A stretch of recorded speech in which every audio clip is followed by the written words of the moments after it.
Without further ado, it's time to start running!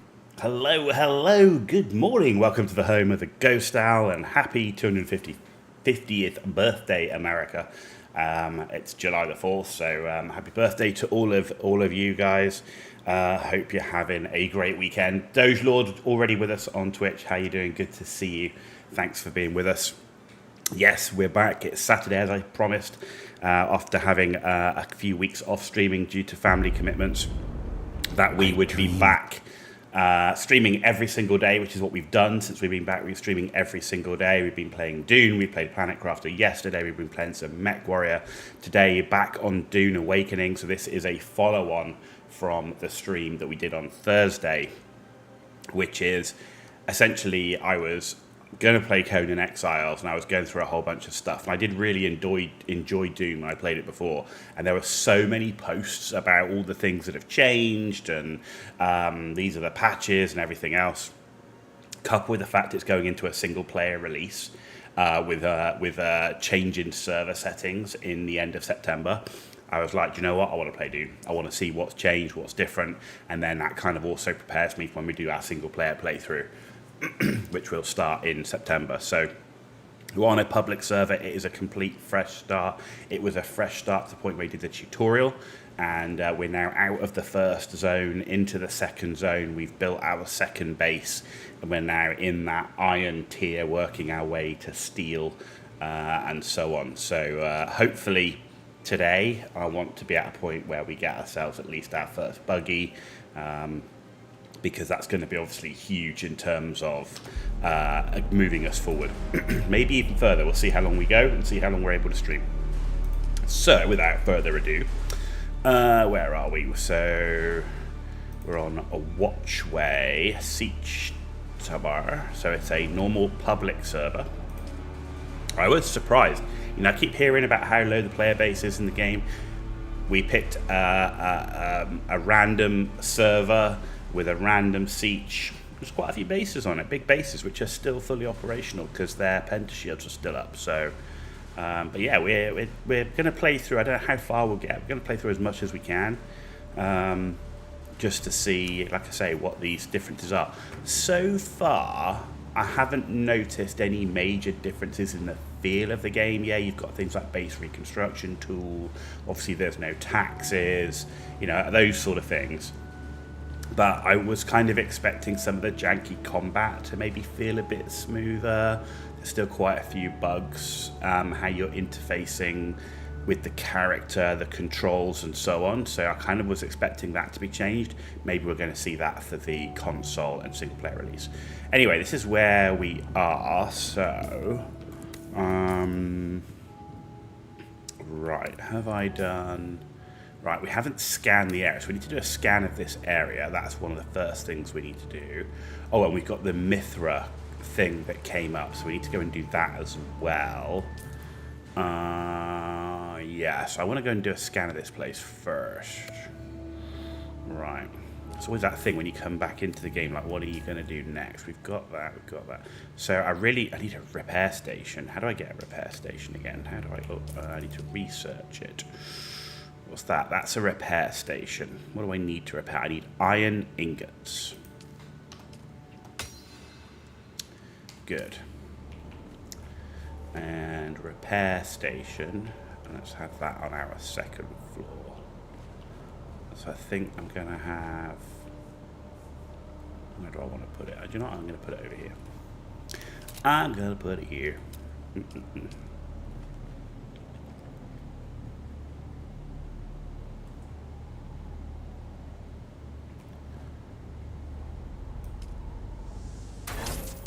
Cool.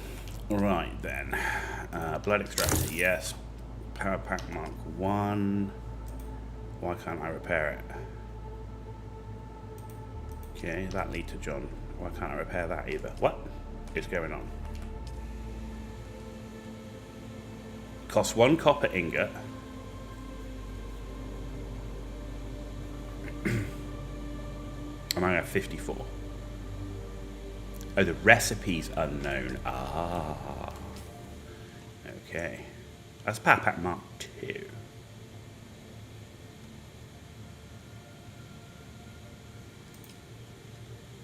Right, let's do the leech, John. Let's do...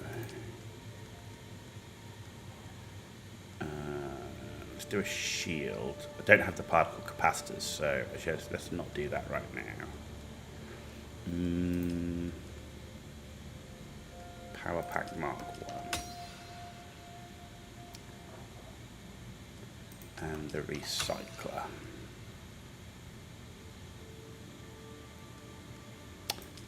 Oh, that's the Solido replicator. I don't want that.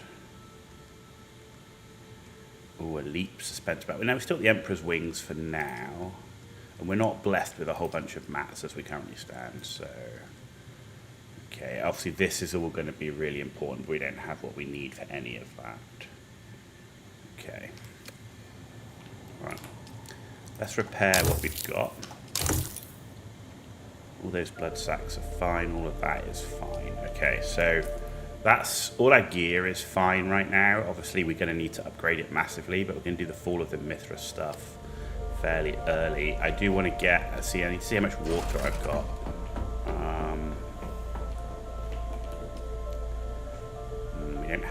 I don't have a vast amount of water.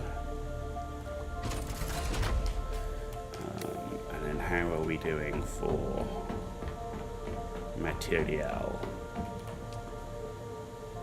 Iron, how much have we got? We can do 45 iron. That takes all our water anyway. Okay, fine. Right, let's go first of all and scan the area.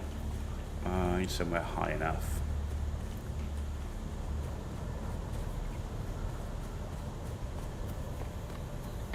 I don't think that will be high enough, but let's give it a go.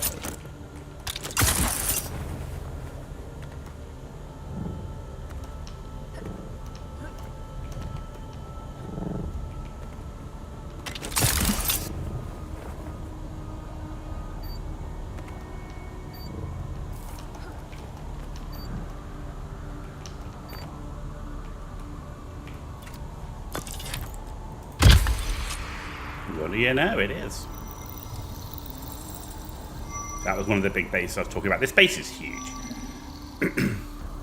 Kind of feel like this might even be a guild base or something. There's a big base over here, a couple of big bases over there, and there was another one over there, which is done as an Atreides base.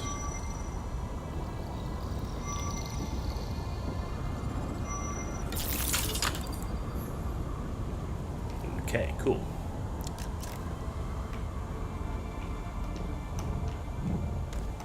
Ow. Let's just collect this while I'm here.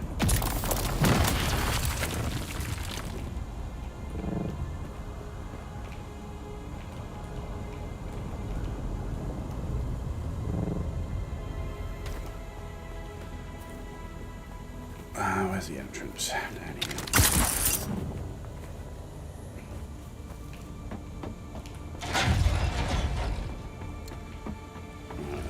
Oh no, that's the completed.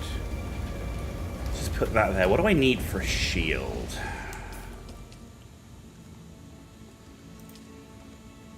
I need particle capacitor, so I can't do it.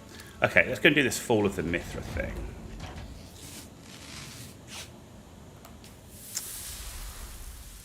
Nice. Okay.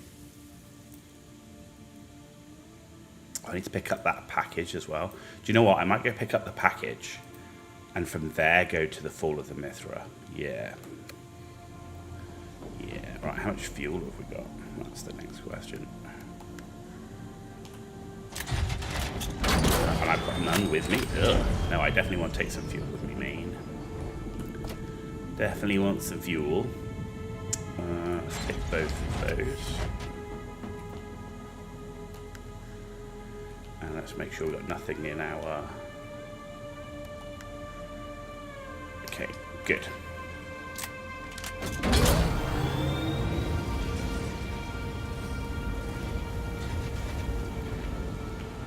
Okay. Let's rock and roll. So we're going to pick up a package that we should have picked up in the previous trade post, which we forgot to do. And then we're going across to this Fall of the Mithra, which was one of the DLC quest chains. Now, I didn't realise it was going to show so early, but it did. I also need to work out a way to avoid this ass.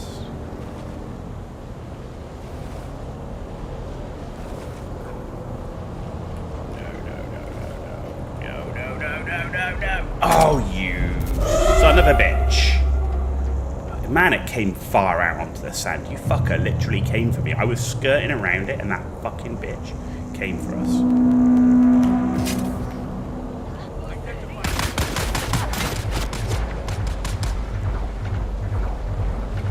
What an asshole.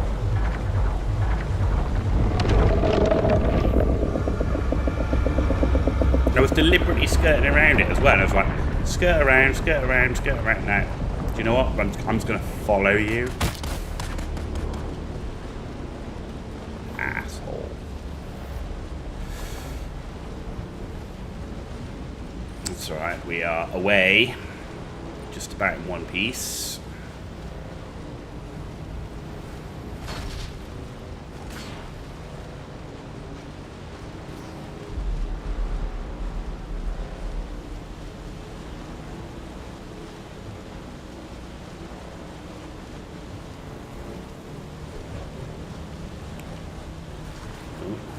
Only rock in the desert, but I always forget that when you go in so fast it doesn't turn. Like here it turns really well, but when you're going downhill and you've got that speed up, man, the thing does not turn.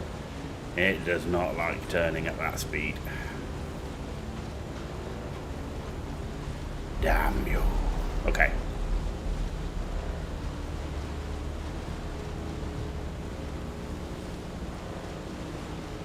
And just to be clear to anyone who is watching, that this is not a speed run, but I'm not going to go in 100% every single area.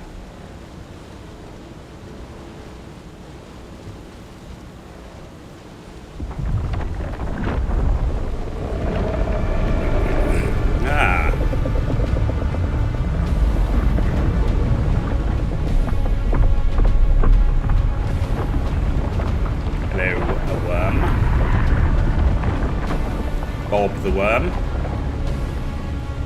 Bob, is that his name? Bob?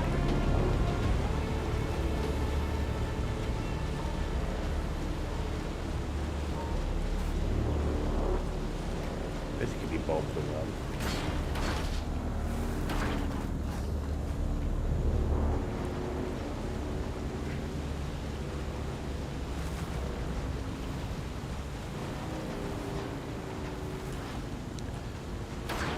You know, when I was playing before, see, you know, we got the Thopter, and I was in the Thopter for a long time.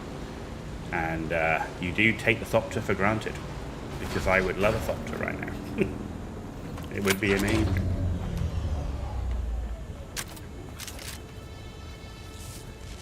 Let's heal up. Alright, so I need to see Mir. Where's Mir? Let's see. you. You keep coming back like this. Indeed. Thank you.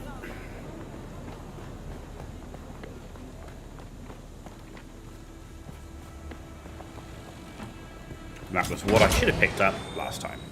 Right, so we're now going here.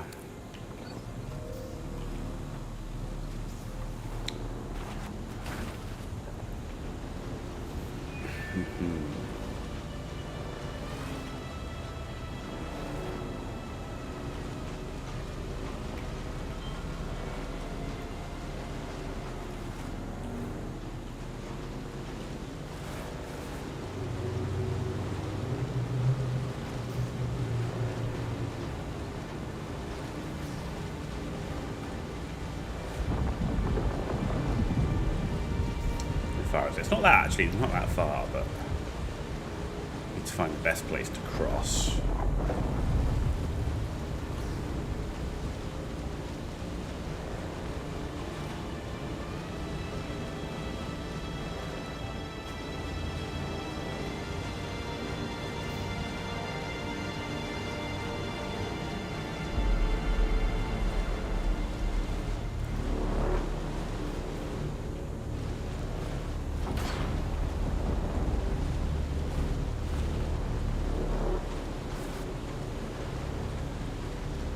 Okay, here we go. Here we go. Let's rock and roll.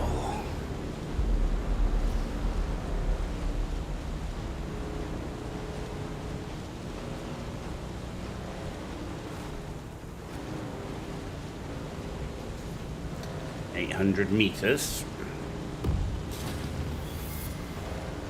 Let's try and avoid the vermin.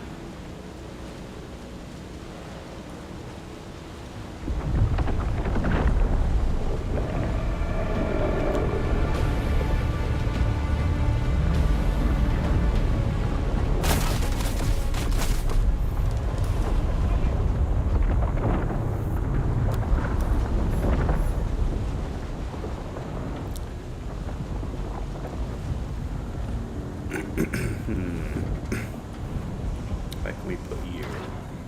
That is undercover. Yeah, you're sheltered there. Okay.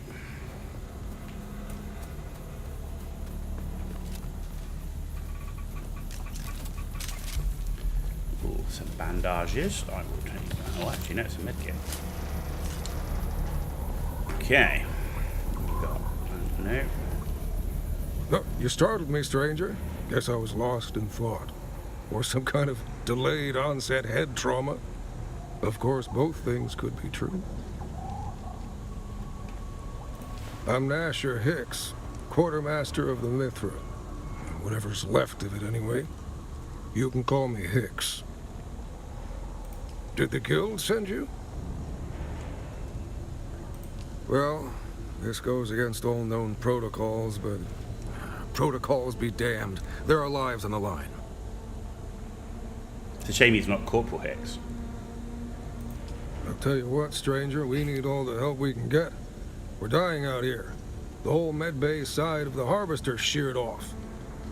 We need to stabilize as many wounded as possible, but we've already burned through the little first aid we scavenged. If you could scrounge up something, that would be a good start. Thanks, stranger. I'm on it. We're dying out here. We're dropping like flies out here. Deal kit 10. There we go. Finally, some good news. I've got Tolverson and Chang holding their guts in with dirty blankets. You are a lifesaver, stranger. That was easy. The crew of the Mithra is in your debt. A few of us on this side of the grave, anyhow. Thanks to your efforts, stranger, we're stabilizing the remaining wounded. Now, our priority turns to operational security. We took up a collection of personal sidearms to equip the scouts, but the rest of us are dangerously exposed out here. Thanks, stranger. Be careful. Okay. What did we just accept? Because it accepted without us even asking. No, that's What's Griffin's reach?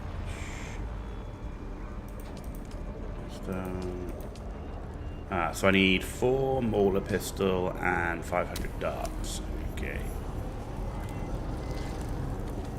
Not another step, stranger. I've got 2 armsmen covering you from the rocks. Identify yourself.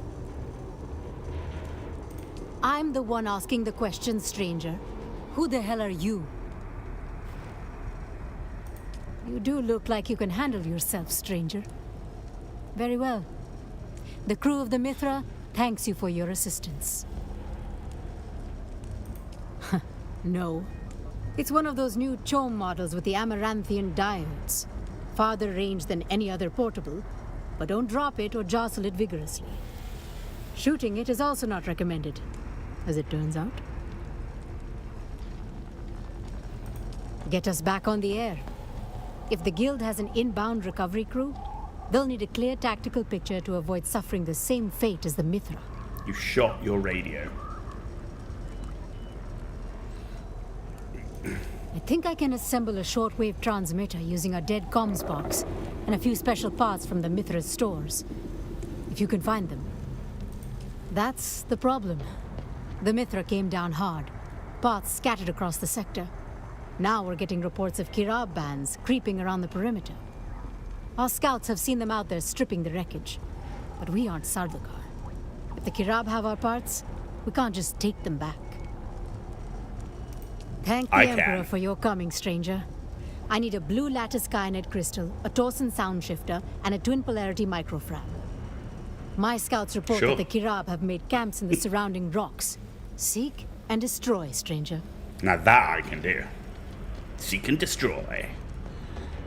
Good luck. Here is a list of what I need. Metallica style. Who goes there? I can hear you, stranger. Come ahead, but slowly. I've got you covered. Let me get a good look at you. My glasses got smashed in the crash, but I see well enough to put a hole in your center of mass. Don't test me, stranger. It hasn't been a good day. No shit. We need you out there, stranger. Over half my crew is dead or missing, and I can't see a damn thing. But I suspect those who have survived have already been found. The rest is sadly a recovery effort. I've already logged all the fallen Dune men in close proximity to the crash site, but I'm told that a local criminal element has abducted the rest. It's strange to say it, but confirmation of a loved one's demise is somehow less hard to bear than not knowing what became of them at all. Every member of the Spice Miners Guild has an identification tag. I need you to hit the enemy camps and recover any guild tags you may find. I'll give you their last known locations before their signal stopped. Good hunting. I'm on it like a car bonnet. Right, let's rock and roll. Okay, so... where are we? No. I want to do this one first. Because that one is just a case of finding scrap metal.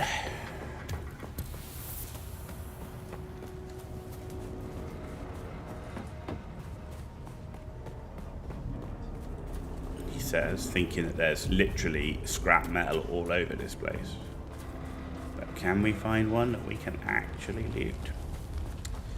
That's a good damn question. Dude.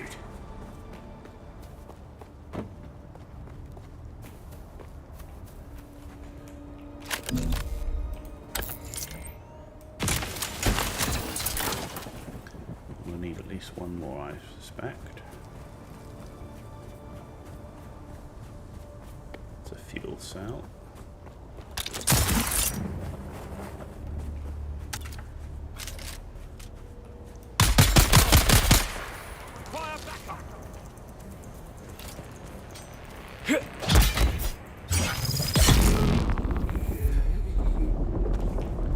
Let's get in the shade. Dude, I'm in the shade.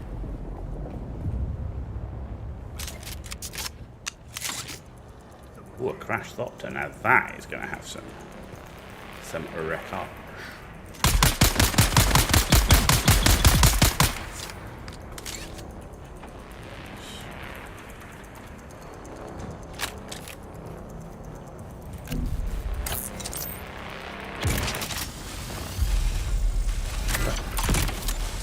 Why is that not the worst? Terribly calibrated. Supposed to go where the crosshair is.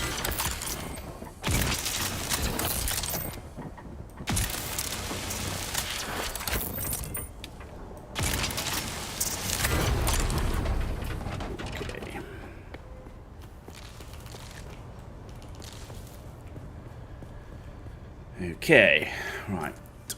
We need to craft, right. I need 4 of these.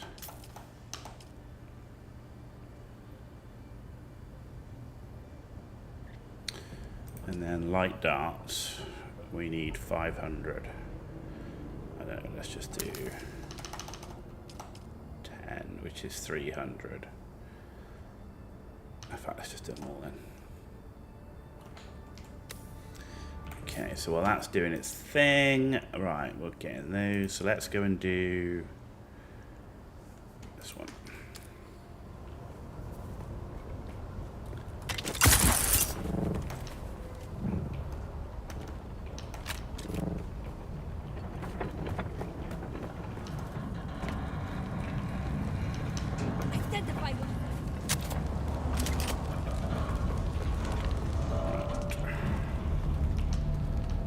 Get off of that, there we go.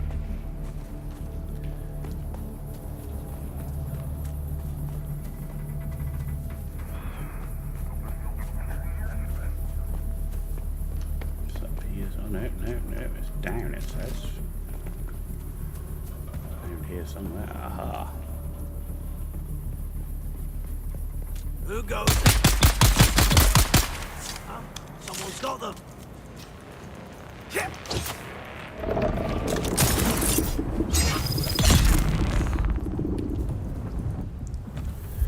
Thank you. Right, where's this thing? Aha. Okay, got that one. Next is up there.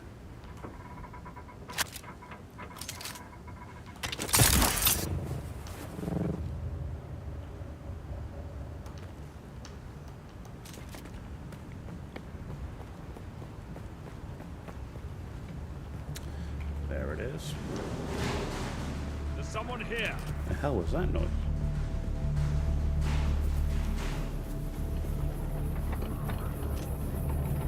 Shields up. Let's go.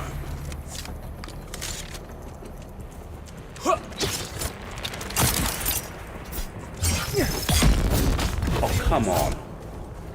So I've got 2 dudes with shields, and then he's dodging out of my attack as well. Incoming. Eyes on enemy. This sucks ass. Because they're so together that trying to get one separated so that I can... There we go. There we go. If you can actually get the bloody... Target. There we go. Don't miss the parries. Okay. Right, we need to start collecting some blood as well.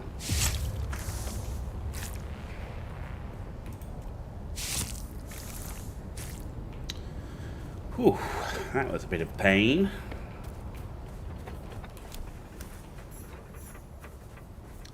Next is over here.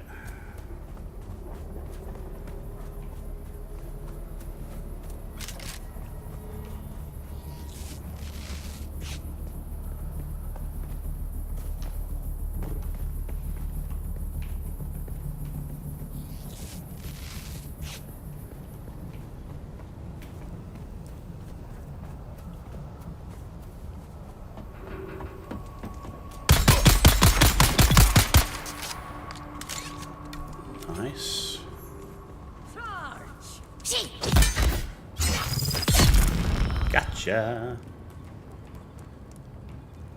Ugh.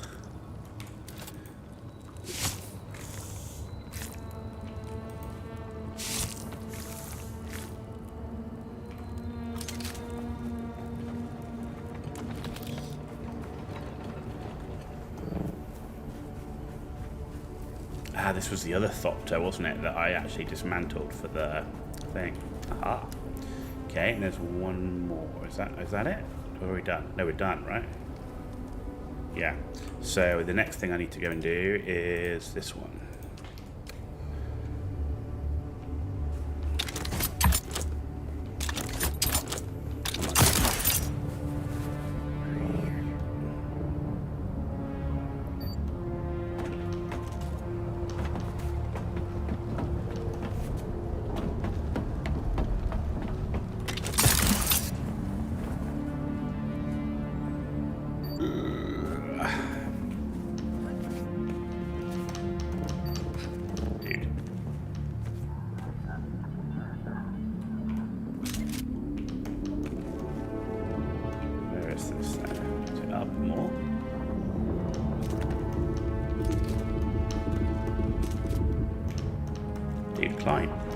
Still haven't fixed a lot of the bugginess with actually latching onto the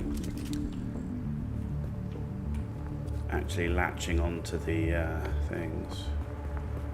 Where is it? 25 meters. 20 meters. It's down. It's not here.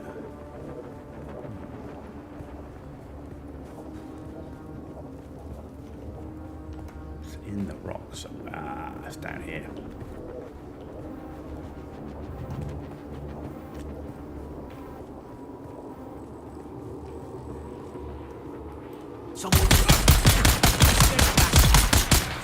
How many headshots? We need to upgrade our gear, definitely. It's got to be our focus. After we've done this, we need to upgrade our gear. Right, where's the tag? There it is.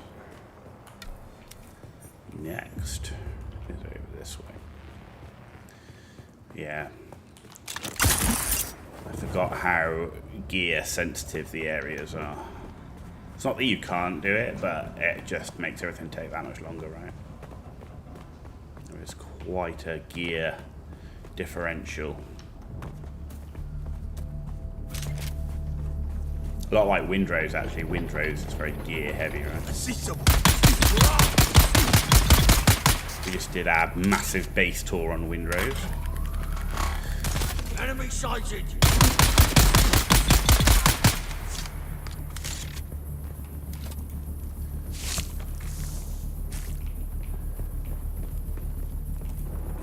Okay.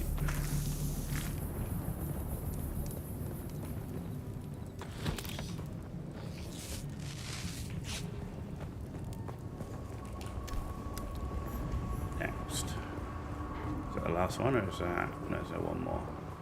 Yeah, there's one more. Okay. Okay.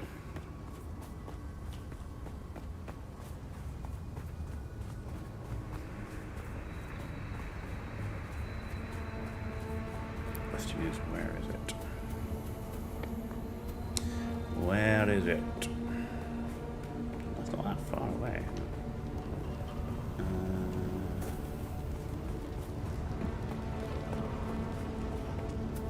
Someone here. Locals, found them.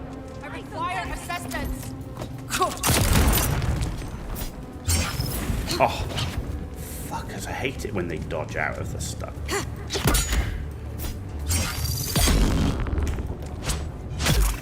Good. The other one stayed back. I'll gut you. Come on then, gut me. How'd you like that one? Yatch. Man, I really want my sword. I love my sword. We're gonna have to melee like that. So what I'd really like is my disruptor and drill shot. Yeah, man. And we're gonna have to mess with this melee because we are a ranged damage dealer. That's what I'm talking about. Right, where are you? There you go. Cool. That should be everything, right? That should be everything.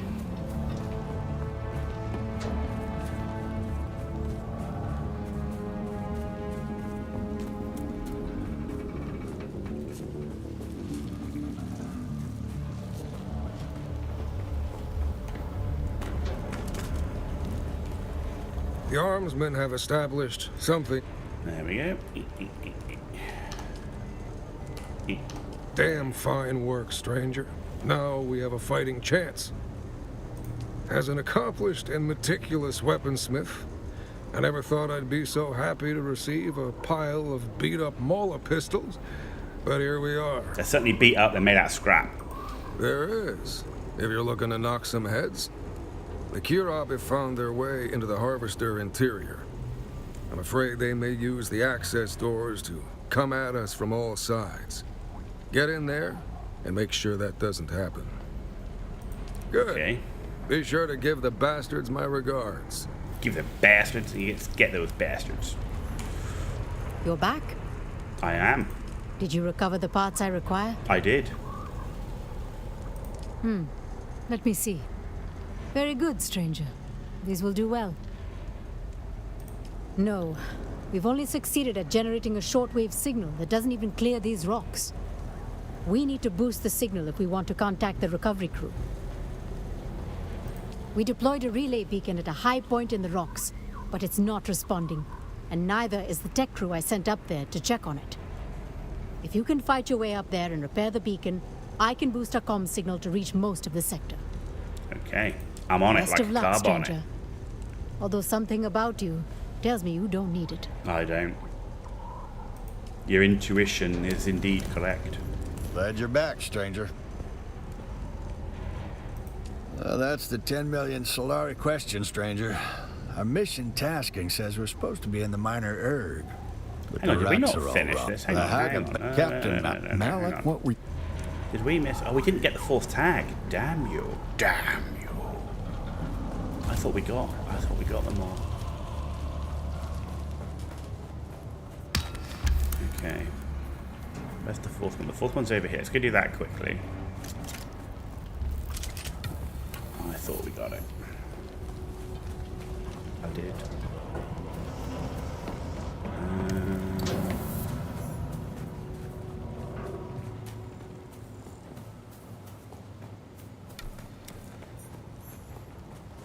This is one that we cleared out. There we go. Cool.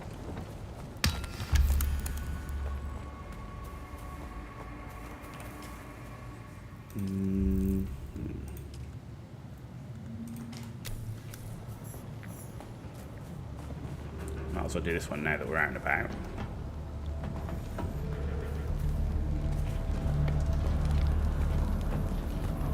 I'm guessing that's the beacon there. Looks beaconish, doesn't it? It's got that look of it being a beacon. Yeah.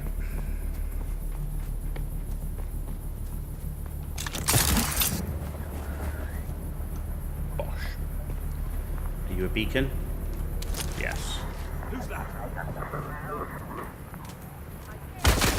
Oh. Jesus, death from above.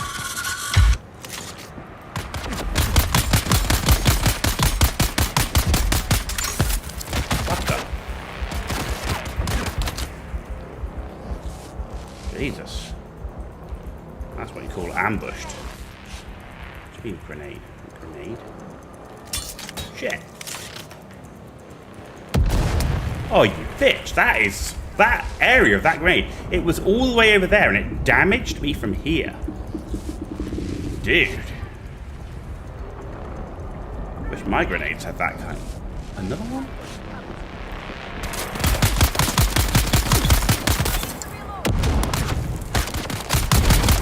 There. Fucking Jesus. I know my gear's shit, but we're full on that.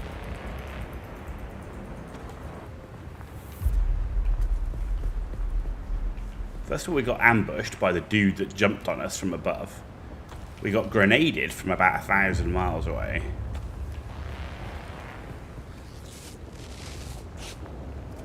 Right, check with the lieutenant.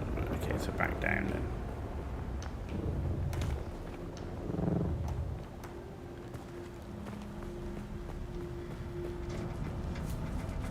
Crazy. We definitely need to gear upgrade. Yeah, I want more gear. we'd have to go and do like an iron and blood run to make sure that we can, because water's going to be You're the back? issue. I am back. As it turns out, yes. While you were working to get the signal booster operational, the automated distress signal from the Mithra suddenly went dead. Odds are the power just ran out. A lot of our generators and batteries were smashed when the harvester fell. I have a workaround, though. Okay. Make your way through the interior of the wreck, activate the comms system's auxiliary power, and then reactivate the distress beacon. Okay. The Mithra's side axis is the closest point to the comm station. Let's just hope everything is reasonably intact in there. Good luck.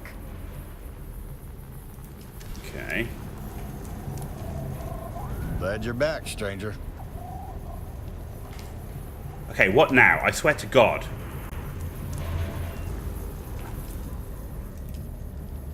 There's a fifth tag? No, examine the discarded comms files.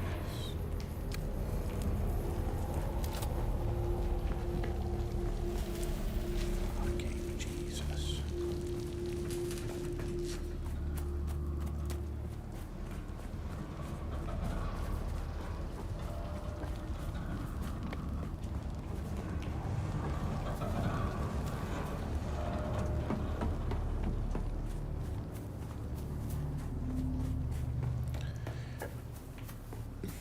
Come on. Ah, whoa!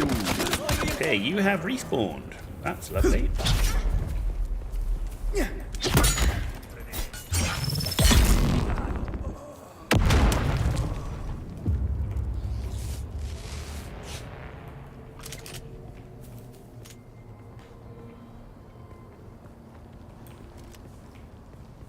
Okay. Did he just suicide by grenade? He indeed did just suicide by grenade. There's that. You're no scavenger, and you're not one of the slavers.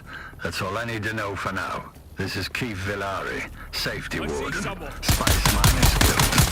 Yeah, that one. The one from the communities. The man you looted, Lazarus, was mine. He was carrying a sealed metal Sector weather case. alert. Priority Alarm sandstorm cargo. is approaching. No tracking, no backups. Now he's in the dirt, and the case is missing. That makes you my last option, and the job's still hot. If that case lands in the wrong hands, the guild doesn't just lose face, we lose grip. So here's the deal. You find the package, you bring it to me, and you don't ask what's inside. We know the kid took it. Now we just have to figure out how we're going to get it back. In the meantime, check in on the crew of the Mithra. What's left of them, anyway. Help them if you can. I'll be in touch. Okay. Glad you're back, stranger. Finally, we can complete Did this you contract. recover all the lost guild tags? I have them right here. Let me see them. I gotta look up close. Brilliant work, stranger. Let me see these. Wait a minute. Who the hell is Commander Lazarus? There was no one called Lazarus in the Mithras crew. And these other four names are alien to me as well. What the hell's going on here? One of my crew just crawled out of the wreck. We didn't think there was anyone left alive in there. But if there was one, there may be more. Will you search the wreck for any other survivors? Sure. Let's go and see. You're a gift, stranger. Let's get them out. Here's a key to the roof hatch. You can access the Mithra from there. Conditions in the interior will be harsh. Be careful. Okay, let's wait for the sandstorm to pass.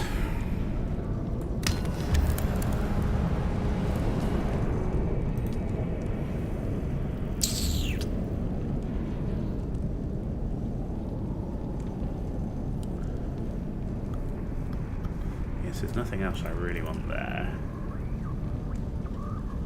Nothing else I really want here. I mean, we could upgrade blade damage.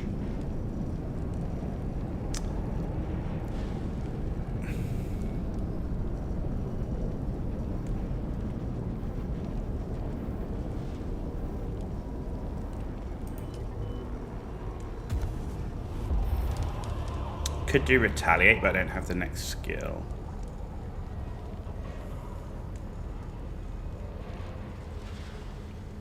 So I don't want crippling star. I do want optimized hydration, but I don't need it right now. I'll save it. Right, okay, we should be good now.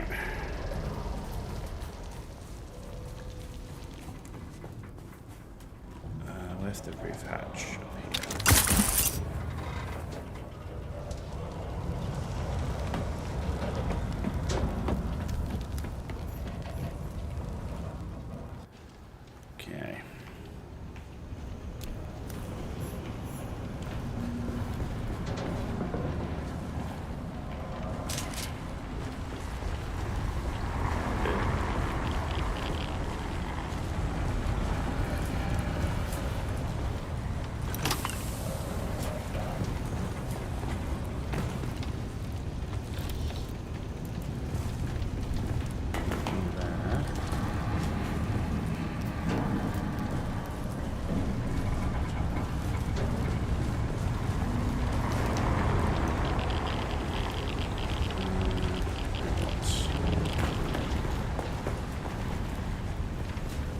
Up here.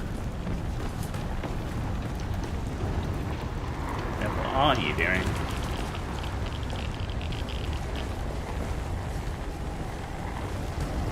Aha. Who? What? What are you doing here? I tried to help. There are others still trapped in here, but I'm just about at the end of my rope. All right, but listen. I heard someone banging on the ceiling a while ago. Might be able to save them if you can find a way up there. And Cass is on the other side of this bulkhead, but can't get past the flogging Pinta shield. You'll have to find the key. Good luck. Cool. Okay, he's gone. Good. You mean the key that's right there? Okay. Not that key. Okay. Right, let's drink some water.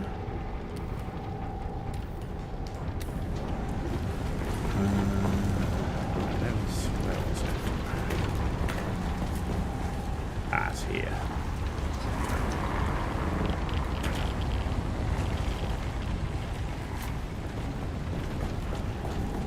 Aha. I can't believe it. Somebody came. I've been hammering on the walls, calling for help, but I've given up hope. Please, get me out of here. Yeah, I can make it. Thanks, friend. You can go now. Cool. Let's take that and that.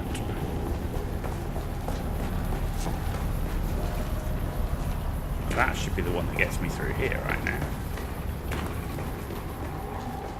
Yes.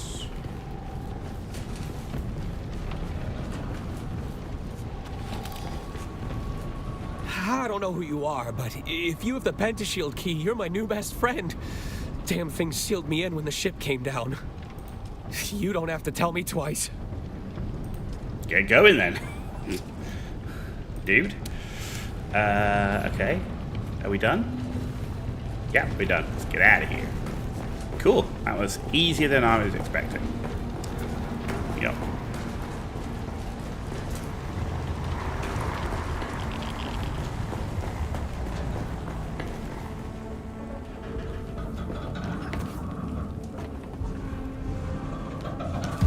Oh, where's my... What the... What now? Why did that not work? Hello? Now it does. Funcom, what are you doing? I'm literally there, smashing spacebar. Nah, don't want to work.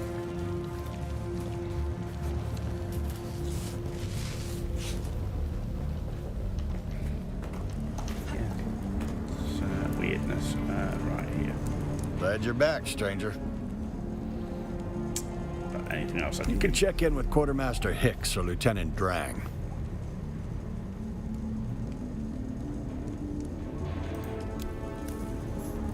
Okay.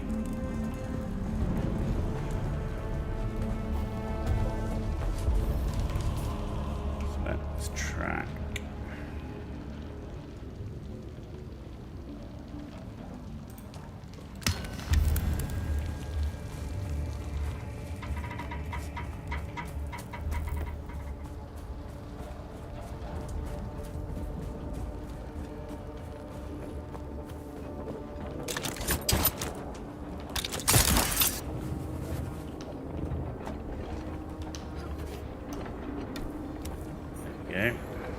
this earlier when we came past it.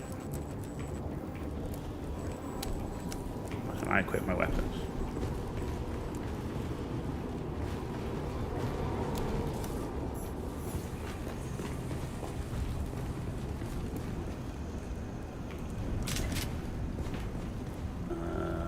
Okay.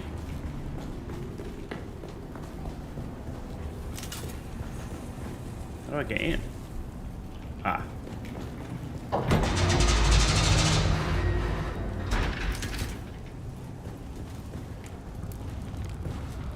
I see you.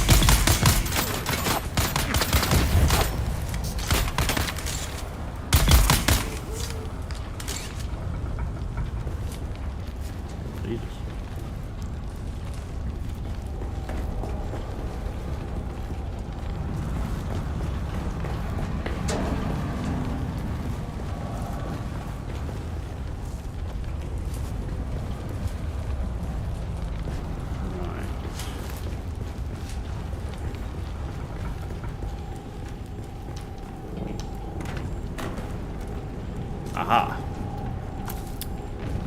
Okay, that's what the blue glow was.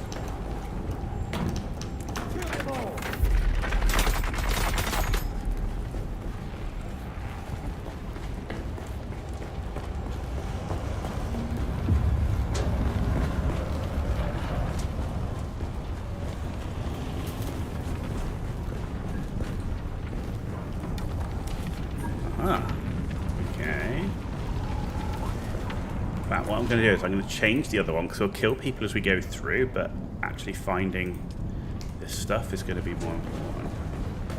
So it's up there anyway.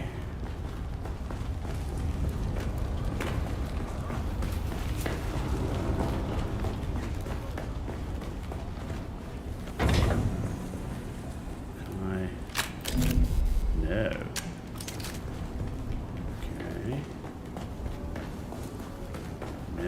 Okay, how do I get there?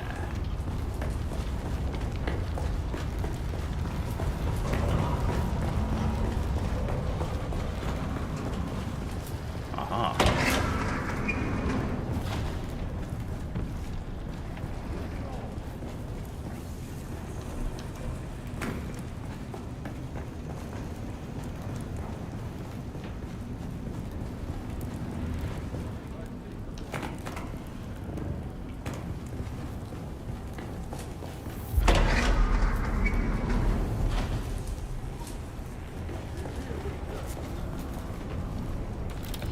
That.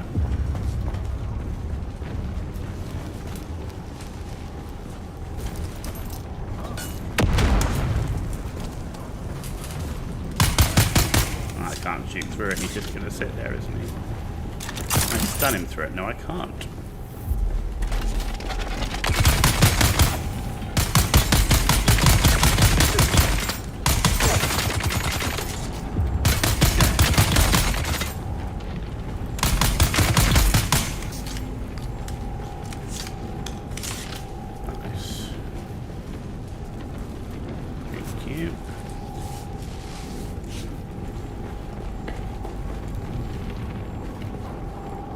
There's an ID. Is that an ID bracelet? I can't pick it up. What am I looking for?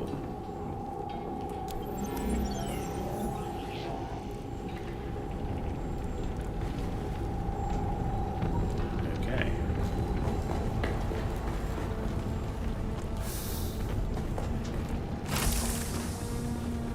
And a hole that drops us back down here.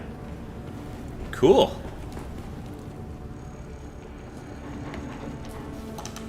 Not working. Why the fuck do they have it so that in and around ships I can't use the fucking dispenser belt? That is absolutely stupid.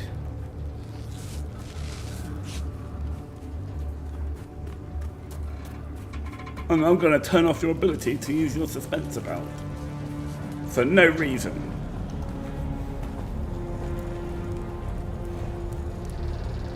Oh, you're back. I wasn't sure I'd see you again. Great. That'll teach him not to trespass on Guild property, and hopefully keep us safer in the process. We're mighty grateful for your help. Okay. I'm good for now. Check in with Lieutenant Drang to see if she still needs anything. Okay. You're back? No. All we can do is monitor the emergency frequencies and wait for pickup. Hope the recovery team gets here before a sandstorm. Thanks again, stranger.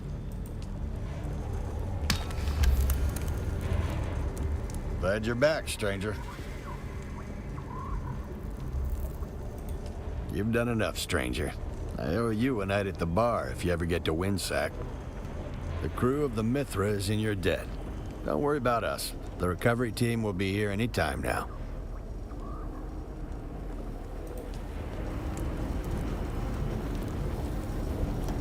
Spotter, come in. Yeah, I'm calling you, Spotter. It's one of the most dangerous and most coveted jobs on a deep desert crew. Spotters are the eyes. They see the first shimmer of a spice blow, or the curl of worm sign before it breaks the surface. They call the warnings no one wants to hear, and they carry the guilt when they're too late. The point is, the spotter's always at the edge of the storm, and right now, that's where I need you. So here's the deal. I've got a guild drop rerouted in our favor. Don't ask how. Let's just say I'll be drinking with the finance clerks for a long time. They dumped a package. Should help us cut through this mess of sand and slavers. Ping's coming from an old ironworks. Get to it before someone else does. And Spotter, the sector's thick with Kirab. Second highest concentration in the basin. Slavers petitioned for a warrant to scoop him up, and got it rubber-stamped in an hour. Containment is what they're calling it. What it really means is no rules, no oversight, and no one's coming to help. Don't get caught in the middle. Okay. Oh, that's here.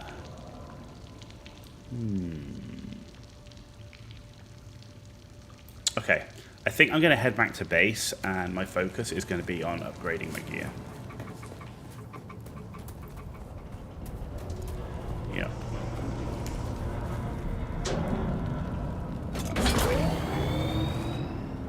I want to get a shield, and I want to get gear, so we need to get water running, we need to get a ton of that iron.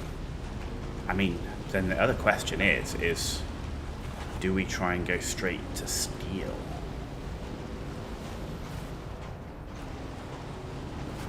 The thing is, I think we'll be missing other stuff like silicon block and stuff like that.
Yeah, we'll get this blood into the refiner, start getting some more water.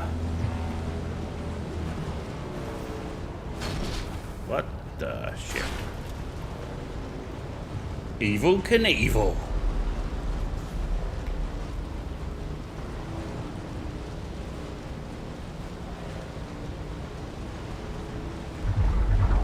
Man, we're gonna drive over every piece of drum sand we can find.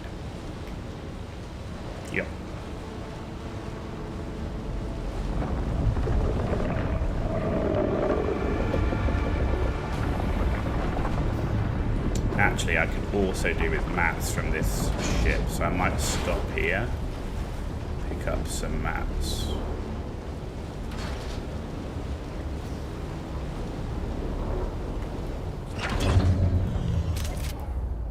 How are we doing for... Here we got space.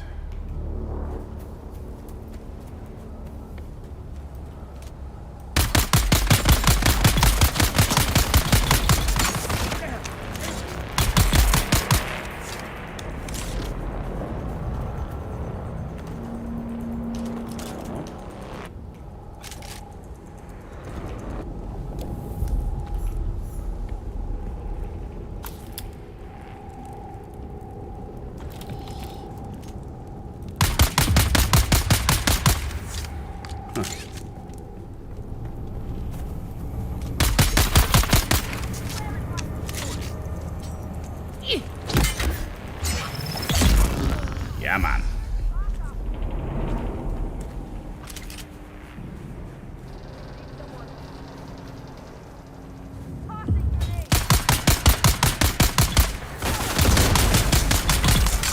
That was weird. She was like half in and half... Oh, shit.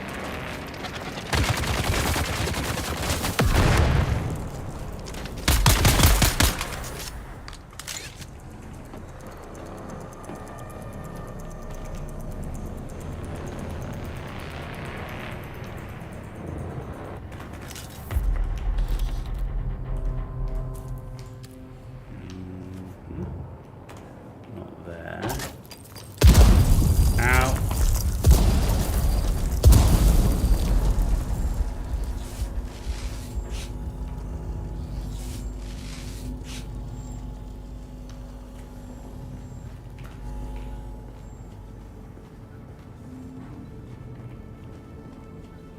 Is that all that's in here? Oh, shit. Fucking Jesus, mines.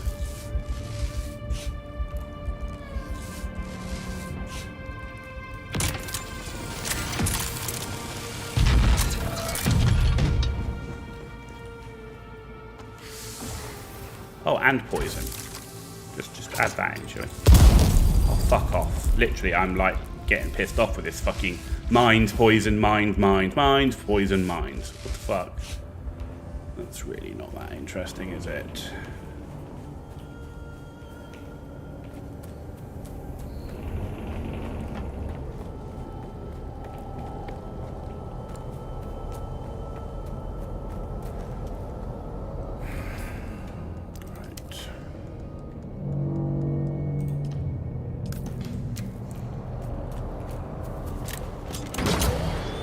Actually, let's pick up the iron while we're here as well.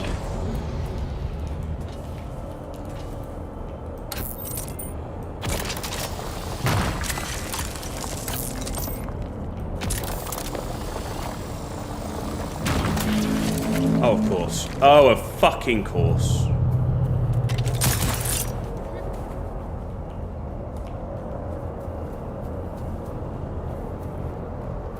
Can I not catch a break right now?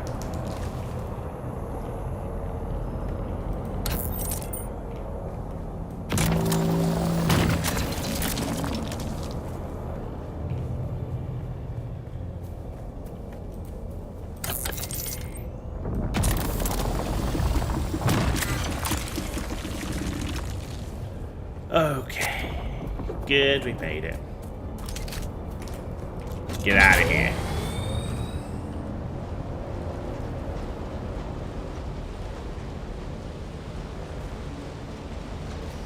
Away from that bitch.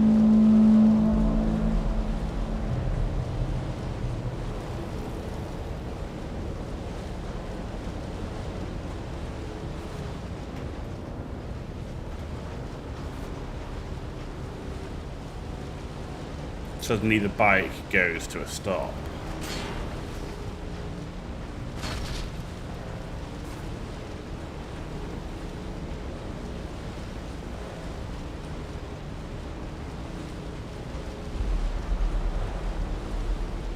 I thought we were like quicksanded there, and I'm like,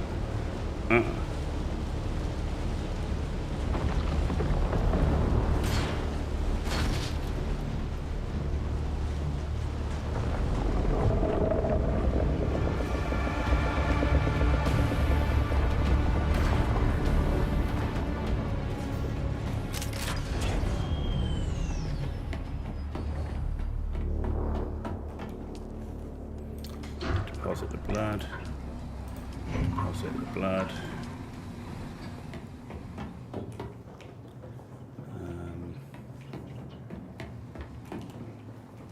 Get rid of that.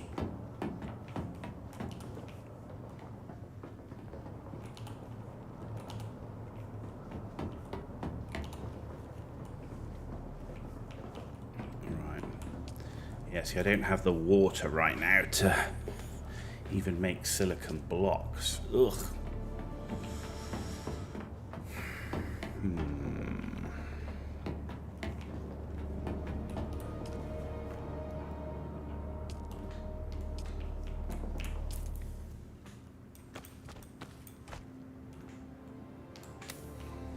I need to go upstairs.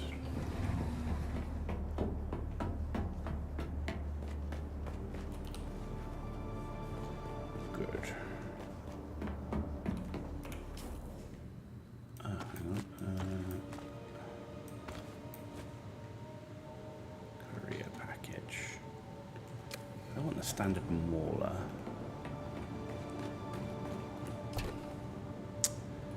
Put that away. That's nearly dead as well. Right, so I need a breakdown station.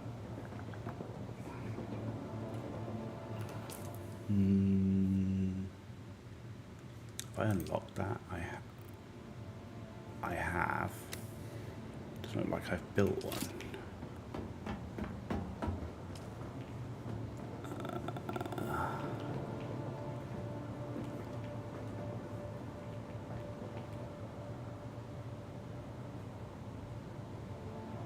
Sticks out a long way, doesn't it? I don't like it sticking out that much in my garage. Okay.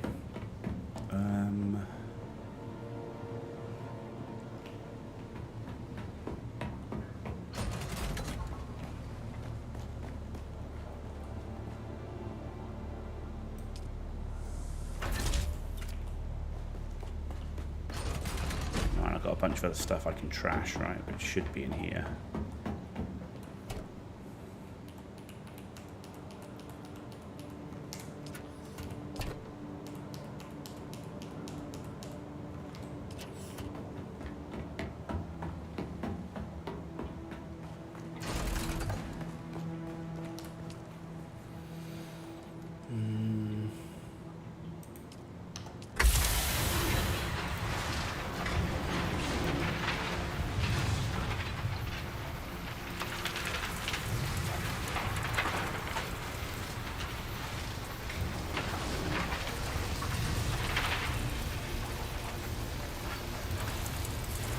I wish it didn't change the order of stuff when I'm getting rid of it. Like, what decides the order?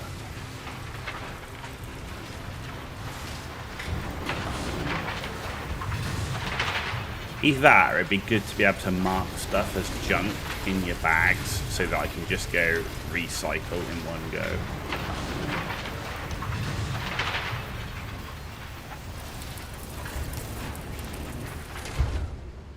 Okay. Wood. We got some particle capacitors, that's good.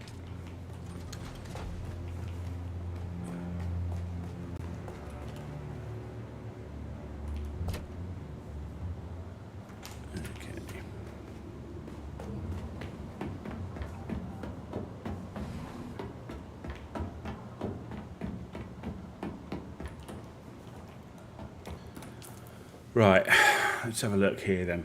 What do I really need? So, it's a Cutter Ray Mark 1. I'm using Sims. I really want the Cutter Ray Mark 2.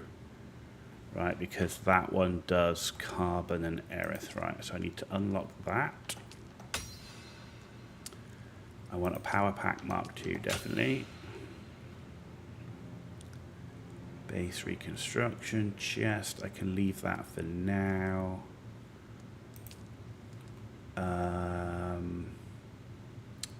Yeah, there's no steel blood sac, so I definitely want that. Definitely want that. The Dew Reaper and the blood extractor.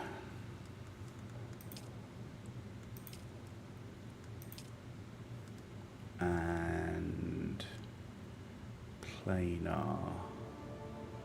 No, I want the leap. And the hand scanner. And the vehicle backup tool.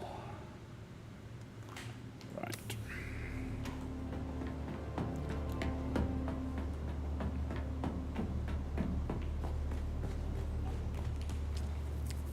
Right, Power Pack Mark II, yes.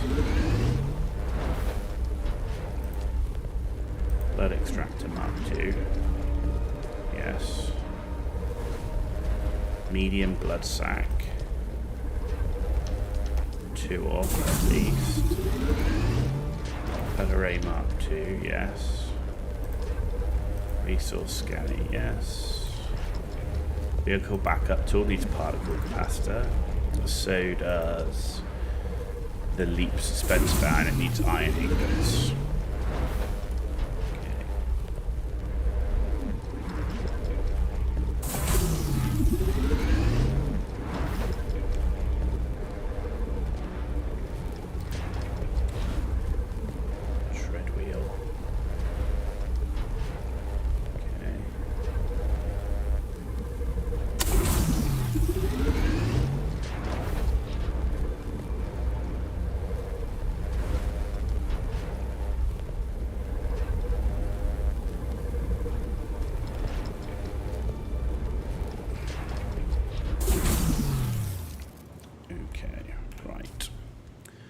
So, Mark II, Mark II,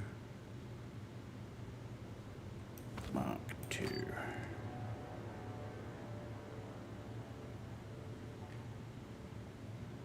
Okay, crafting, bandages.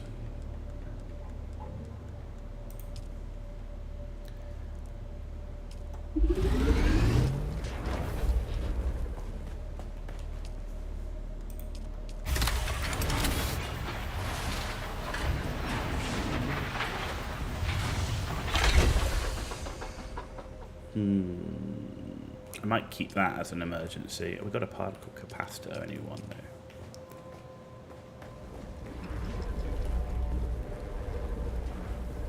Right, that's doing that. Let's go down here.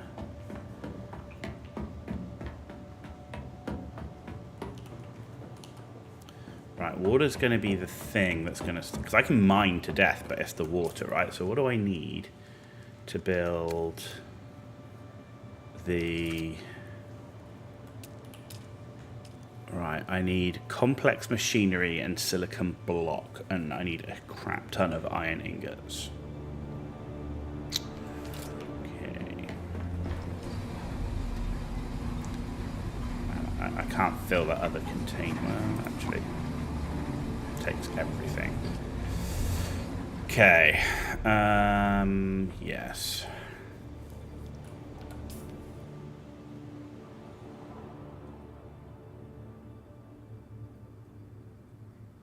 Complex machinery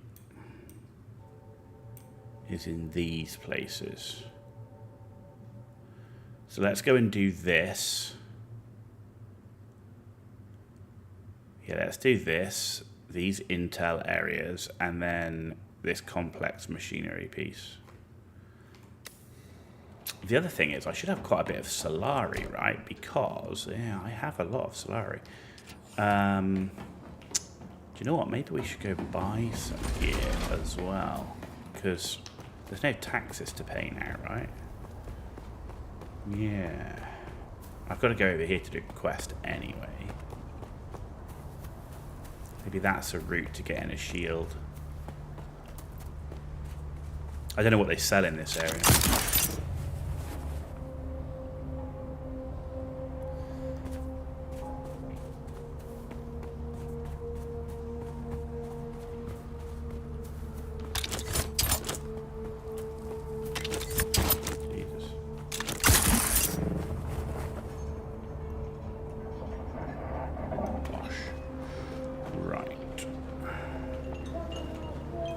The dude over there.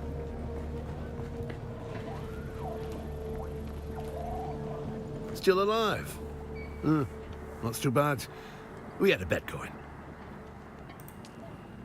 Okay, night ride. Ooh, Scipio's blood bag. Large amounts of reuse. Buoyant Reaper, sandbike stuff. Mark II sandbike stuff. Chome stuff. Heal kits. Central power pack. Medium blood sack. Oh, a leap suspenser belt. Yeah, I'll take one of those.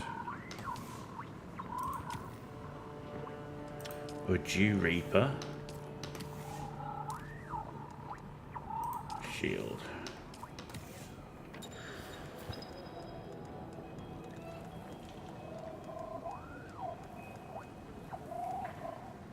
$25 complex machinery is only 500. There's no silicon block, which is the problem.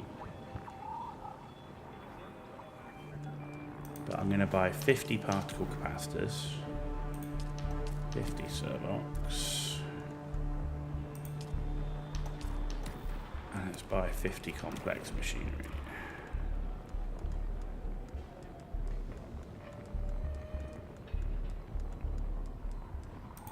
Buy 2 more blood bags. Okay. Right, shield is on. Let's change our belt. Wicked. That was worthwhile. We had a ton of Solari. Just freaking use it, man. Oh, I didn't do the quest. I came here to actually do the quest. Do I just go to the? Is it just a contract board one, or do I have to drop it off? No, there it is. Bosh. There you go, and that's 4,500 Solari back as well. And Scavenger Still Suit customization.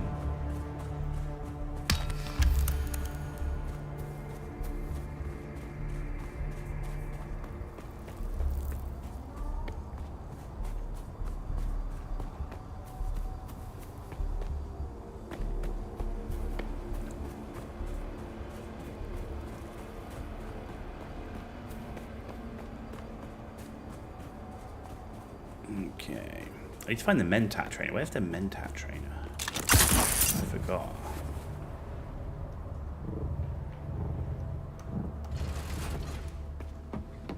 Okay, right.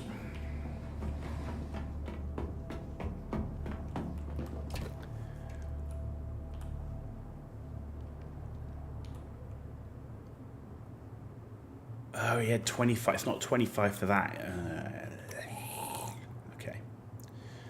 Alright. I thought it was 25. I thought that was freaking cheap. But you know, it's a new game, right? New start.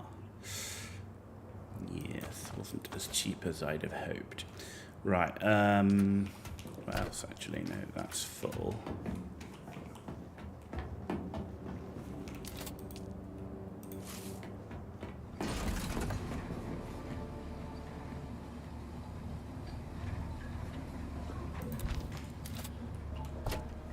Let's put in here Emperor's Wings, Sim's Cutter, the other blood bags, and the med kits.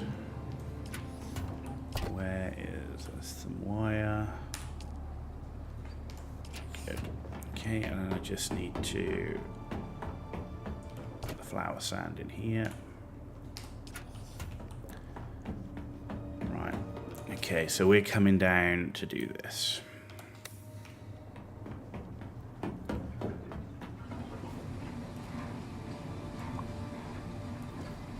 And what we are going to be able to do is, with the new blood bags and the new blood extractor, we'll be able to literally keep this running full time until I've got enough materials.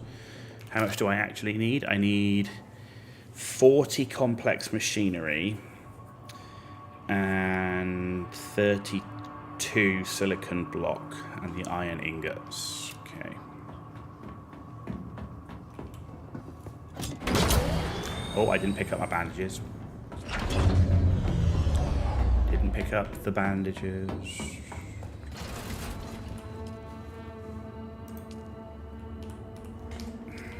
we go.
It's enclosed, okay.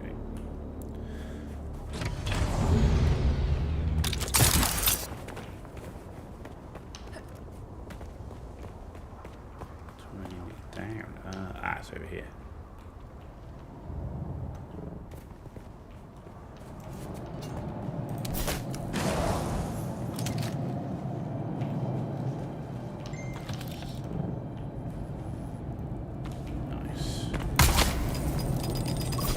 Another bomb. Jesus.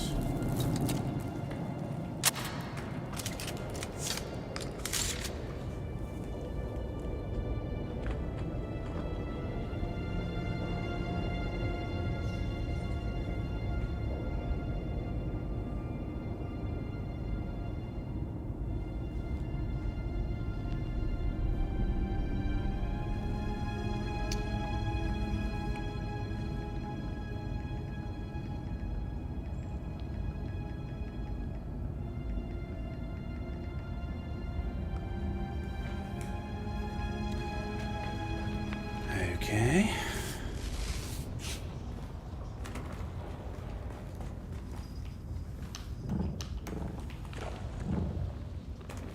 Nice. Oh, that belt's so much better.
What is the purpose of thought?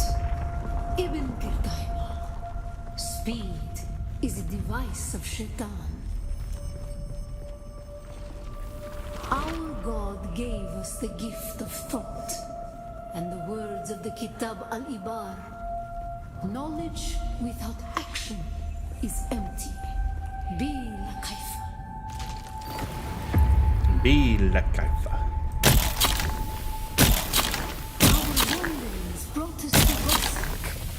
We were persecuted.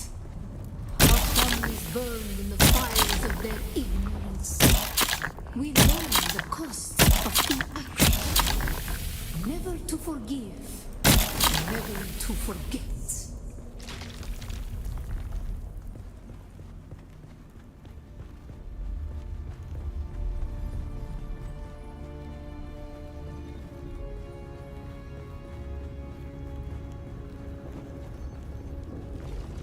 Some were sent to work in mines. The tunnels our work made them more so. We learned the cost of action. Never.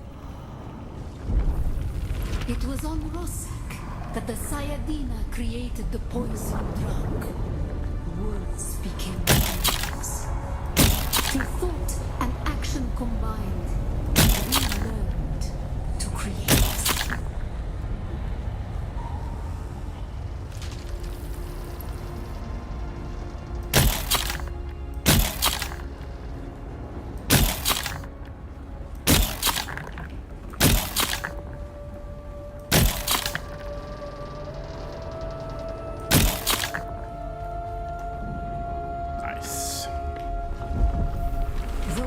Of a kindly God is a fearful thing. Did not God give us Shaitan to force action? And where does action lead?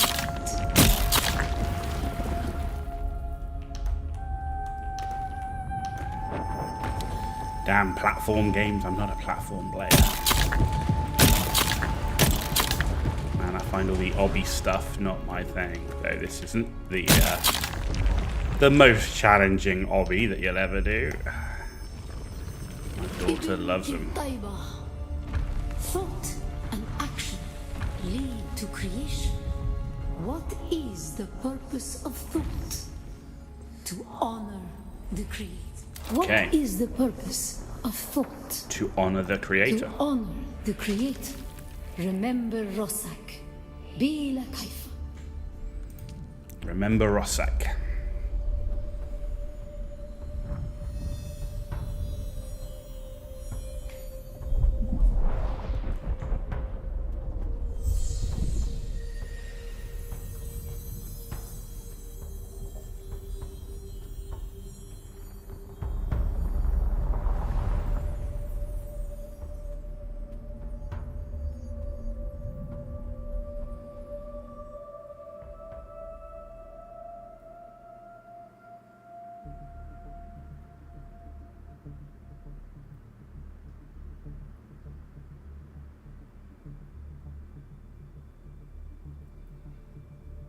Okay. I wonder if when we play single player, these loading times will be faster. I kind of hope they will.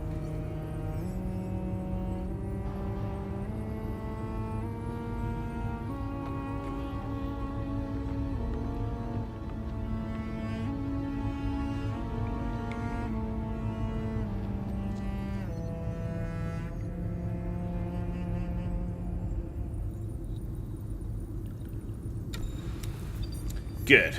Done. Right. We can now make static compactor. Wicked. Oh, I need to research a cut array Mark 1. Apparently I haven't done it. There we go.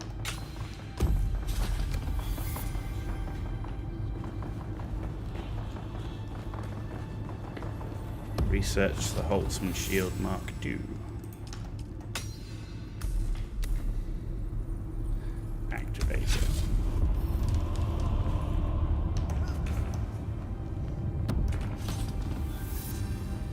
Locate flower sand using a scanner.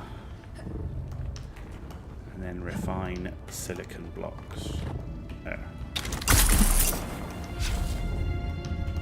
There we go. Okay. We'll come to that.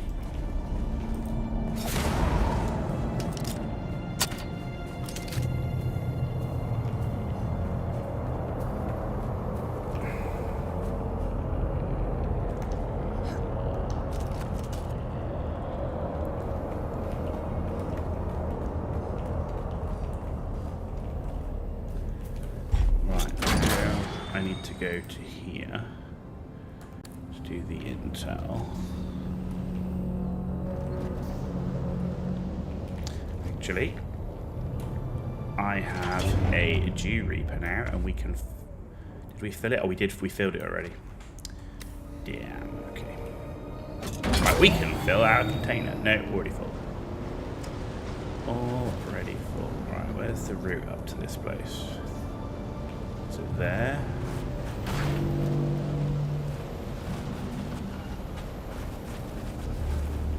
I wonder if I can leave my bike somewhere that's enclosed. Aha.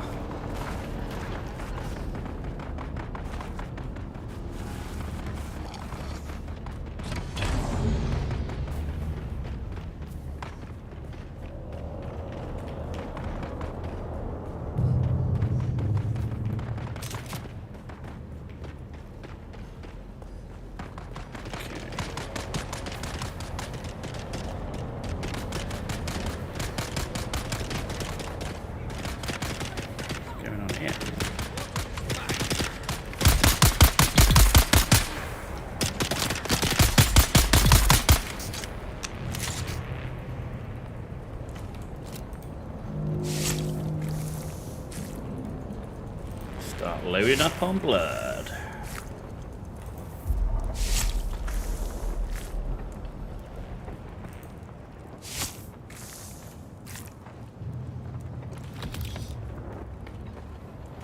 Where's the other one? There he is. Okay. Now we're going up here.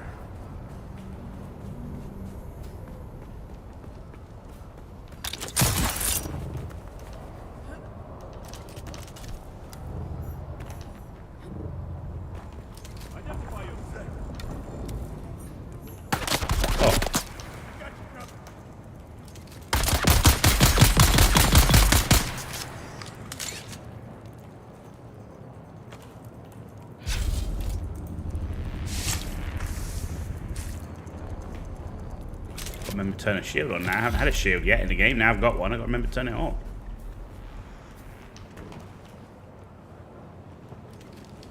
Shields up. Get back up. I require Fuck me, we jumped into a fucking thing there, didn't we? Jesus H. Christ.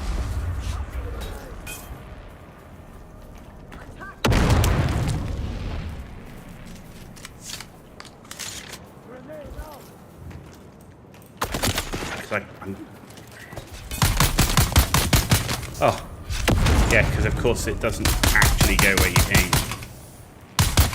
Huh. Watch out!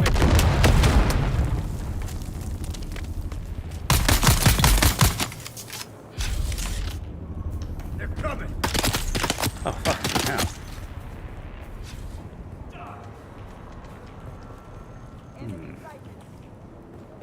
Well, that sucks dick.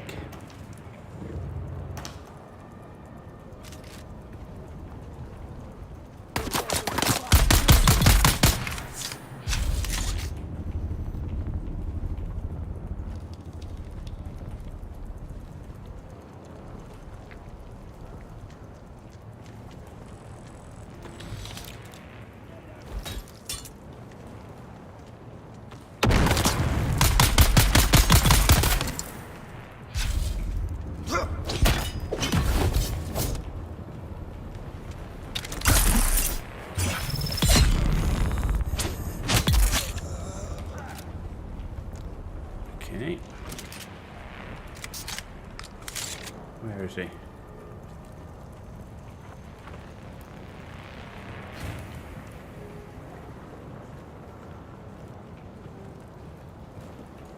Okay.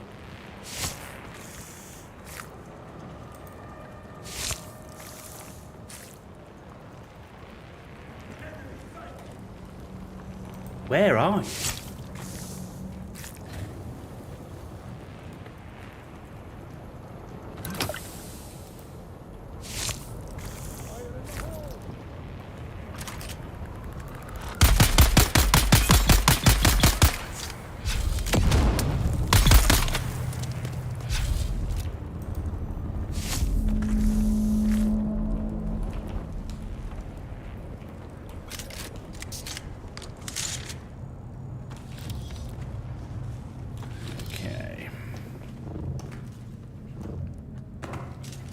There's the intel.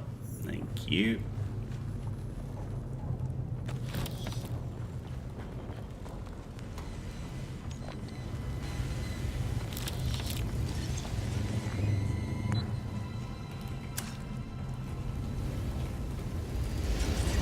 Complex machinery, I'll take that too. Okay. Good, that's done. So now we're going to go here.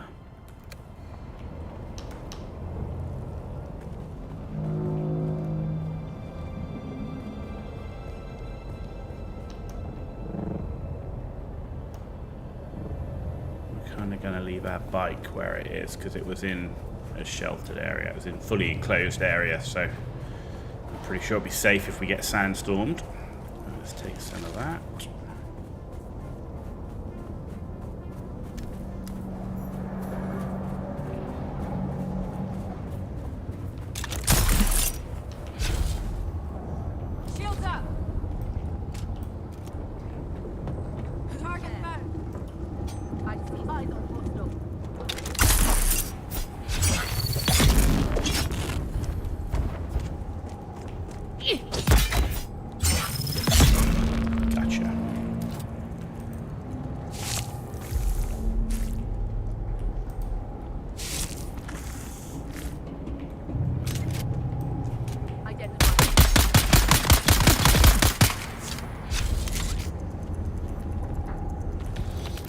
Nice.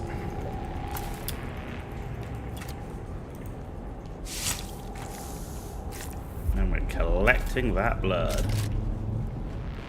Yup.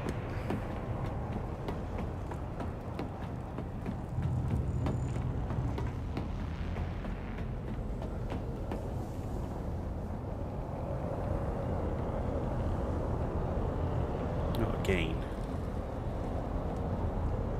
I see someone.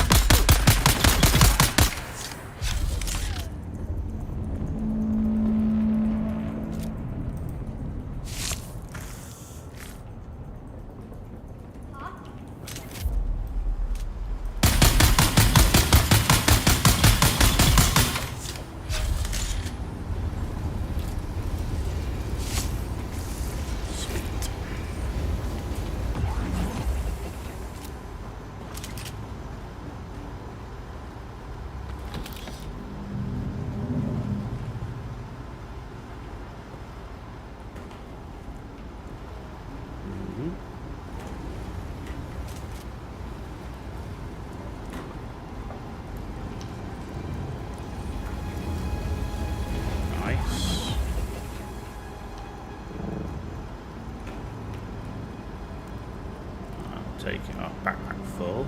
Ooh, backpack full. Volume. Get rid of the iron ore then.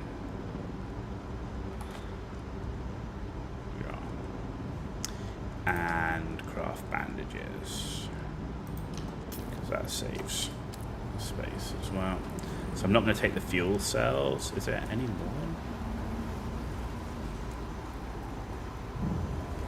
Yes.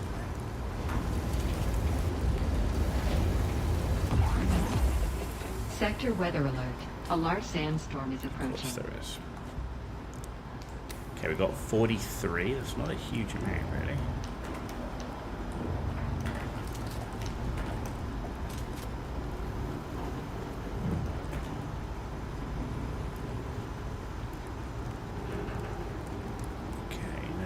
No quick way out of here by the looks of it. Ladder it is.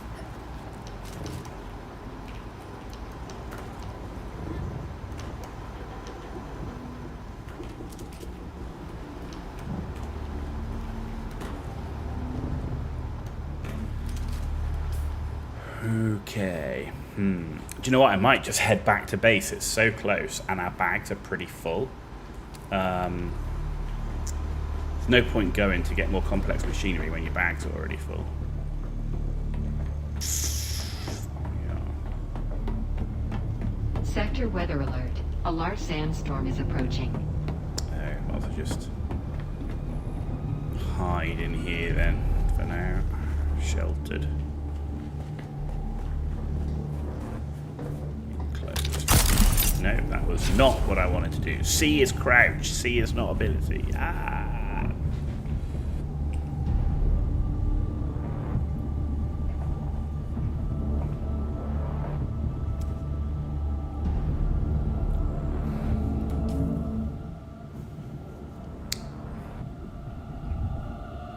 Where is the sandstorm's down there? I'm like, where is the sandstorm? No, it's right where I wasn't looking. It's right here. Okay. Anything else I want to unlock while I'm here? No. No. Sector weather alert. A large sandstorm is because my approaching. plan potentially is, if I can, is jump. Oh, I've got that already unlocked. Is jump straight to steal stuff where I can. Actually, I will do the chest because there's no steel version.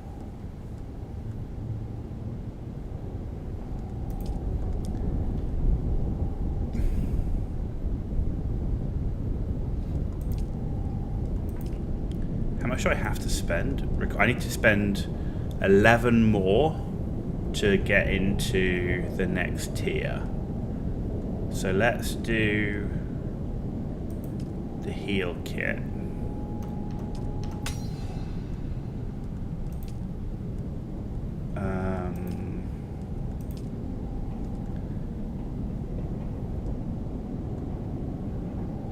Let's do the Solido replicator and the base reconstruction tools. The glow tube. I need to spend 2 more. Okay, well let's do the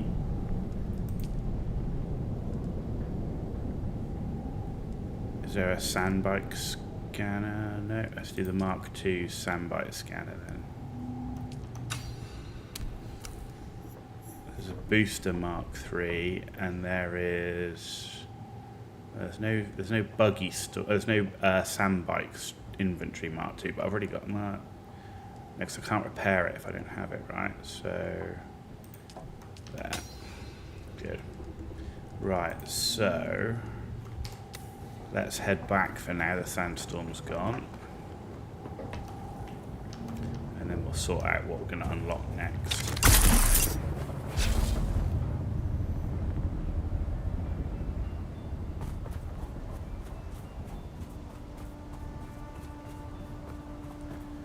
I need to find some flower sand as well. Right, I might as well pick up what I can of this stuff now then.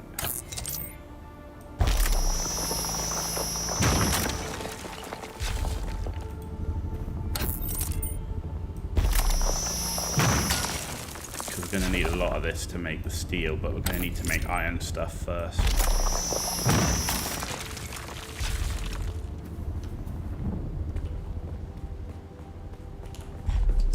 Really need to get the next tier of blood refiner. That's the, I think that's going to be the biggest one in the short term. Right. Where's the base? There. Let's go.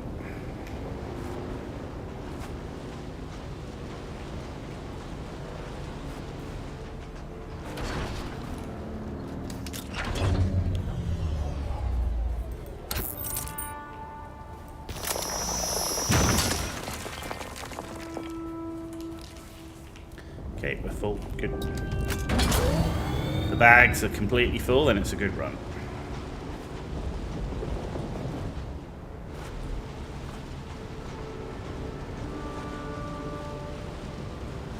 Where am I going? The wrong freaking way is where I'm going.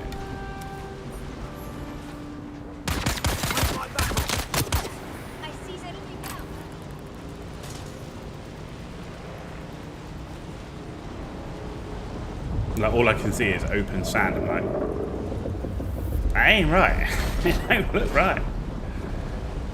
Because you have to go the right way. And there's a thing at the top, it's called a compass. It tells you the direction you're going. And even better than that, it has little icons on it to tell you where your base is. Yeah, amazing, man.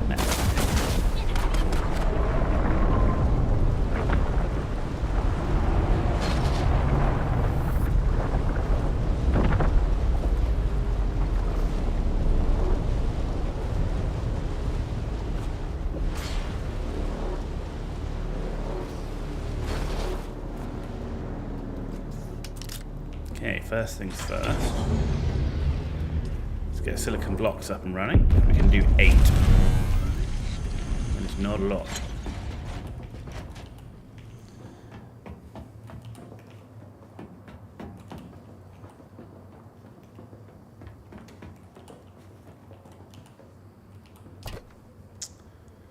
Right, welding wire I need.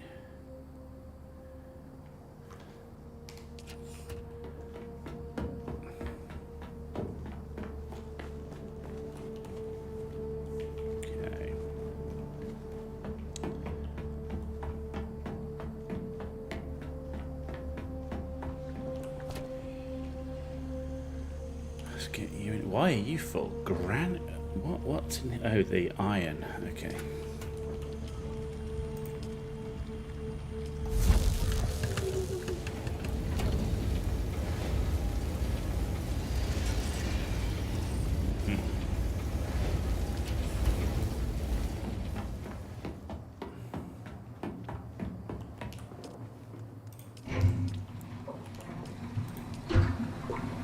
Yeah, that we've still got. That doesn't even do half of it. Right, fabricator, no, refiner. Right, so I've got the. So we're making the iron ingots, and we will be able to make more. We've got enough complex machinery to do both. I need silicon blocks, so we've got to find flower sand. And that one, I need a compactor as well, static compactor.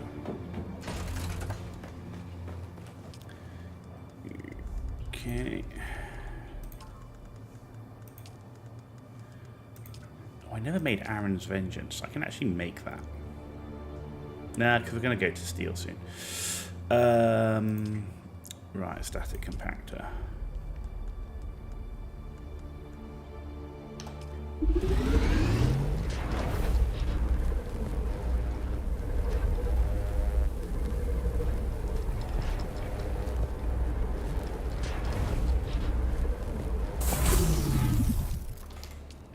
Okay, and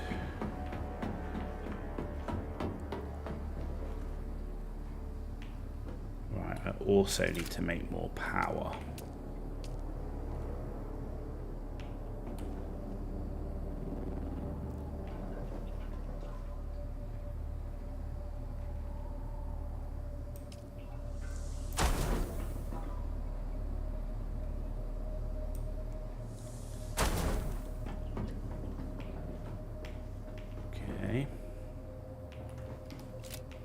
Actually, no, let's move this one.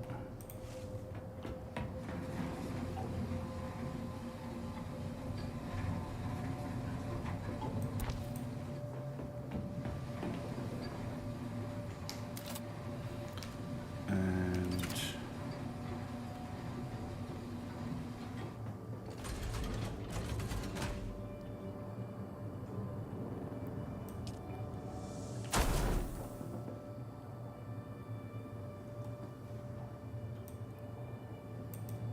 I don't know enough, okay. Okay. Right.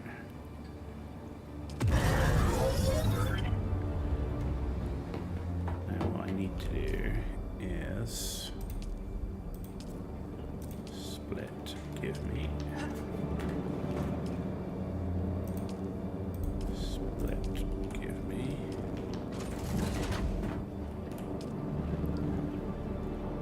And that's 2 days of uptime. We'll sort that out.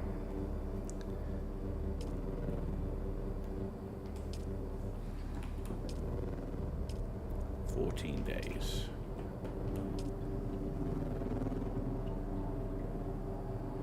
14 days. 14 days. Okay, good. Something at least 18 days.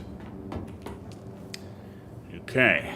Water reserves are low. That's because it's taking forever to do the thing, which is what we're working on now. Okay, good.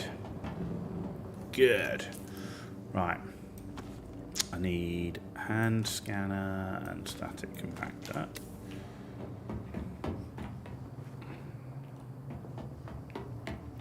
Let's go find some flower sand.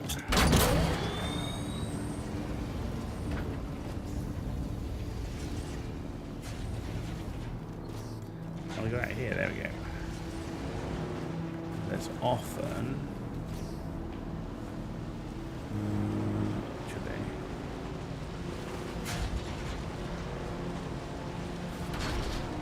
I did see flowers sand out this way before. Yeah, there's some.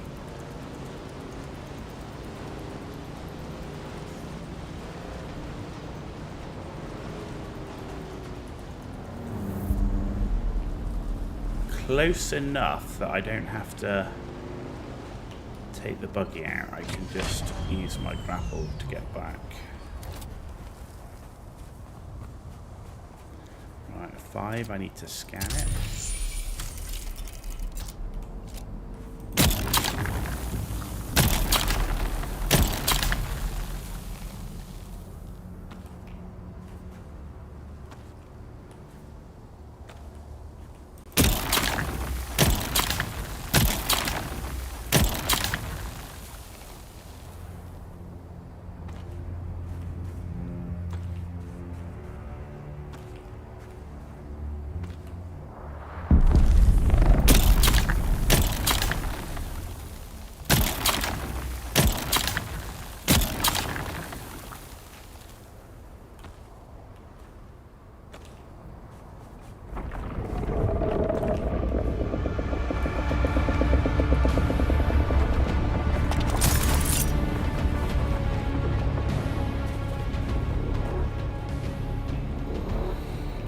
Okay, 438. Reveal yourself. What are you doing up there?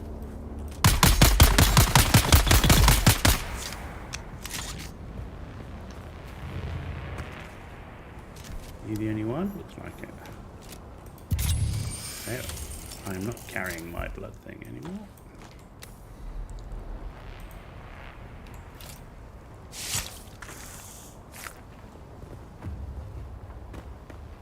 Right.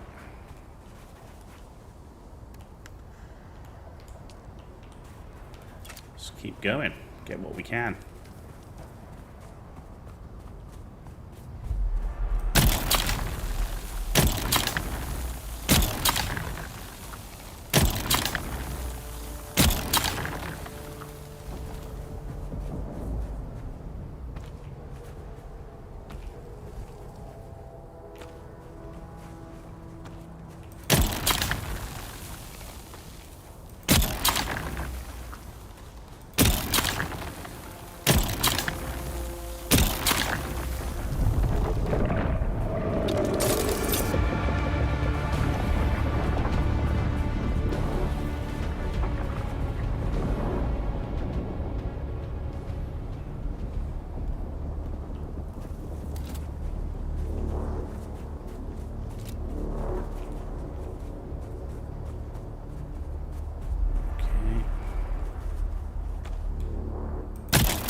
I hear the music.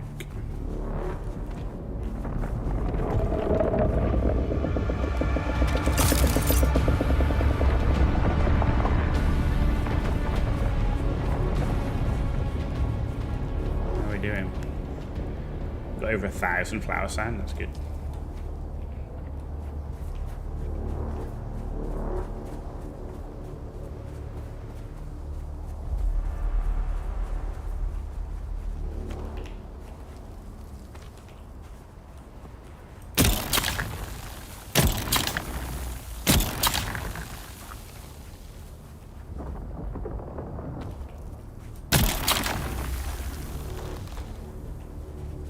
I always remember flower sand being the biggest pain in the ass.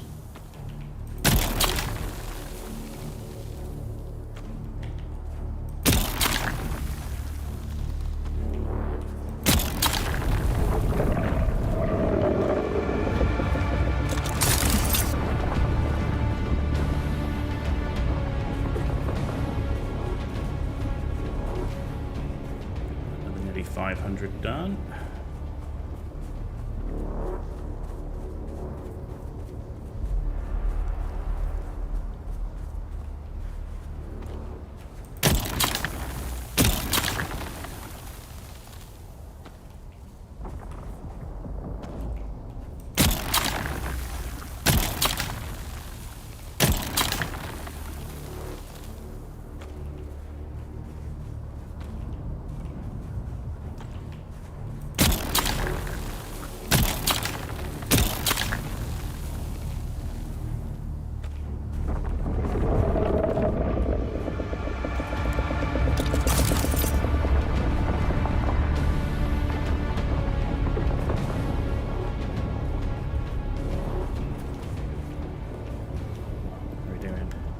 Nearly full.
dude. The worm comes up. This is why I remember the flower sand being such a pain. The worm is so aggressive here. Like, and I know we're using low tier gear, right? So I don't have soft step boots and all of that type of garbage. But man alive, this is painful. Like, can you at least give me a break? You know, Jesus.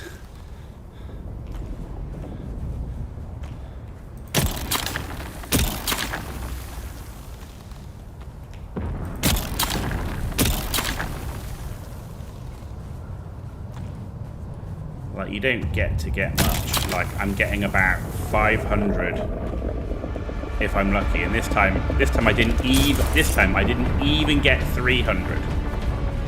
Didn't even get 300 before the worm comes.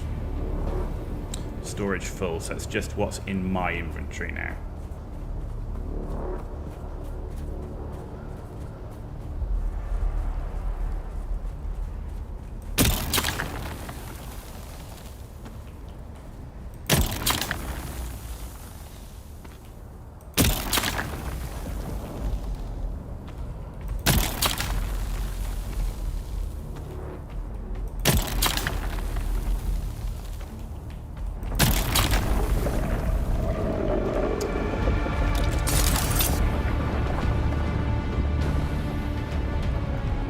Right, I'm done. I can't bother with that anymore.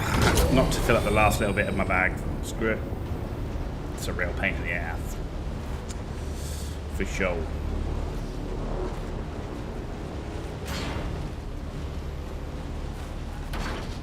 Yeah, like I said, I remember that being one of the biggest ball aches.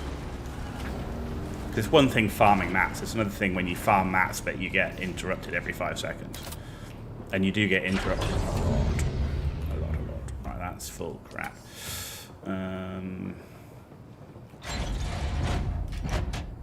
31, I don't need that many. I need, actually I do, because I need 16 and 16, right?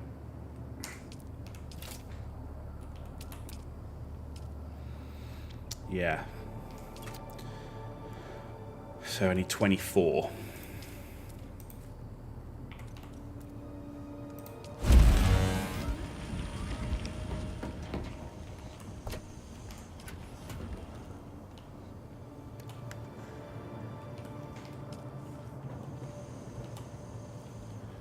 That storage is full. This one's not.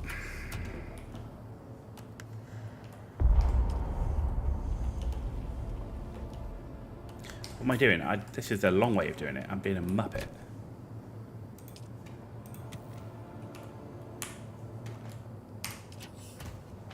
That's the quick way of doing it, right?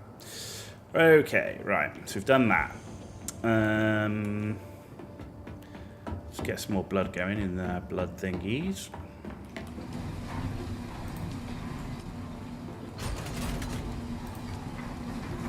Still barely chewing into it. And right, refineries now. I just need, right, so I just need a silicon block.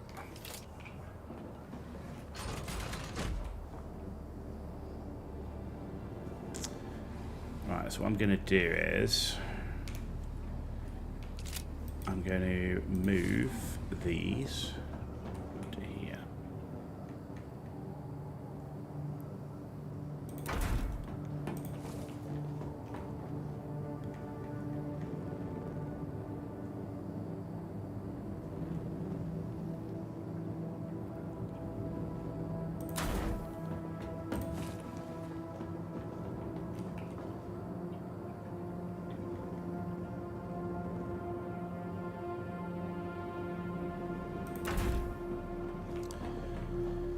Okay. Oh, storage.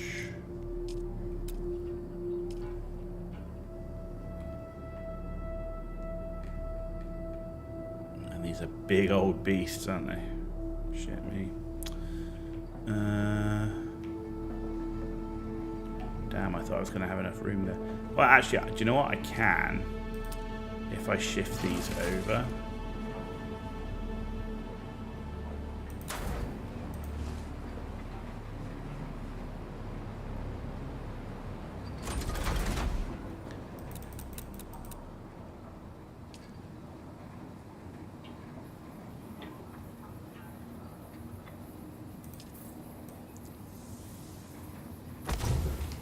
Bosh.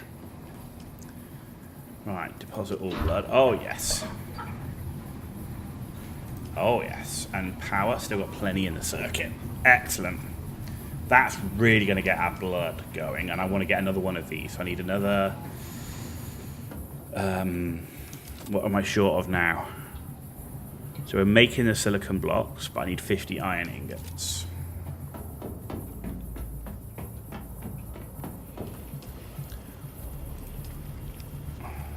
Okay.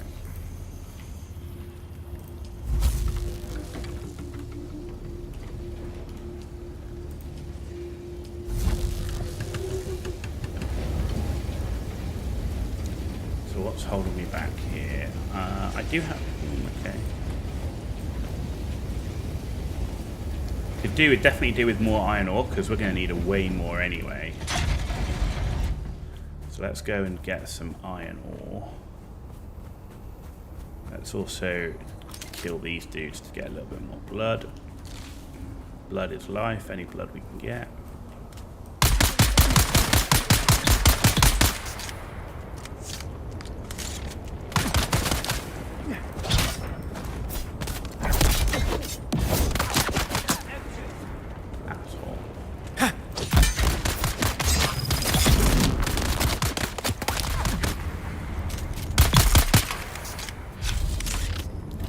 Harder than it should have been.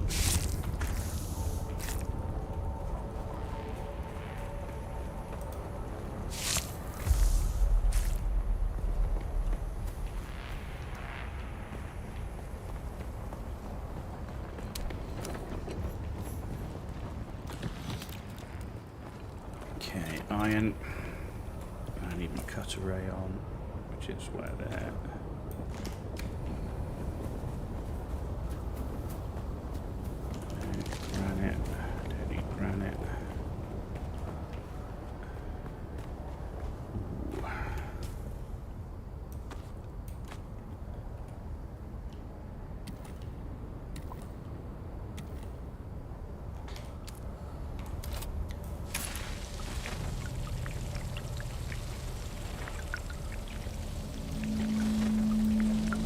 Nice.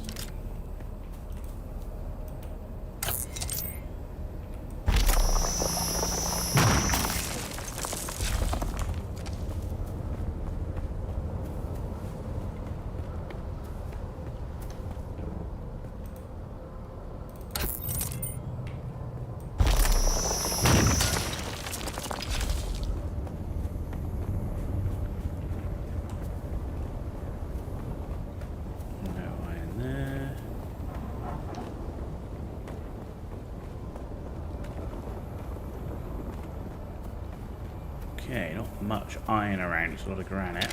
But there's dew on the ground, so I'm going to go and empty my water containers. And then go and do some dew harvesting as well.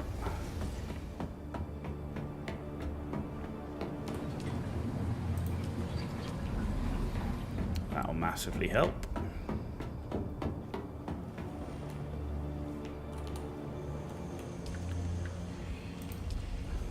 Oh yeah.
Nice. Did we fill them all?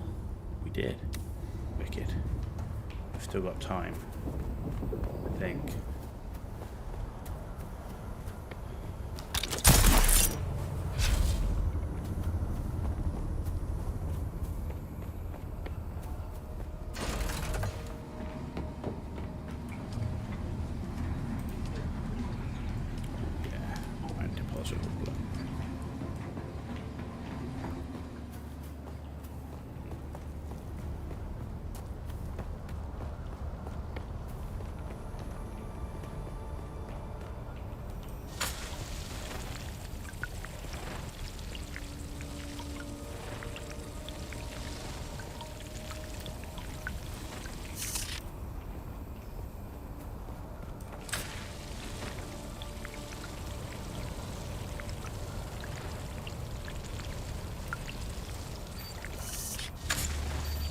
Nice.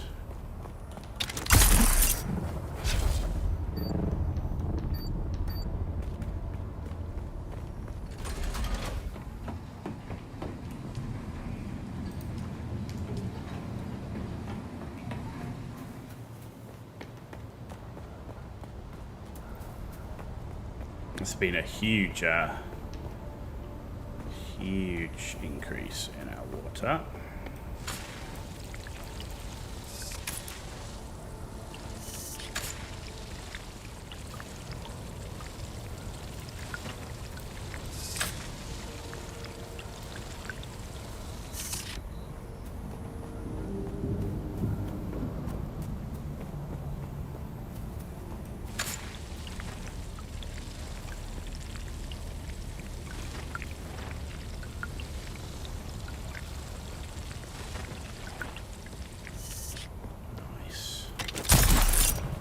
Another patch there.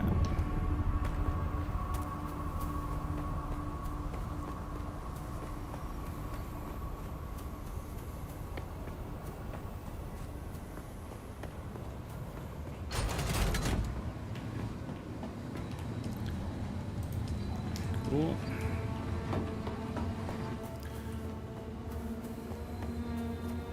And then we can get this final patch. That should fill us. We'll leave them full at that point, and we'll get any more iron that we see. There's a couple of iron blocks around here.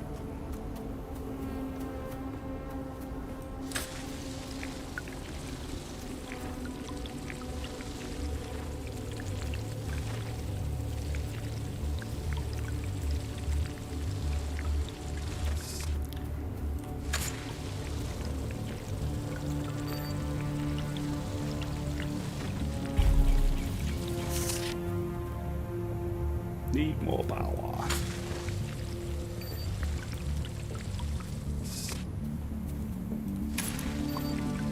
Nice. Just as the sun comes up. Awesome. Good timing, man. We really made the most of that optimal dew time.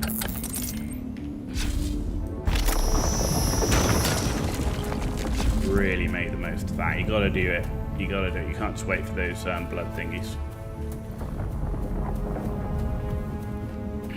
Early game, I mean even late game, you can get a lot of dew, that industrial dew reaper thing. But you need to make sure you got some good patches of stuff to harvest from. And on public servers, that's where a lot of them build their bases and they cover it and block it and stuff like that. Which is one of the reasons I will be very much looking forward to Dune single player. Deal with any of that garbage. We have to deal with players building bases that block all the roads and all of that type of stuff. It's going to be so good. It's going to be so good.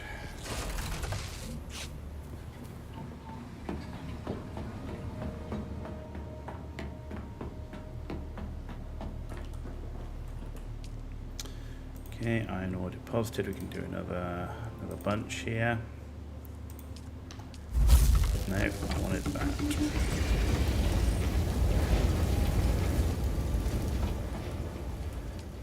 Right.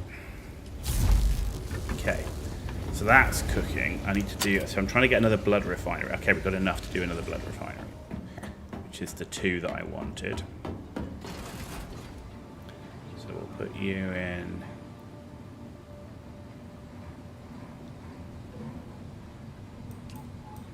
There. Right, so we've got 2 blood refineries. Cool. Because a lot of our water is still going to come from blood. So, next thing, just get rid of those fuel cells. Next thing, oh, refined silicon blocks. We are. Alright, so just give me, I don't know, for now, 20.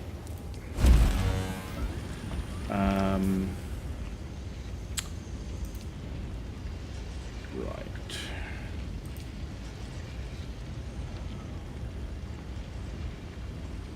So I've built all of that stuff. Don't want that. So what I really want to do is I want to get the upgraded gear, right? Because we want to move to straight into steel. So I want good armor. I want a sword. So I'm looking at the bare minimum, right? Because we're low on intel. So actually we're also going to need to make sure we build the machines, right? So I need a weapons fabricator, I need a garment fabricator, and the survival fabricator, which leaves me 5.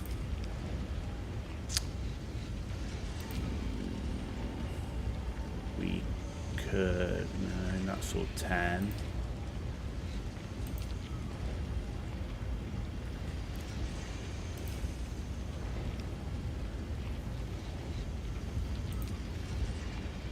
That's buggy stuff. Okay, so let's go with then the vehicle fabricator, and then I just need to go in. I need to go and get some intel so that I can get the disruptor, the Karpov. No, I need the disruptor, the spit dart, and the Karpov, and that's we need 40 intel. So while all this is cooking,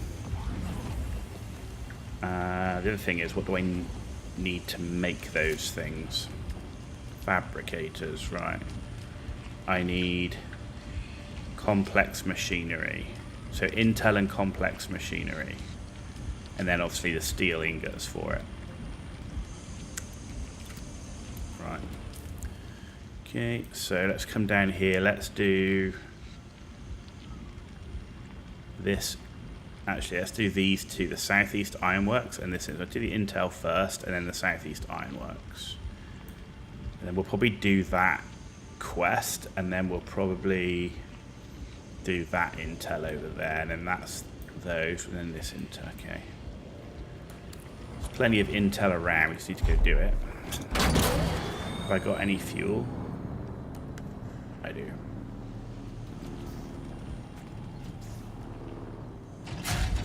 Oh, you bitch.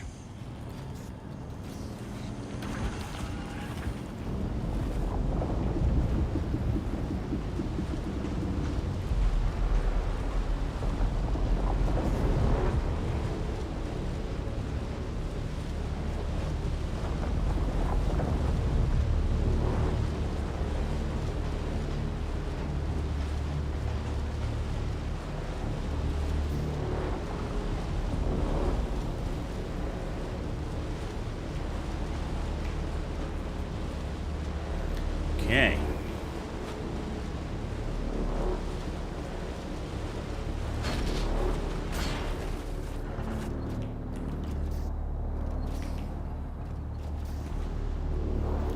Bitch. Right.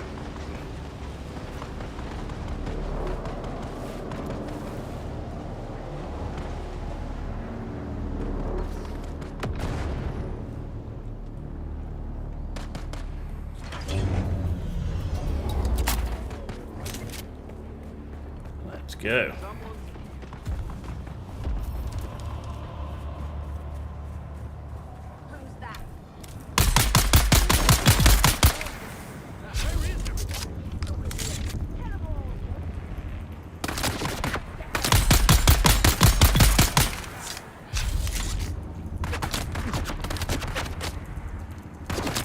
You're up there.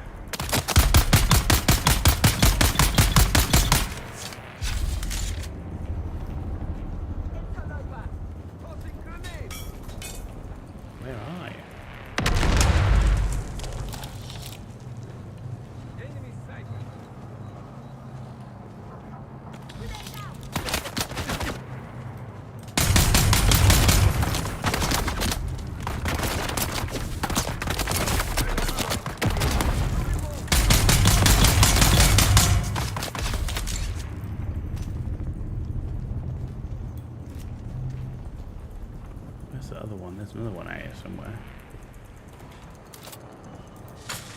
Ah, crap.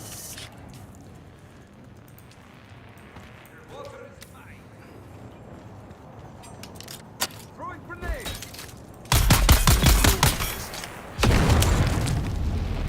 One way to do it.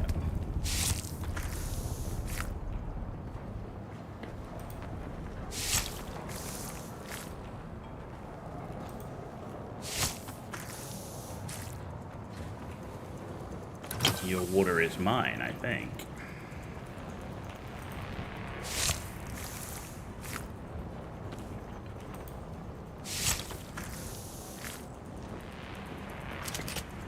There's another one here.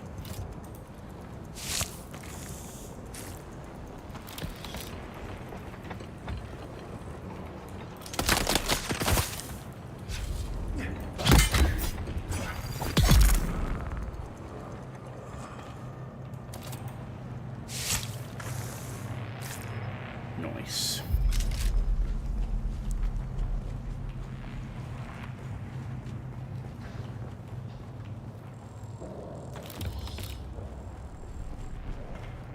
Okay. It's all clear. Out water.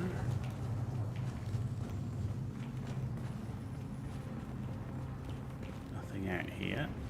Alright, next level.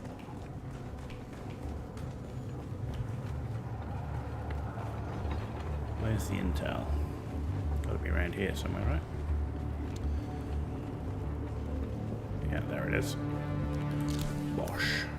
Thank you.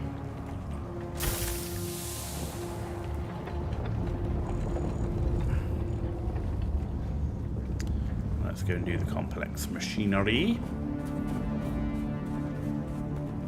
Is it that one? Which one am I doing? I've just done that one over there. I'm doing this one, right? We're doing this one.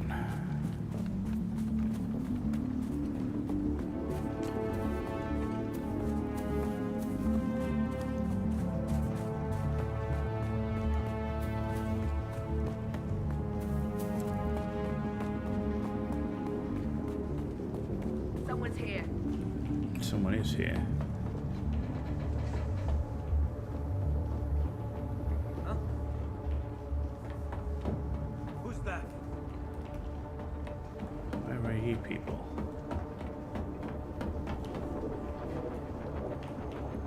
Where were you people? Reveal yourself. You must be on a level above. There's someone here. I'm coming for you. Where's my backup?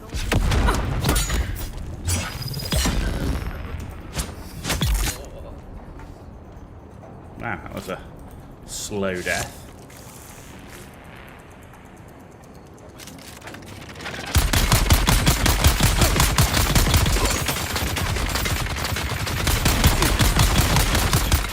Jesus, two of them?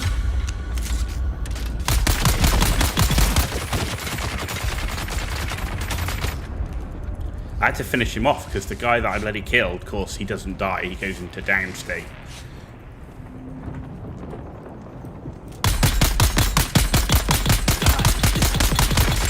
Jesus, how many headshots?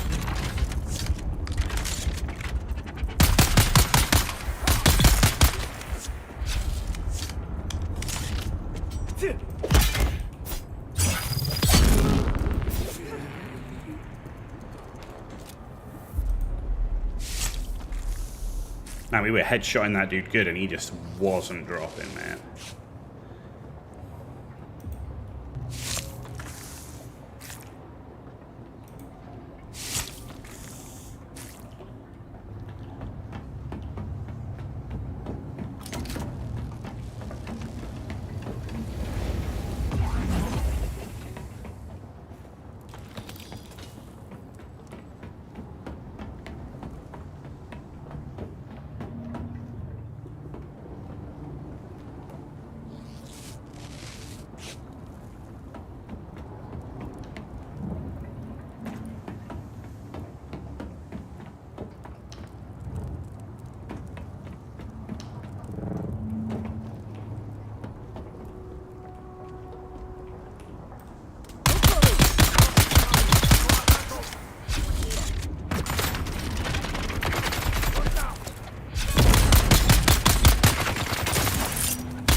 was a lot of dudes. Got him though. We all got him. Now I'll take your blood. It's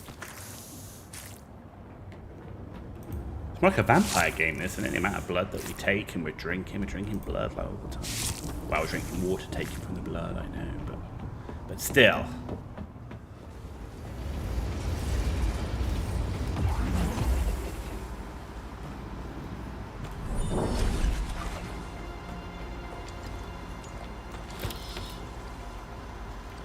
Nothing else? No? Any more for any more?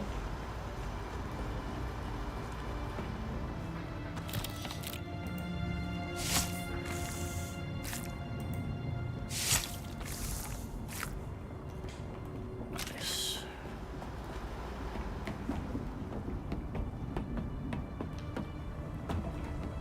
Good, nothing here either. Cool, this area's done.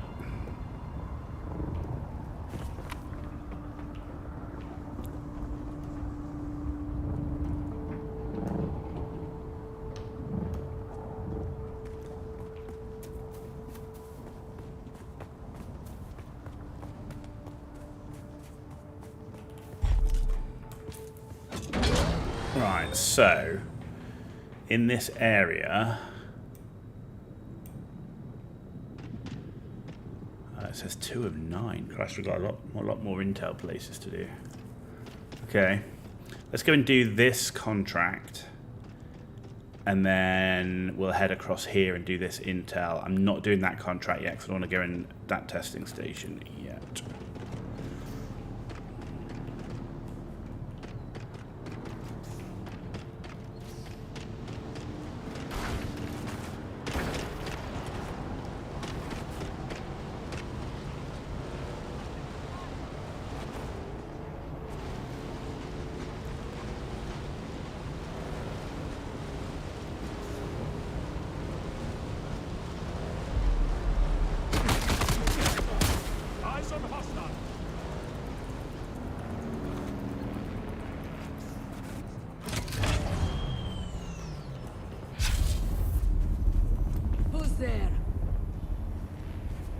Where's the other guy go?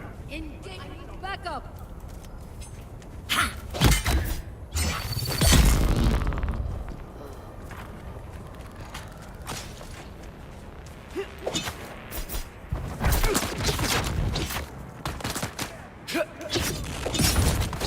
Ah. Okay, if that's the way it's going to be.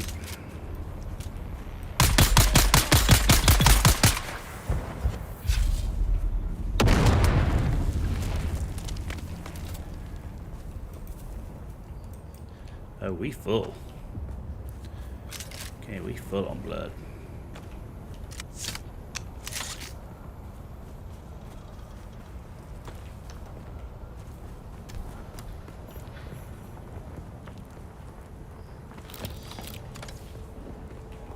Is that it? What? Damn, man. Okay.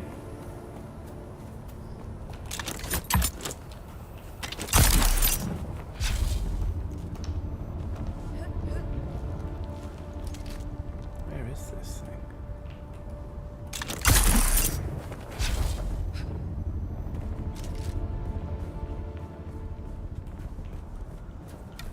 Aha. Spy's nest. Anything else here? No. Okay. Okay.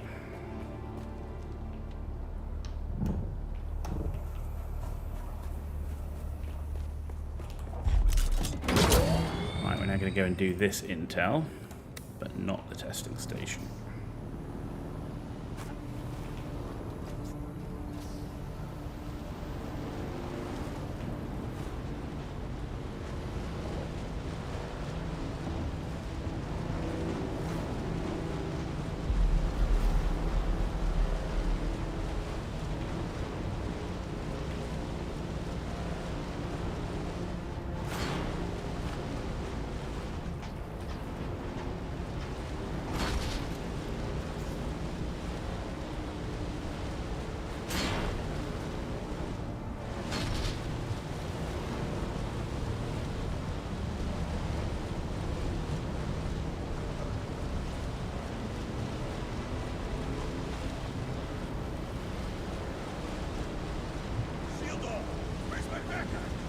That's somebody's base up there.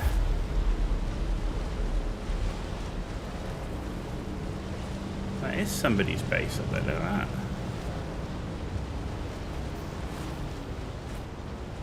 Huh.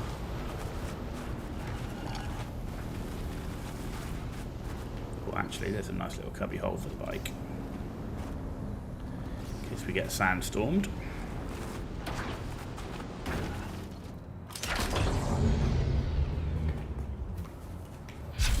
Yeah, look at that place. How long it took me to build that. There's some big bases on this server.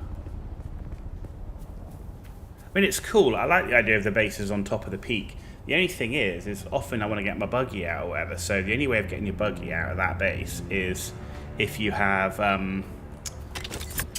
your carrier drop it down, because there's nothing that links it to the ground. You know, and the buggy is still the most efficient way to mine, and the most efficient way to get fuel cells. Though I guess you could have this as a flying outpost only. Sector weather alert. A large sandstorm is approaching. This as a flying outpost only, and then you could have a secondary base for your buggy, which is up in the eastern shield wall, which makes sense because of course you're not really going to mine much here except erythrite, right? That's the one reason to have a buggy over here.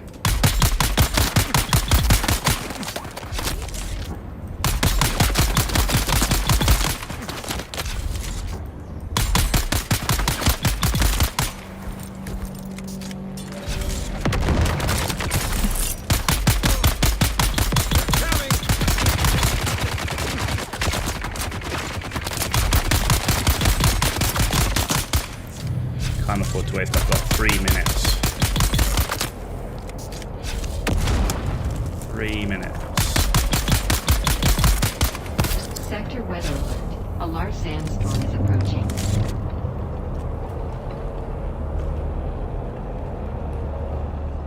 Well, this is why we put our buggy in, our bike in a little cubby hole like we did. Because I haven't been able to make the bike backup tool thingy yet.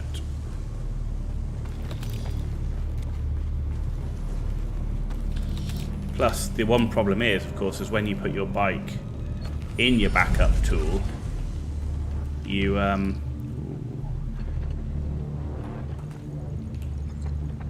you can't respawn on it.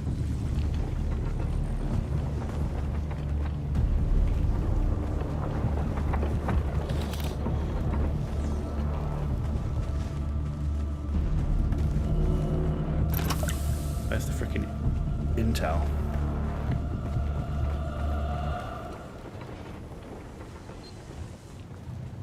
Sector weather alert. A large sandstorm is approaching. Did I pick up the intel or not? Yeah, I did. Okay, I did get it. Okay. Don't remember picking it up, but there you go. I got it, apparently.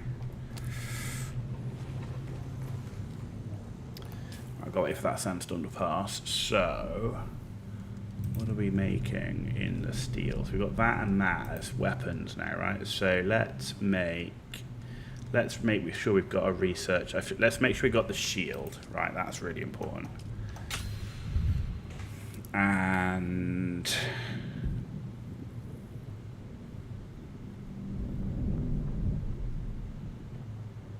the sniper. So the only thing I'll do, I need 20 more intel to do the Karpov and the disruptor. And then it would also be nice to get the Mark III cut array as well, and the power pack. Yeah. Sector weather alert. A large sandstorm is approaching.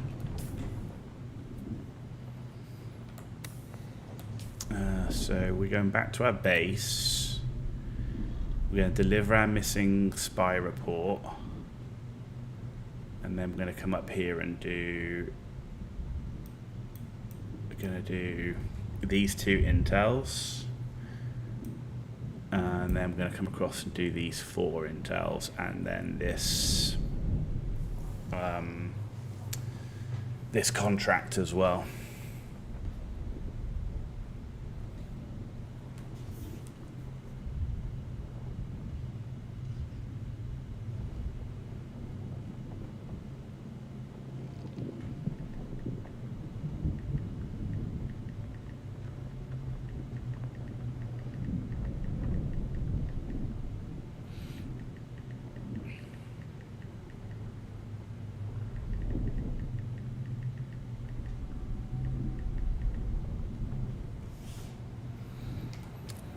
Okay, we clear? I think we're clear, aren't we? Yep.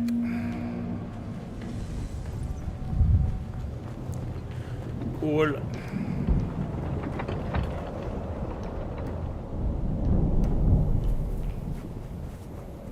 Where's my bike? Down here somewhere. There it is. All safe and sound. See? Look at that, not too bad. Bearing in mind, this is still the bike I first built. I'm still on my first bike.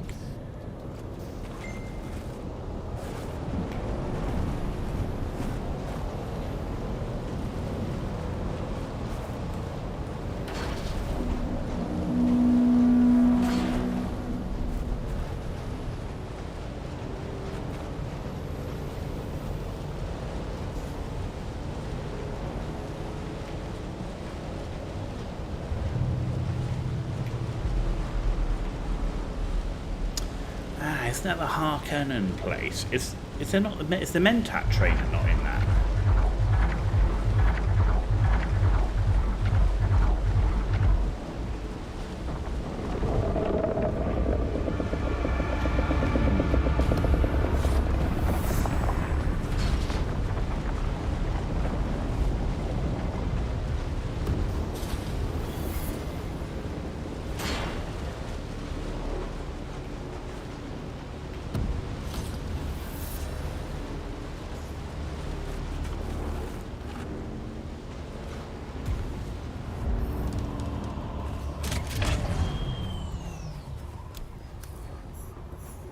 I could have sworn the Mentat trainer was in this area.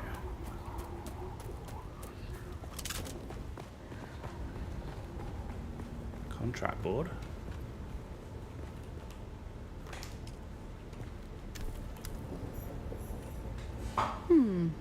You seem fit enough. But don't take that as a compliment. My standards are low.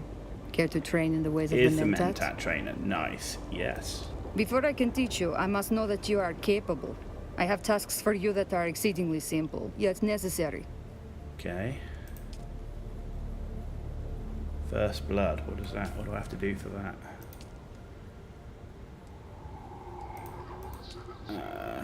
Deliver 100 plant fiber, 40 iron ore.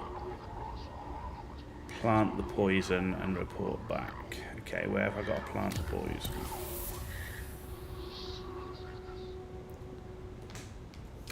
How much plant fiber do I have on me? 20, of course.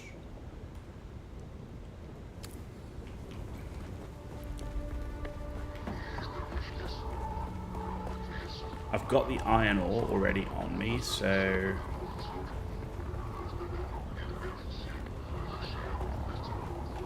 if I can just find a ton of plant fiber, that would be awesome. And of course, the thing still doesn't work. Oh, why do they not let you use suspensor belts in these places? Why? Tell me why. Someone tell me fucking why. Oh, that's carbon. Oh. I don't need to farm carbon. I just want to get this. All right. I'm gonna. Because I really want to unlock the Mentat stuff, so because that's ranged. So I might run home, dump the blood, see if I've got any plant fiber there, because there's none around here, but not more, certainly not much, and my bags are pretty full. Let's ditch what I've got because the base is close, and then we'll go back and complete that and find out where we've got to drop the poison. Because getting the Mentat stuff done, that would be amazing.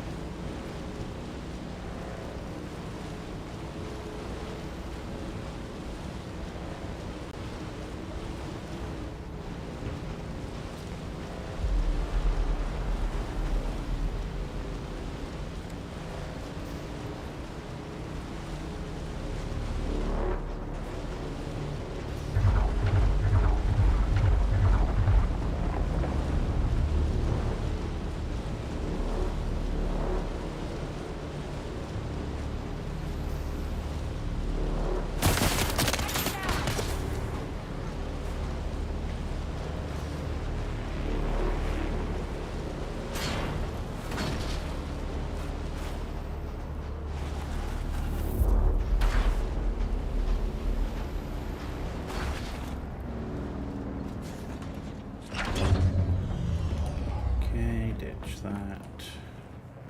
Okay, that storage is full.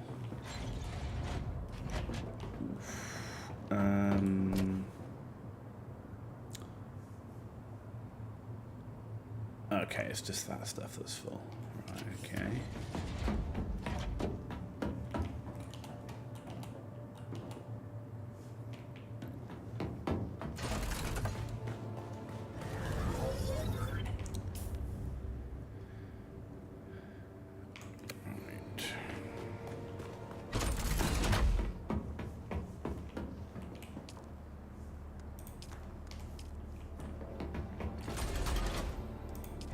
Cool, we're nearly up to 19,000 water. That's going very well.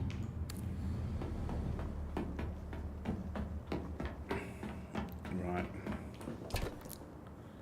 I've got 51 of that. I don't have hardly... Right, I need some salvaged metal. I need to... I've got that bloody power pack to scrap. I need salvaged metal, so I need some more storage containers. Let's get rid of that. Actually, good to take. Always need those right now. Let's run outside and pick up some salvage metal. And also...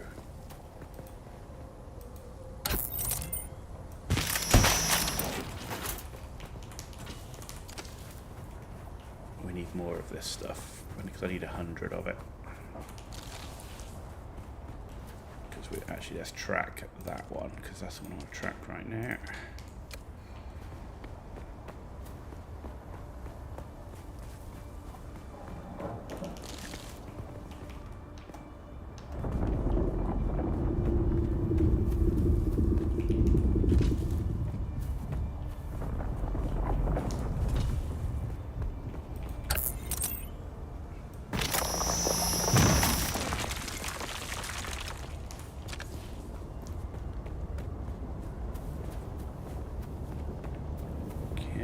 So pick up the iron ore while I'm out here.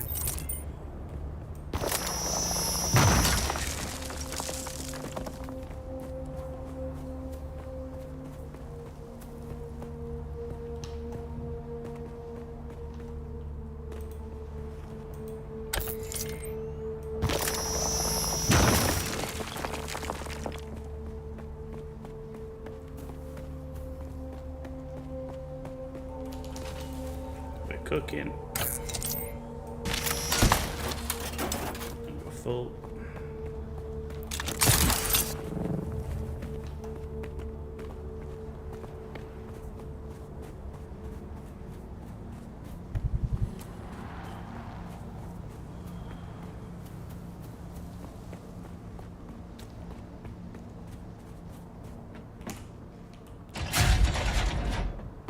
Okay.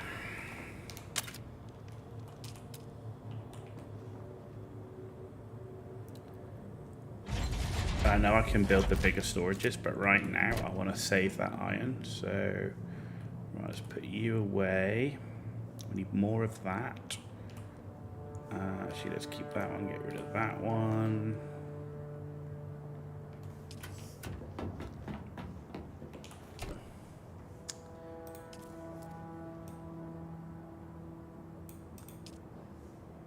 Let's get rid of that. And that. And the fuel cells.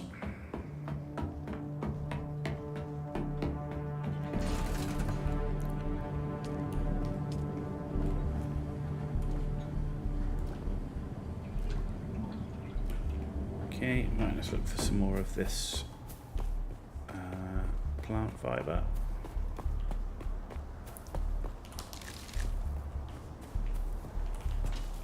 Take this while I'm here.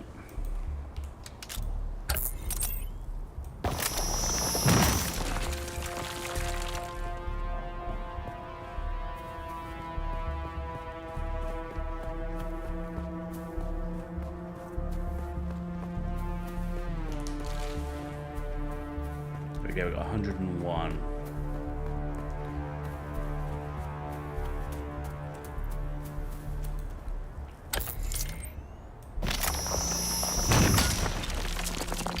Worth having a little bit more than we need, because that's going to use all the plant fiber that I was picking up ready to make more bandages. So I will pick up just a touch more.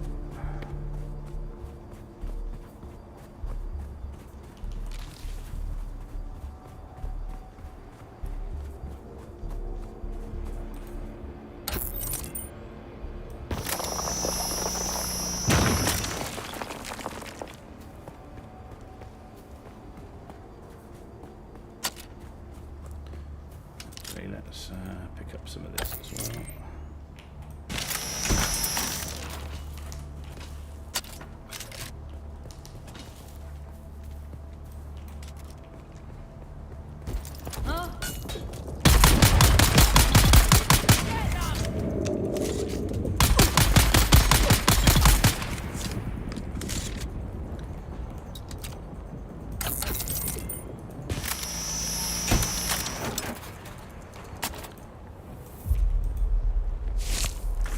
There we go, load up on blood as well.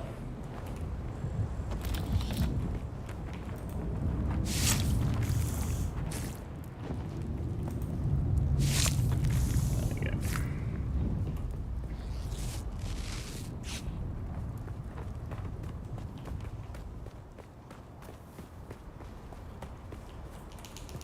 Oh, can't pick it up anyway, I'm literally max full.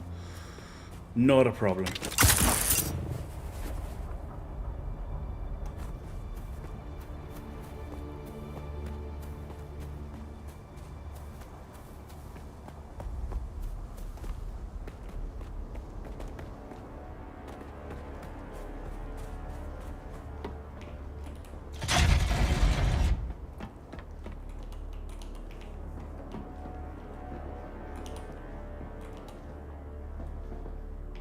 Okay. Right, I've got enough of the iron ore, I've got enough of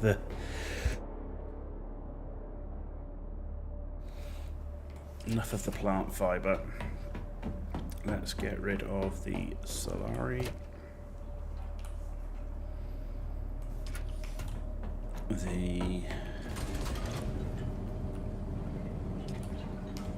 Refuel the generators.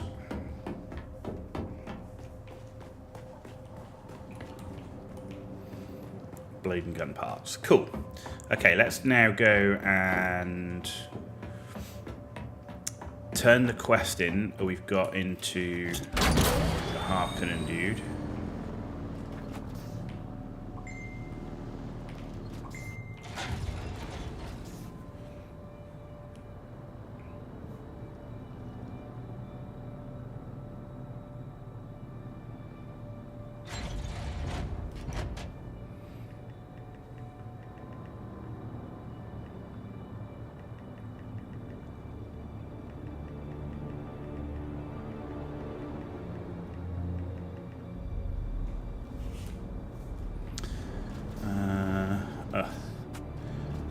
Closed again. Let me out. There we go.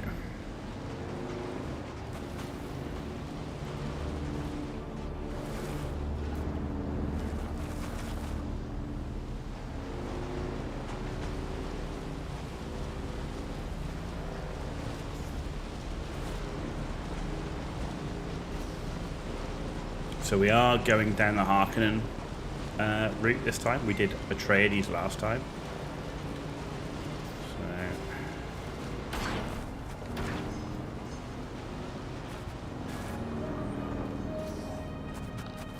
It's a lot of sandbikes.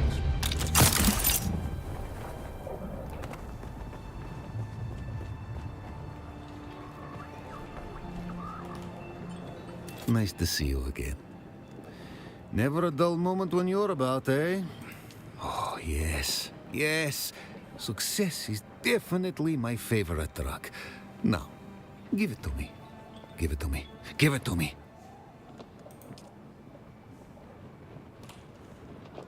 Yes, yes. My hands and mind are rapacious for ill-gotten intel. You are indeed resourceful, unlike the louts I have to deal with in this wretched place. Perhaps you can help me. Perhaps we can help each other.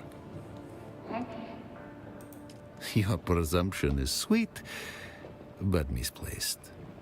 I collect deniable assets. I run them through the meat grinder of espionage. Most end up fine paste. But I suspect you'll choke the machine. Are you disposable? Certainly. But being deniable comes with certain freedoms. I trust you'll exploit them. We share a problem. I was not meant for this dung heap. Only my jealous peers contrive to place me here by exaggerating my extracurricular hungers. I must get out of this place. I must again deal in skilled agents rather than asset scum. You can help me rise. And I, in turn, can help you. That's the beauty of being an undercover and deniable asset. Your movements are unrestricted. You're as likely to get shot or stabbed as anyone else. Fair enough. I always have tasks that need doing. Do them and I will pay you. And we will bide our time to seize further opportunities. Okay. Our target resides near the Atreides fortress. I need something incriminating planted. A false log. The contract has the particulars. Do not distract from your task with questions. For now, focus on the action itself. We can talk at leisure when it is all done. Okay. Goodbye. Cool. Right, so that's done. Right, let's go and do... Right, we want to go do the Mentat stuff. I really want to get the Mentat stuff done.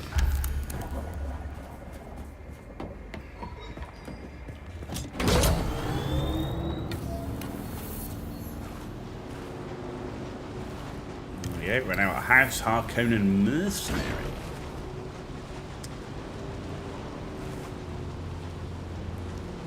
Man, I seem to spend my life being a mercenary these days. Playing Mech Warrior, I'm in a mercenary company. Playing Dune, I'm a mercenary. Playing Path of Exile 2, my favourite class is the mercenary. Literally, it's like, okay. I think it's trying to tell me something, right? We're a merc. We do anything for money. Mm-hmm.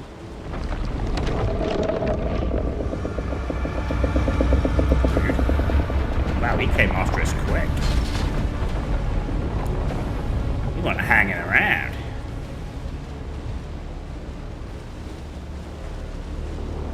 You can see the base much clearer. It's a good sized base, look at that. Maybe there is a route down? I don't know how far if it does go to the floor or not. Okay.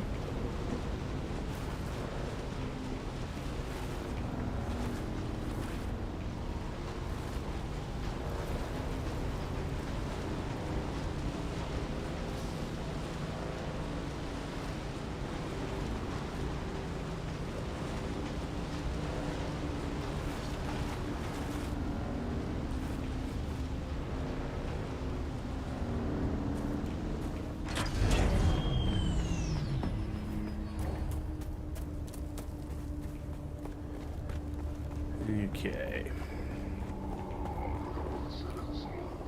Back again. Yup. Here. You know what to do next. Apparently so. Am I planting the poison? No,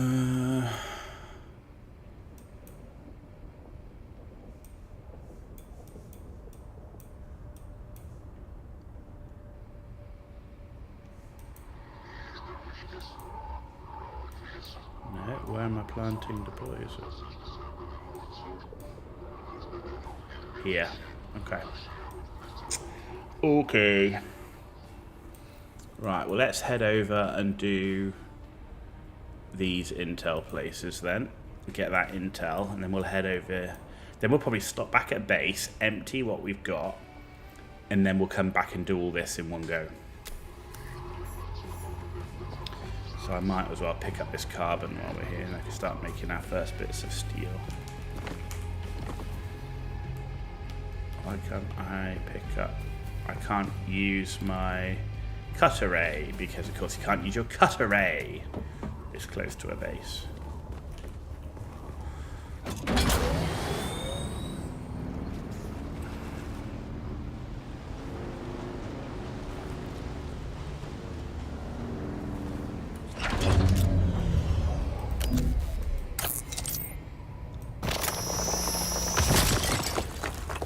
That's our first few bits of carbon, so that's a good start.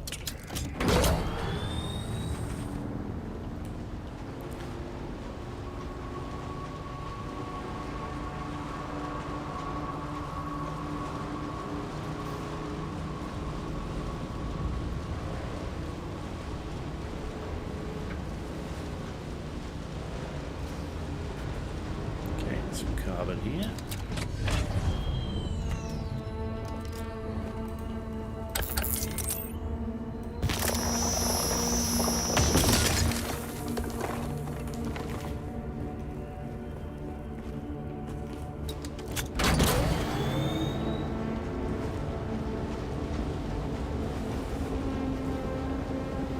Sweet.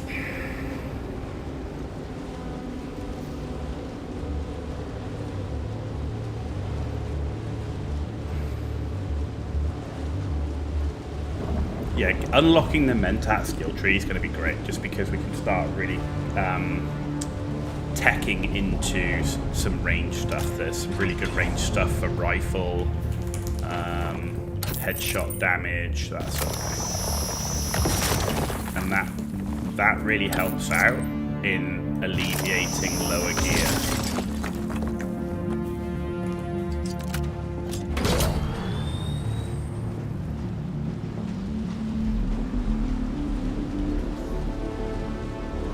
A really good mitigation of that sort of gear changeover because you're boosting your skills.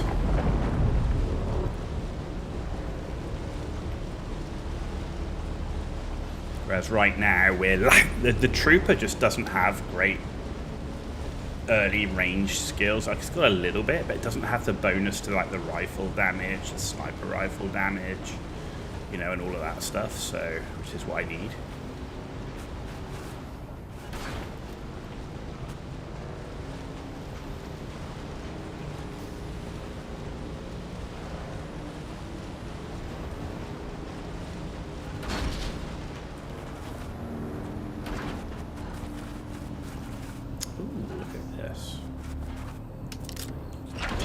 Going on under here.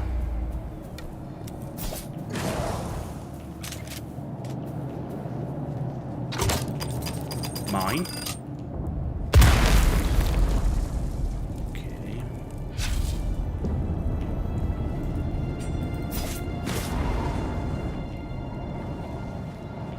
Okay, well I'll take the micro sandwich fiber, if nothing else. I see someone. Nightshade on board with us on YouTube. How's it going? It's going good, my dude. How you doing? Thanks for joining us. Much appreciated. Hope you're having a good weekend so far.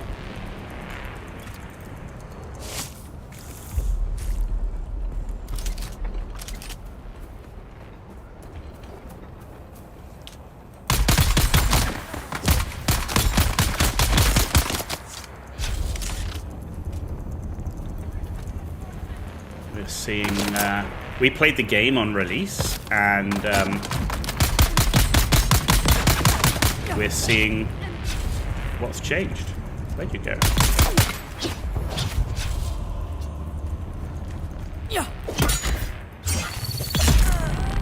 So far, I'm not finding the changes massive, certainly in the early game.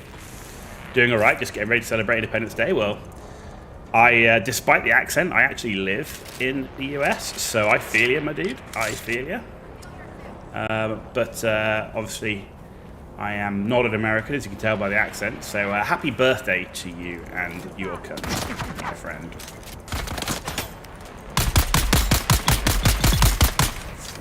And I shall certainly be looking to celebrate with my neighbors and stuff down here in Florida later today.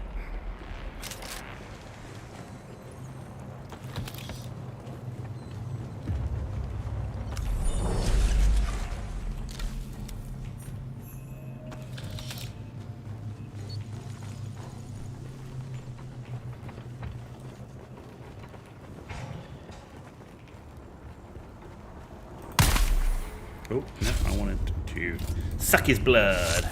Not shoot him, he's already dead.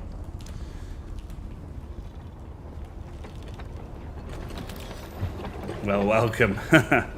Thanks, dude. Yeah, I've been here. I'm just coming up to 3 years. I spent my first just over 2 years up in Virginia, and I recently moved down to Florida. Oh yeah, love it, man. Love it. I wouldn't want to be anywhere else. I love it out here, without a doubt. I feel more at home, more comfortable here.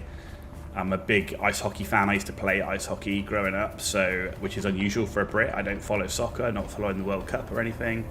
So I actually get to watch ice hockey live over here. It's amazing. Who'd have thought? So, but yeah, no, I love it out here.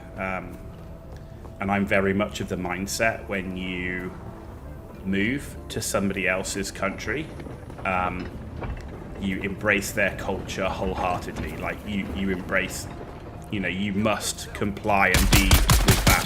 Fortunately for me, I find that very easy. One, I wouldn't say British culture is that different. Obviously there are similarities and there are differences, but I fully subscribe to 100% in embracing all parts of American culture.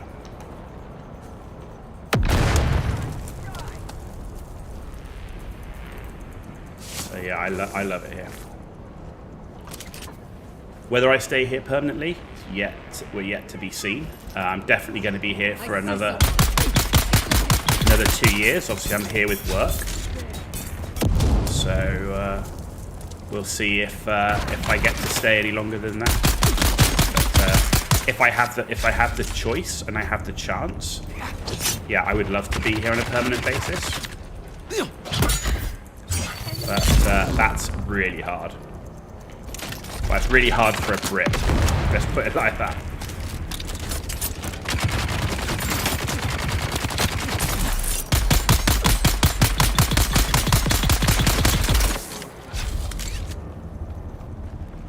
Yeah.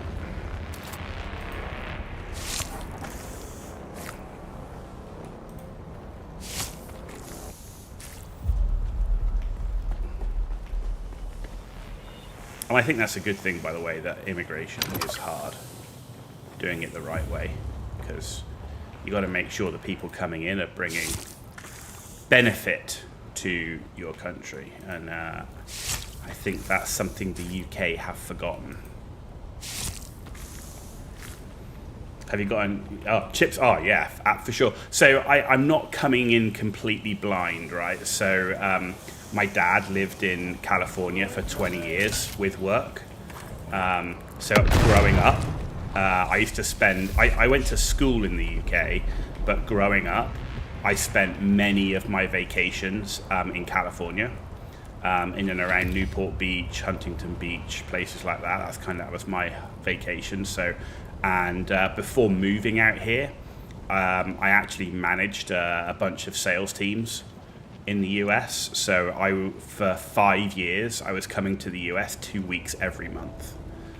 So I was doing 2 weeks in the UK, 2 weeks in the US, and then 4 times a year to Australia. So I've spent a lot of time out here, but this is the last 2.5 years have been the only time I've actually properly lived.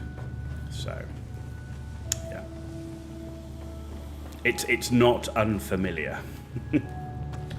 Immigration is hard, but it should be easy. Oh, totally agree. Totally agree.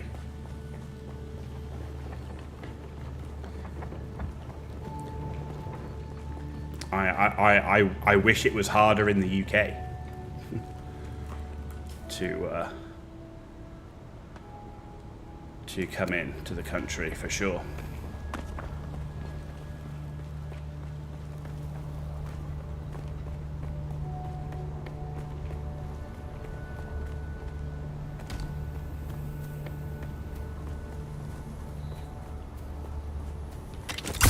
Busy, yeah. I mean, well, you know, I'm not the youngest of cats. You know, I spent 10 years in the British Army. So I coming out of the British Army, and I used to fly helicopters. So I was doing medevac, and from there went into industry, and that's what I've been doing, working in the industry side of the house.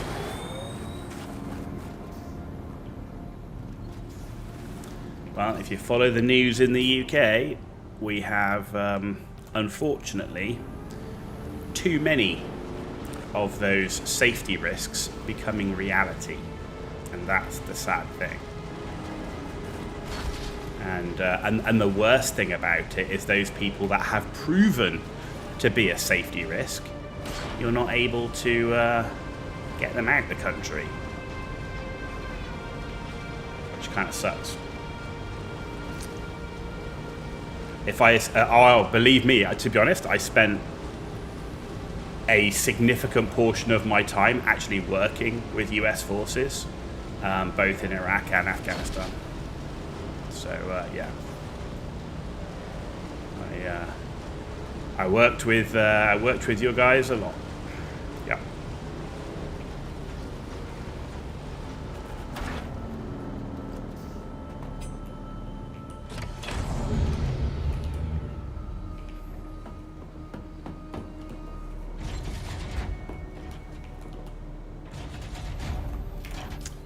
Okay. Ooh. Right, let's have you make steel. You can make 56 steel ingots, that's awesome. Let's have you make iron. And you make the remaining copper.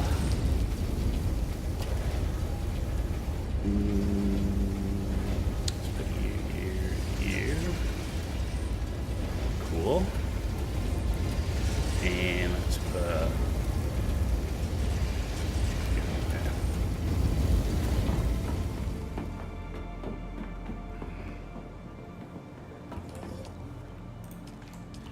I mean, the UK and the US, despite all the politics, have always been very, very close, certainly on the military side of it. You know, and when I completed my pilot's course, the first place I was based was in Germany. So again, there's obviously quite a lot of American bases in Germany, so worked with those guys a bit too. Yep.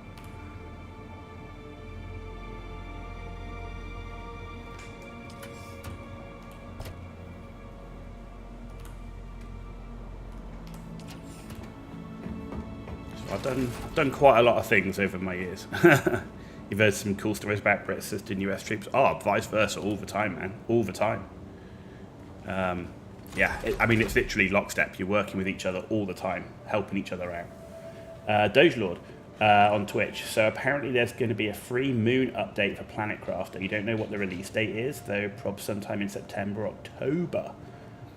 Doge Lord, that's actually awesome because I'm doing obviously a full system playthrough. By the time I'm getting, I've completed Prime and got into completing Aquarius, Selenea, and all those other ones. Having another moon and it's a free update as well. Man, Planet Crafter and the devs just keep knocking it out of the park. You've actually heard a few times when the Brits said their own people left them behind, but US troops rolled in Black Ops. I mean, the Brits and the Americans do have a slightly different philosophy, so that those stories would work out, absolutely. There is a slightly different philosophy on the way the Brits are compared to the US when it comes to not leaving anyone behind, and then obviously the risks it takes of going back and getting them out, as we saw recently in Iran. But that's part of the whole. What we talked about a little bit, the culture differences. There are some slight culture differences, right, in how we operate, which is no bad thing. The world would be a pretty boring place if we were all clones, right? Okay, so we've done that. Right, research. So I want the Mark III Cutter 8. Yes, please. Don't want any of that right now. Yeah, so I wanted the Artisan Disruptor and the Karpov, which gives my weapon loadout. And then, oh yeah, I wanted the Power Pack. Cool. Okay, that's looking good.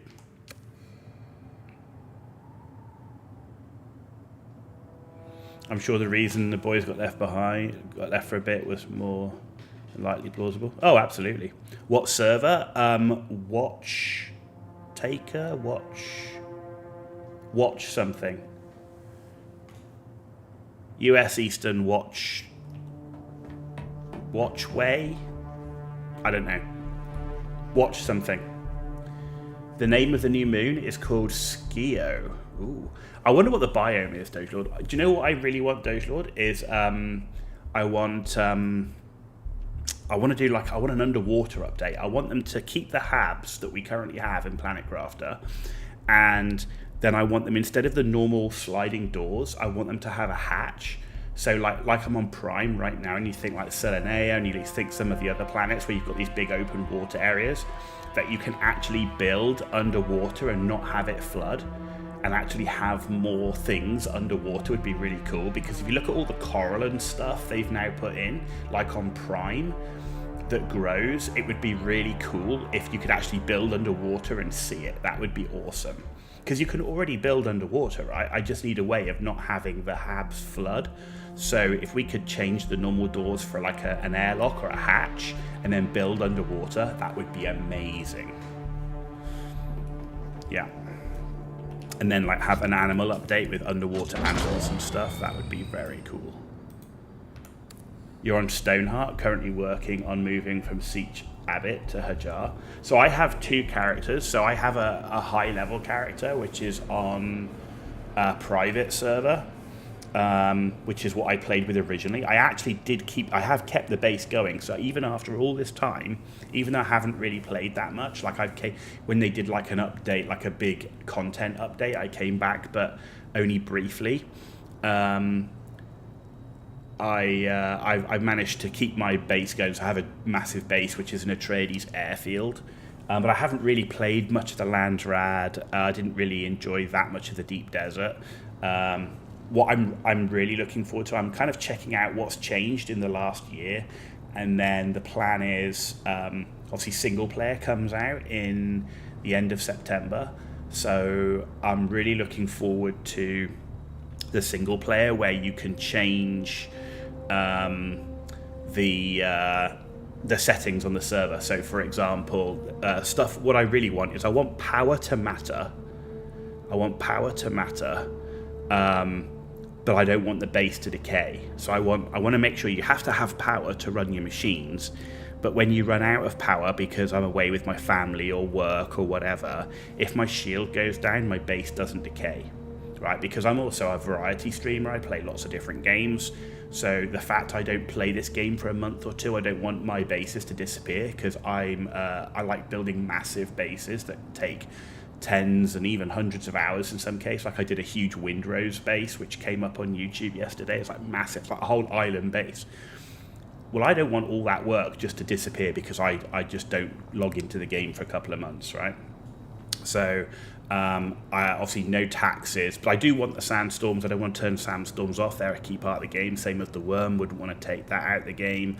I'm in two minds about whether I'd leave durability on. Yeah. I don't know what I think about durability. Part of me wants to keep durability on because, I mean, one of the biggest things I do is, one of my favorite genres is survival, right? It's survival games. I play a lot of survival games. Most survival games have durability as a key survival mechanic. So I'm not against durability. Though sometimes I feel like some things in the game, and I don't know how it is now, but when I played before, I felt the static compactor durability was too low. It would break too quick. So that's why I'm in two minds. I'm not sure right now that the durability is properly balanced for how I like it. But I like the principle.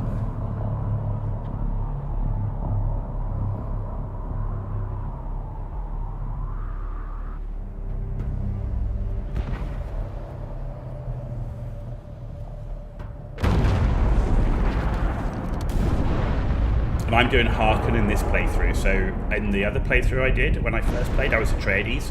So I'm doing Harken in this time to see the difference as well. See what the difference You might between have the two seen is. my little pyrotechnics display, Offworlder.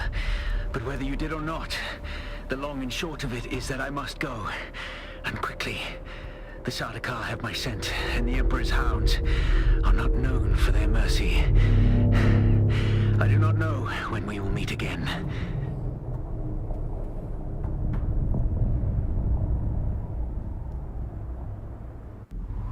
Continue to follow your path. Let the desert teach you as you walk in the footsteps of the Fremen. Find allies. It is hard to survive without friends. And remember, Arrakis will sharpen you, Offworlder. Make sure you become the right kind of blade. And that's the other thing I'm looking forward to in single player. Building bigger bases. So maybe if they allow us to have more than 5 expanders, so I can do really big stuff. I want to be able to have more bases and less limits on where I put them. I want to be able to build a base and not worry that I'm blocking a road. Like, I was always very conscious when building a base that I wasn't blocking a road and wasn't blocking the dew patches and all that sort of stuff.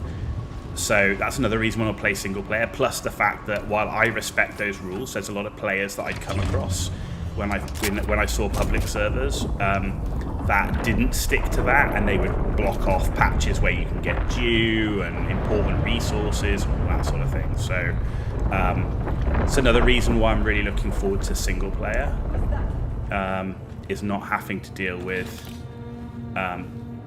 quite frankly, I don't like to call it griefing because that's not really griefing in the traditional sense, but let's call it unsportsman-like mechanics,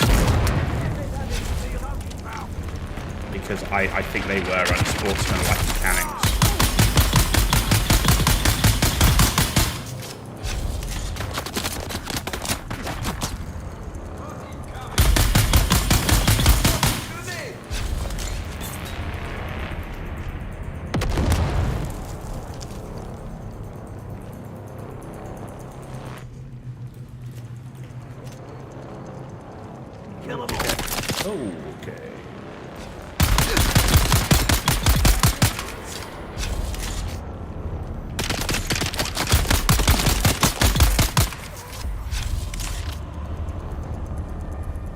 Wish you were on your server, your guild would try and recruit.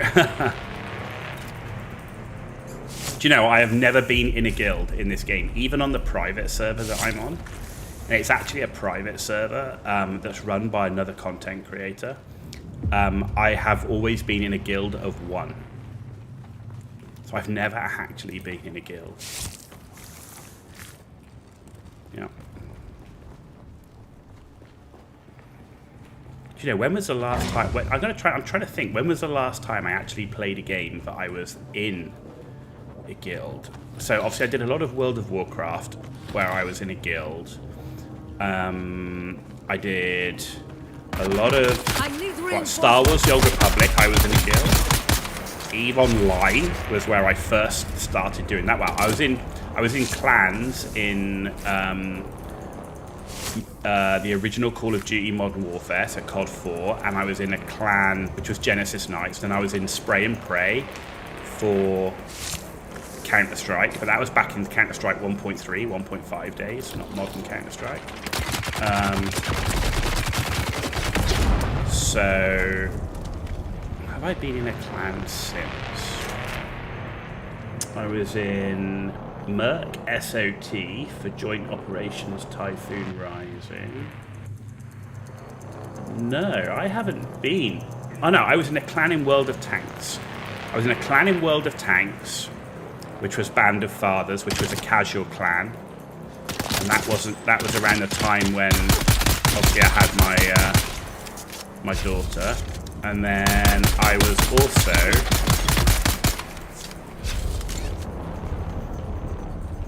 where was I? I mean, the most serious clans were the most serious clans. Counter-Strike we played pretty seriously because we were on the enemy down and clan base ladders for competition. And then I was Genesis Knights. We did do competition for that. So we did do like matches and stuff because I was the training officer in that. World of Warcraft, as far as it got, was server first. We never went for anything beyond server first. We were not that good. We wouldn't always even win that. Star Wars: The Old Republic was an RP clan, so that was more about having fun with the story. What else did we do seriously? Probably Mech Warrior Online, where I was part of the Wolf Spiders unit, and we actually progressed to the finals of the championships which were running for Mech Warrior Online. So that was way, way, way back. So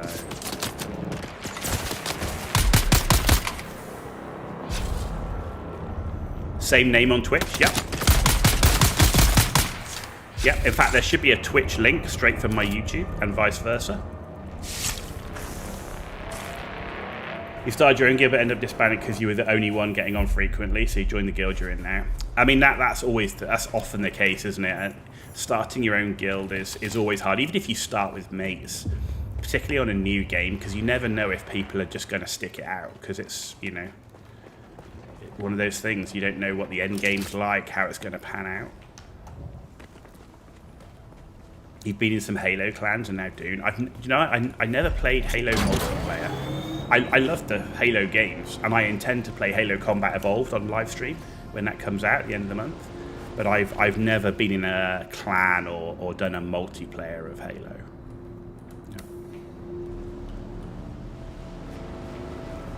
But yeah, I've done quite a few.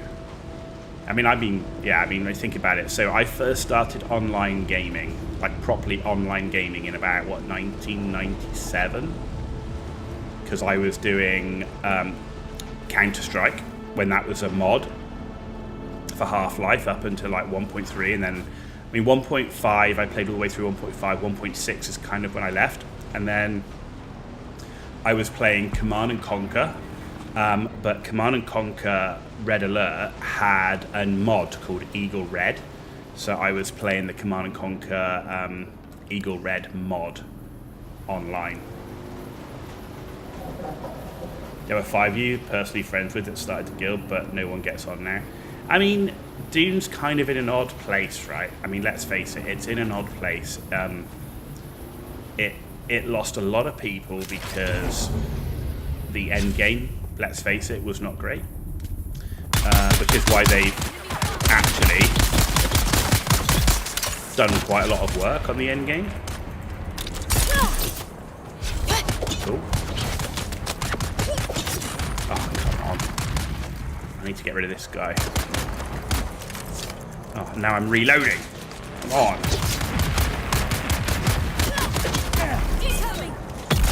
Thank you. I'm not going to break your shield, am I? No.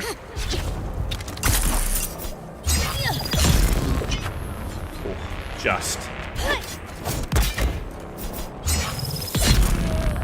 Gotcha.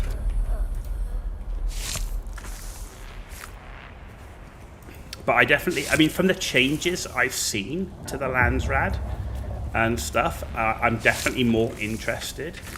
I like what they've done with some of the endgame stuff. I still kind of feel like the skill trees need looking at. I'm not sure. I think the skill trees are still feels like a lot of skills there that I'm kind of a bit meh. And you know, especially with the fact you can now get extra skill points from the Landsrad stuff, is really cool. So I think that's where I think they could invest some time in improving the skill tree. From what I've seen, obviously I'm still early game. The other thing was when you look at that Landsrad system and you've got that whole, you know, improve the skills, do the missions, and blah blah blah. I didn't like the fact it was time gated.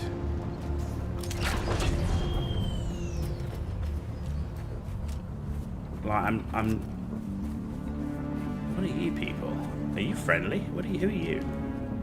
Be you flesh or be you another spice mirage, either way I will speak with you and glean what revelations there are to glean.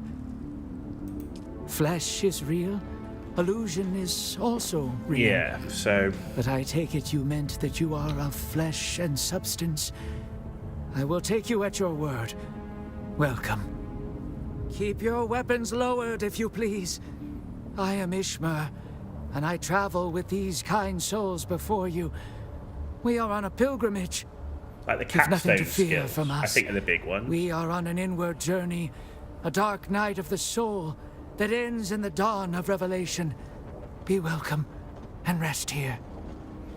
You know, as someone that principally is ranged, I never felt like... I mean, there's obviously a couple of capstone skills which As are you decent, well know, but I never death felt is a like they were constant mandatory. companion in these wastes. Some of our number have been claimed by the desert. May they find peace. To guide them on their eternal pilgrimage, we place totems at certain locations in the Haga Basin. Would you help us in this sacred endeavor? Sure. Dalvia journeyed from Arson to join our pilgrimage. While scaling a cliff, she suffered a bad fall and passed away. I don't ever in our remember seeing camp this. This must 5 be days new. later. You gotta We go would feed take your it as a wife and great son. Have a good one. kindness Yeah, and you do if her have a good totem one. was And placed again, high, happy where it birthday, can America. overlook the basin as the sun rises and sets. Dalvia deserves no less. Our thanks. Dalvia was beloved by all. I don't remember this at Her all. loss I didn't was feel like this was in the difficult. game. Now she journeys where we cannot. Safe home, dear friend. Okay.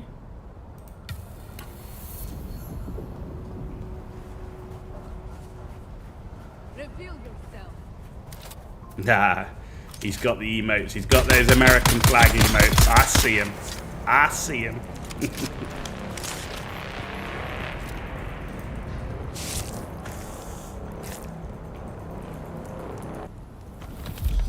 Right, where's the thing? Is the intel's over here? There it is. Huh. Interesting. Who's that? Man, you got some fucking good vision, my man.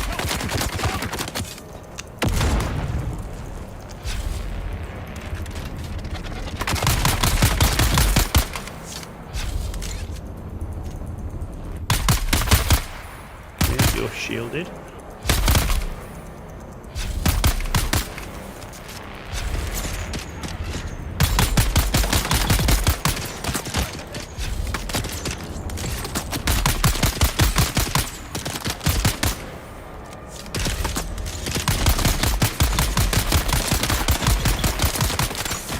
Jesus.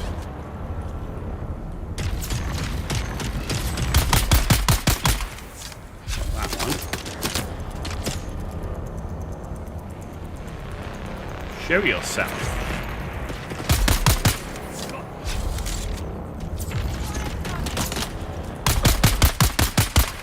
Oh. Come on then.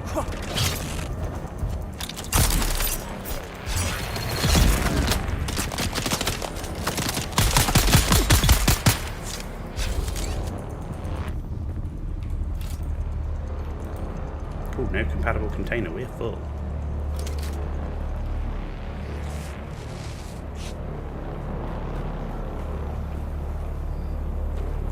Okay. Oh, hello.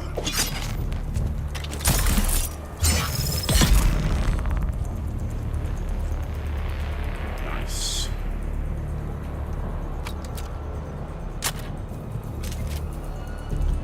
Nice. See, that's where I was really missing my sniper rifle. I could have really done with the sniper rifle out there. That would have been amazing. And you run behind cover, weasel.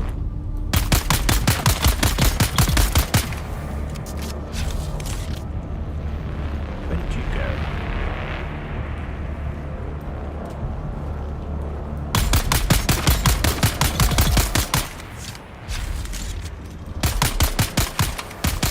Must be out of range. So I killed a guy down here. Disappeared.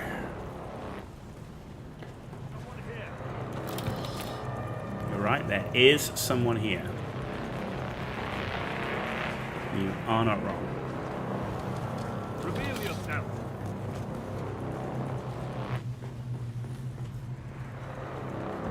I still always kind of wished there was like, or kind of felt there'd be like, it'd be cool to have some sort of stealth, like more of a stealth class. Like that would be cool.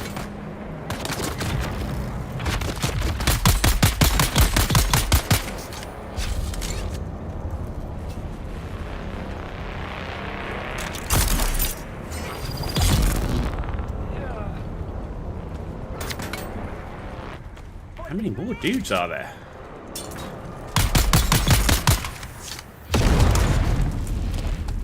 Yeah, like I think it would be cool if there was like a stealth class, or like maybe not a class, even if there was like stealth skills that actually made stealth.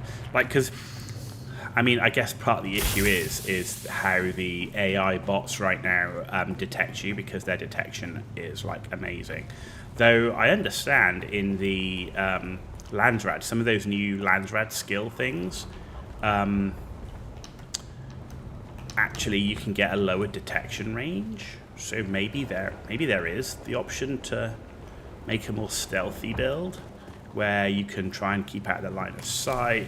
Because if I remember, there was that one mission, right, which was like the water shipper mission or something, where you have to avoid, like, and you have to be stealthy.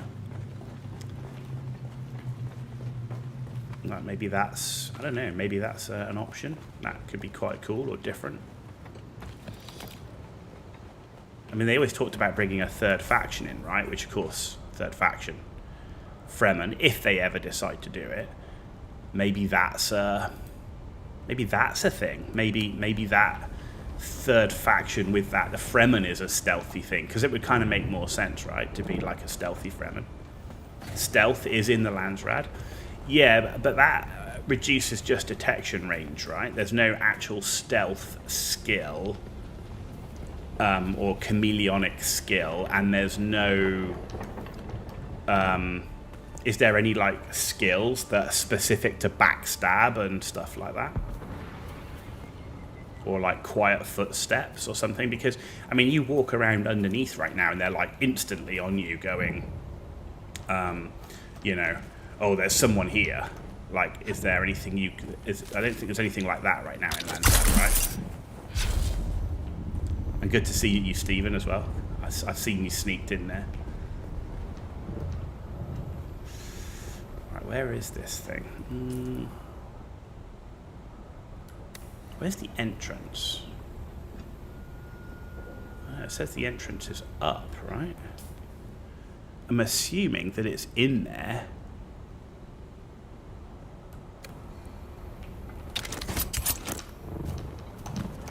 Because there it says the entrance is. It says that's down, right?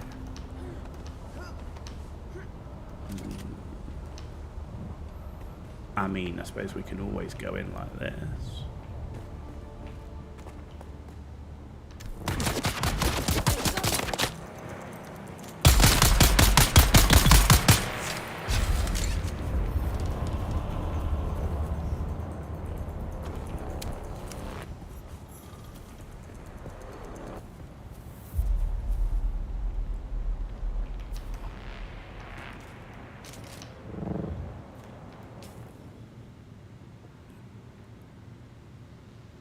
Search the stolen item.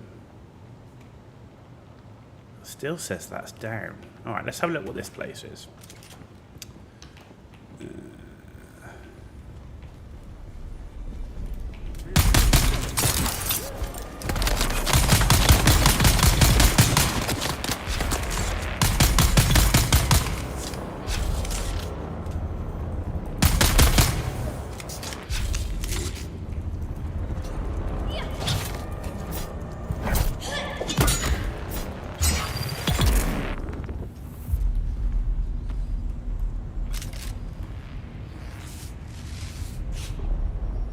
You've been lurking a while. With box outside. Hey, look, feel free to lurk. Anyone feel free to lurk. I have no problem with lurkers. Lurk away. Lurk away. Absolutely.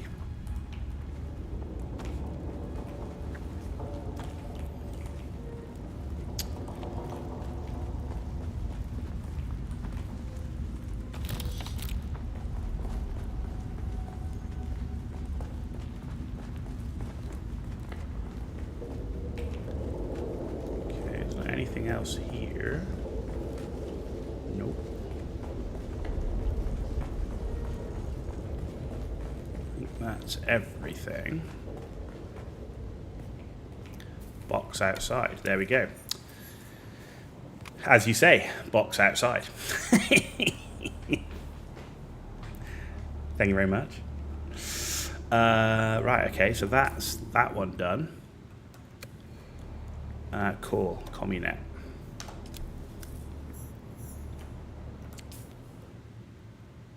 Oh, we got 3 things all in that place. Ooh, interesting. How are we doing for inventory? A little bit of space. Right, let's go and do this intel. She knows that. No, I've done that intel. We're going to this intel now. I need to move my bike because I haven't built a backup tool yet.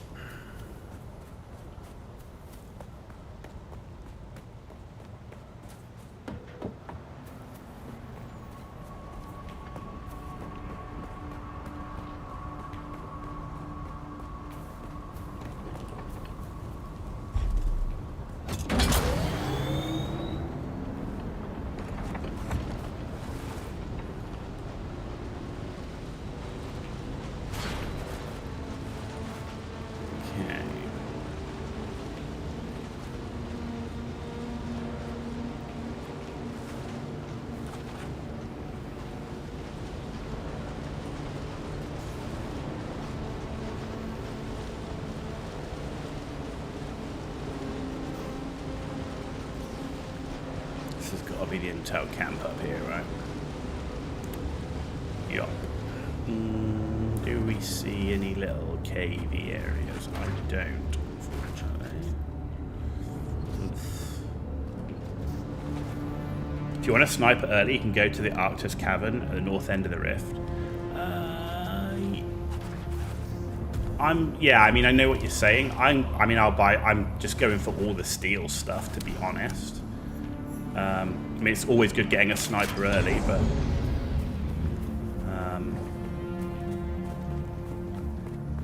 like I say, I'm also not speed running, so gee, I don't need you. Let's just go and do the intel. I mean, all I'm really doing is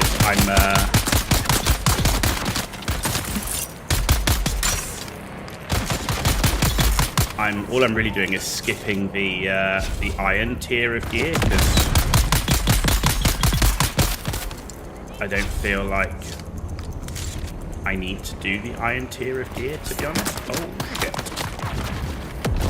trapped between a grenade and...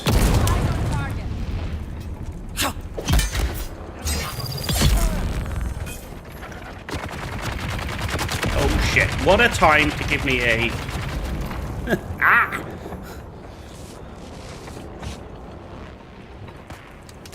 Dude.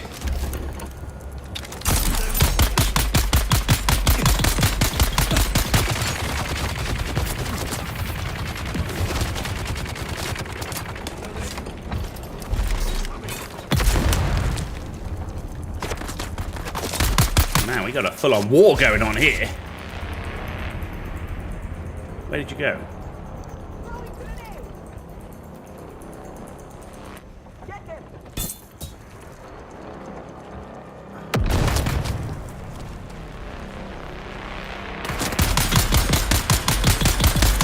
Gotcha. Sweet. Slapped him.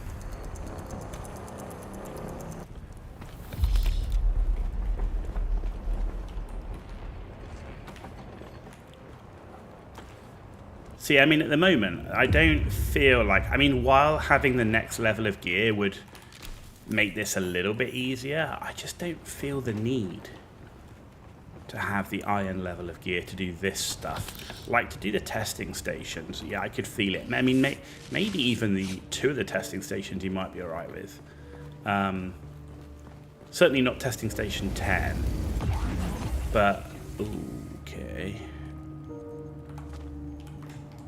But do you know what I mean? Like, I just don't feel like that you need the iron level gear for most of this. So you might as well just go straight for steel.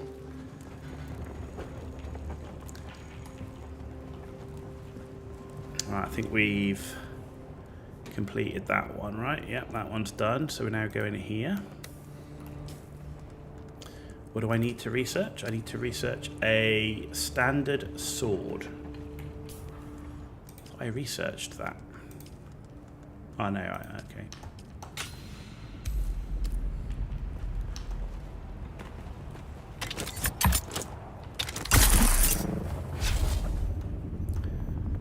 Yeah, I kind of feel like the iron is the only tier which is like you almost don't need. It's like it's viably skippable, but like almost like you should skip it. I don't know, maybe all of these intel points should be harder that you need to get upgraded gear. Like should you be able to should it be this easy without the next level of gear? I don't know. You know? I don't know.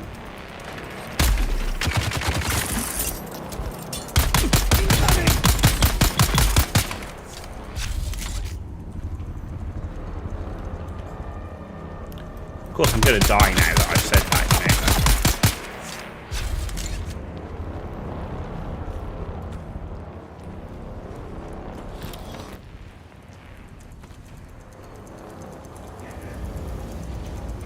But yeah, I saw on the single player, one of the things you can tweak is the difficulty of the enemies.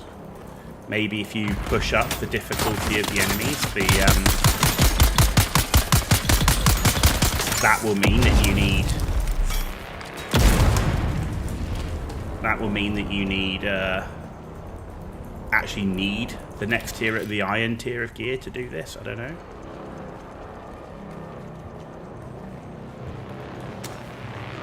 You found the pipe cleaner yesterday. It's heavy dart semi-auto battle rifle. Ooh. Heavy dart semi-auto. Why can't I pick this up? 7.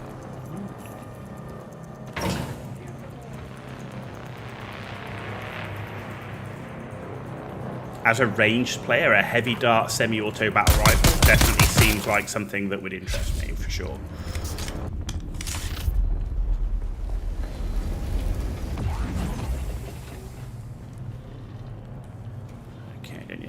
That, and I might not be able to do this quest chain because there's 3 quests there that suggest that's quite a lot. And I just don't have the bag space. Yeah, I think I might head back to base, empty my bags, and come back and do that. I also really want to get my trials done. Where's the next trial? Where is that? Oh, that's Western Vermilius Gap. Okay. Maybe I should go over and do a... What we should do is probe this, do the trial of Ackle, because I'm sure there's a trial of Ackle in here, and I know it's not yet because it would have come up by now. So I think we go and do a probe here, survey it, do the trial, come back, do the trial here, and do that quest. Yeah, that's what we're going to do.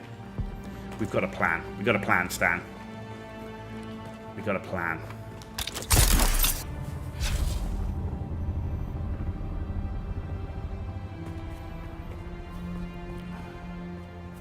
There's my bike. Where did I leave it? Down here somewhere. Also gives me a chance to get some of that blood back. Refining. We're going to need the water.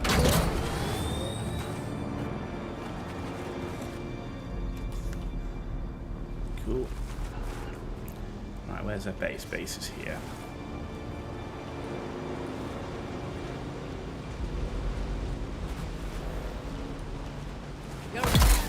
Run him down! It will one-shot most NPCs where you are. I think it was Sentinel City, had to go there for a mission. So what tier is it? Is it aluminum tier? Or is it steel? Must be aluminum, right? If you found it Sentinel City.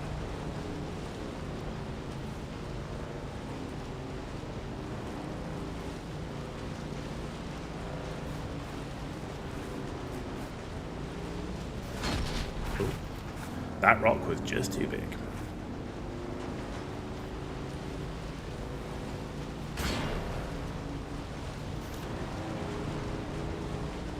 So I need to fabricate a standard sword. I need a sword anyway. I was trying to save not having to build an iron level sword, but it's going to make me do it for the weapons of war thing. So we'll build one anyway, and it's always better for me for the melee.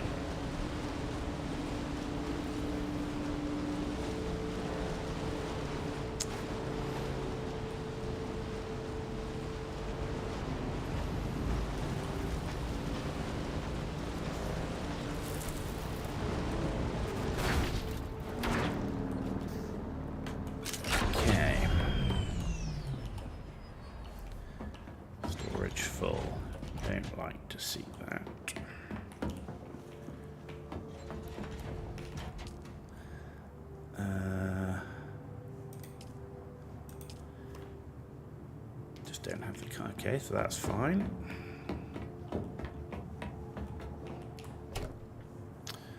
So a bit of that in here, some food. I think that's everything. What else have I got in here? That's just trash. Okay. Oh no, actually I've got med kits. Put the med kits in there. Aluminum. Sniper in the Rift is steel. Okay. Dankeschön, I appreciate it. Let's get rid of that, that. Let's offload this. Let's make a sword.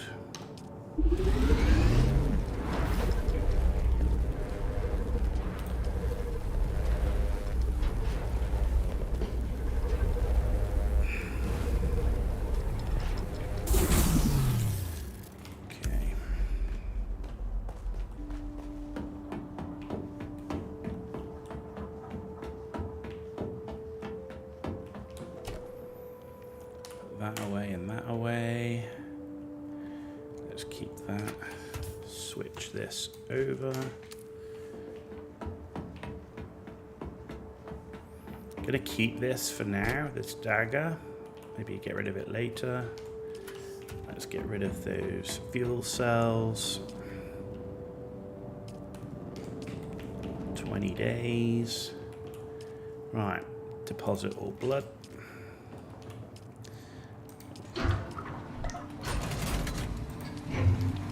Man, we have water. Right. Just so you know, we have a lot of water. Yup. Cool. With that I can drink. Cool. Okay. Right, we've got fuel with us. We've got... Oh, I need wire. I need some wire to repair my bike, because I know that we are getting a little low on some of our bike durability. Definitely think the bike durability right now seems fine. Okay, we got that with blood bag static. Okay, that's all good. Right, map. So, where looks high enough for us to do our thing? Maybe we should go... Let's go over here. Do the contract. Try and climb up. Survey the area and do that way. Yep. How is our bite looking? 59. Okay, that's fine. And fuel is full. Cool.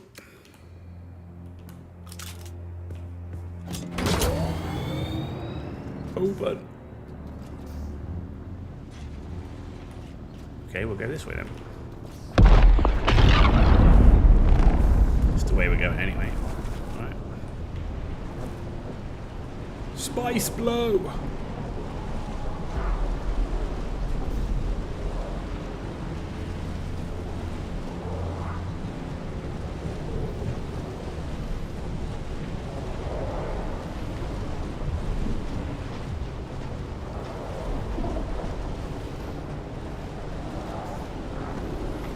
So the plan is, we're going to do this. We're going to do the quest, the Trial of Akil, another Trial of Akil, the quest. And after that, we're going to run over to Jabal Efrit Janub to go get some carbon so we can start making steel and get that chugging along so that we can start then upgrading our gear to at least steel level gear. And start preparing to get a tier 3 bike. The reason I want a tier 3 bike is it's easier to get the erythrite crystal, the tier 3 bike, if I remember. Partly because of its speed, but also because of the storage on it and everything else. Because I'm going to need the erythrite crystal to get cobalt paste to make my buggy. And the buggy is key. If you do the next trial, there's a stair chest on top of Table of the Gods. Table of the Gods is the hammer though, right? Isn't that up there? Isn't that Table of the Gods up there?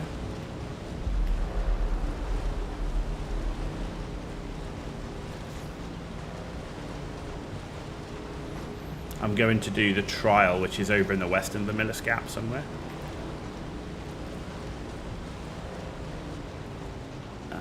Okay, so there's intel here, so I might go and at least do the intel because we're here anyway. Is this where the quest? Yeah, the quest is here. Where's the intel then? Why don't I see this on the map? Is that not an int? It says it's intel, 100 meters.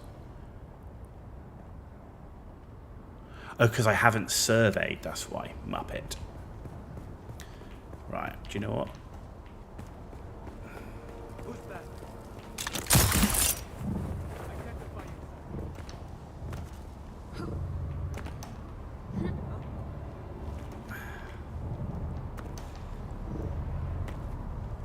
Alright, can we survey from here? 37 meters. Dude. 32 meters. Yeah, right, okay. Okay.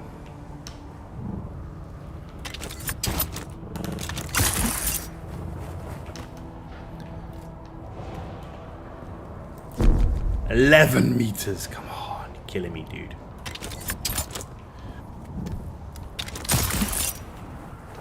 It's got to be high enough, right? There we go. Big flat rock by the next trial. Okay, cool. I will check it out. Find the Table of the Gods. Yep.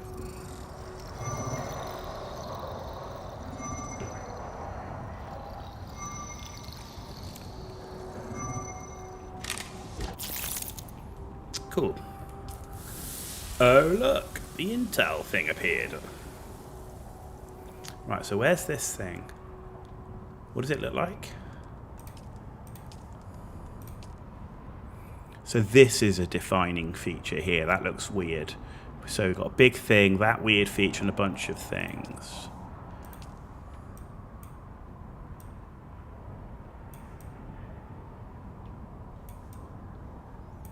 Ah. It's got to be that, right? It's got to be that. It's there. It says it's there. Okay. Look for the giant purple symbol. Oh, there's the intel. Look at that.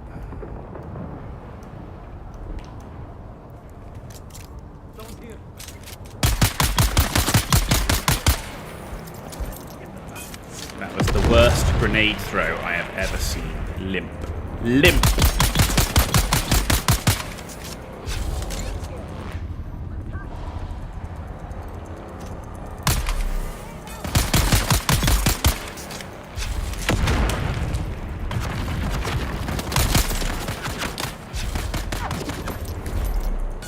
Man, I just cannot get it in that doorway, can we? Okay, that is probably the best grenade throw I have ever seen in my life. Now we're creating a whole body thing out here. We're piling them up. Look at that. Dude.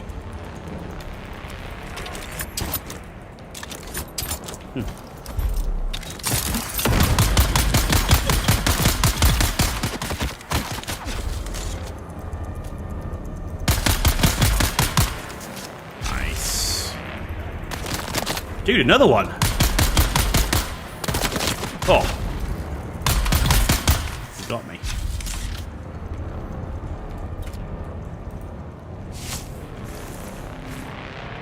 And this is what I mean. We've taken out, I mean, what, 5 dudes?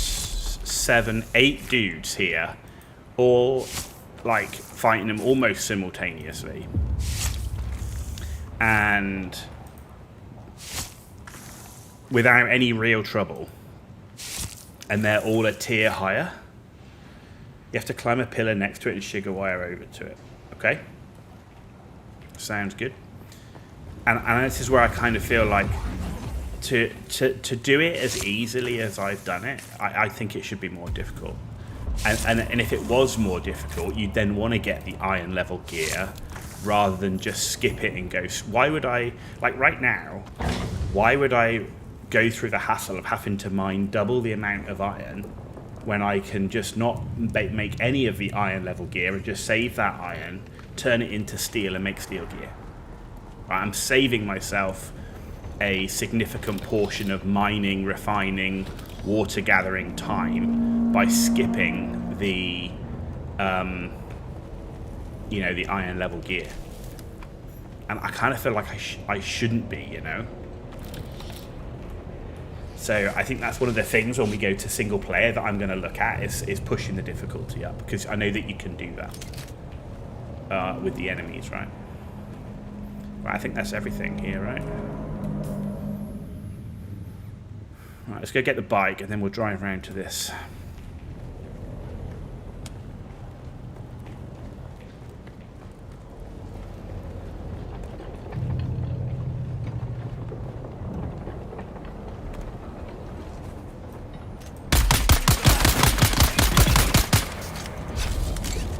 Yeah. Oh. There we go. Swords up, baby.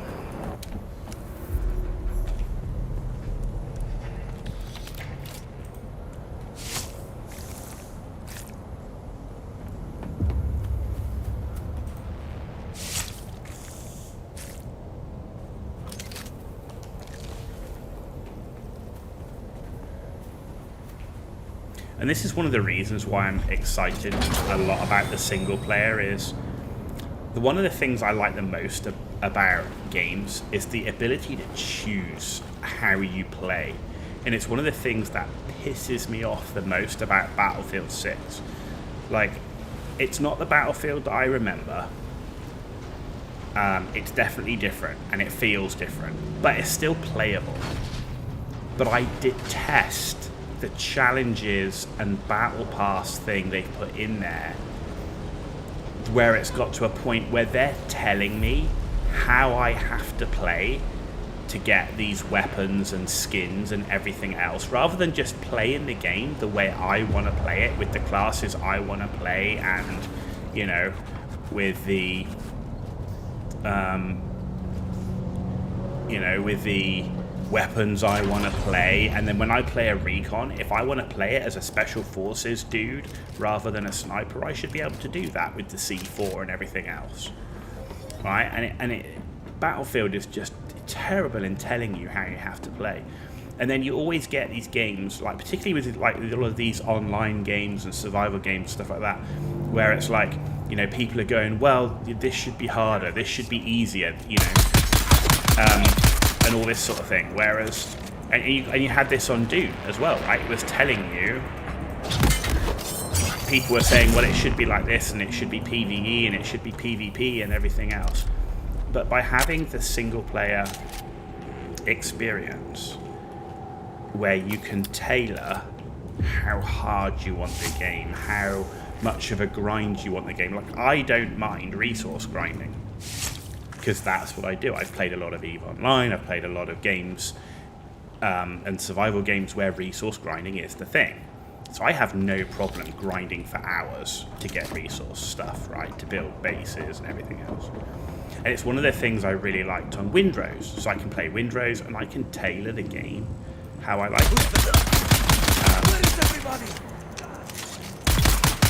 And it's one of the reasons why, like, I don't normally use mods, but it's one of the reasons I use a lot of mods on Total Warhammer 3. I almost never use mods in games, but I use mods in Total Warhammer 3 and mods in Mech Warrior, because it allows me to play the game like kind of the way I want it. And I'm up for that. You know, I'm really up for that. Right, where is this quest? 30 here somewhere. There. Good work, Spotter. What you've got there is a Chome Skypoint Mark 9 eavesdrop array, field calibrated for deep desert ops. You'll find 3 receivers in the kit. Get them into kidab camps without getting yourself turned into a conversation piece. I'm looking at the grid survey now. There's a solid spot for receiver 1 not far from your current position. Once you place it, I'll monitor the chatter. With any luck, someone's bragging about stealing from me. You know, so like some games you want to make easier because you're struggling in it. Some games you want to make harder because, like, you know, this game right now, I feel like the game should be harder because I feel like it should be harder. It's that simple. I feel like if it was harder, it would mean that it would make the gear mean a lot more. Whereas right now, playing this, the gear going from copper to iron just doesn't feel like it's worth investing in the iron. So we're going to skip a tier. You know. And I sometimes think devs underestimate the value of the play how you want to play.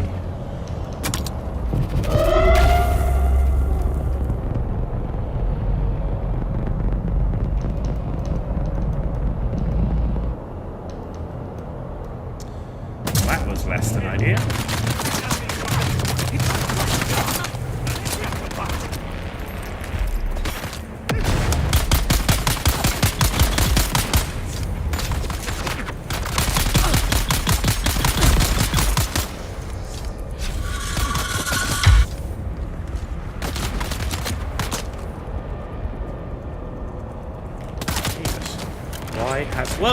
Why did my bandage completed? Why did it not?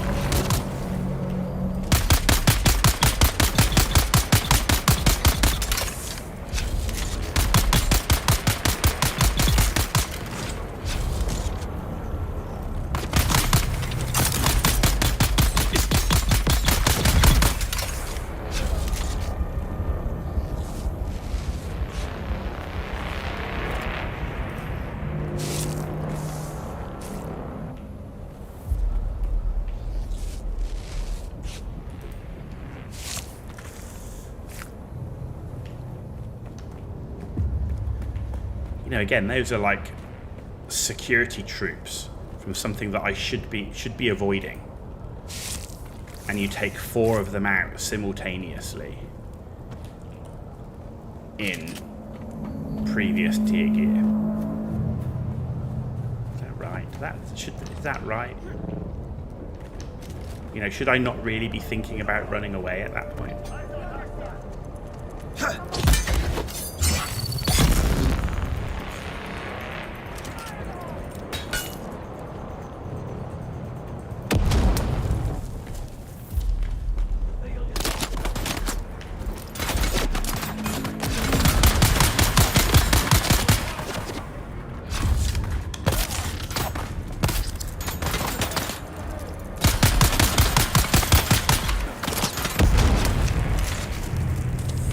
Their grenades are ridiculous.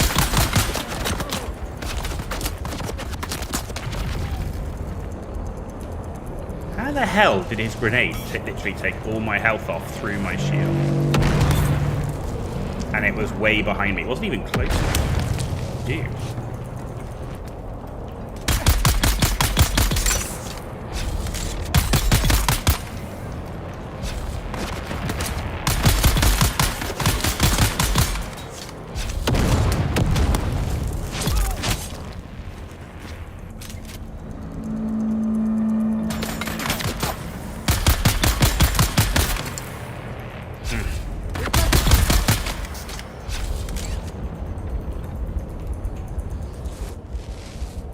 I wasn't expecting to have to come back, and these guys respawned fairly quickly.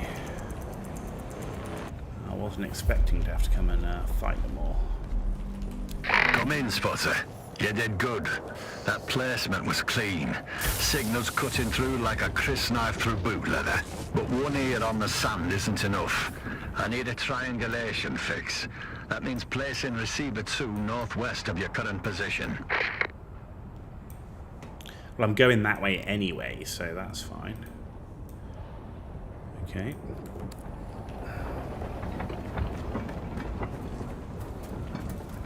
Who's that? Someone.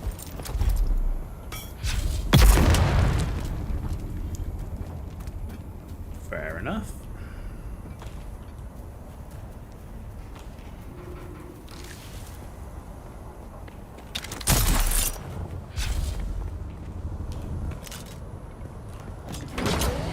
Right, yep, that's in the right place.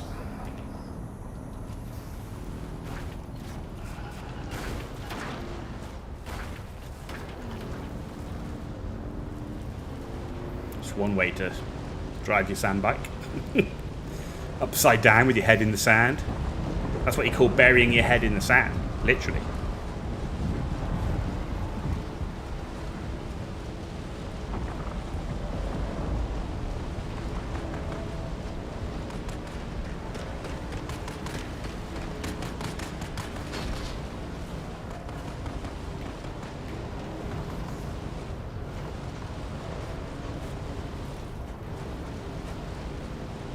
So how are we going to get across the sand? Oh, that's drop sand. Let's get off of there to start with.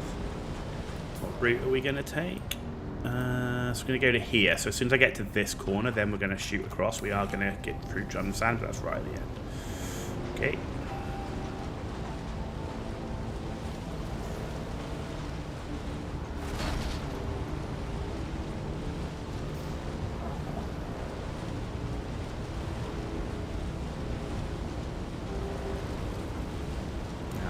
There's Bob the worm.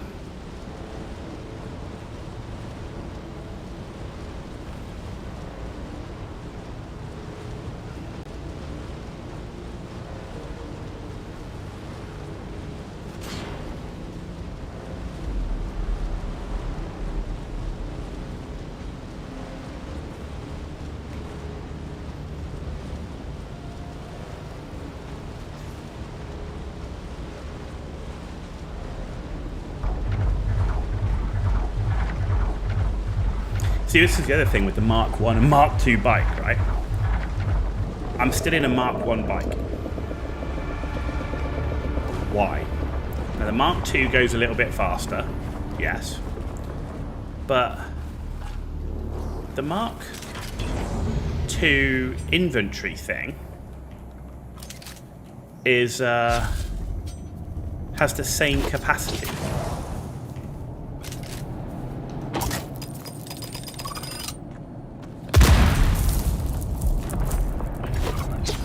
Like if the Mark II, so the Mark II storage bin only has. Have I done this one? No, I haven't. The Mark II only has more armor and more slots, but it doesn't actually have any more weight capacity. Now, very rarely am I short on. In fact, I can still do weep. Very rarely am I short on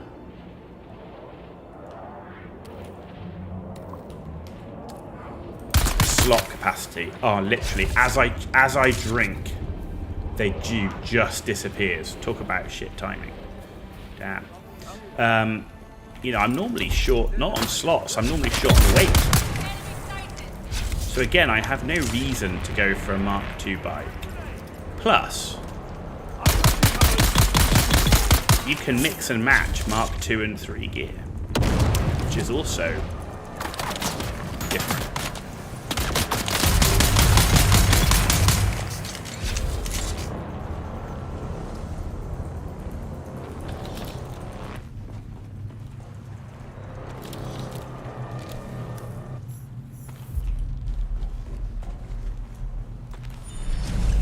You know, and I guess when you think about it, a lot of this was done for a reason, because the game wasn't made as a single-player game. It was made as a multiplayer game where there was PvP involved. You are going to lose gear and buggies and bikes and stuff like that. And, you know, you don't want, you know, people don't want to farm over and over and over and over for the same stuff. The Kirab aren't very chatty, are they? I've been listening to the first device. I heard a lot of farting, name-calling, and inflated claims about sexual prowess, but not much in the way of actionable intel. Still, there's something. Their captain's name is Brannock, and they all agree he's a proper war dog. Kills the most, scores the best loot. Standard outlaw meritocracy. But keep your eye on your women around him. Apparently he's old school Kirab. Believes in communal property, including the wives. They're all griping about it. Sounds like Brannock's met a lot of kids, and no one's sure who fathered what. Whole gang's got a quiet mutiny brewing over the bloodlines. Found a good site for Receiver 3. Survey data flags a radiation warning. Probably from 10 cartographers ago. Still, don't lick the rocks. Okay.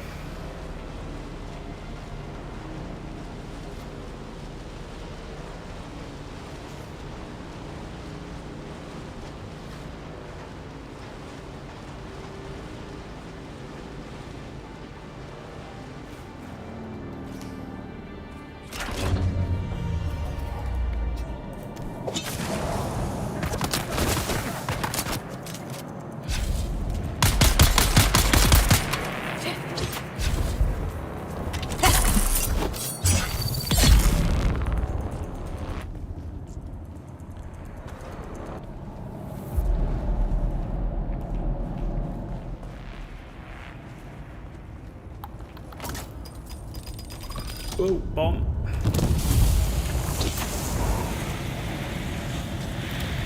Oh, poison, actually. There's someone here. Okay. Come on, then. Found it. I need reinforcements. So,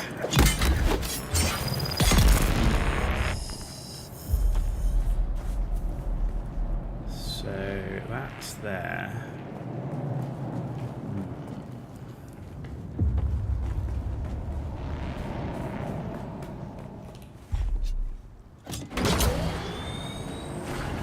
Can't get in. Damn! I was like, to go drive through. Crapola.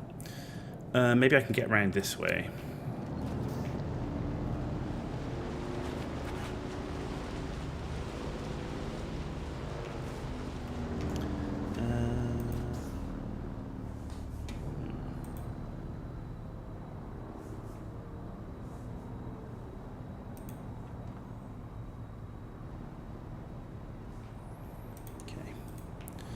Weird.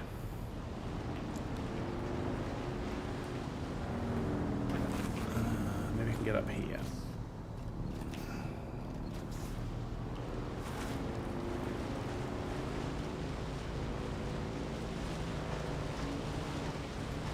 Aha. This is the way. But what I need to find is somewhere to ditch my bike. Where the fuck did you guys come from? Ah, there's a camp.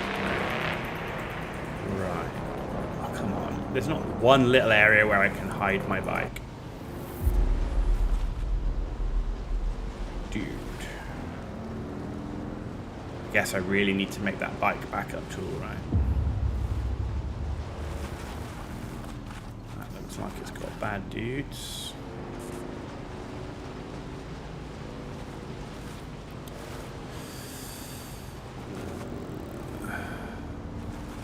You just know, as soon as I go in, there'll be a bloody storm, right? That's why I need to find somewhere that's at least sheltered. What have I got up here? Oh, no, going upside down. That looks promising.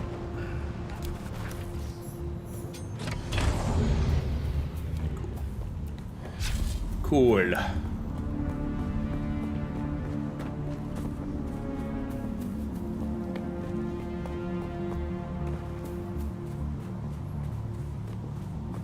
I want to ride my bicycle. I want to ride my bike. There we go. Here we go. Cave of the Lost Pilgrim.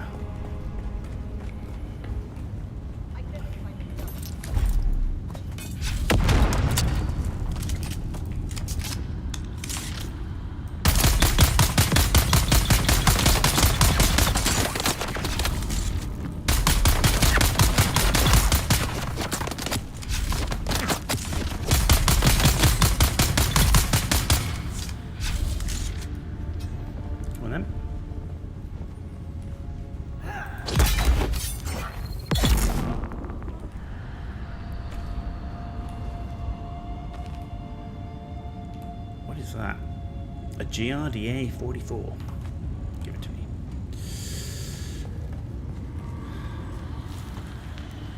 Right. Aha, water.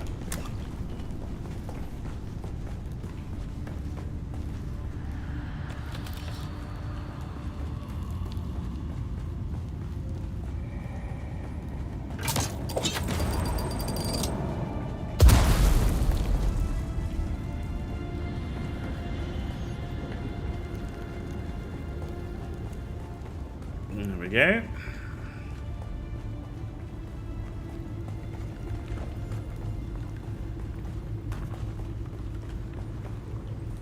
Another altar destroyed by the Emperor's zealous dogs. So much wasted in the pursuit of this pogrom. So much lost. This altar seemed to depict Fremen being separated from their families. Enslaved? I could only decipher a few words. Slave cribs, Hajj, and oddly enough, the name of a planet, Bela Tigise. Nope.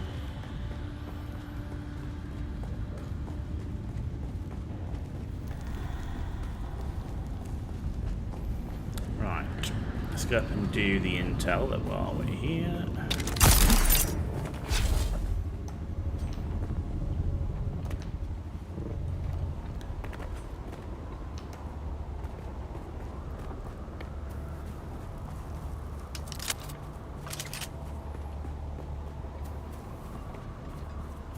We're making progress. We are making progress.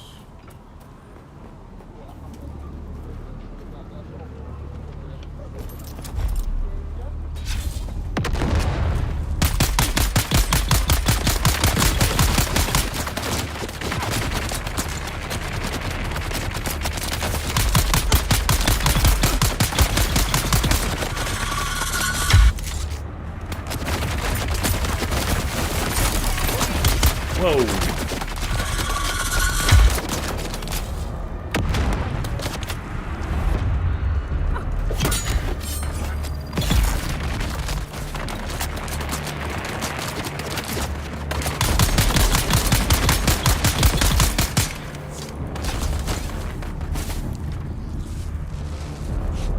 heavies.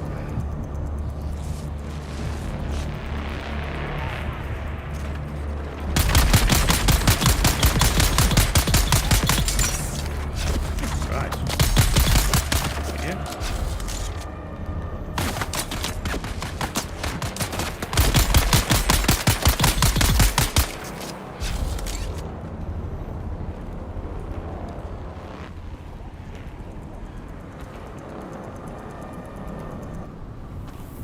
The armor.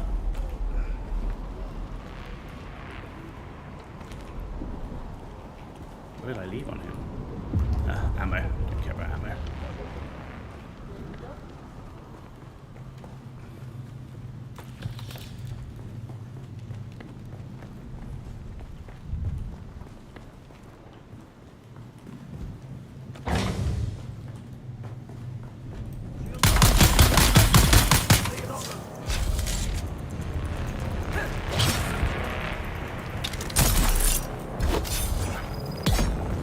Ooh.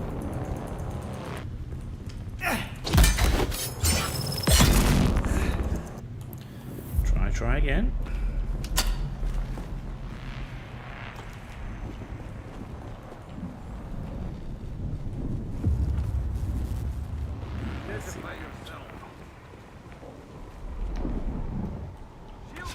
I see you're upstairs, okay.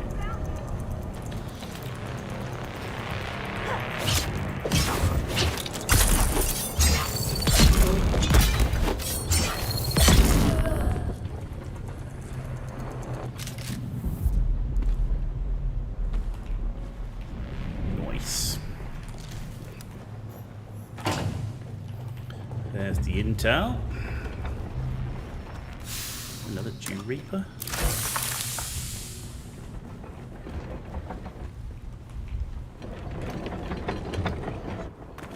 Okay, nothing else here. Now we need to get.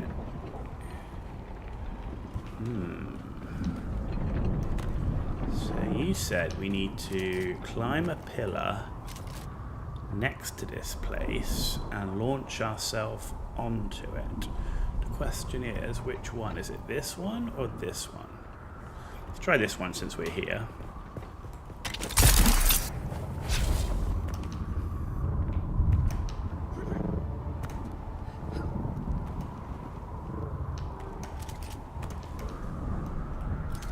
Let's get stamina and power back.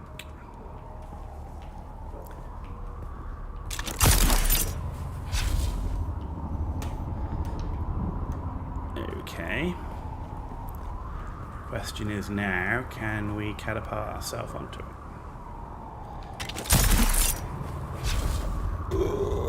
Yes, we can. There we go. Sweet.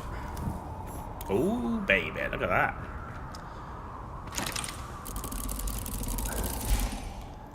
Right, we're going to drop you. Take that. That's Emperor's Wings Mark II. Okay. Leap suspensor belt instead of the iron ore.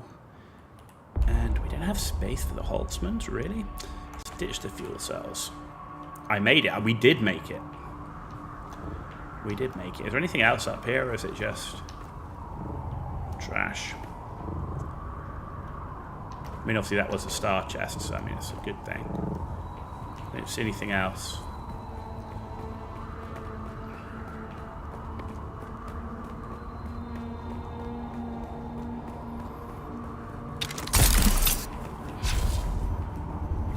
Okay, where are we going next? We've done that, bags are as full as a full thing, so we're not going to do anything else out here, I think. Do you know what? I think we might just head back.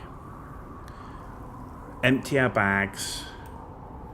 We've done all the collectibles here, but if we empty our bags, we can come and do this contract, this trial, and then maybe we can do this one before we come back out this way to do like the Imperial testing station and stuff. Yeah, there's no point. The thing is, if we just go elsewhere, we got nothing to put our bags, any loot in. We just end up with like loot that we can't pick up. And there's nothing worse.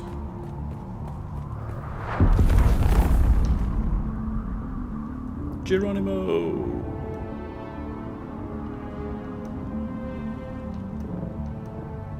Okay. And there's our bike. Alright, take me home, James.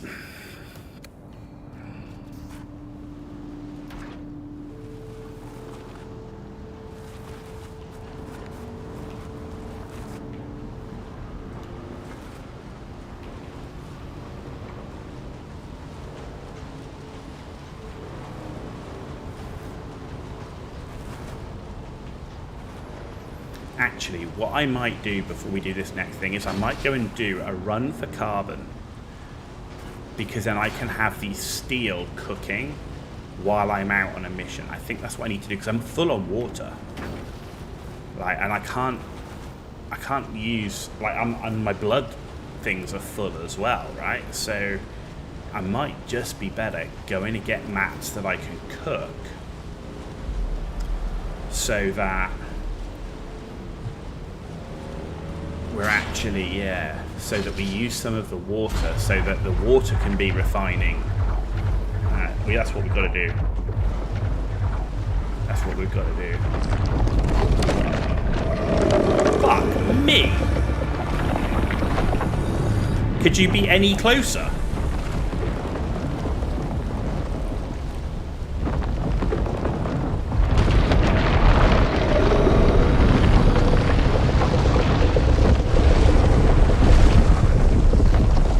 Rude.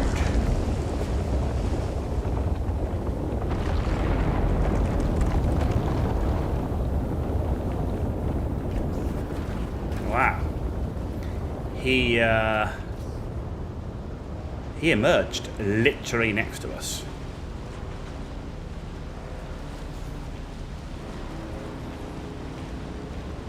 Literally next to us. In other words, squeaky bum time. Oh, and drum sand again. We seem to have a knack for finding drum sand. Yep. And he has really got a hard on for us. Look, and he's submerging real quick.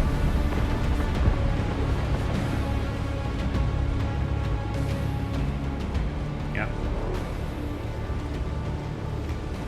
He wants our butt. For sure. He wants our butt. Bob the Worm.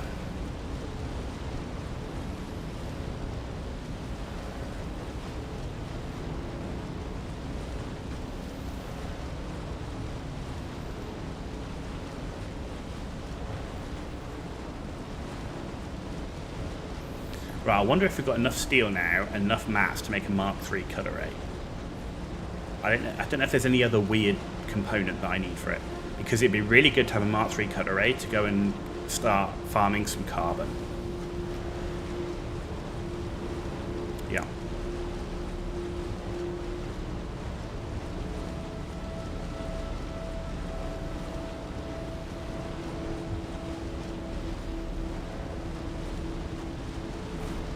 He's hungry. He damn sure he is, man. When he emerged right next to us, I was like, he's emerging right next to us. And we're not even halfway across the sand gap yet. And we're in a Mark I bike with no booster.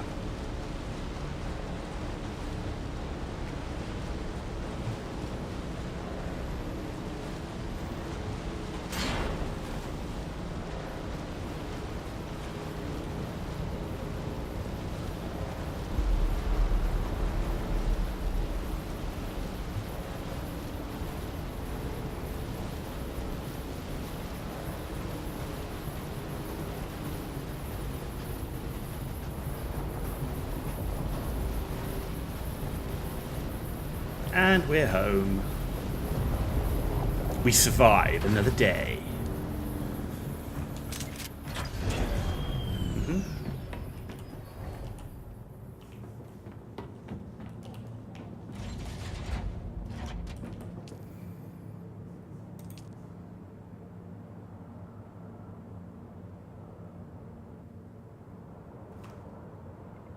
Why do we have no water?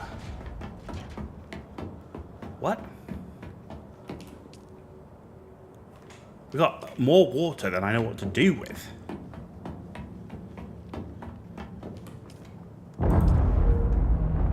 Thank you. Okay, so we're just missing the carbon. Right, fine. Okay, good. I said, like, you have no water. I don't think so. Right, just have some of that. The food.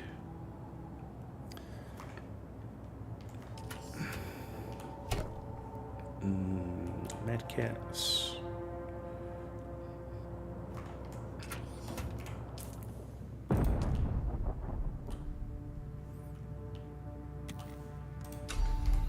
I don't think I want to make that yet. Right, are these all full? I think they are, right? Now I can deposit some blood into that one. Some into that one. And some into that one. Wow, but we are full. We're pretty full.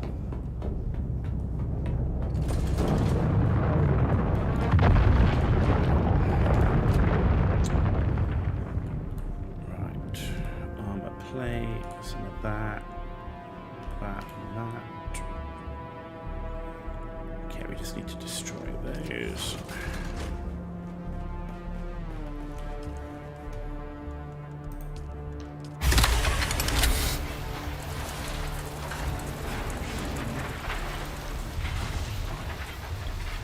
Okay, good. Right, now I'm guessing though, to make the Mark III cut array, we need...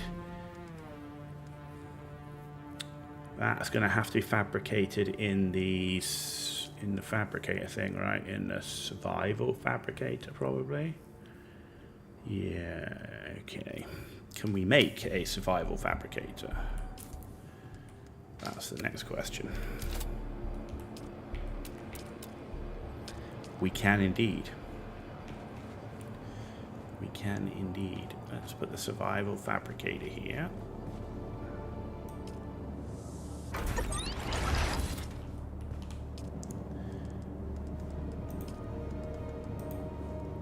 Oh, I need cobalt paste for the Mark III, and I need array amplifiers. Well, there you go. Okay. I can make a vehicle backup tool, so I'm going to make one because I should. Yep.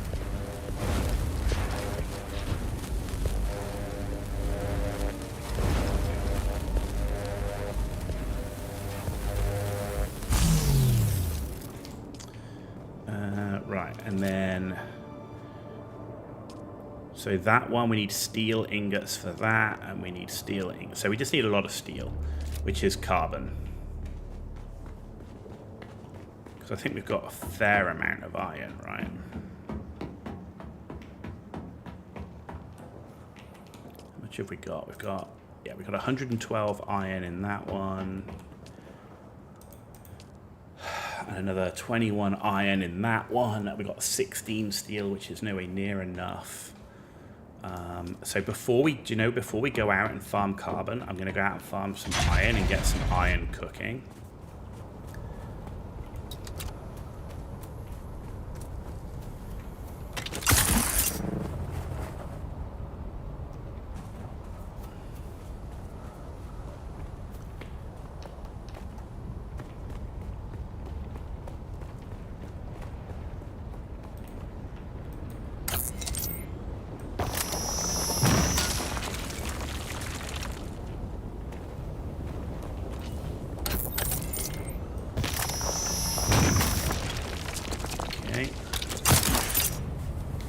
We got to build both of the... Oh, we got a wreck ship. We got a wreck ship, and it's right there. It's right there. It's like begging me to go after it, right?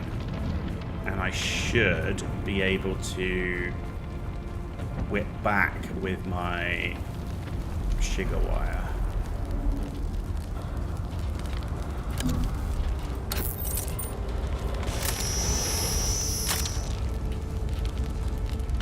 God, this is so annoying.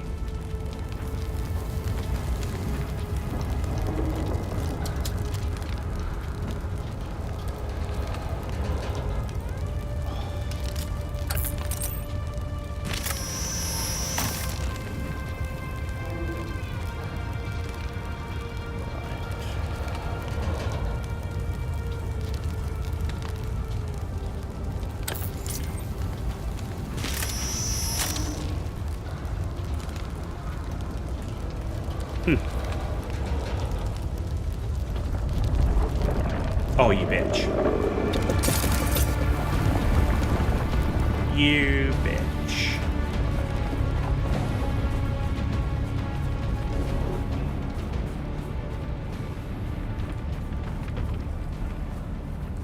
You just waited until that last tiny little bit that I had to do, didn't you?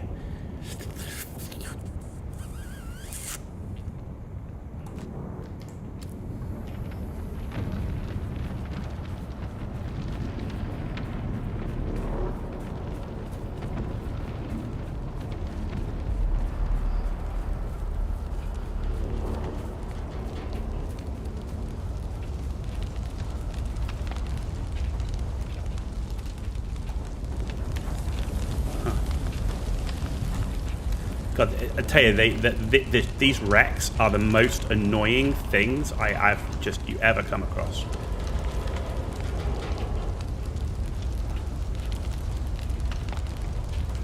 I mean, who designs this fucking thing? So annoying. Like there, like hopping up and down just to try and get the to access the thing. It's a really silly system because they've got the sand dunes, right, and the wrecks come down, but you can't open it when you're climbing. So I don't know, it's just really frustrating. I find those wrecks really annoying. Like climbing over them is really awkward. They interface weird when you're trying to get around it. It's they're not a fun mechanic. Is the old wrecks.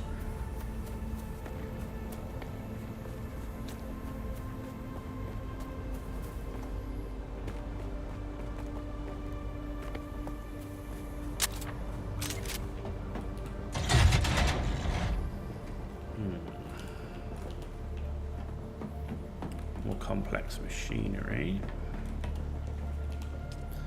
Alright, we can get some iron cooking.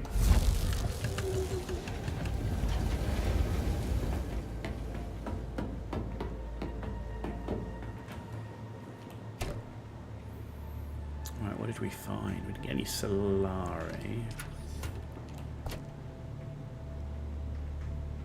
Let's put the spice in here.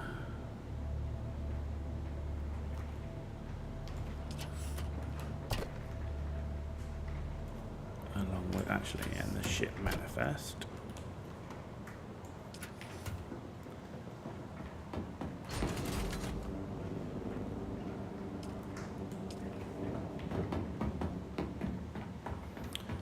Okay.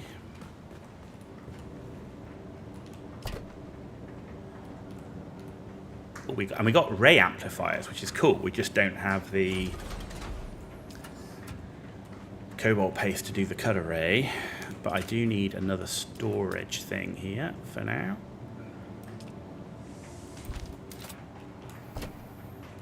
There we go. Good. Alright, let's get rid of that. And that. Cool. Okay, let's load up on water. And fill container. Deposit all blood.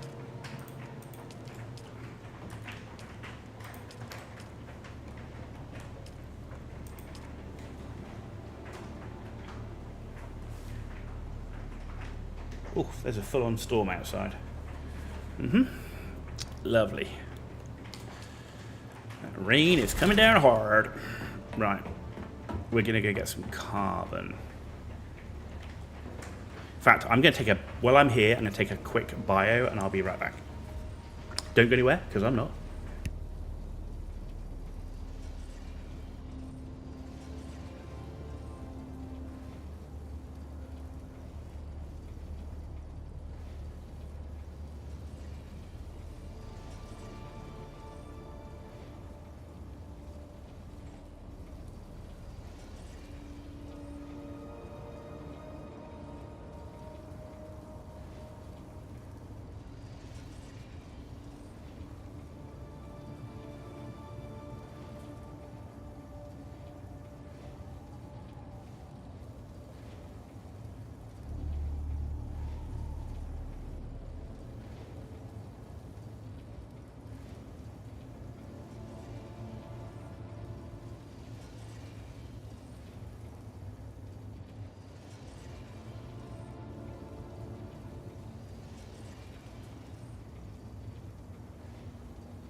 I'm back. I am back. Right. Let's go find ourselves some carbon.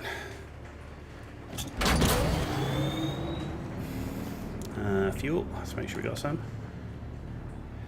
No, we don't. Aha.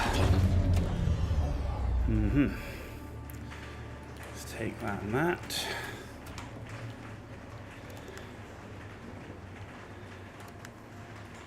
One on our treads, but we do have some wire with us. Oh my god. There we go.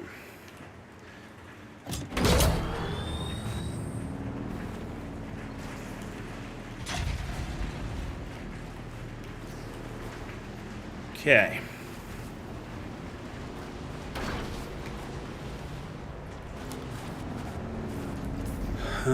We are going here.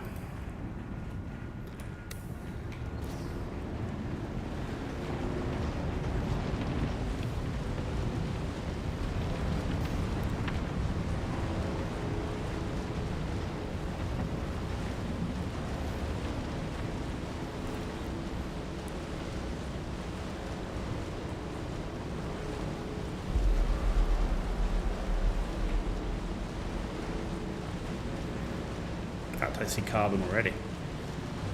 Let's get these.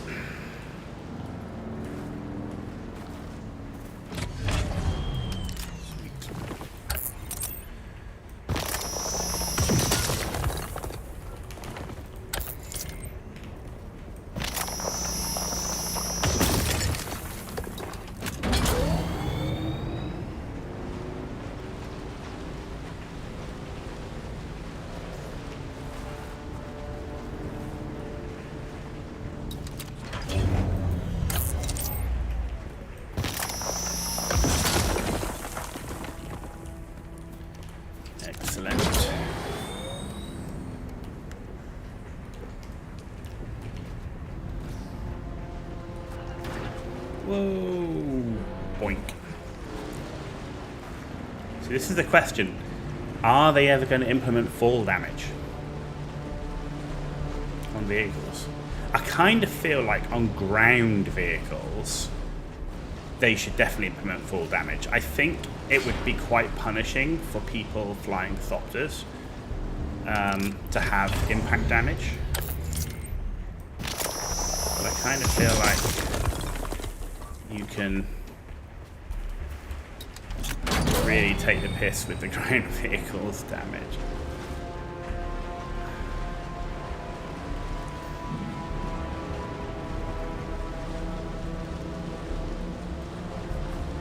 Well, I can hear some thunder out there, so if the stream goes off, it's because the thunder's impacted us. Yeah. Hopefully. And normally it's alright, but you never know.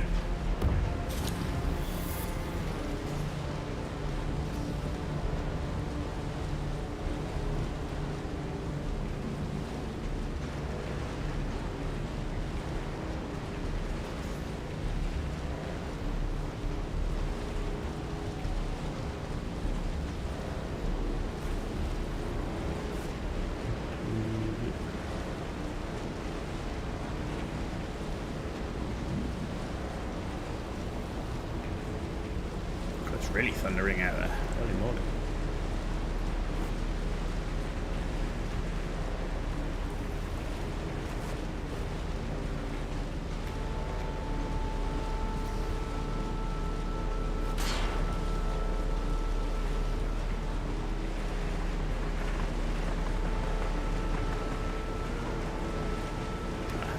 I'm like, where's all the carbon gone? It's right here, thank God.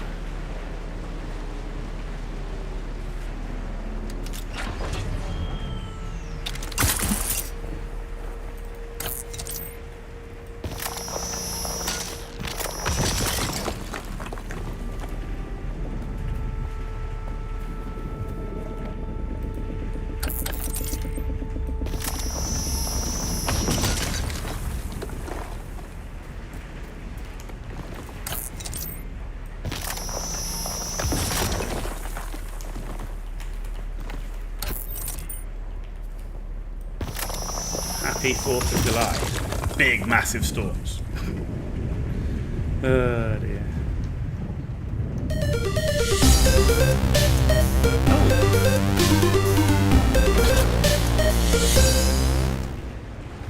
Thank you very much for the sub on YouTube. Much appreciated.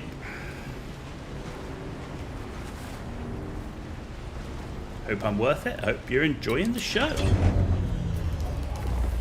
No monetization on this channel. We do not monetize the channel. I do not believe that when I'm doing this for a hobby, right? I do this for fun, right? I do not live off the salary. People that do this full time, and this is their salary and it pays their bills, absolutely need to be monetized. They have to be, right? That's the point. But I don't. I do this as a hobby. I'd love to be full time, but I can't. You can't afford to do it, right? You have to be a big streamer to do that, and I am not. And as a small streamer who doesn't use this to pay my bills, I do not think it's right that people should either have to listen to me talking about Manscaped or whatever the other flavor of the month ad is, or watch ads every few minutes just to put a few extra dollars in my pocket, which in reality is not very much. It's not gonna pay any of my bills to do that, right? So that's why there are no ads. There's no like sponsored stream content stuff with Manscaped or anything else, or even random games. No Shadow Raid Legends or anything. I would only consider doing monetization in the form of a sponsored stream for a game that I want to play. And let's face it, a streamer of my size, that's never going to be the case.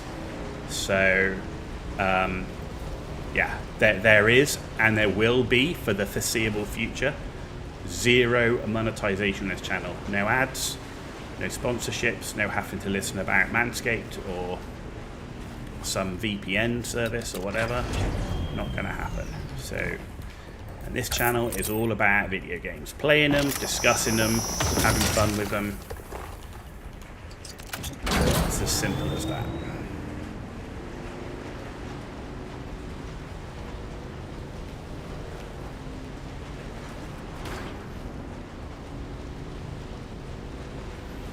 You know, I know for myself when I'm watching other content creators play, and you know, if you're not subbed to them or whatever, or you don't have Twitch Turbo or whatever, and you have to watch the ads, it like breaks up the game and all this sort of stuff, and it's not fun. So I just don't understand why you would make people do that if it wasn't your living.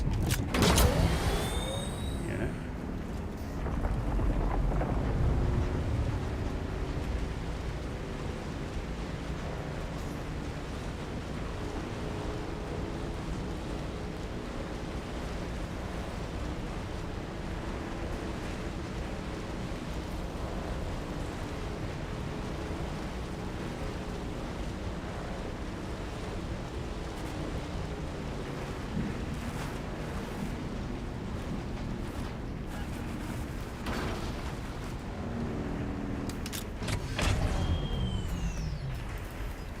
And normally we stream Mondays, Wednesdays and Thursdays, but I was unable to stream due to work and family commitments for the last couple of weeks or so.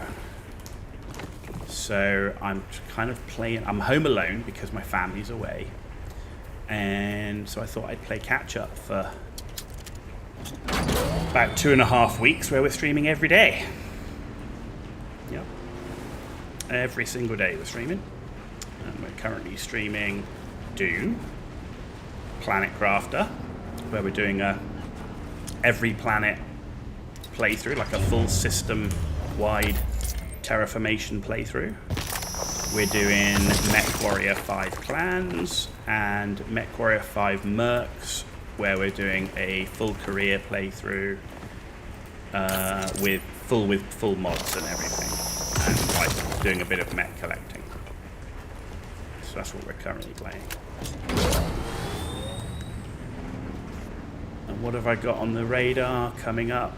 Conan Exiles, No Man's Sky, Days Gone are all on the list.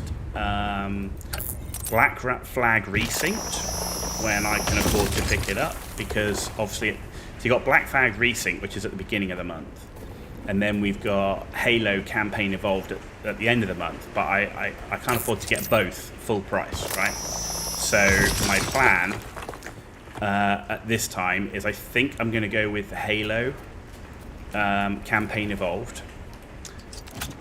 buy that one, play that one, and then after I get paid at the end of the month, I will probably think about Black Flag Resynced, but I also have to think about what's also coming out in September.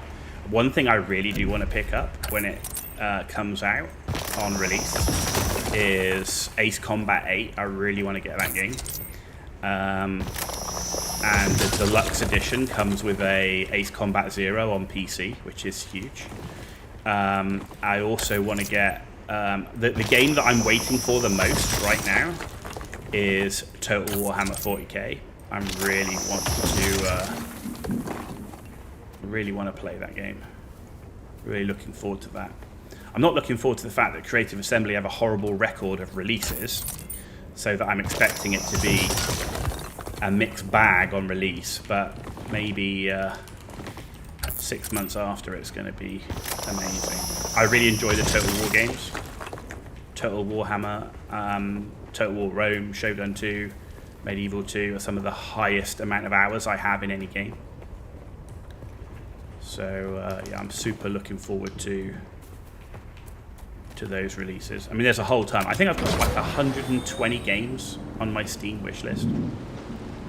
Probably about 30 to 40 of those games are already released. I just can't afford to buy them. You know, and I pick up a few things that I can on the Steam sales, so. But it's very rare that I end up paying for a game full price because there's so many games I want. Like, you know, if I was just looking to buy GTA 6, which I'm not, and that was all I was going to play for all the time, then I can see paying the game full price, right?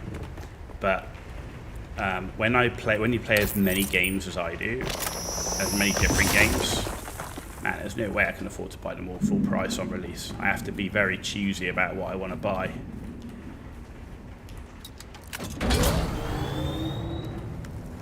Okay, oh, we're pretty much full, so let's head back.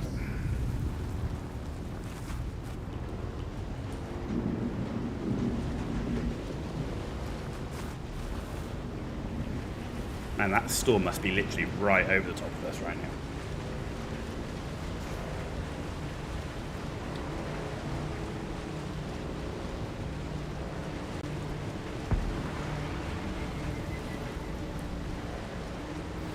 Anyway, that was a good run. We've maxed ourselves up with carbon, which means we can get steel cooking.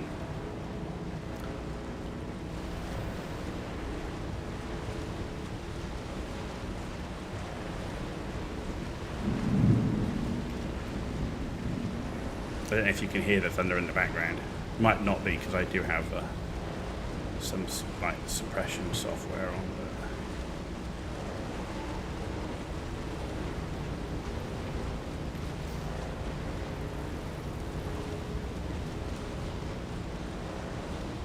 Okay, that worm is literally right in the area where the gap in the quicksand is. Are you taking the piss? Asshole.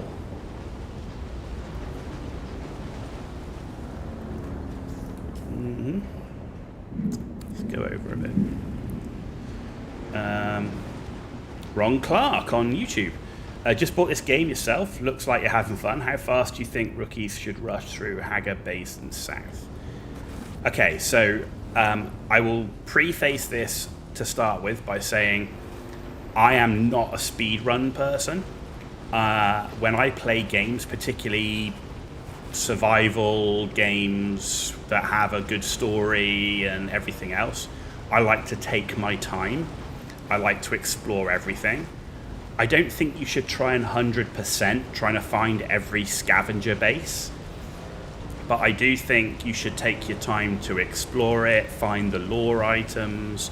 There are a number of hidden special treasure chests, they're called star chests, that are around, or constellation chests that are around, so search those out. And obviously get all of the intel bases done.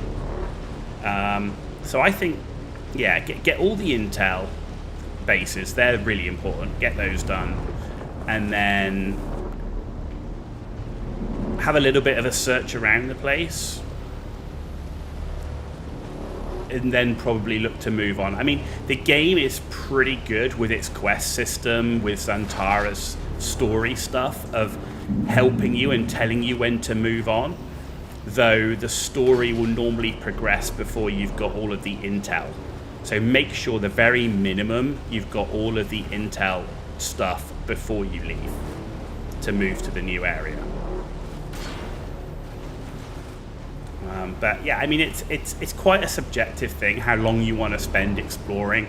Like, do you get bored quite easily with farming and base building, and you want to progress your gear and your weapons and your combat? Then you want to move earlier. If you're like me that likes to do big base builds, I don't mind farming lots of maps, I take it a little bit slower.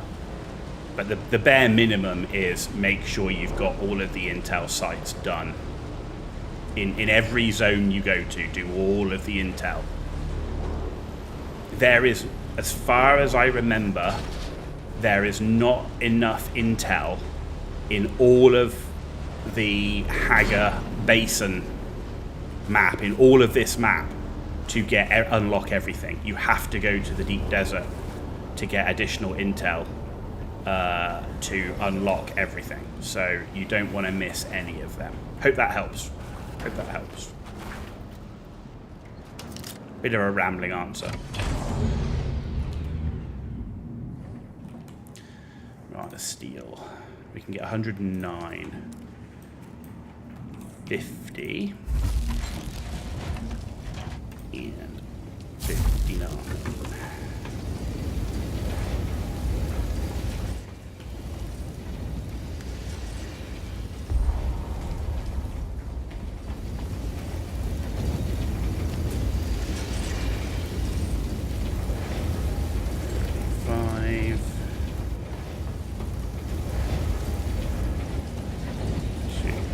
And that's all the iron. Good. So we're cooking.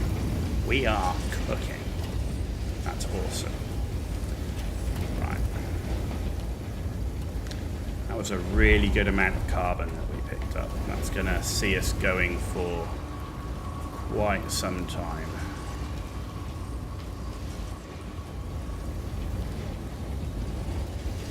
Storage is full. That storage is full.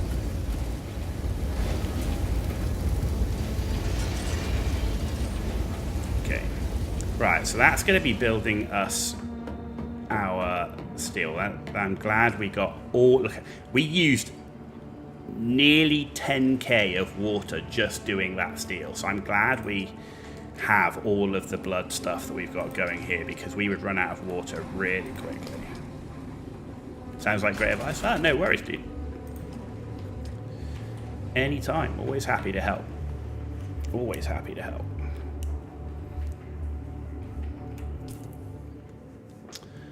Okay, so we've got all of that done. That's done. So we're building. Do I still have a basic? No, I've got a power. Do I have a basic power pack? I don't. Right. So let's go up here. So we've got the survival crafter up, but I need to get the others. So what do I need for the others? Oh, okay. I can build the weapons and the gear. Okay. Let's build the gear one.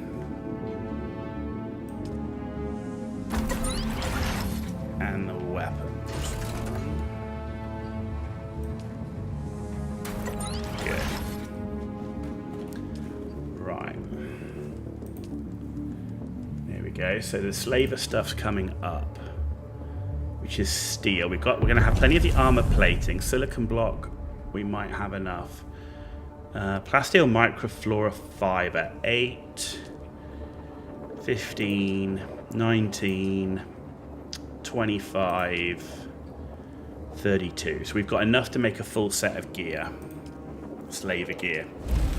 So we're going to skip, we're basically skipping the iron tier and going straight to steel.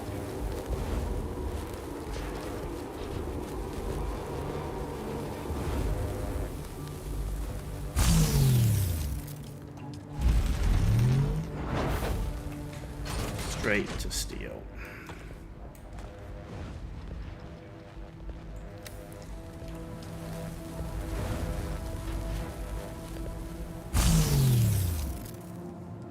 Question is, we're going to have enough to get everything. You're celebrating Independence Day in the USA. Most fireworks show this year will be massive. Suggest it'll be worth America celebrating big this year. So, despite the accent, I live in the USA. I'm actually based in Florida. So, yeah, definitely happy birthday, USA. Happy 250th birthday. Yeah, I will definitely be celebrating with my neighbors later today or later this evening for sure. Right, let's make the helmet. Gloves. Oops.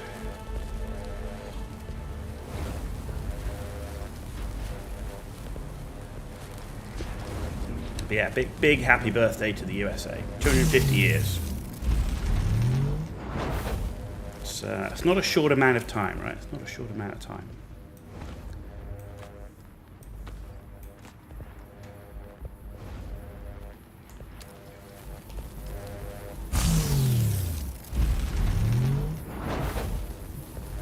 I saw a bunch of the celebrations already took place. The ones outside Mount Rushmore, and the ones up in the Washington D.C. Mall. I used to live in Virginia, so pretty familiar with the Washington D.C. Mall stuff.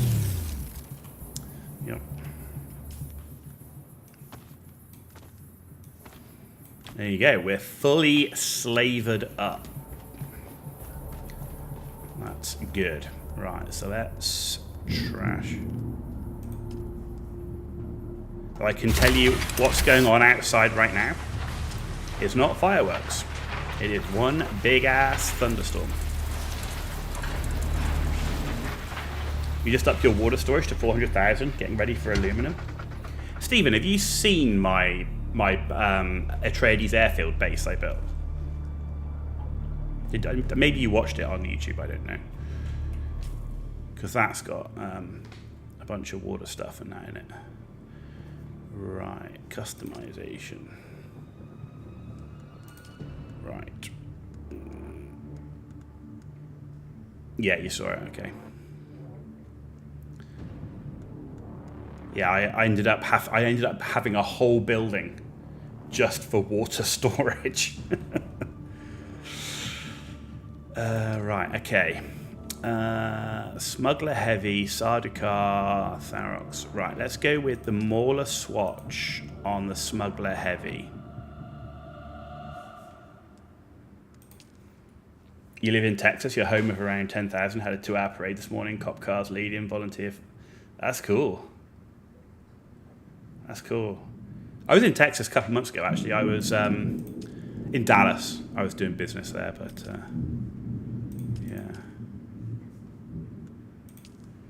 yeah, you wouldn't want to be outside right now, though. That's for sure. Here, it's some serious thunderstorms. Yeah. Okay, how does that look? That actually looks pretty cool. I've never seen this before. This is the Smuggler set.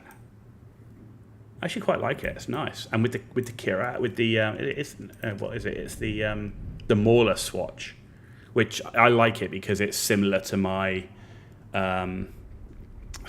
channel colors, right? Which is black, cyan, and purple. You live closer to Fort Worth? Oh, nice. Nice.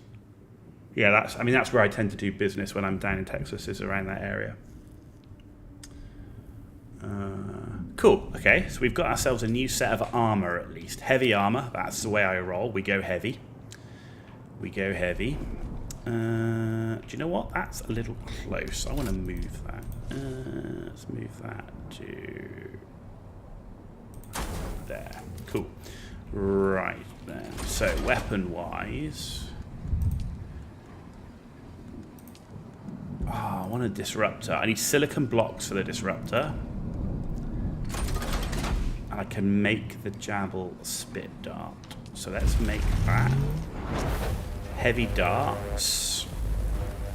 Let's make all. Let's make some more silicon block.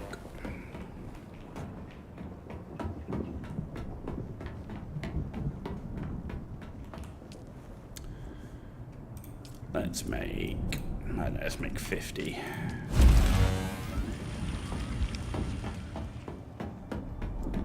Cool, we're getting fully kitted out to go and do missions, testing stations, everything now. That's awesome. Awesome, awesome. Got my sniper rifle finally. Don't mind if I do. Right, the sniper rifle goes in this slot. You come in here. I'm going to get rid of that Karpov, and we're going to get rid of the Way of the Fallen, so you're coming out. Let's put you in like that, and that's where we've got ourselves sorted. Cool. Right, weapons.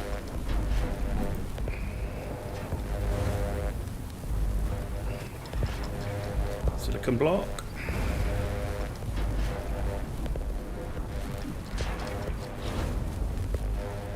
What building set did I use for my base, I assume?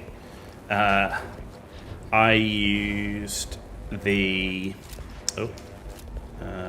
Let's change that over. I used the water shipper set. So...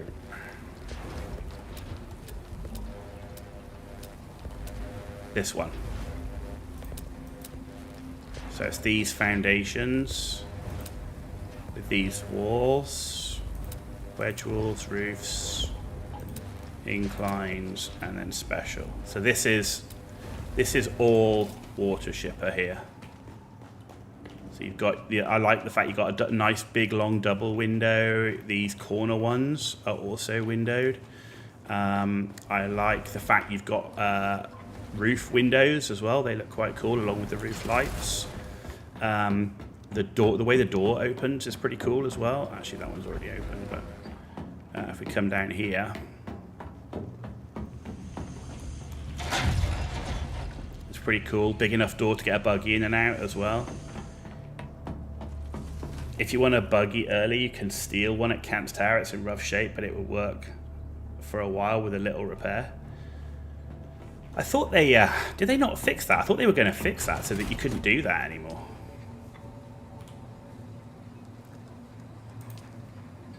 Right, I want the disruptor before the car fall. Right, I need 2 more silicon blocks, and then we can get the Karpov.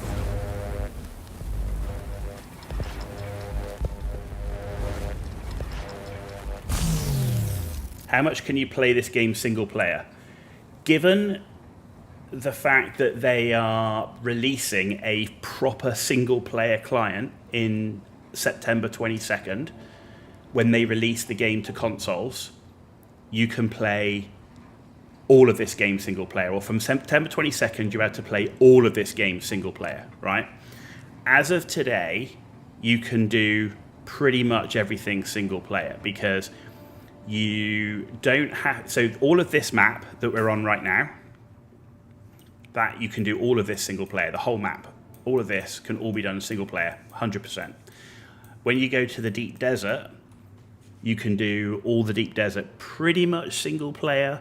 There, I would say there's a couple of testing stations in the deep desert which are fairly tough single player, but you can do all of the Landsrad single player.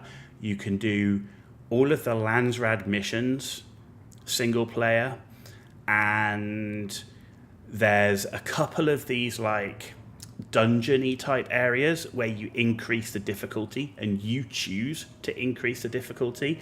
The higher difficulty, the better the rewards.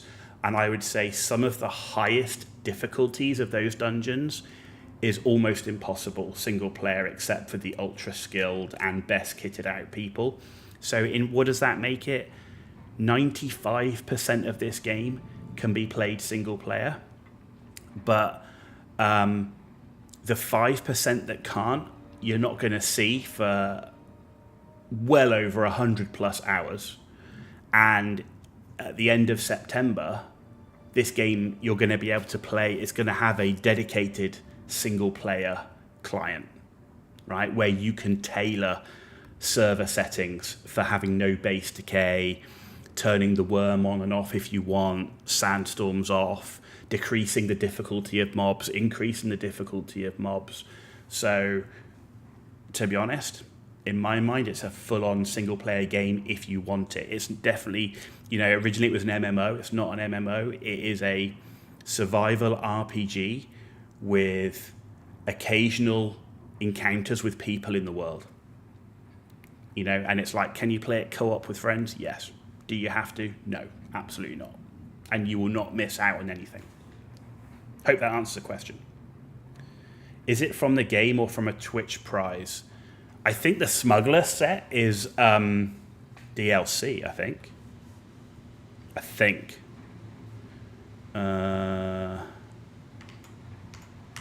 Where's Steam? There it is.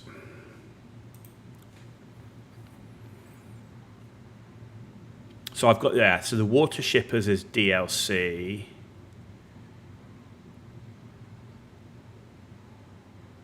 I'm pretty sure, because you've got the Broken Land stuff here. I can't remember what I've got. So because I've got some of the Water Shippers stuff. I'm pretty sure it's DLC. Yeah, if you look, that's the armor set there. That's it there. It's $10. $10. And then you've got the Water Shipper stuff, which is here. So Smugglers is this one. Water Shippers is this one. Yeah.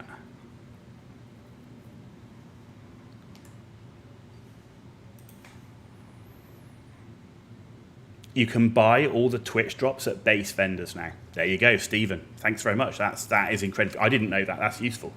So yeah, you can get pretty much all of the stuff now. You can get either in-game or you can get through DLC. And Clown, you're welcome. Basically sold you on the game. Dude, I think, one, there's a unique element to this game, right? If you're a Dune fan in particular and you like Dune lore, there's an awful lot of Dune lore in this. And I would say survival games, of which this is absolutely a survival game, base building, resource collecting, tiers of resource, drinking water, sunlight, all that. It's a survival game. Survival games normally have quite a light touch story, right? Even Subnautica, even Sons of the Forest, the story and lore is relatively light touch.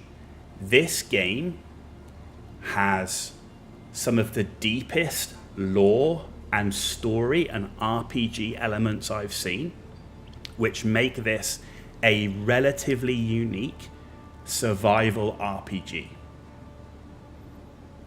And one of the reasons why I think this game, it did really well at the beginning, it was like, hundreds of thousands of players playing it. Because when you play a survival RPG, you play it through to the end, which is the end of Hagar Basin. But it was marketed as a live service, online, end game PvP game, and it wasn't there, right? But for those of us that like base building, survival, story stuff, I mean, some of the cutscenes in this game are amazing. If you like listening to all of the voice acting, and all that stuff, and reading about the stuff when it comes on the screen, this game has tons of it. And if you know Dune lore, it has tons of Dune lore in this game. Tons of it. So I would say it has one of the best story RPG elements of any survival game out there. The base building's decent. So the only thing for me is it's a FunCon game. FunCon games have jank, right? And there is reasonable amounts of jank in this game in terms of climbing on the rocks, climbing on some of the shipwrecks. Personally, I find the melee combat a little janky and a little clunky, but I'm also a person that prefers range combat anyway, right? I default to range in nearly every game. So it's not a perfect game without any stretch of the imagination, but I think it's a great survival RPG. and I think you're going to get at least 100, if not a couple of 100 hours out of this game, which for games these days, that's pretty big, right? That's pretty big. I've probably got 600 plus hours in this game, mainly from when I played it on release.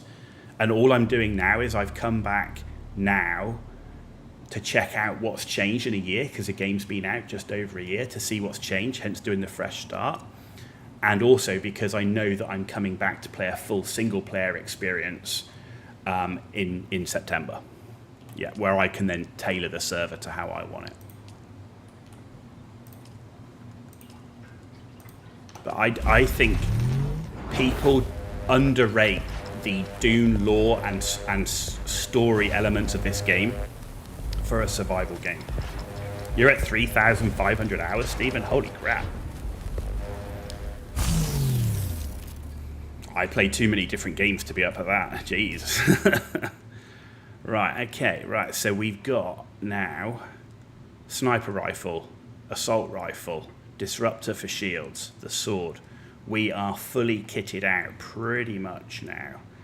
So the only thing we could really do is with the Mark III shield.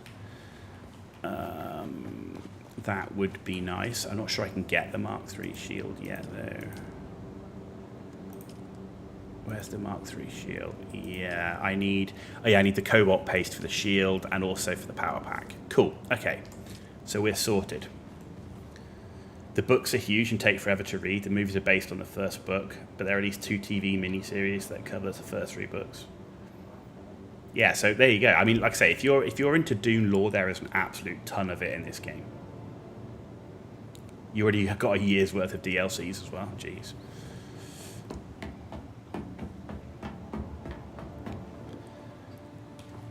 But yeah, I think it's a great game that was marred in the beginning by a lack of direction of what the devs wanted the game to be. You know, I really think that's the thing. They didn't really know what they wanted the game to be, so none of it was, the end game just wasn't fleshed out enough. And I've seen this with a few games of late where games just, they're marketed to be one thing and the reality isn't true. I mean, you could say the same thing about Ark Raiders, right? Ark Raiders was absolutely marketed as a full-on live service game. Yet the speed of fixing cheating, duping, glitching into the safe rooms, the speed of fixing bugs and everything was not a live service game. Dune had the same issue. There were many, many issues that just weren't fixed quickly enough for a live service game. But if you go, it's not live service, not a problem. Right, it'll get fixed when it's fixed. What should you spend credits on first? Clothing, weapons, shield at vendors? To be honest, I spend very little of my credits. I rarely buy anything. So far, what did I buy? When I came to the new area from the first one, after moving my base, I bought a leap suspenser belt, a shield, and a power pack. Everything else I've made myself or scavenged.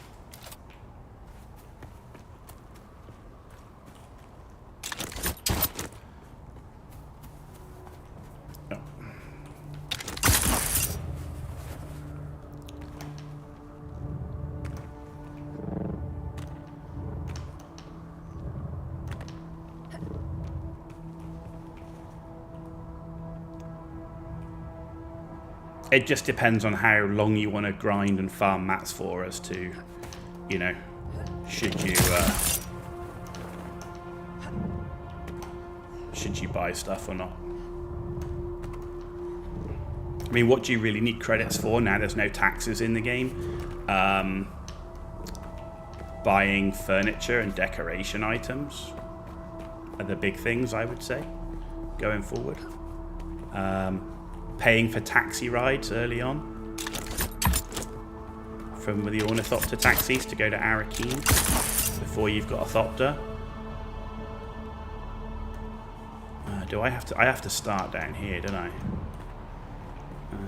If I remember. Does it trigger it or not?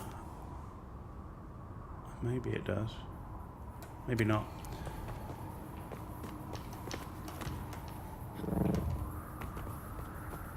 But I wouldn't really say credits are a limiting factor in this game.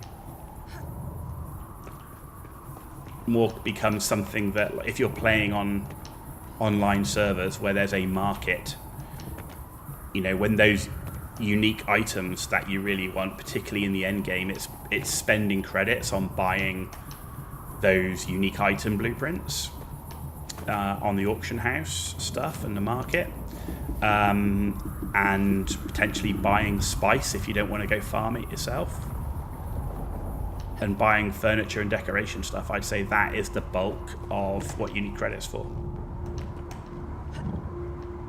You appreciate power packs. Suspension packs make climbing and falling easier. If you have credits, use them.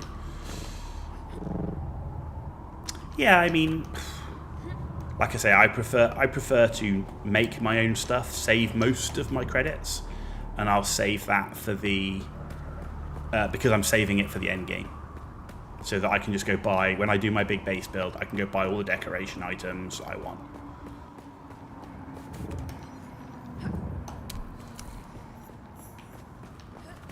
That's why I don't tend to buy that much.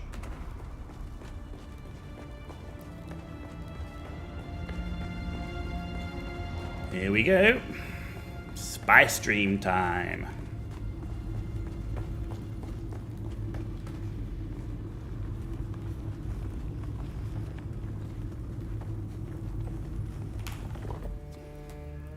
These spy streams, as I say, the cutscenes and stuff in this game, really good.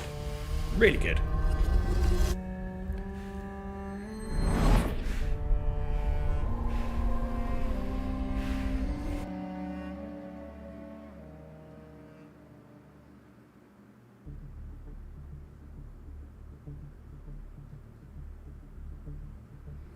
And of course, the other thing is, I know that people have complained a little bit about the performance of the game.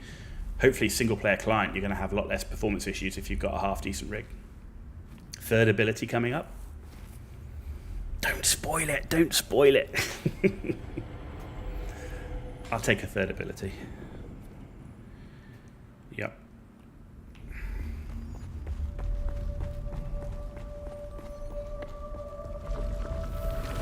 How do we honor the Creator? Ibn Qirtaiba. Our enemies are as blades of grass mown down. Do you understand, Wali? I do. Our God gave us the gift of time and the words of the Kitab al-Bar. Knowledge without action is empty. Bila kaifa.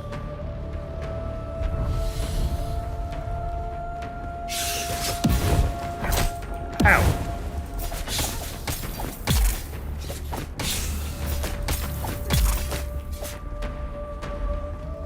Rude.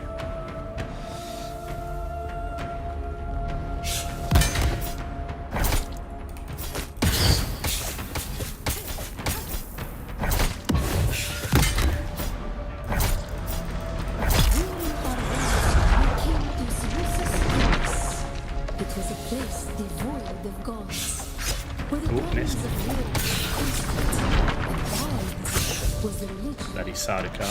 They denied us Ah! the heart. This is why I don't do melee. I hate melee.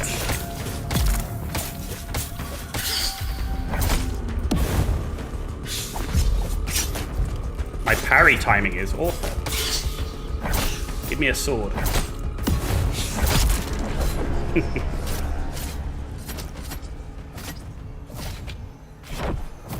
Fire of God mount over thy heart. The fire of God set alight. Thine enemies shall fall.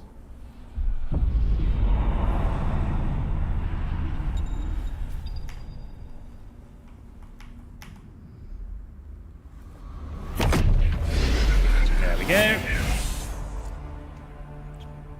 Spice. The spice is nice.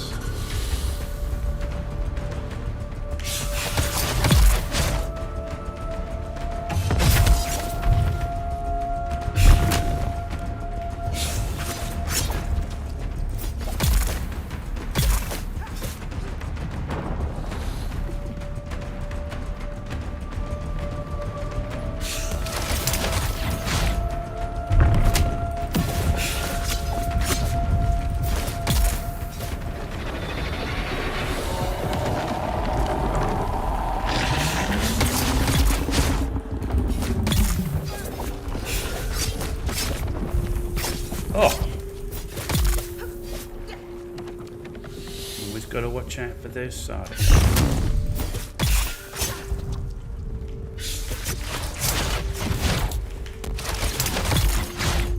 There we go.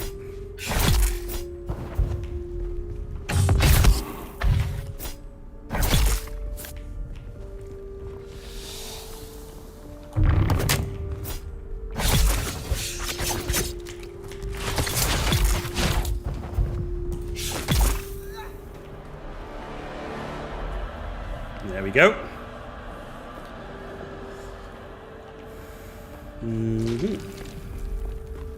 We survived. How do we honor the without a gun, without grenades. Dude. Remember Don't know what's going on. Don't know what all this melee close range stuff is. Ibn Qirtaiba, the fire of God set alight. How do we honor the Creator?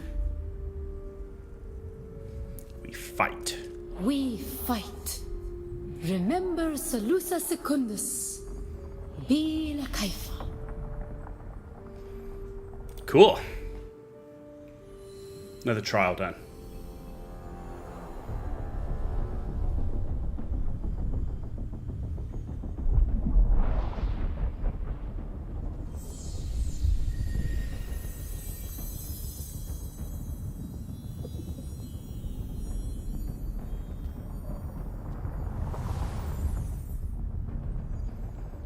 Watchway. There you go. It was Watchway. Cool.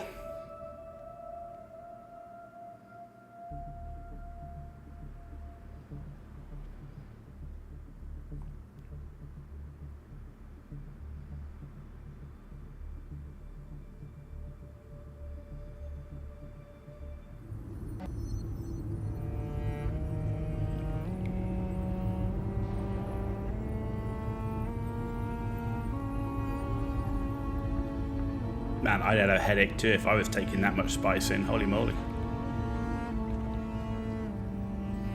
But the spice is nice.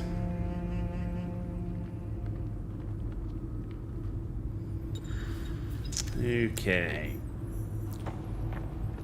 Experiencing the effects of spice, intel points, withdrawal phase. So none of that's changed. That's all the same. Skills, though we do have another skill now, so we're going to go for retaliate. Yep. The other skill points I'm saving until I've got my mentat complete. Okay. Chris knife. What else have I got? I think that's it, right? Yeah. Okay. We need to find our way to the top here somewhere. There it is.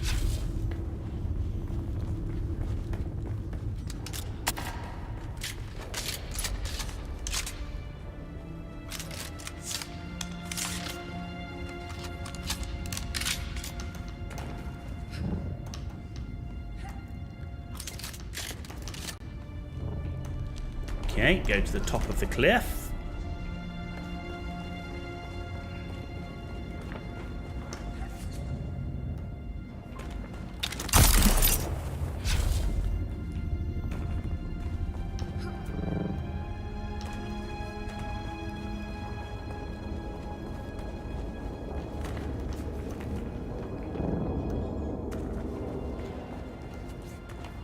It's a long way up.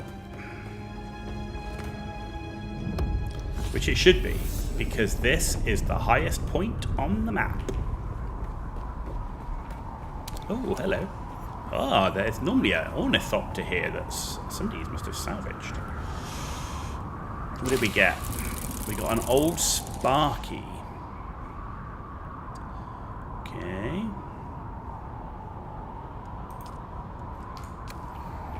Right, now I've got to find my way back down. So I think I need to go down this way, right? The entrance to this area is down here somewhere. I missed a chest. What chest?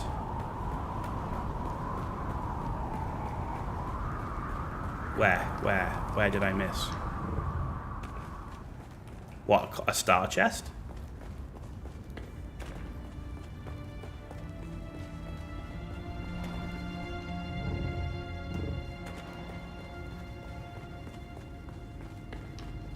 Or this chest? That the one I missed? I don't remember there being any more star chests on this in the hammer.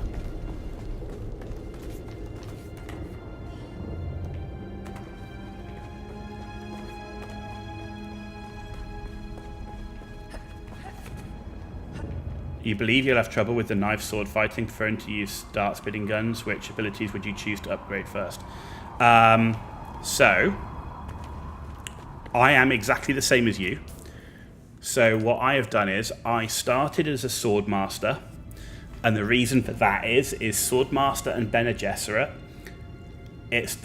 they take the longest to find the trainer because the trainers are much deeper in the game. So I recommend starting as a Bene Gesserit or a sword master. You will encounter the trooper trainer really early, so there's no point going for trooper. You planetologist, you encounter really early, so no point. You can't start as planetologist anyway, I don't think. And then Mentat, I'm on the Mentat quest right now. So I started as a sword master. I obviously started with knee charge, and I had to get the second ability just because I needed to. I put a little bit into blade damage, and I've just taken retaliate because that helps me as somebody that doesn't do much with the knife and sword. Retaliate is an auto parry. So if somebody's charging towards you, and if you've got a sword, you can auto parry multiple people at the same time, and you auto parry and then you counter attack. Later on, if you can get a poison weapon, that counter attack will poison the enemy and you can kite them until they die. I don't have Bene Gesserit yet. I go heavy into planetologist early because this is stuff that cuts down the amount of time you spend resource farming. So you get an increased resource yield, which means you spend less time farming. Your vehicles are the last things you want to replace because they're the most resource intensive. Vehicle mining, important for the buggy, and fuel efficient driver, nothing worse than running out of fuel. And having to carry multiple fuel cells just takes up space and, more importantly, weight. So I go heavy into planetologist. Mentat I haven't got yet, but Mentat is amazing for ranged, particularly for the mental calculus, because you get bonus to range damage, you get marksman passive ability, and rifle damage. Rifle damage obviously for the spit dart and for the assault rifle. And then obviously for the trooper, Shigarwire Claw is one of my favourite movement abilities. Grenade, because it's really good for AoE. And easy to use, and then obviously range damage, center of mass, and disruptor damage, and then drill shot obviously later in the game when you get drill shot. But that's what I tend to go for. So my abilities: Shigarwire Claw, retaliate, and grenade. And passives, I will take the Mentat passive here. I've already got the trooper passive, and then for my third passive, I really quite like disciplined breathing. The main reason is I like wearing heavy armor. Heavy armor comes with a massive stamina penalty, so anything I can do to boost my stamina is important. I'm going to take disruptor damage now.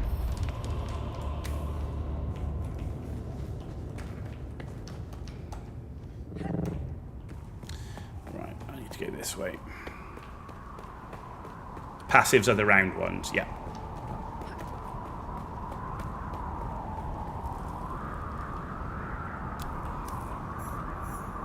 Place totem.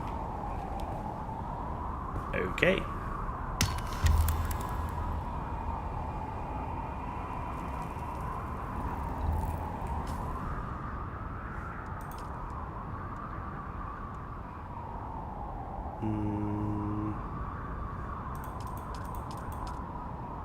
Where's the totem thing?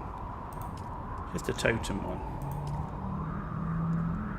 No, no, no, no, no. Don't know. Never mind. Right. Here we go. Terminal velocity.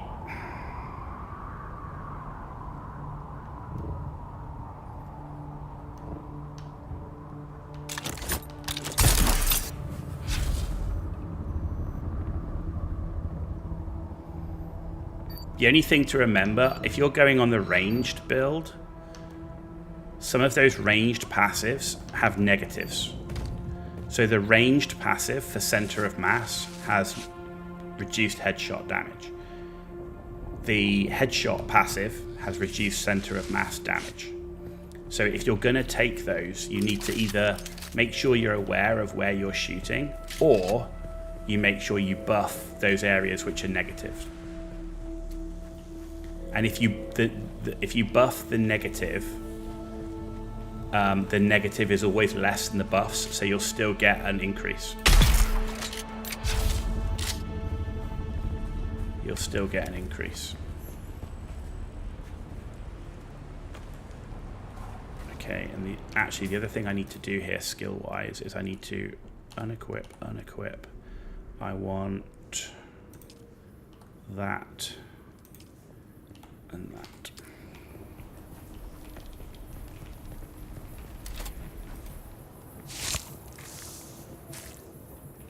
Yeah, I am very much the same as you. I don't play melee in nearly any game that I don't have to. I always default to ranged. World of Warcraft, I was a warlock, ranged DPS warlock.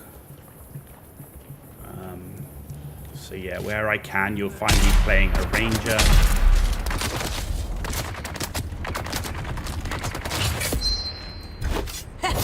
That was the retaliation. I missed it. I actually wasn't expecting her to run in like she did.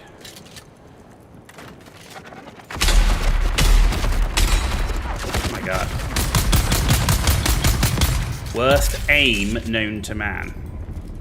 The great thing with the sniper rifle though is the poison. So even if they are getting back up,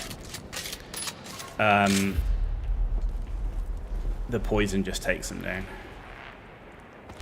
But the only thing with the sniper though is you have to get your aim on point, and my aim was shocking.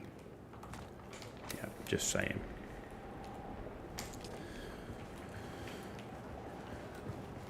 Right.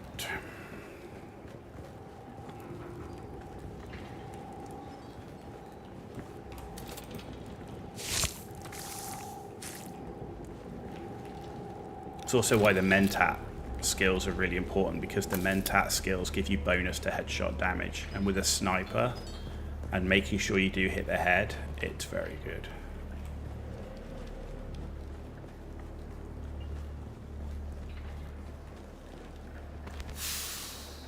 Now, if gamers look up, you'll find the hidden room. There we go. The hidden room. And in the hidden room is a star chest. Yay. Always a pleasure. As well as an absolute crap ton of water. What are we going to get out of this bad boy? Ooh. Right, let's take that. What other junk have I got in here? 1 bandage.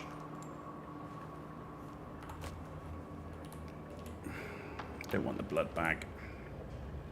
Got tons of blood bags. There we go. Cool. That's the gamer test, that is. The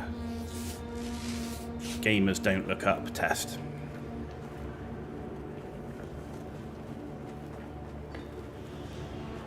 Right, 71 meters for the next quest.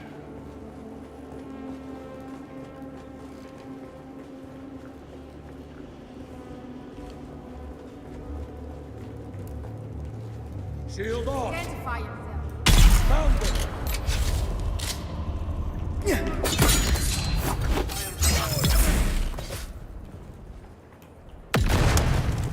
Did you just kill yourself?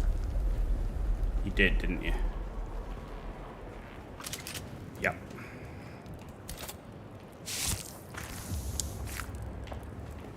The NPCs today have been a little liberal with their grenades, and they have been killing themselves a lot. Oh, and we're done with that. Oh, I've got some loot there. Right, where's the... There it is. Run with turret. Okay. 78, 48. Did we miss one?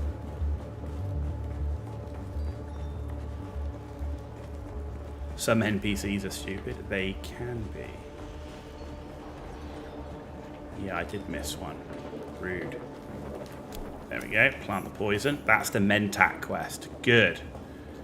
That's going to open the Mentat tree for us. That's huge.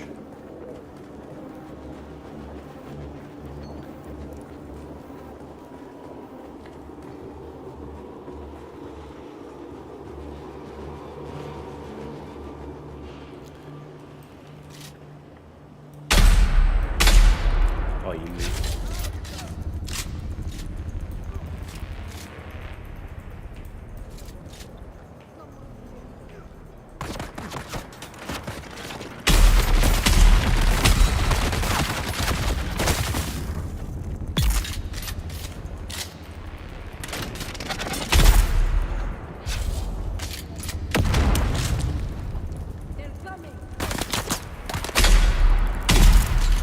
Hitbox on that wall. It's a little wide. Not gonna lie.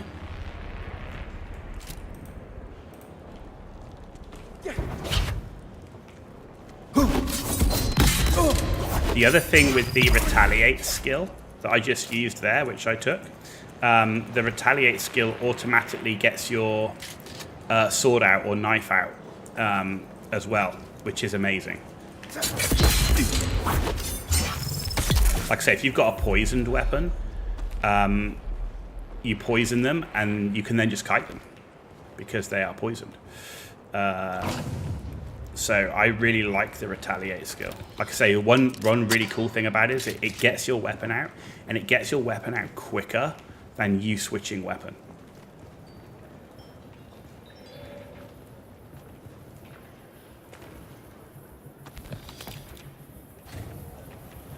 Where is the quest item?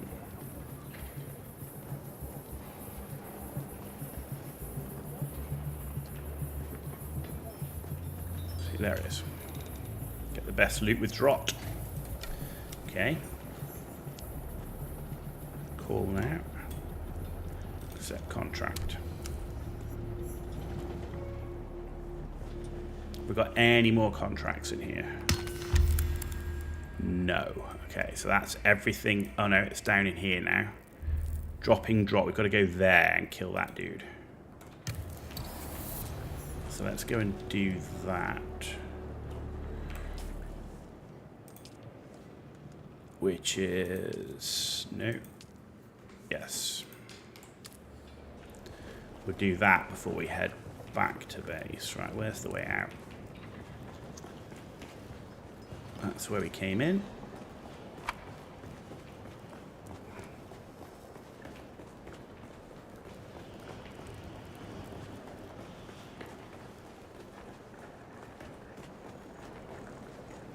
So yeah, poisoned weapons, they're nice. I like my poisoned sword. I like my poisoned sniper.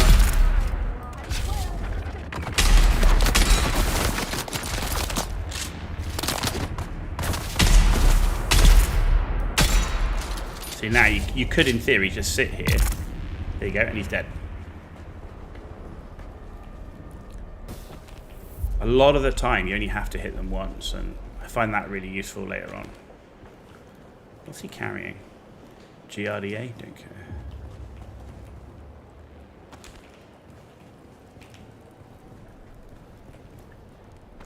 And this place is loot-tastic, isn't it? Jesus.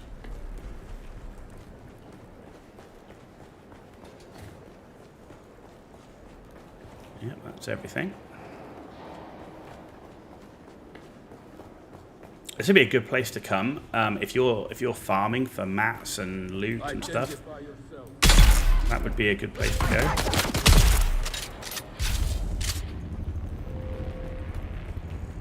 The other thing is, which I always forget, is because you've got the shield, you can actually take your time a lot more with the sniper. I tend to rush the sniper shot because I'm so used to doing that. But you can actually just stand out there and take a few hits because you've got your shields to line up a sniper shot, and often it will pay you off better than what I do, which is rush, miss, and then I'm like reloading and it's all getting peeked on. Yeah. So yeah, just use your shield to the advantage.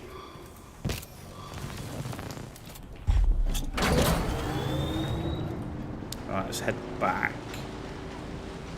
I think we'll head back and empty our bag, then we'll go and kill Drot. And then go on to the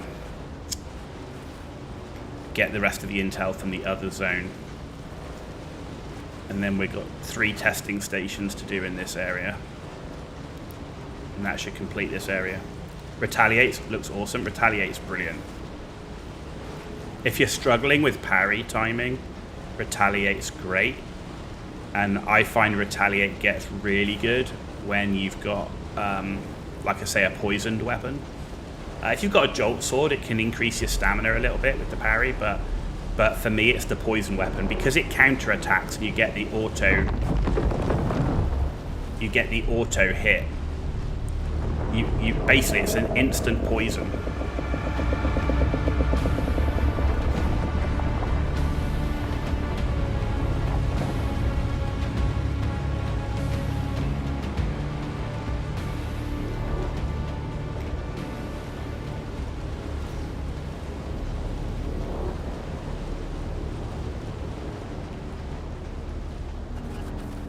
I'm pretty sure it's not meta. There's a lot of people that will say it's not the meta thing, but my parry timing sucks, basically. So it definitely helps.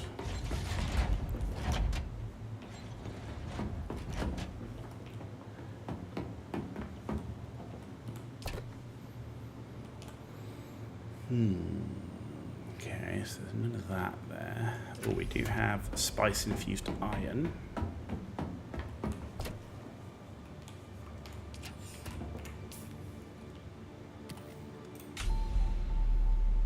Oathbreaker chest piece. Don't want that. Don't need any of that now because we went straight to steel. Are we getting medkits? We pick any medkits up? Interesting. Okay.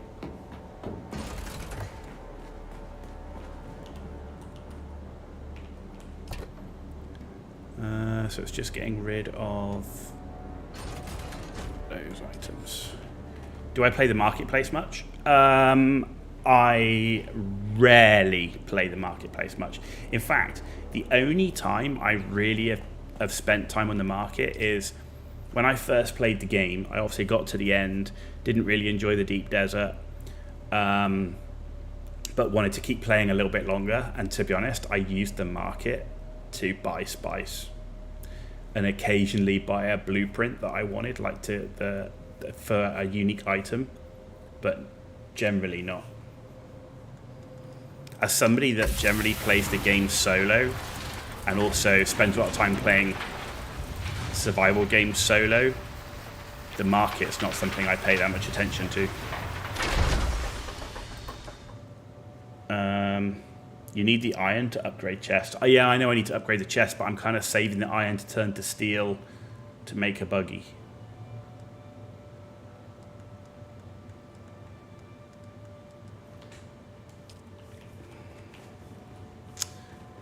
Right, yeah. I think we're done there.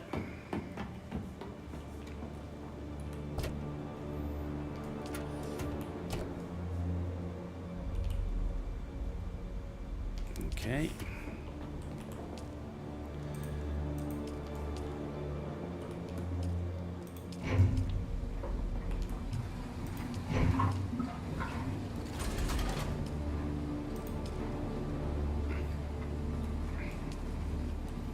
Cool. That is good. Right, I do need to make a vehicle thing. Not a backup. I need this. We need to make a vehicle fabricator. There we go.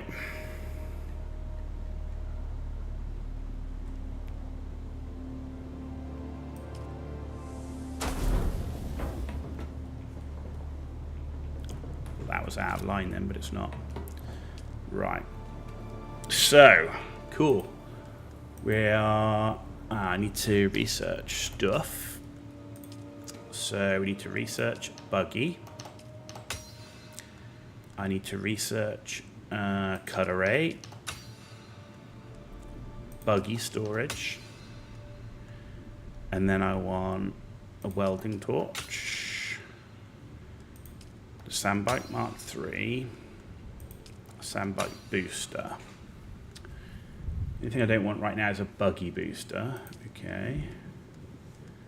Right, where are we then? What do I want here? Medium water cistern. I will take you.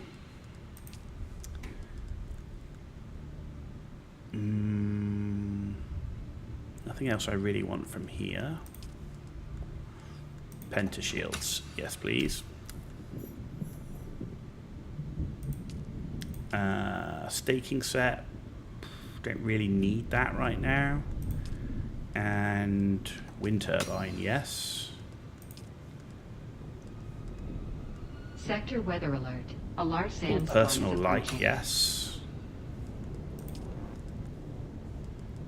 Okay. Right, so what I want to build first is, because we've got all the buggy stuff, that's going to need cobalt paste as much as the steel.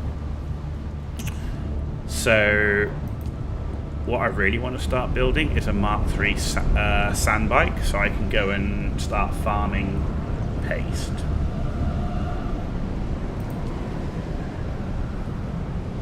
High cobalt for the Mark III sandbike. I didn't know we needed cobalt paste for that. Right, so what I really need is iron. We need to go farm iron.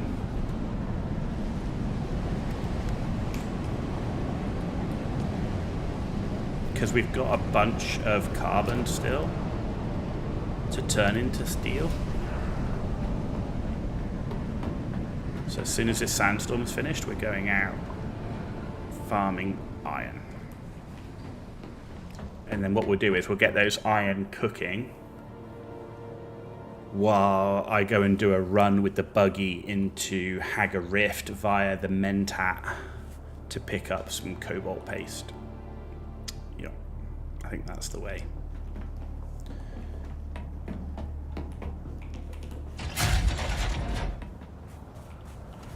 And storage chests are the last things I upgrade in this area because I'm skipping the iron tier and I just want all my iron going to steel.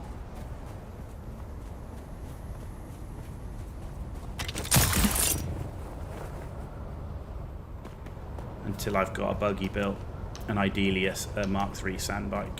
You know, I can just build more chests using scrap metal in the short term.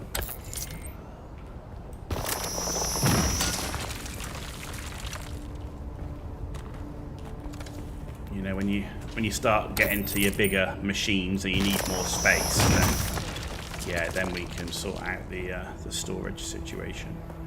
It's just not a priority for me right now.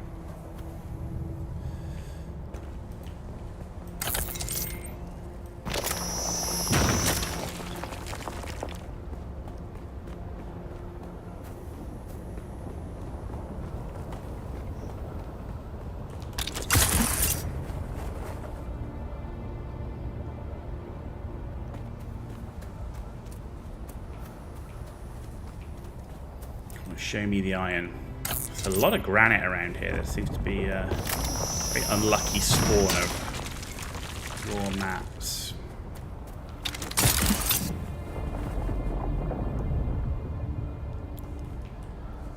There we go. That's very nice.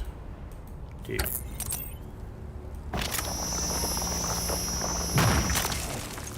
Yeah, getting the cobalt paste so that I can get like a Mark III cut array as well is going to be great. But even the Mark III cut array, I mean, the Mark III cut array will help us get more cobalt paste.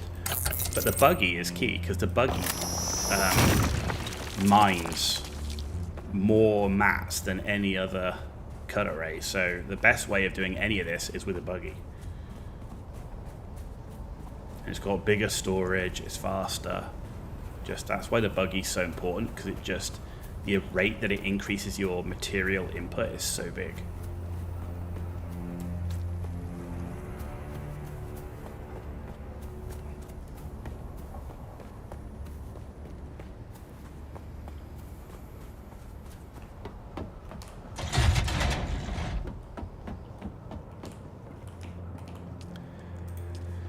Okay, we didn't get much out of that, did we? See, this is why the buggy's so good. We'd have got way more. So that's only going to give us 60, right? Let's look at how much do we actually need to make a buggy, right? In terms of steel. Right, so I need a buggy rear, 30 steel, 60 steel, 90 steel, 110, 130, 150,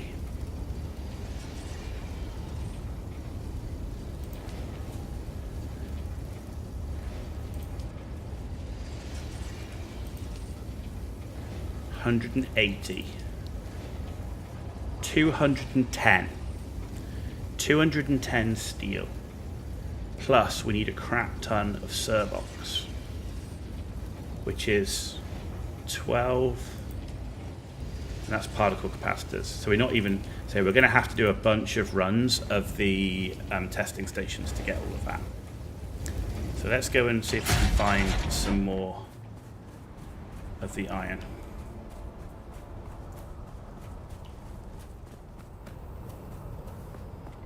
There's normally a bunch over by the trade post area.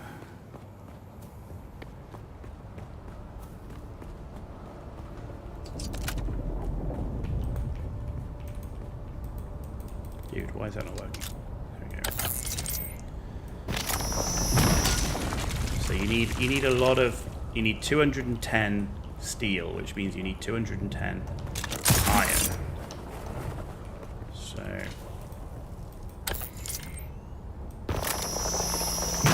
working towards.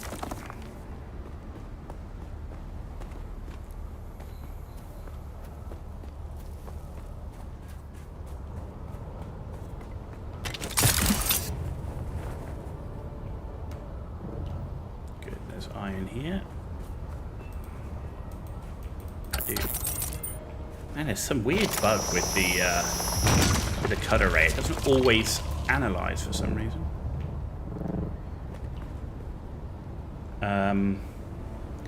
There's a cave by Mining Complex 4 that has more aetherite than you can carry. Ooh, okay. I built my base near the anvil. Yeah, I tend to build... So I build my first base. My first base was built next to the trade post here. So my first base was built here. My next base was built near the anvil. Why? the main reason I build here is because it's very easy access before you have an ornithopter to get to Hagar Rift, which is where you get your cobalt paste from, and into the Jabal Efrit Al Janub, which is the carbon. It's not very central. In theory, you could build your base around here. I just think for me, it's the access to these resources here. Once I get up into the shield wall, I don't care about being near a trade post. You've seen other build their second base in the western Vermillis Gap. So I only have one base right now, and it's here. My second base will be up in the eastern shield wall to get aluminum. Yeah. And then do I go for a third base? Not normally. If I was to build a third base, of which you can build 3, then I'd be building it down over here to get jasmium, but that's like ultra end game of Hagar Basin. But yeah, I like to build close to the trade post, mainly because Hagar Rift and carbon from here. And I can get there easily because it's a short cross, no quicksand, straight into the rift or straight round to pick up the carbon here.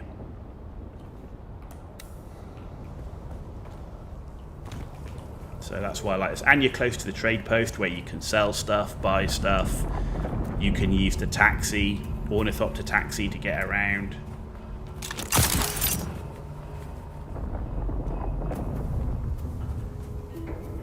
And it's got pretty decent resources. So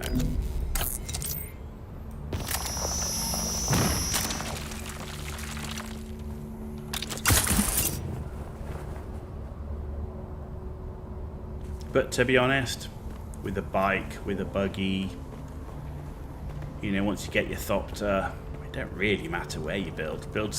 I think the best thing is build where you think looks cool.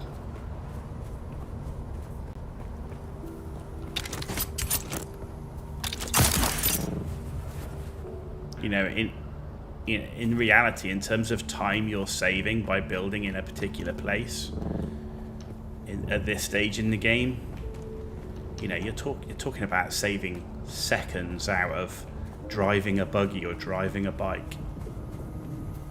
Yeah, it literally is seconds difference, 30 seconds, whatever. In the end game, like when you're going to build your ultra permanent base, a little bit more important because you're going to spend a lot more time farming. In fact, you're going to spend the rest of your time farming.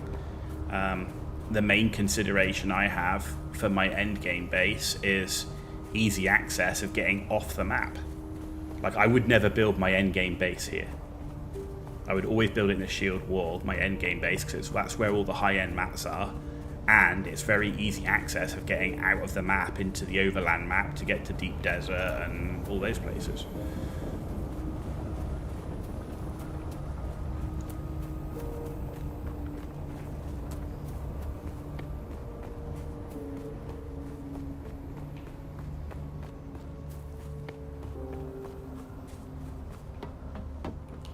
But even so, on my last playthrough, I kept my outpost here because I found it useful to have a secondary outpost in this location.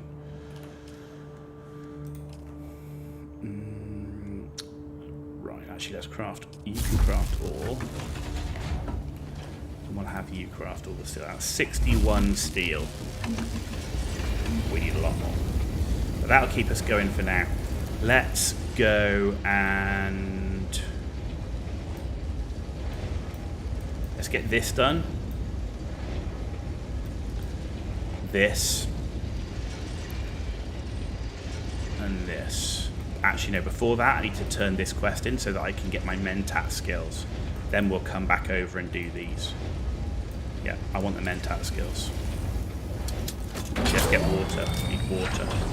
And I need some fuel. And I am still carrying the wire, which is fine. Let's make sure my bag's fully empty.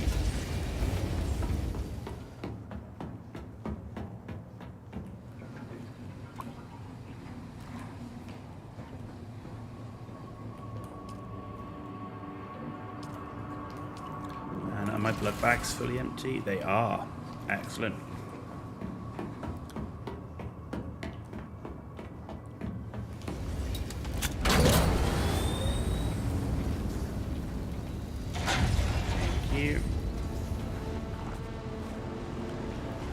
go find this Mentat so that we can start getting our ranged skills.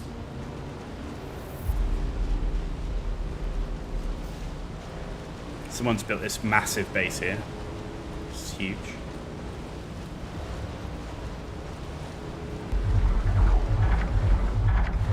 Man, I always find the drum sound wherever I go. I seem to literally, I'm attracted to the drum sound.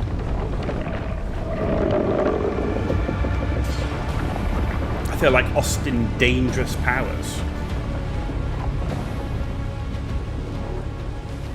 Danger's my middle name.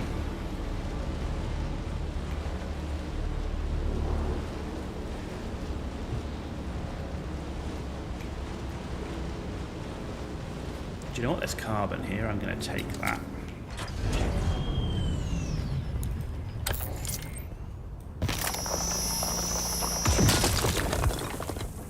Because that will be useful.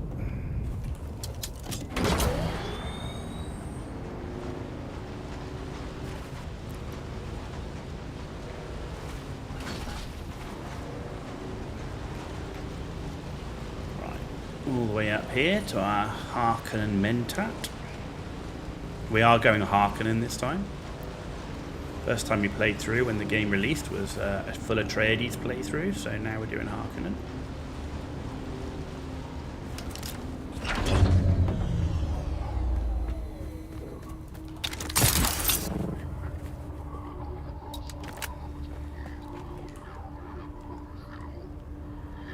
Back again. I've completed my task. Let us finalize this transaction. And here I thought I was going to be the one cheating you on this deal. After all, you can't simply become a Mentat. Mentat training begins during infancy, and the subject is not told because it might inhibit them. Seems like somebody just forgot to finish yours. Ooh. So we both profit in the end. Good for us. Goodbye. Cool. Mentat skill tree unlocked. Yes. That's what we want. Don't care about the turret, but we have to learn it because I want range damage. I want marksman. And I want rifle damage.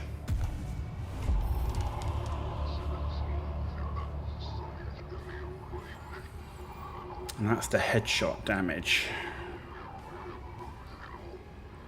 So I want that one as well. So I don't want the poison capsule, but I have to get it to get the headshot damage. That's just shooting them in the back, which I can wait on. Do you know, actually, I might want the reduced durability loss on the weapons and gear. Yeah. Don't need the drill shot yet. Heavy weapon agility, no. Heavy weapon damage, don't need any of that right now. Got 17 skill points left. We could go with battle hardened. It's nice for having the ability cooldowns, but actually, do you know what? I'm going for disciplined breathing. So let's take the optimized hydration and disciplined breathing, because that's going to give me recuperate my stamina reserves more quickly, which also means I can get up to here, which increases my max stamina.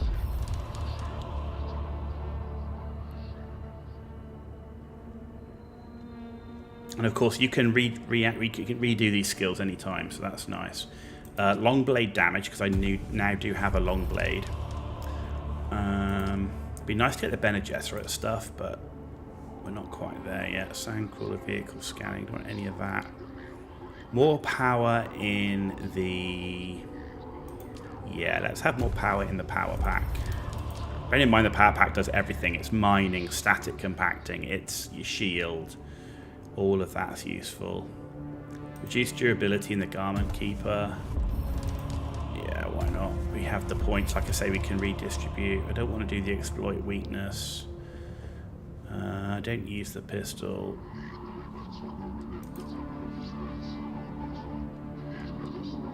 Like I say, I'm in no rush to get these capstone skills. I just don't like the capstone thing. I mean, Suspensor Power Drain can be nice, but I'm just not in a rush to get that. Do you know what? Let's go with the field medicine.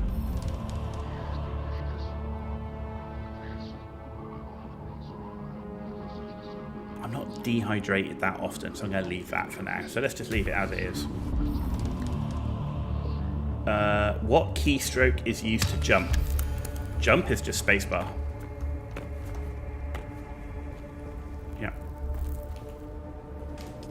Right. So let's head back to our base, drop off this carbon, and then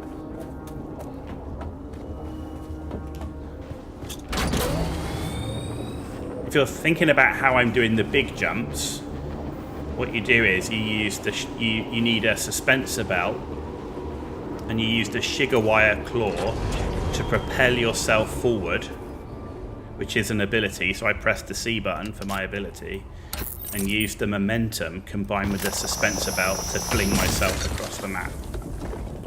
That's what I'm doing, because you can generate a lot of momentum that way.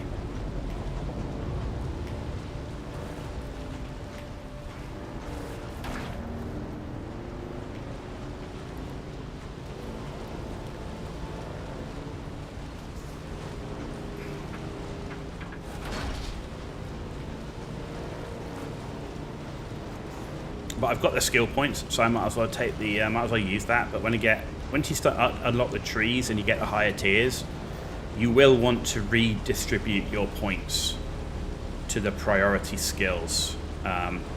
Fortunately, you can redo your skill points, you know, pretty often. So I definitely recommend spending most of the points early on, and then redoing it as you unlock tiers of the other skill trees. Better yes, trainers at Helios Gate, yep.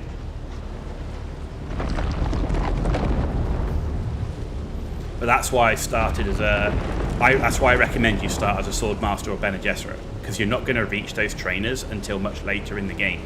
So I'm only in the second area, and I've already unlocked 4 of the skill trees.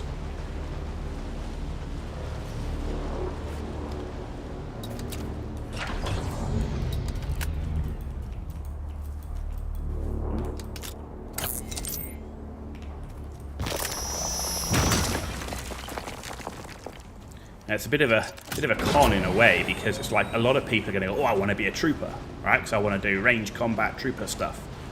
But if you choose trooper, you get no benefit, because the trooper's the first trainer you reach. Like, you reach him really early on, so you get no real benefit by going for a trooper.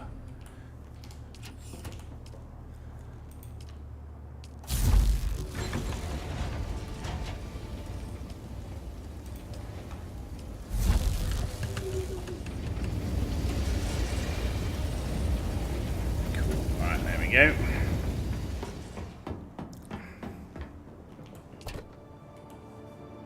So you're up to 56,000 Solari, just haven't really needed it.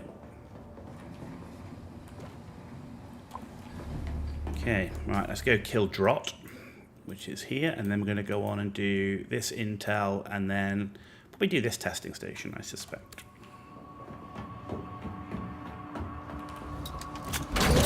Actually, first of all, fuel. Okay, I've got plenty of that. I do need to repair, though. We're getting to a point where it's worth repairing.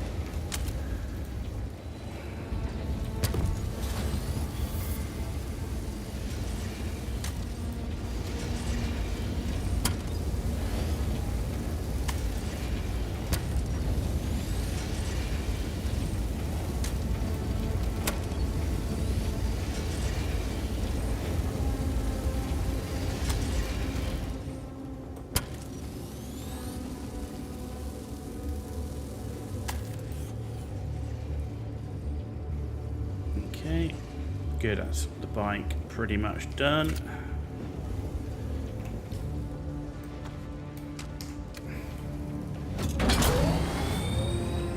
Looks like new. Open sesame. Works every time. Okay.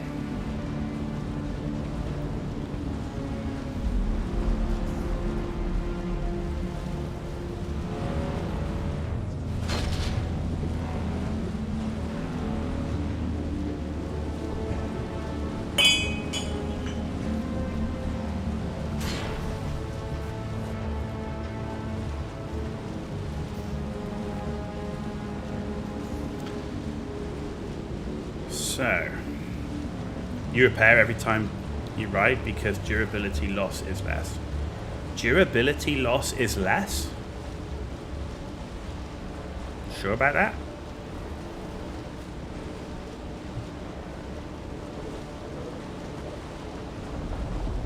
The durability loss will feel like it's less because you're repairing less.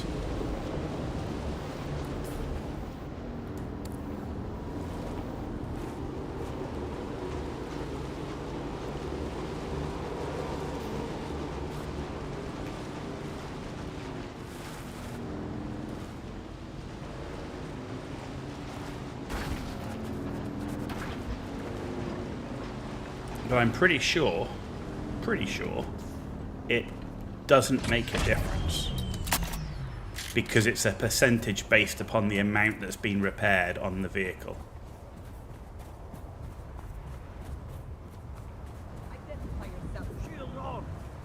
Could be wrong, but that's what I believe. There's someone Oh, you.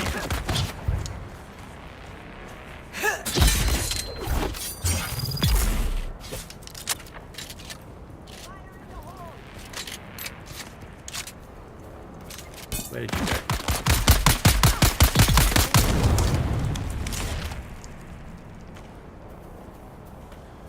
Actually,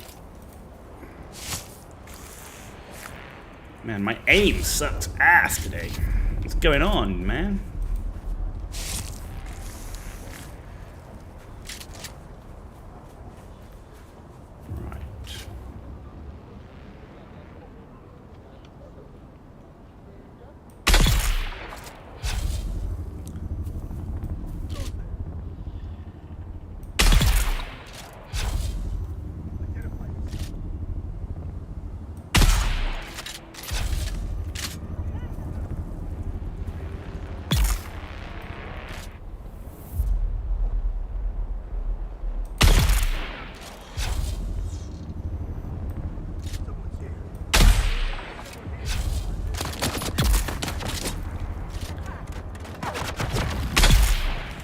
See, one of the good things about the sniper is you can shoot melee dudes who have a shield before they activate the shield.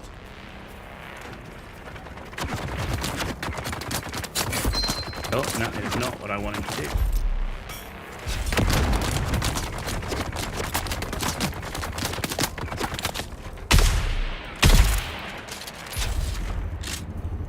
Seems like if you have 2 or 3% damage, it will repair to 100%.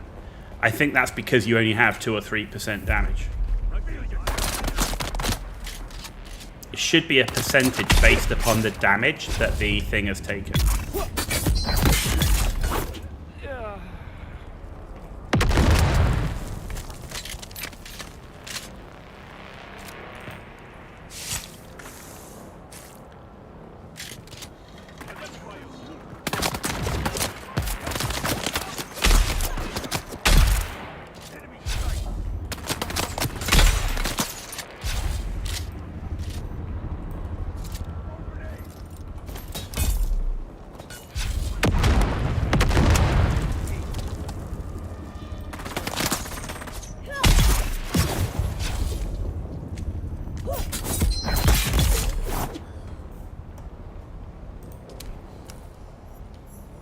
Cool.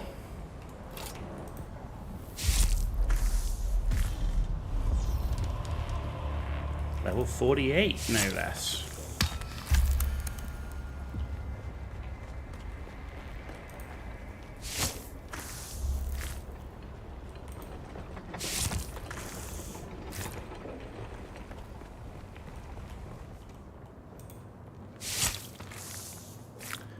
Give me your blood.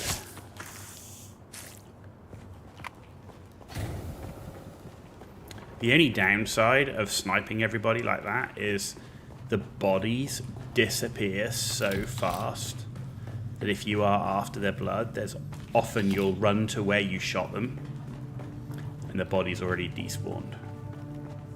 So that is one of the downsides. Like you can see, there's no bodies up here. Pretty sure they'll have all gone from here as well. Yeah. or they'll just be a random guy.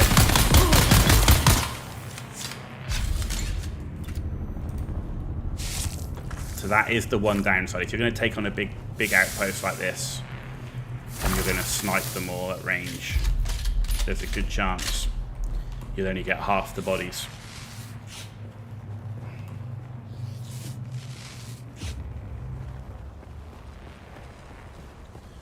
Right, we already got the intel from this place. We killed the guy, we completed the quest. It's time to move on.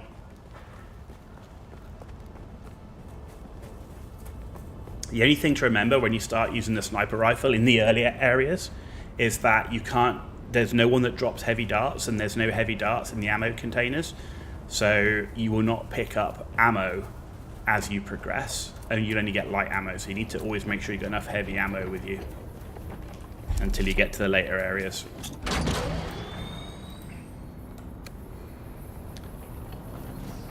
Testing station is loaded, so fill your bike before you go in.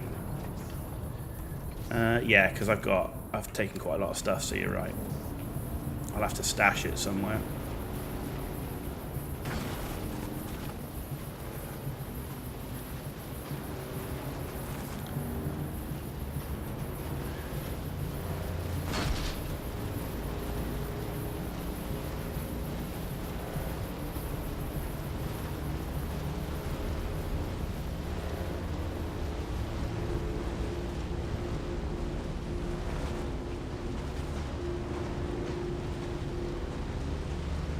That's where we're going, is that place just at the top there. See the lights on it?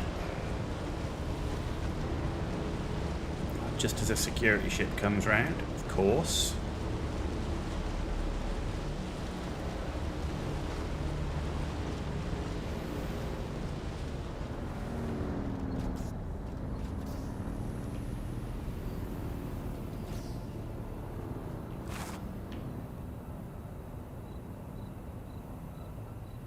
Wait for him to pass.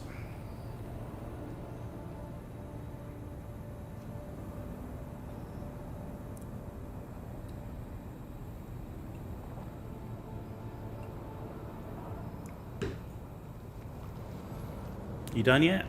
No, look, you're highlighting the base for me. Thanks very much. I'm glad I'm not up there.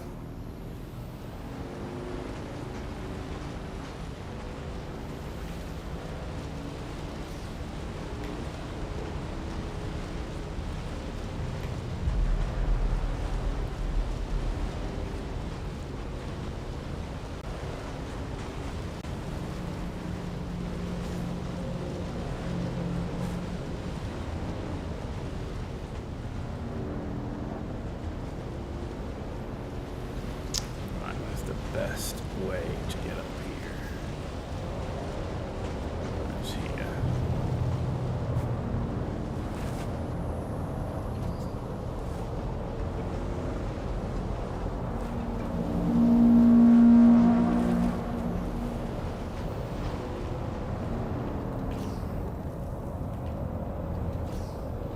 I think I want this one, right?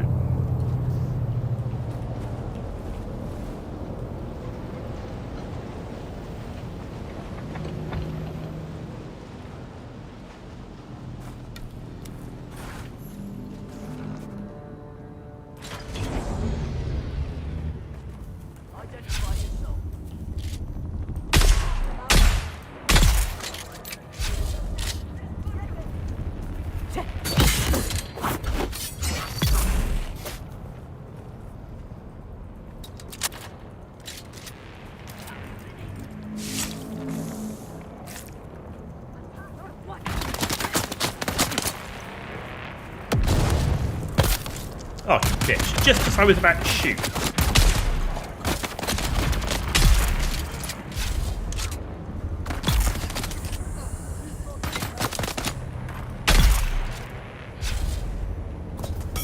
Man, their grenade throws are outstanding.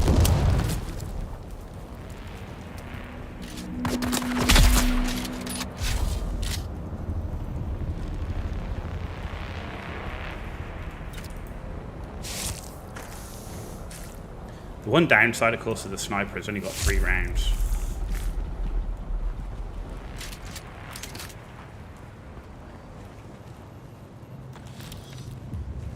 So there's no heavy ammo in any of those.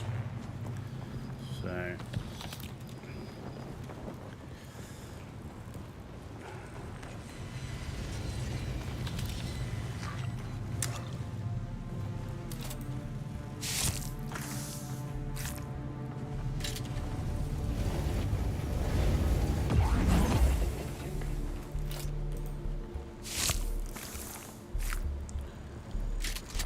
Where's that intel?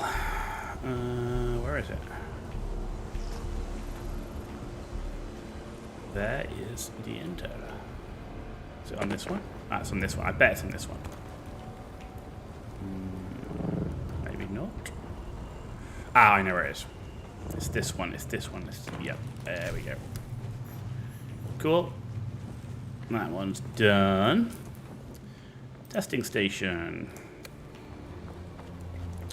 It's going to be our first testing station in this area.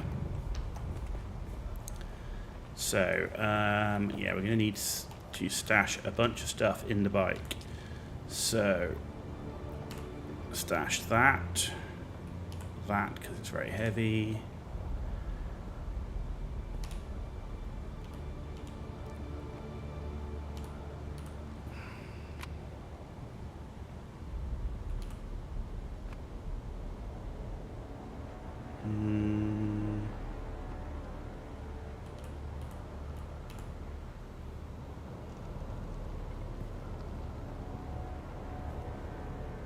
I think that's good. I should stash that too. Okay. Once you get Landsrad, you can increase your mag capacity. What? There's Landsrad skills to increase. Oh, that's a good point. Bloodbag. There's Landsrad skills to increase the magazine capacity of the weapons.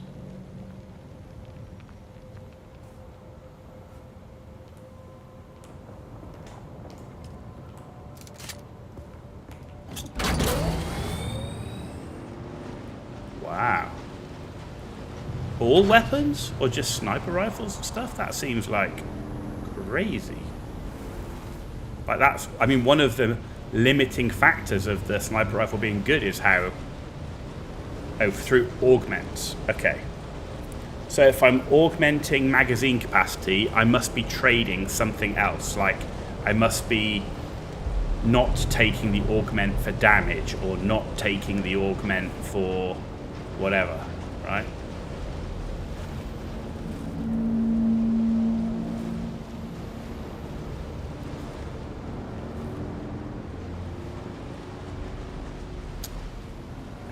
Somewhere to leave my bike where it won't get trashed in a store.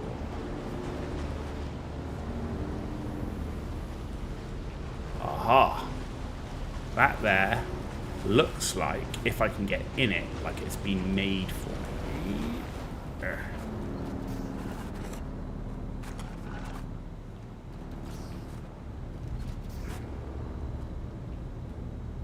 Is that sheltered? It looks sheltered.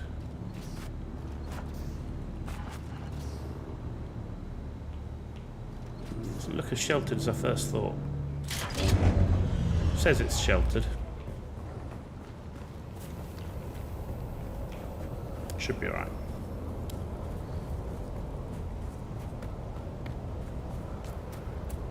Junk bikes to loot. There are? Where?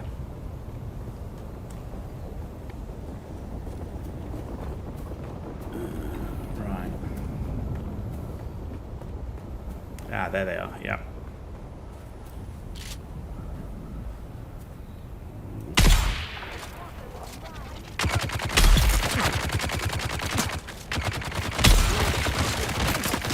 Dude, are you not... Man, you didn't...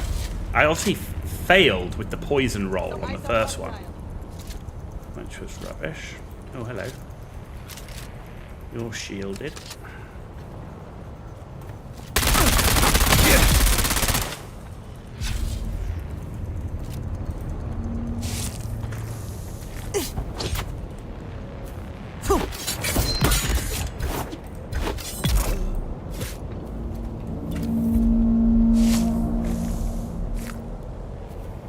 Cho and Mercs?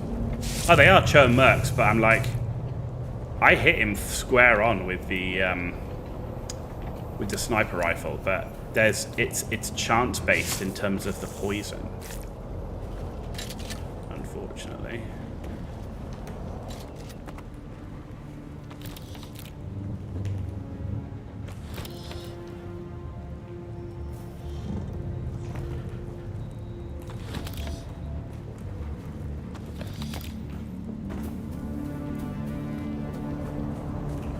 Oh, you bitch.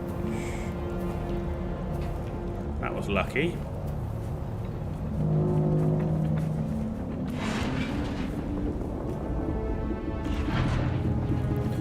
I need some of my hydration.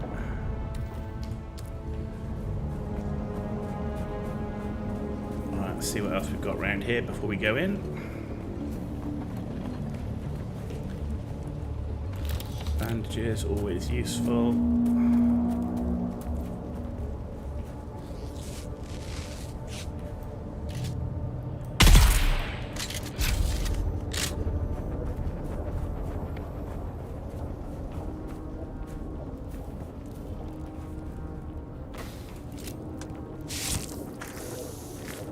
There we go, don't have to refill blood anymore because our blood's all full.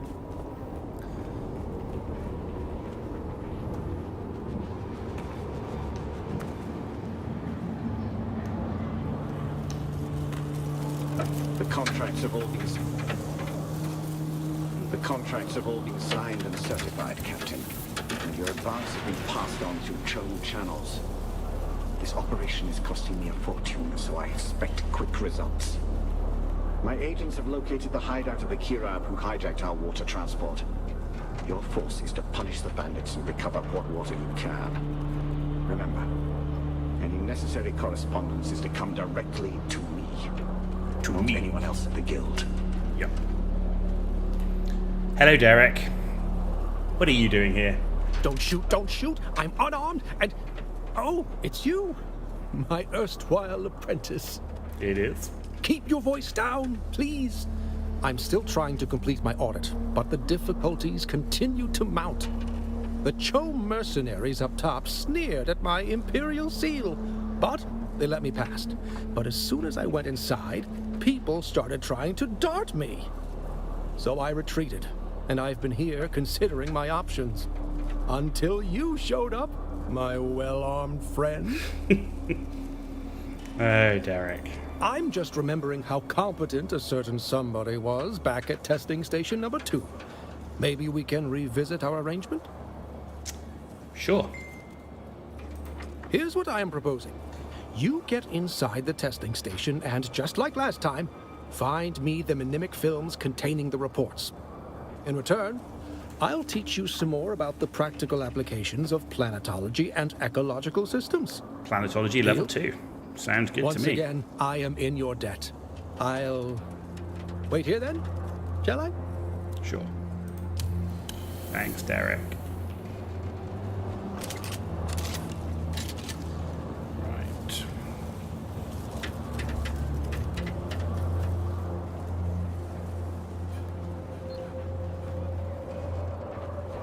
I can hear you.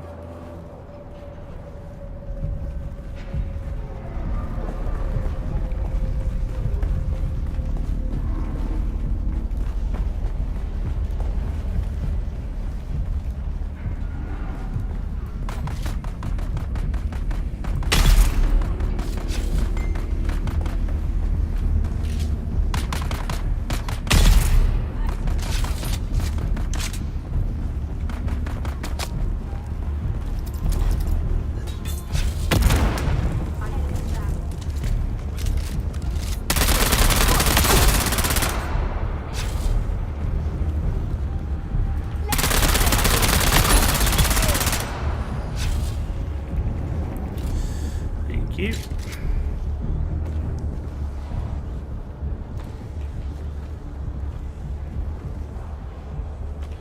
I will take all your loot.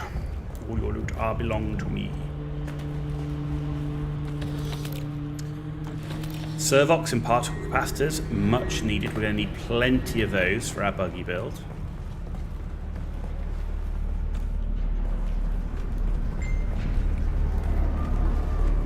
Okay.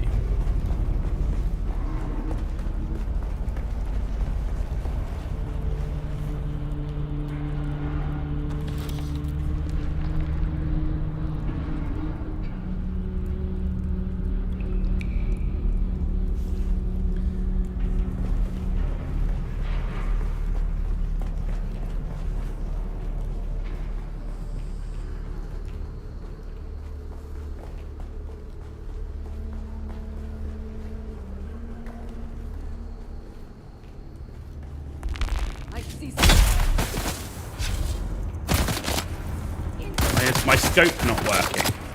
Look, the scope doesn't fucking work.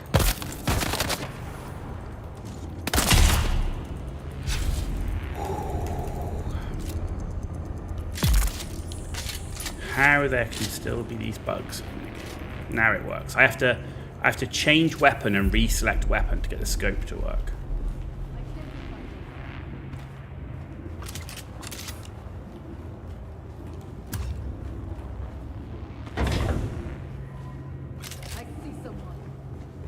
Drives me nuts. Like, you'd think a year on, little things like that wouldn't happen, you know?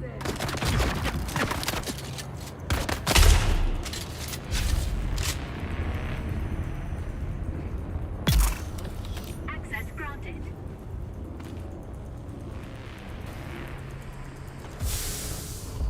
We've got a Mark II sandbite scanner.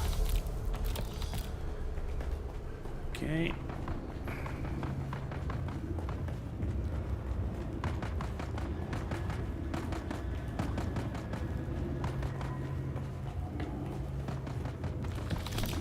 Nice. That's what Derek wanted. Identify yourself. Reveal yourself. Got him.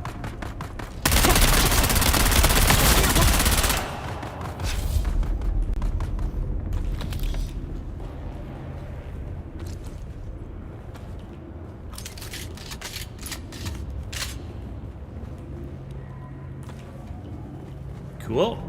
Gotta love some disruptive action.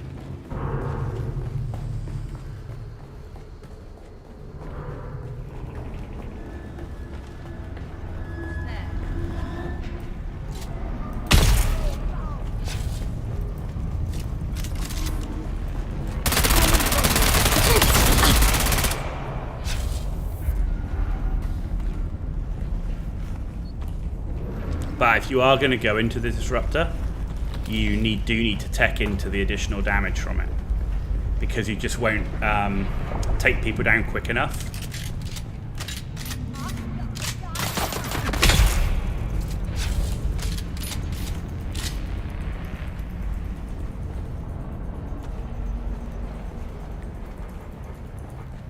Okay.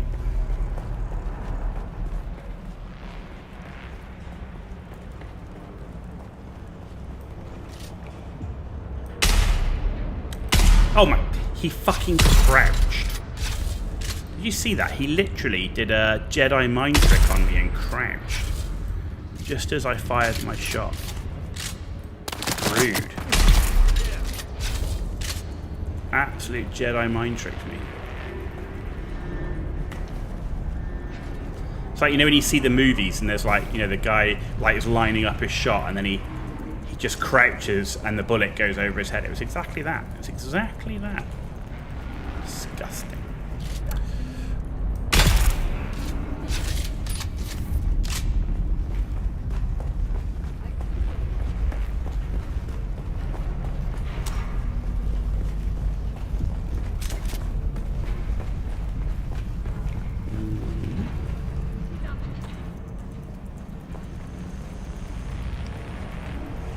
I can hear somebody talking. I know where they are. Where are they?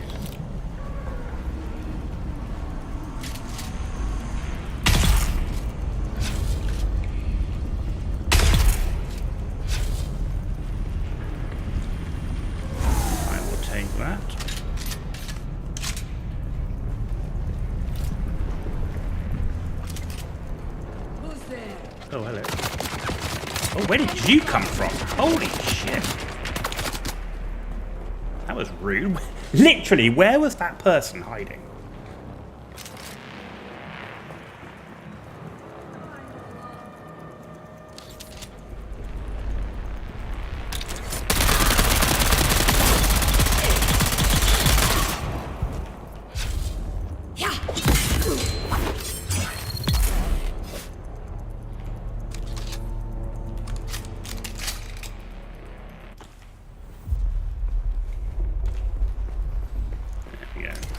I literally was running all around there. Like, I heard someone talking, but like, I couldn't see him. I don't know where he was.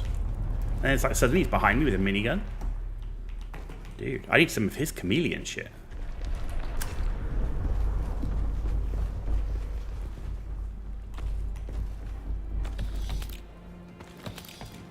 So we've got 22 servox and 12 particle capacitors. That's not very many. That is not very many. We do have 2 other testing stations to do those, so...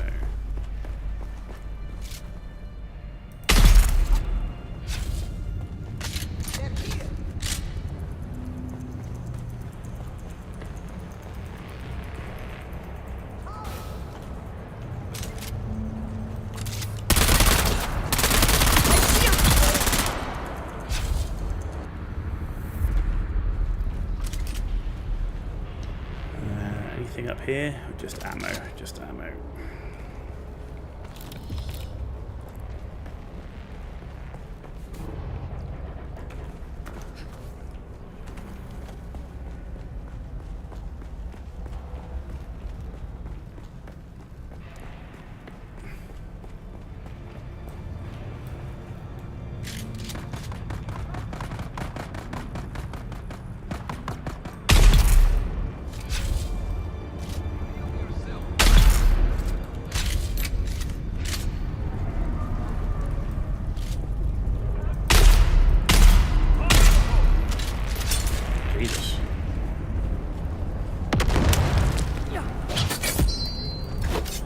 You missed, so you missed my retaliation.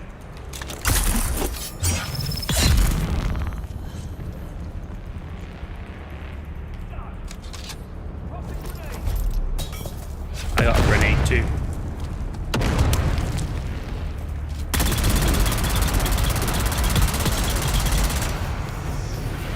Scumbag.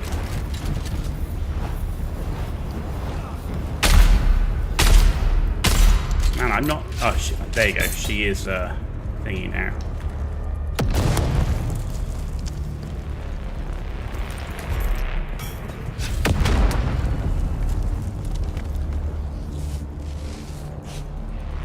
Sector weather alert. A large sandstorm is approaching. Are you just going to spam fucking grenades at me or what?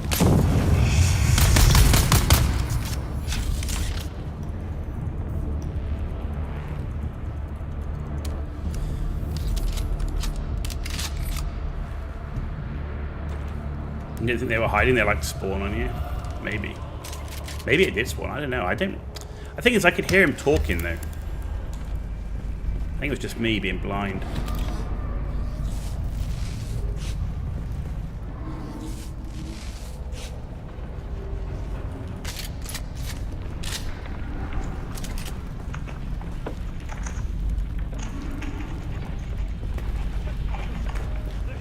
See, it's big bosses like that where that's where the drill shot makes the difference.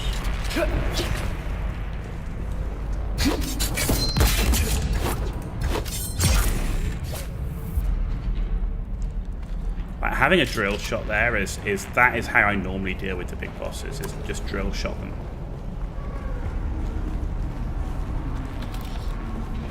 So that's still an issue. So that's what I mean in terms of coming back to the game, that nothing seems to have really changed overall in that sort of combat element of it. All of this, what I was wondering might change is the melee, right?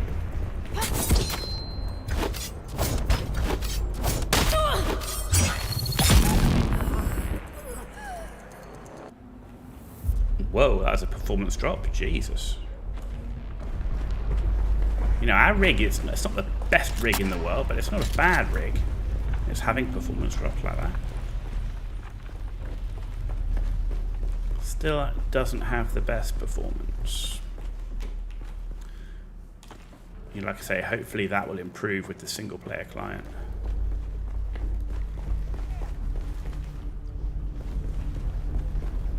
Fill Lita-Johns. My Lita-Johns are full, aren't they? Oh no, I've got one that's not full. That's fine. I'm not running back for that. I'll kill you there. Water is not something that I'm worried about at the moment. Okay. Right, let's drop that and that for that and that. There.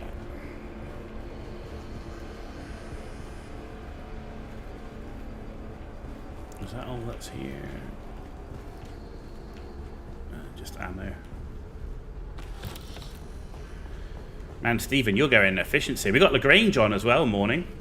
How you doing? Good to see you. Thanks for stopping by.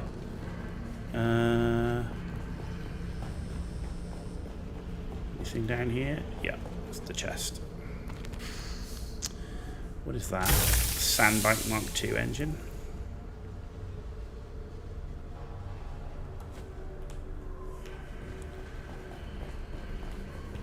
And I would just rather have heal kits, but it is what it is.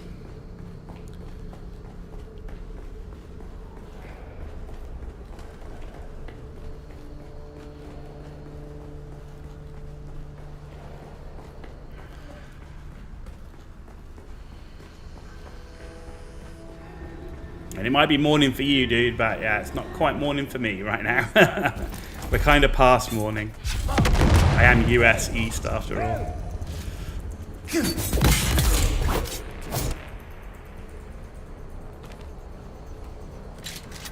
Oh, another one.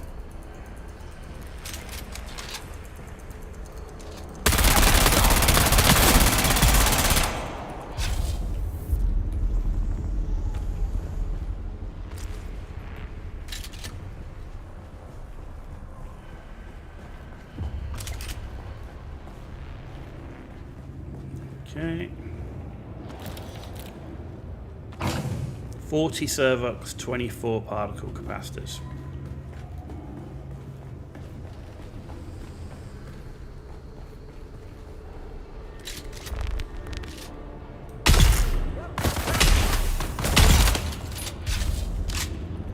Three for three. Access granted. Thank you.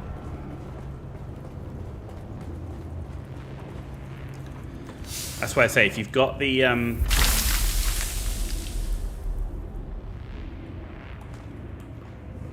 if you've got the sniper, definitely if you go after the melee dudes first before they put their shield on, that makes a huge difference if you can see them. Your EST, just the Aussie version. Yeah, burn up some of that ammo. Well, that's true. Yeah, Aussie is already on the 5th of July, right? So they're been and gone.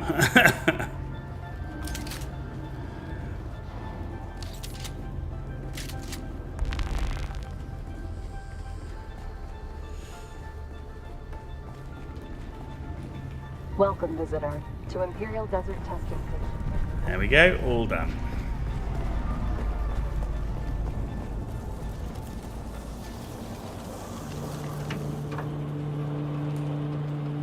You're back. Good, good. I haven't dared to move too far.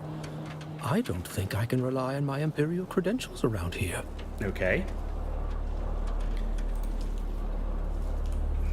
I knew I could count on you, of course. Always, Derek. Thank you, friend. Planetology is a practical vocation, but I've never been much of one for violence. I promised you more planetology training, yes? Meet me at my camp in the South Haga Basin. What? I don't think this is a conducive environment for learning. Derek, you're gonna make me go all the way back there. Work tomorrow? Yeah, well, yeah, obviously for me, Sunday tomorrow, so then I'm gonna work the next day, but yeah, I know what you mean. The weekend is coming to a close. You think the bike loot would have You reckon? Nope. Not this time, my man.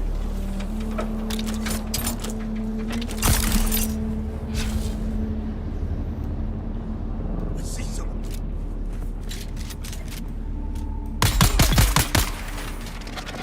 I require.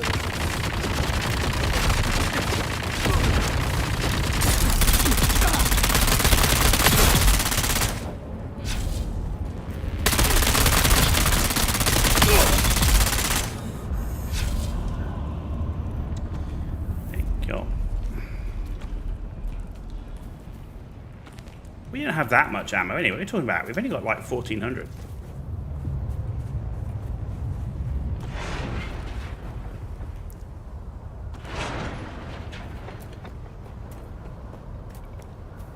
Those bikes are done. Those bikes respawned, but the other one hadn't.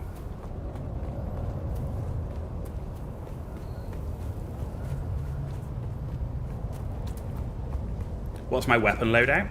My weapon loadout is an artisan or the steel tier disruptor with a steel tier sniper rifle. My backup weapon is a steel tier assault rifle. And I use a sword, steel tier sword, as my emergency. You're going to force me to do melee. Yeah. Because I avoid melee as much as I can. Where's my home base? Home base is this way.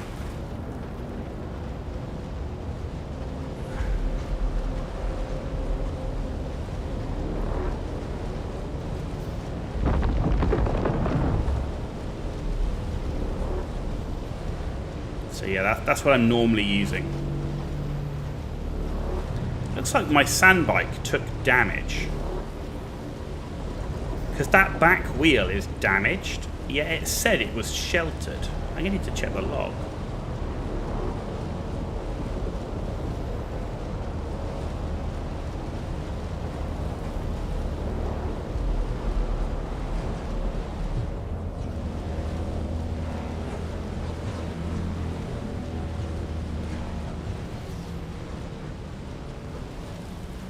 And nothing else is damaged like the back wheel. That's weird.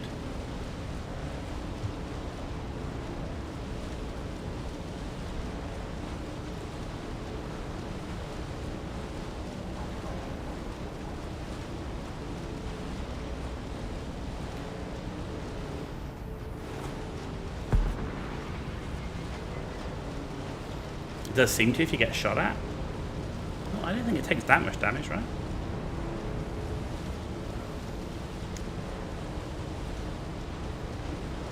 You think the back tread was out of the safe area? Maybe. It must have been like by a millimeter.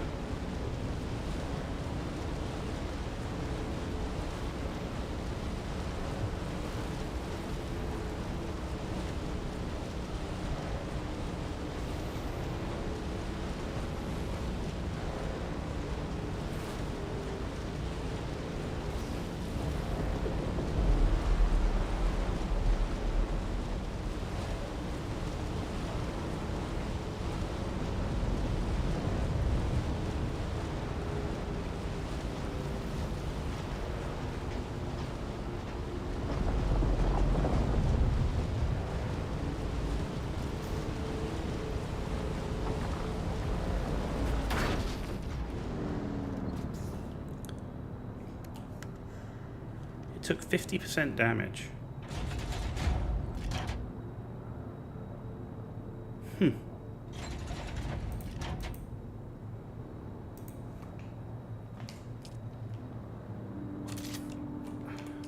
Where's the log? Okay, that's fine. Communet.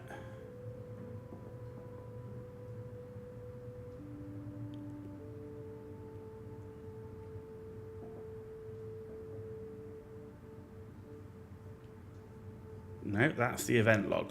Weather. That's all that's in the event log. When you get a Thopter, you just fly down in. Well, yeah, that's true, but it's like there's nothing else in the event log.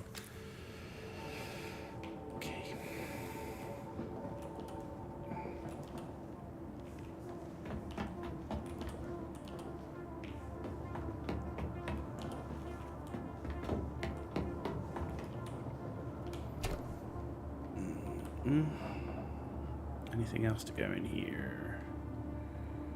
No food, nothing. No. Soft step boots. That's really good for doing farming.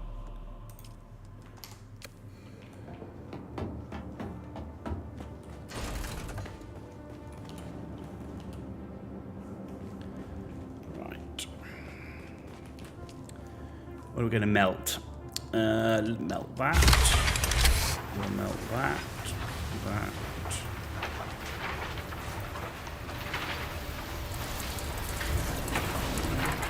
Okay.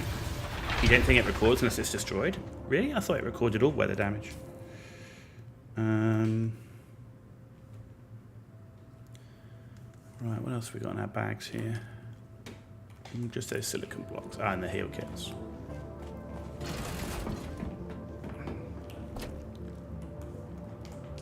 Alright.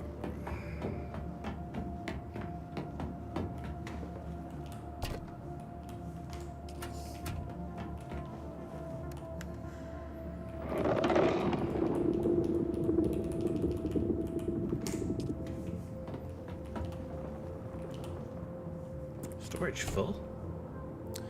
It is full. You are indeed correct. Right, you can do the iron. Dude. You can do the steel.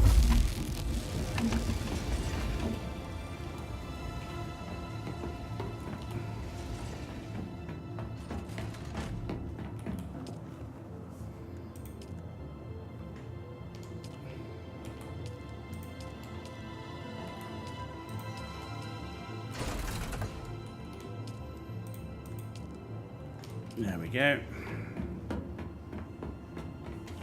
Oh, I wanted to keep the Way of the Wanderer. Not there. There. Where is it? There it is. Keep that.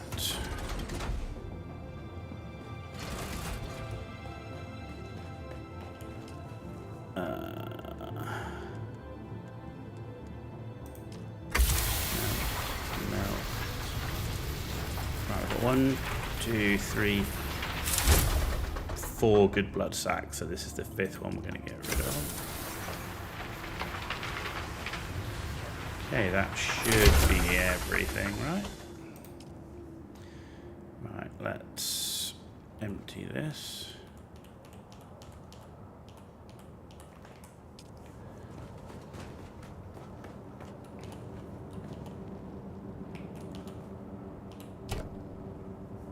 Good, are we empty? Yeah, good.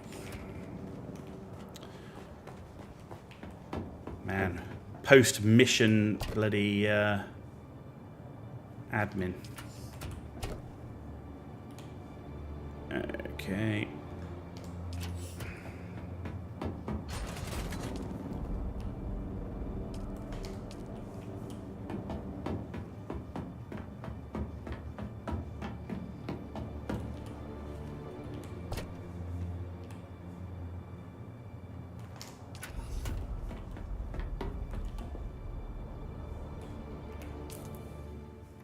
We done?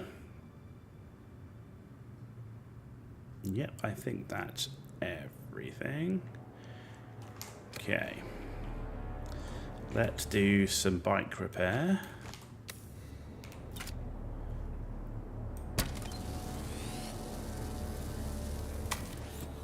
Funnily enough, the tread needed repairing, but the tread is also next to the box, and the box didn't need repairing.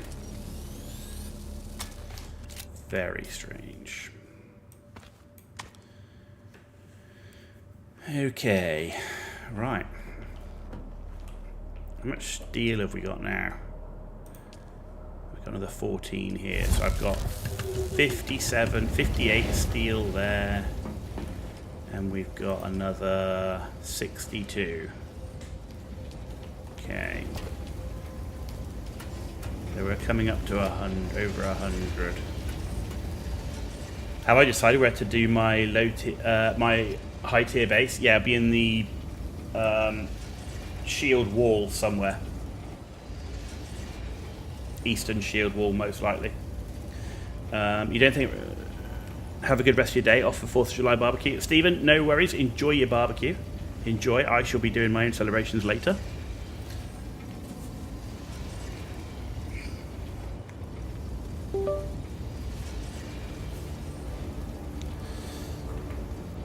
There we go. Yeah, be in the eastern shield wall somewhere. Right, let's go and get... how are we doing then for carbon? Okay, we've still got quite a bit of carbon, which is really what's taking most of that up. Let's go get some more iron, because, like I say, we need at least, I think it's 210 to build all the buggy. So the only way we're going to do that is with a crap ton of iron, and we're going to need almost that again just to get the sand bike.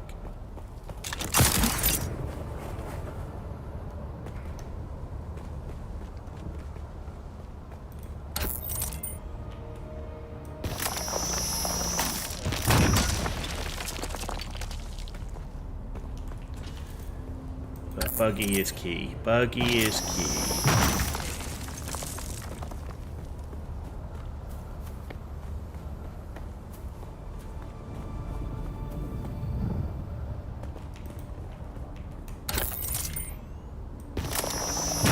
Yeah, I'm not going to stereotype you being an Australian liking barbecues, but I mean, that's kind of a given, isn't it?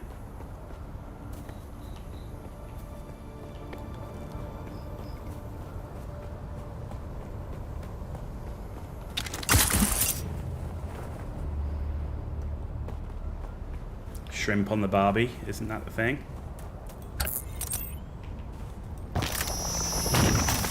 Pretty much.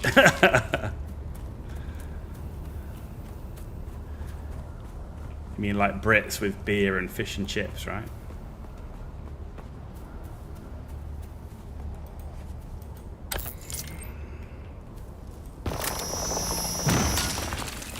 And to be honest, I'm not a fish and chip person.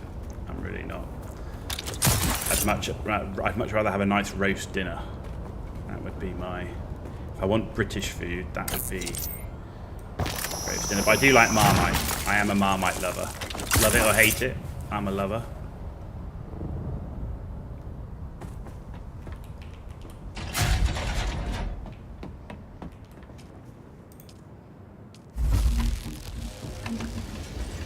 It's another 61 bars cooking.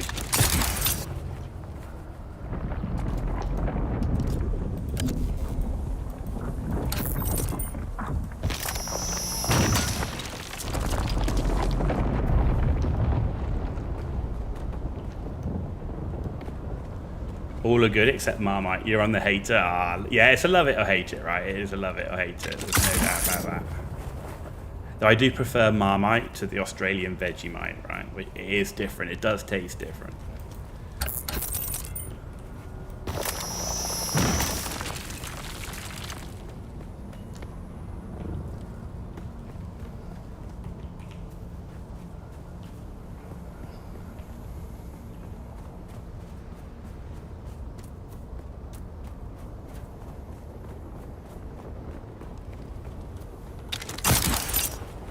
The old Tim Tams. I don't mind the Tim Tams. They're alright.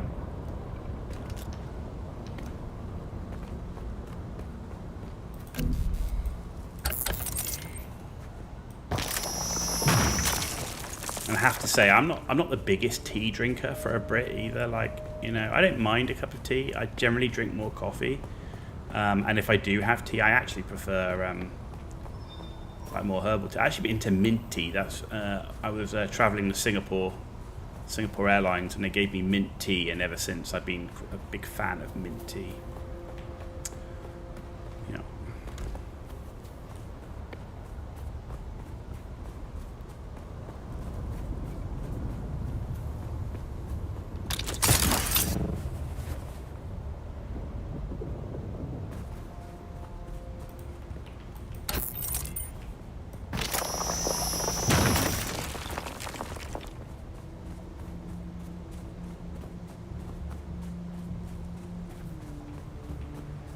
But to be fair, most of my time spent in Australia, nearly all my time in Australia has been spent in Melbourne, so in that area.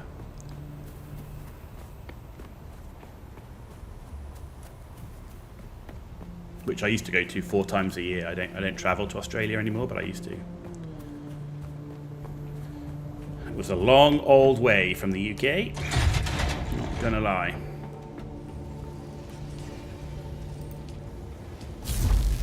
You drink a bunch of that as well. Your wife is English breakfast. English breakfast is good. I mean, it's good. It depends which brand, of course. And then also Earl Grey, which has its own unique flavour, right?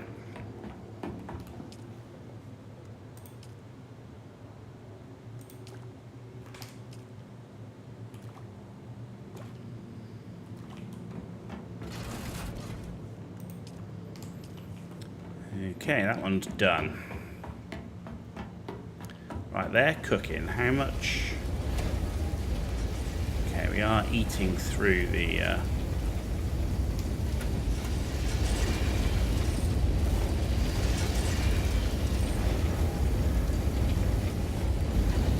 Can we make any of this? Oh no, we can't because we haven't got the cobalt paste. We've got 133 steel ingots. Okay. Well, keep going and clearing out this area before we go and get that cobalt paste. So we've done all of that now. How many have we done? We've done 4 of 8. Right, oh, 2 here, 2 there. We've also got that testing station. And the 2 complex machinery areas. That's almost like a complete thing on its own. Oh, we've also got the wreck of the palace. I might go and do these 2 in the wreck. Yeah. Have I got a hand scanner? Yeah, okay, that's useful when we're wrecking. When we're doing wreck exploration. Yeah, I'll put a marker up. Good.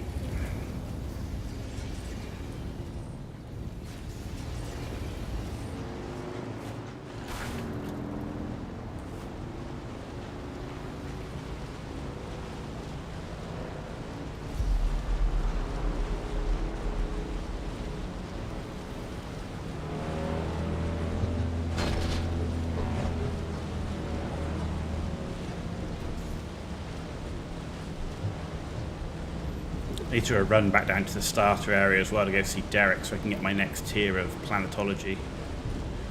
Well, that'll help our resource mining. Also our fuel efficiency.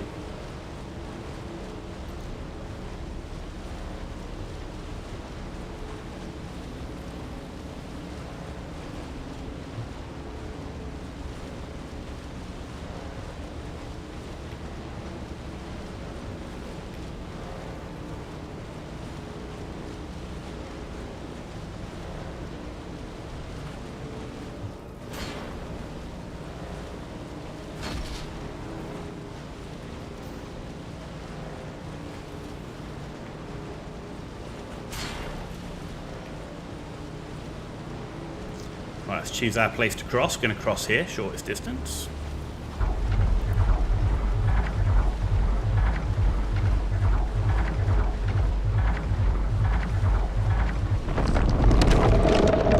Whoa, that's a close one. Dude! Rude.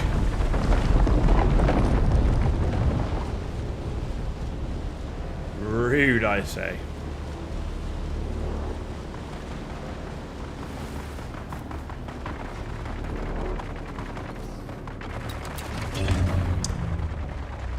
I'm going to pick this up this time.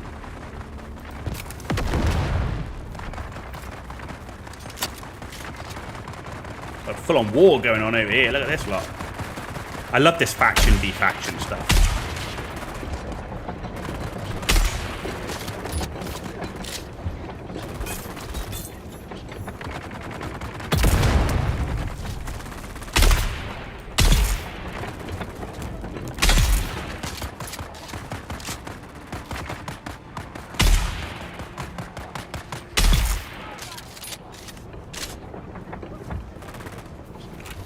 I'm cooking.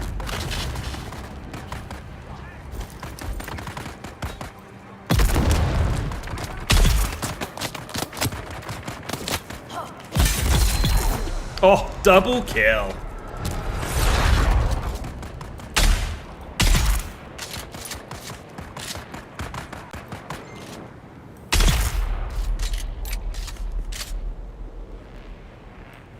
Nice.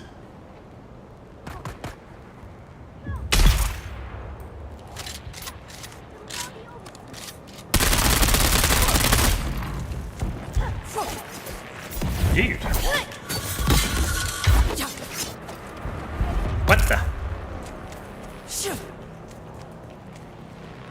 I'm gonna stay out the sun. I got cooked earlier. Ow.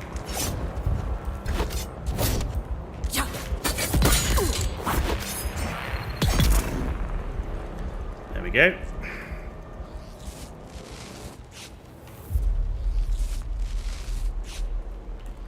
Also, kind of helps if you turn your shield on. I always forget to do it.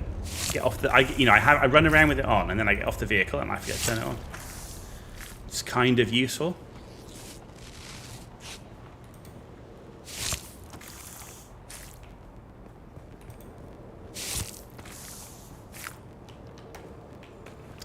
That was a war and a half.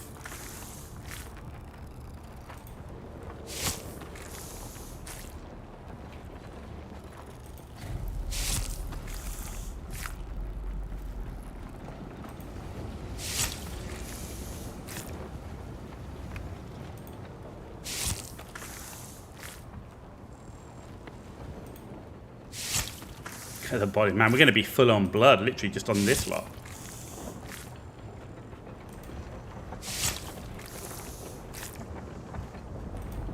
Jesus. And your bags are full. Come in, Spotter. Finally, something we can use. Got excited campfire chatter about a slaver raid at the old testing station they hold up in. Sounds like it was a real pitched battle. I've pulled up an old guild survey of the sector. There's a testing station marked nearby. Station 13. Could be the place they're talking about. Desert rats love nesting in those old hidey holes. You should have the coordinates now.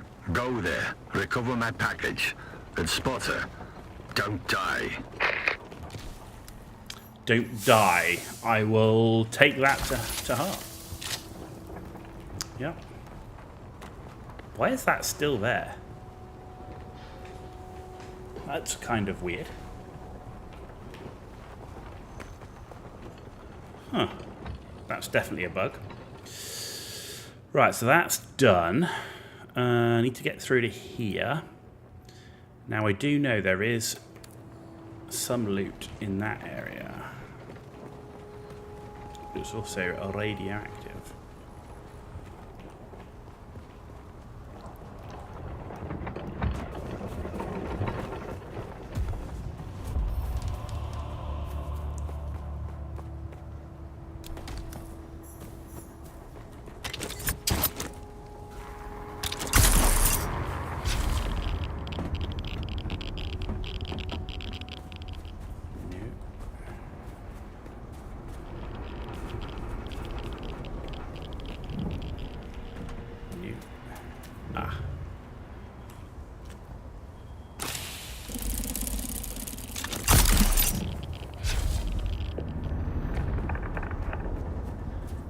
Get out of this radiation.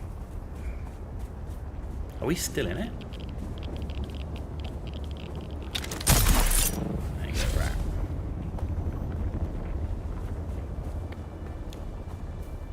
Come on, get me up, get me up.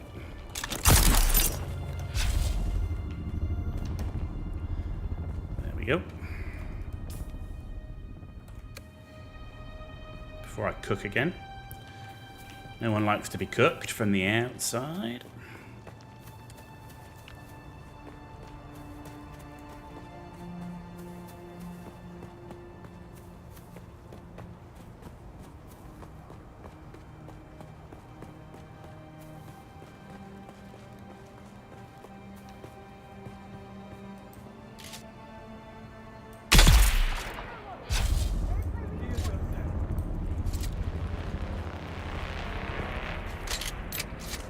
Okay.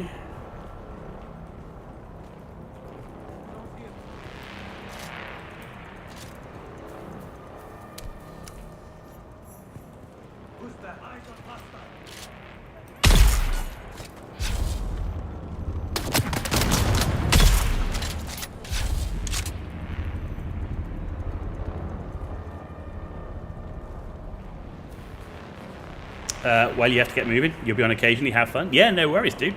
Thanks for joining us, as always. It's much appreciated. Hope you have a good rest of your day. I will be streaming for a little bit more, at least. It's obviously, I do want to go away and enjoy the evening, because it's obviously, you know, that kind of day. I'll be on tomorrow. Tomorrow we're doing Mech Warrior, and I believe we're doing Mech Warrior Clans tomorrow. Pretty sure it's Mech Warrior Clans tomorrow.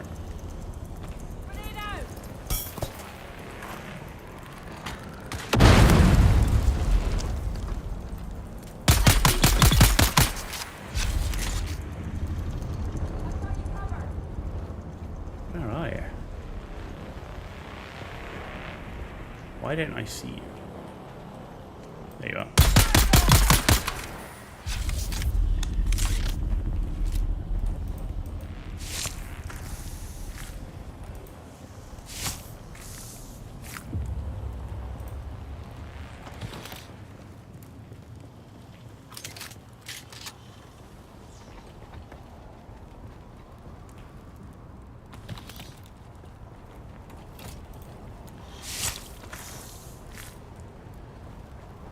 Okay. Take the water. Intel, that's what we really came for.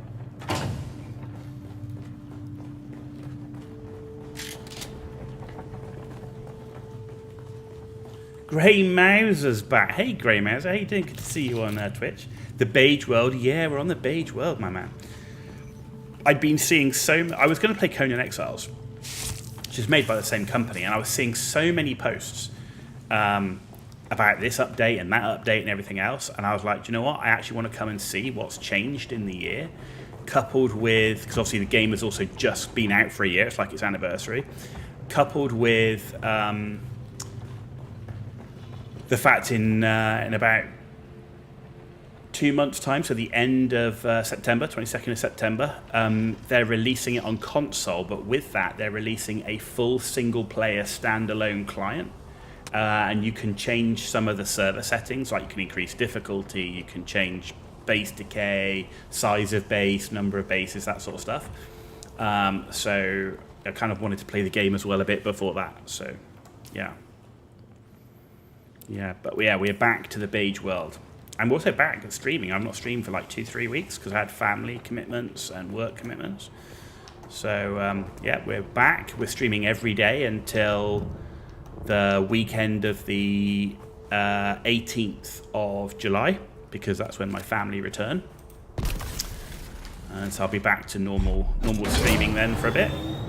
Right now we're playing Planet Crafter, full playthrough, all planets. We're doing Mech Warrior 5 Clans, Mech Warrior 5 Mercenaries, and this. And waiting in the wings is Days Gone, Conan Exiles, No Man's Sky, and then I'm probably going to buy Halo Campaign. I can't afford to buy full price Halo Campaign Evolved and full price Assassin's Creed Black Flag Racing. Can't afford to buy both, right, full price. So I'm probably going to buy Halo Campaign Evolved and then buy Assassin's Creed later on.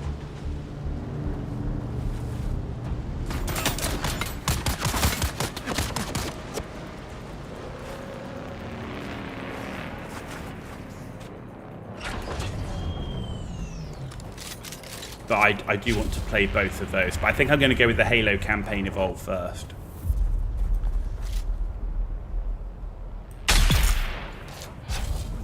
Found you!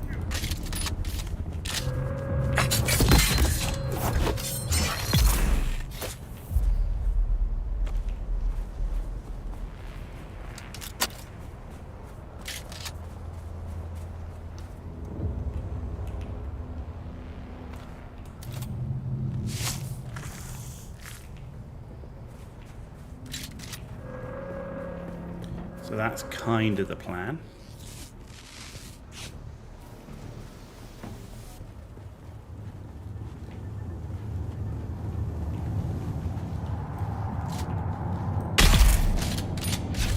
Of course, no plan survives contact with both game releases and also how you feel. Because I think one of the most important things is always to, like, if you're not feeling like playing a game, I think it's really important that you don't play that game. Who's there? Because there's nothing worse than watching a content creator who's playing a game that they're not enjoying or not feeling, you know? Because I see it so many times and it's just like, it just doesn't, you can see they're not happy. They don't have the energy for it, you know?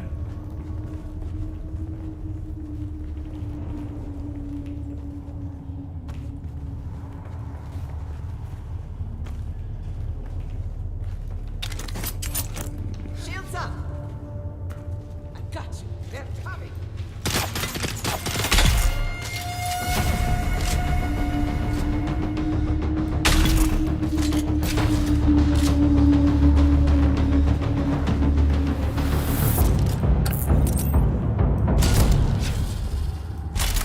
Oh, backpack's full. Ugh.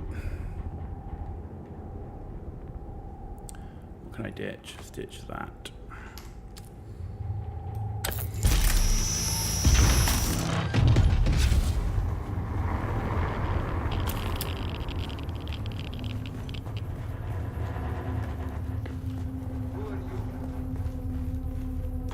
Nice. What? Ooh. There we go. You're waiting on Black Flag sale as and when. I mean, for me, it is the best Assassin's Creed. I don't know what you think, but I definitely want that game. I definitely want to play it. But I think, like I said, I think I'd rather play the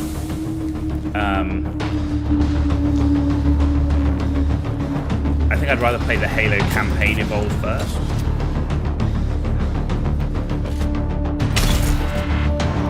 Why is the music going crazy? I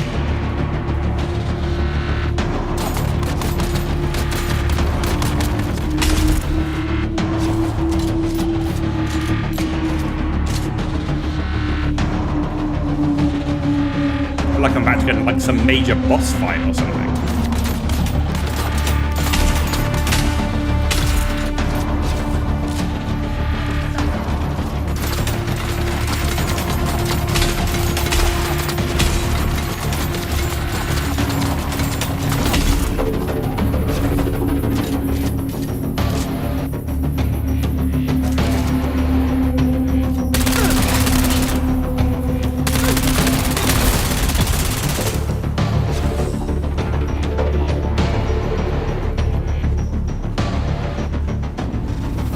Why is the music going so hard? Like, what is going on? Pirates. Man, I don't know, did you, I don't know if you had a chance to see, but on the YouTube, I put up my Windrose pirate base that I made. Which is more than just a base, it's more like a... I've turned an entire island into a base, which is kind of like a mixture of like a pirate village that goes into and harbor that goes into like a cliff top castle thing. But it's huge. It's massive.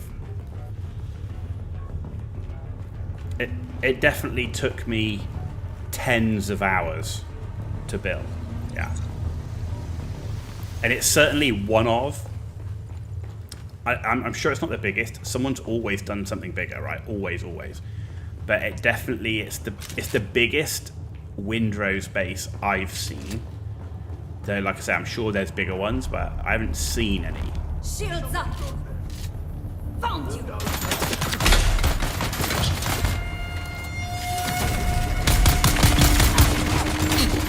Jesus. There you are.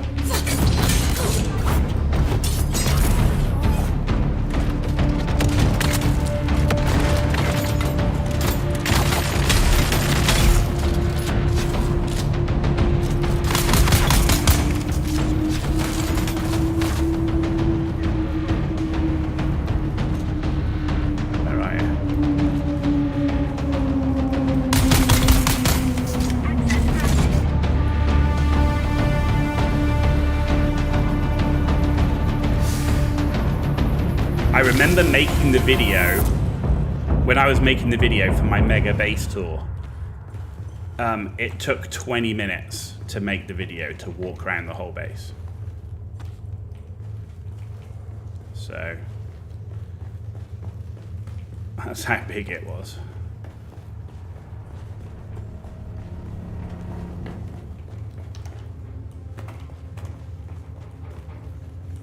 Okay, that's just that. That's that. Okay, good, done. Excellent. Man, I need more bag space, dude.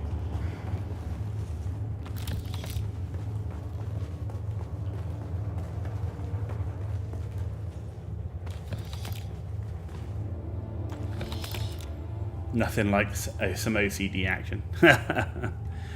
Well, you know, I think one of the things as well with that sort of Windrose base is I actually really enjoyed the building system in Windrose. It was a really good building system. And when you have a good building system like that, that makes a big deal. Plus the fact I really liked the merchant system where you can order materials. So I didn't have to farm everything that I got, which also was, you know, that just made it really good.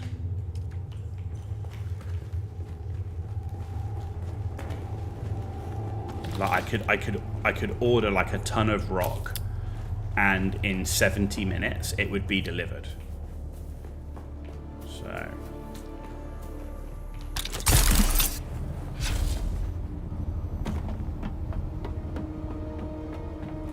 alright, we're gonna head back because I'm literally full.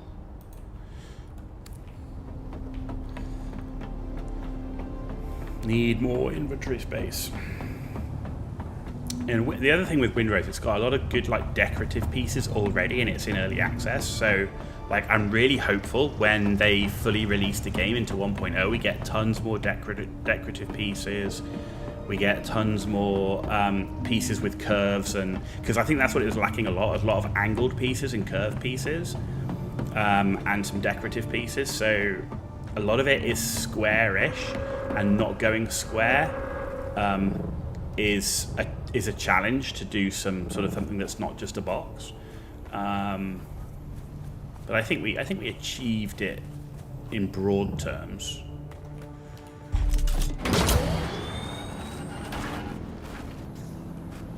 But yeah, it was fun. It was fun to build.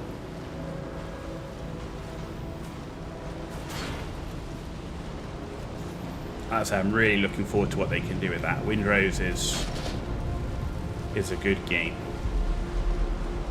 for sure.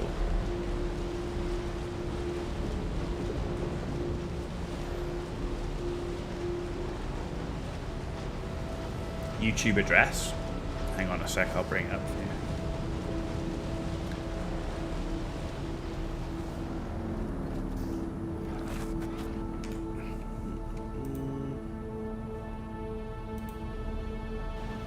Hello, and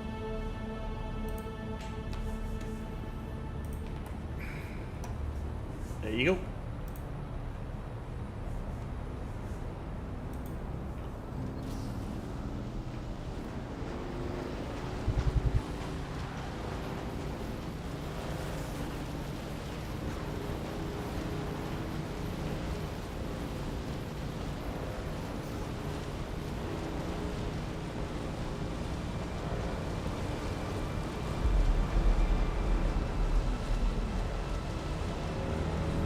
No worries, dude.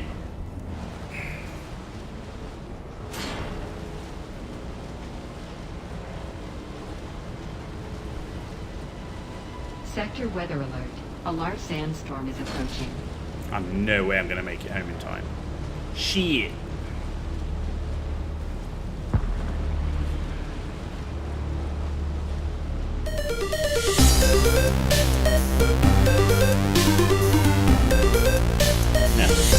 Thank you very much for the sub on YouTube, much appreciated.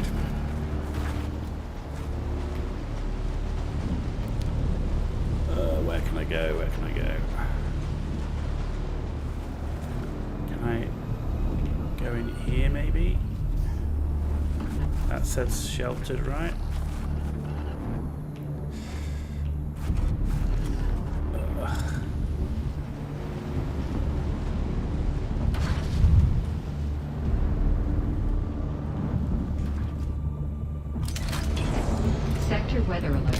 large sandstorm is approaching.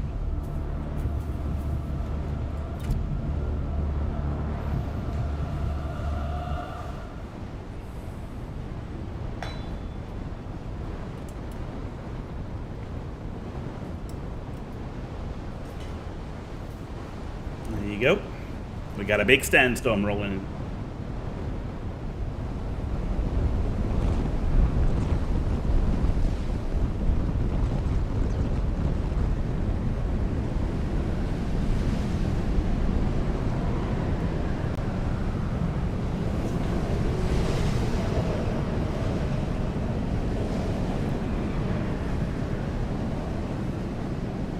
It's windy out there.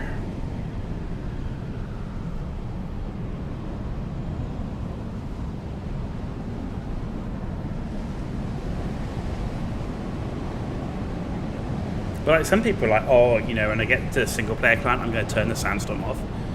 No, don't do it. The sandstorms are cool. It's like, that's what makes it Arrakis. That's what makes it Dune. It might be inconvenient, but that's the point.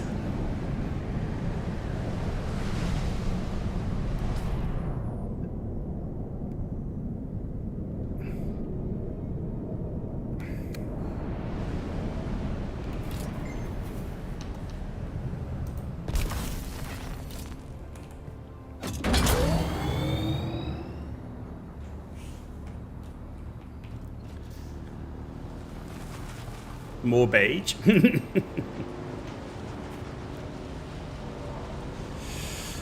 Arrakis does tend to be beige, but apparently as well, when they're doing, they're actually doing a new map and world. Well, not world, but a new map, which is going to be the polar part of Arrakis, and there is actually a polar part of the planet. And so it's going to have like an Arctic style map, and still have, instead of the sun, it's going to have the cold temperature. So we're going to go from beige to white. Whereas in Windrose, of course, every biome is slightly different. There's a lot of green, though. There's definitely a lot of green in Windrose. Because you kind of go from, like, coastal green forest area to green woodland area to green swamp area. Sooty white. Well,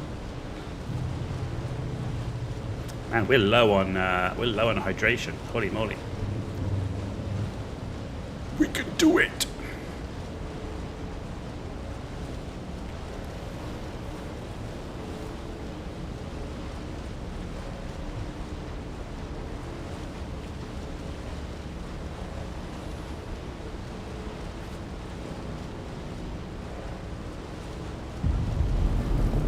You are dehydrated. I know.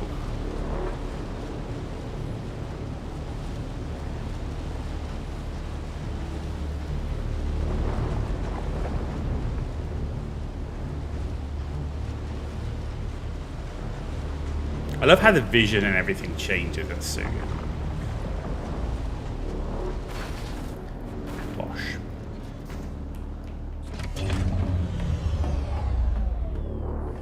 And like how you walk and everything. That's good. It's good.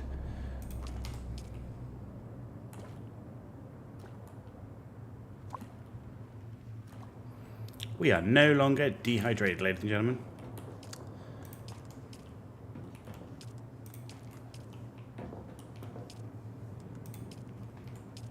There we go. Right. Let's drop the food, drop the coin. Anything else to drop off here? No, don't think so. Legion tattoo. And the compact compactor. Any heal kits? No, we didn't get any heal kits.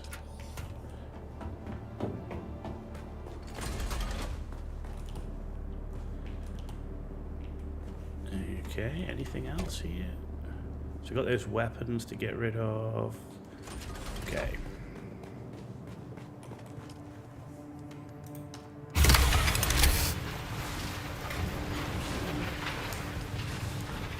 Okay, I've got a quest to research the standard GRDA 44, so we'll do that.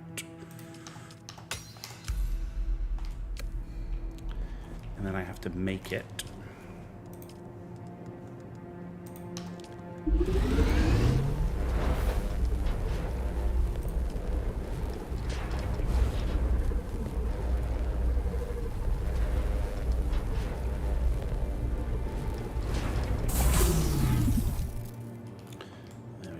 I'm going to have to get some kills with it, so let's swap the GRDA out for the Karpov just for now.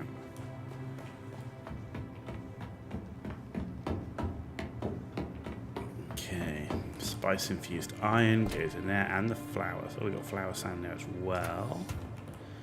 Right, can we make any more steel? Yes, 62 steel being made now.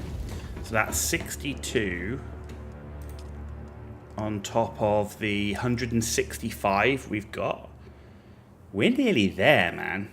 We're nearly there. How much carbon have we got? Still got 154 carbon. So if I go out and make some more iron bars, we will definitely have enough and some left over. So yeah, let's do that now. Let's go and make some more iron.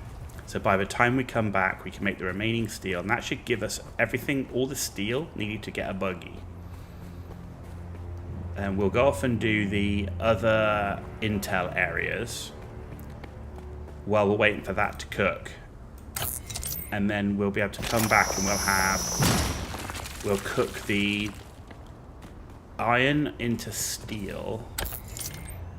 And while that's cooking, we'll go and get the erythrite crystal to get the cobalt paste.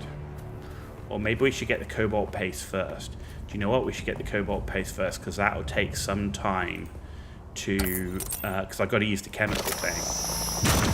And that will take some time to get that back in place.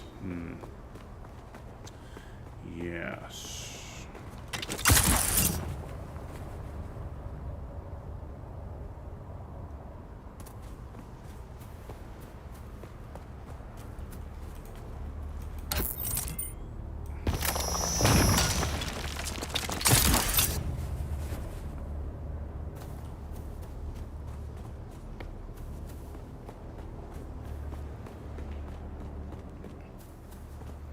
Let's get this back, get it cooking. Okay, the template. How's the game now compared with last year? So where I've got to, which is I'm just into the steel tier, I would say, other than having a lot of cool new pieces to build my bases with, I'm not feeling any, the game doesn't feel any different. There's a few quality of life things, right? You've got the base reconstruction tool thing, so that you can now not lose your base. You can just take it all off and you can move it and replace it and that sort of thing. And you've got the vehicle backup system, so if you lose your vehicle, it's easier to get. I haven't needed to use any of that right now. I don't noticeably feel any improvement to performance, and that I don't have any noticeable improvement in terms of the jank. So I'm still getting janky controls in terms of my sniper scope sometimes not working, my weapon switch sometimes not working, inputs being quite delayed, and that sort of stuff. I think I'm not going to notice any of the main improvements until I get to the end game with stuff like the Lands Rad and things like that. But overall, in this early part of the game, feels much the same as before. Now, to be fair, I did really enjoy the Haga Basin part of the playthrough, and I am enjoying replaying that just as much. And I have come to expect the jank, so I live with the jank. I was hoping the melee combat would feel a little bit smoother, and I was hoping that engaging with Rex on the sand would be a little bit better. Those I would say are the biggest things, is the melee combat, the engaging with the Rex. You know, not being able to activate my sniper scope is a bit of a pain. So some of those base bugs that you'd hope are gone would be gone. But overall, the game's still really fun. It's fun to play. I'm interested to see how the end part of the game with the Landsrad, the missions, the dungeons feels now. And of course the new chapter content. But I'm not there yet. Hopefully they fix most of the bugs for the September update. I hope so. I hope so. I'm really looking forward to the single player client. Right? I'm really looking forward to that. Because there are some things like I really don't want base decay. I want to build bigger bases and I want to build more bases, and I don't want to have people building bases to block me from dew points or block roads or any of that stuff. So having a single player client for me is something I'm really looking forward to. Kind of allowing me to play the game the way I want. I also completely skipped the iron tier of gear because the game is not hard enough to at this tier to warrant having to use all the gear. So I think I will probably look to increase the difficulty of the mobs. So when you come to move to this area, you kind of like have to. You have to go for iron gear, otherwise it's going to be too hard. Whereas you can easily do everything in this area with your first set of gear. You planning on getting back into the game because of it? Same for the private servers. Totally agree, dude. Totally agree. I mean, the private server that I'm on it doesn't have any of that, pretty much. To be honest, the world is all pretty quiet. For my main character, but I haven't played in a year. Literally, I played the game. I was on the private server, and I've got so many resources that I built so much fuel that I just log in like every 30 days, refuel the power, and log back out again. So that's kind of why I came back to the game, was to see how it is. But I am looking forward to the single player. I'm interested to see how single player Landsrad's going to play out. I'm interested to see what they're going to do in terms of single player with things like the carrier. Like if you're going to have a single player client and they're adjusting the Landsrad for single player, how are they going to do the Sandcrawler carrier? Because yes, you can do it solo. How many people are going to enjoy that risk?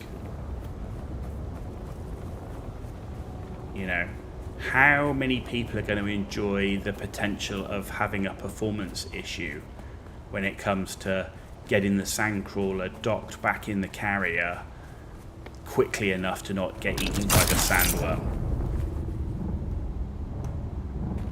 It'll scale the amount of people.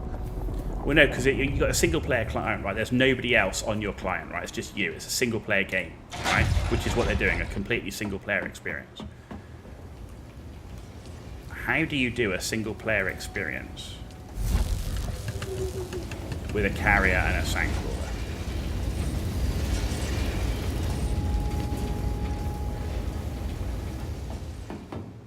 Don't know.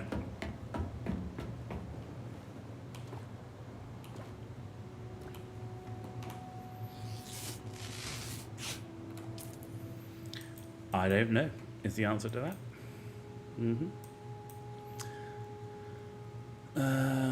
Right, oh, that's testing station 13. Yeah, let's go and do that first. You've been solo crawling for 10 months, you love it? Interesting. I've not done it. I've watched a lot of people do it.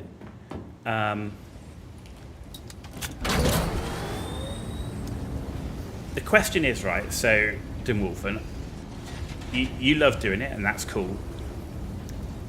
Have you ever had times where the game performance, and maybe you've got like an ultimate rig with ultimate internet and everything else, but have you ever had any time where the game performance or lag or anything like that could have caused you to lose a crawler and or a carrier?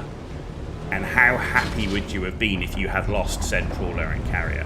Now, I guess the mitigation for that is the ease of the vehicle backup system, where you can buy your vehicles back now if you lose them. Does that still apply to vehicles eaten by the worm? Don't know. Never lost a vehicle to a worm to try it.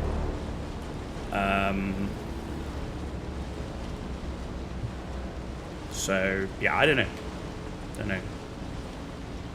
It just doesn't feel very single-player-y, if you know what I mean.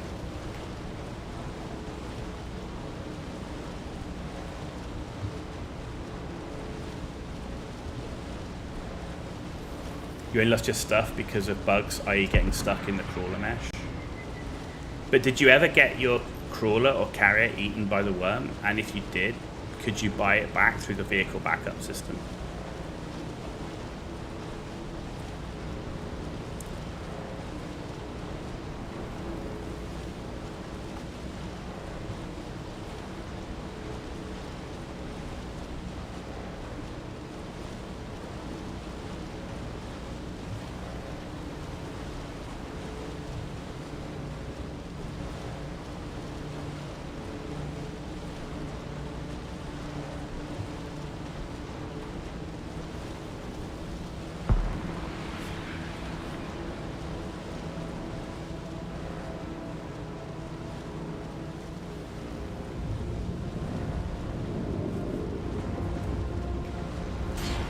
Who knows, maybe they'll introduce some gear to help you out, I don't know.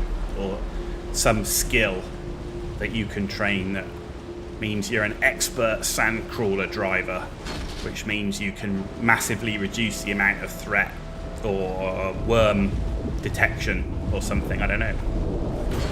You've lost it about 3 times, you just recover and fly back out. So the vehicle recovery does work if it gets eaten by the worm. Interesting.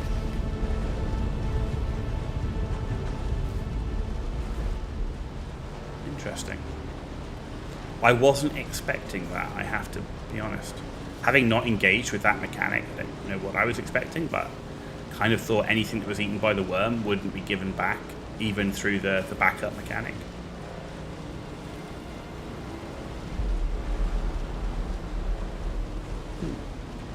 Maybe that's how they'll manage it, through the backup mechanic or something. I think it would definitely be interesting to have the ability to get like say an expert sandcrawler driver skill, which reduces worm detection or something.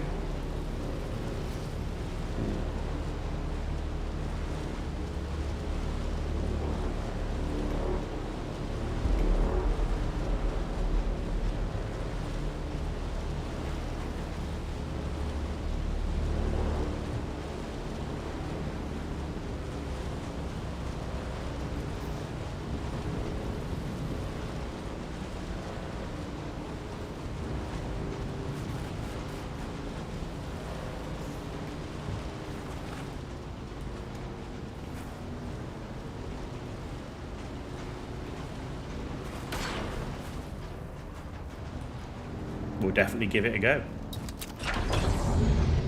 You downloaded the Dune Companion app last week. It has a worm threat bar, which is very accurate. Interesting.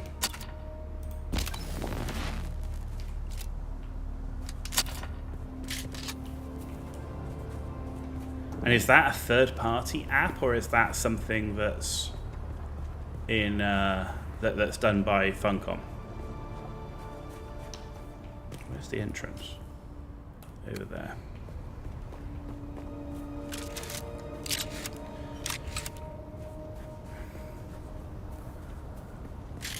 Still on the bike? Yep. Yeah. We've got all the iron that we need now, and we're working into the last bit of steel, and then I need to go and do some erythrite farming. But I haven't been rushing the materials. I've also been trying to get all the intel done, because I still need to get all the intel done, right? Third party, but Funcom allow it. That's a little telling, isn't it?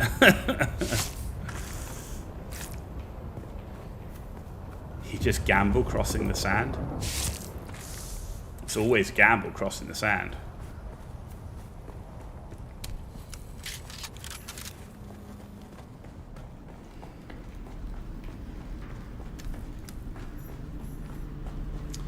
here we are, Imperial Testing Station number 13. In fact, I've got a quest in here. What are we doing? There we go, track.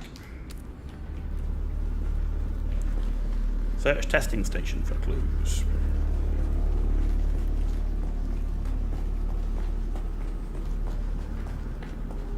Someone's here. Got them!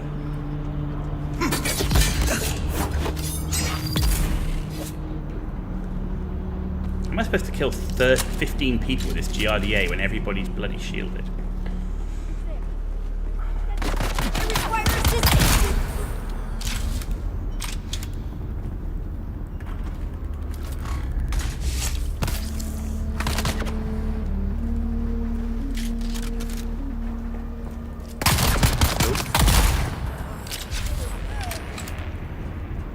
Shotguns, not my flavor. Far too Identify yourself. Target found. far too close range.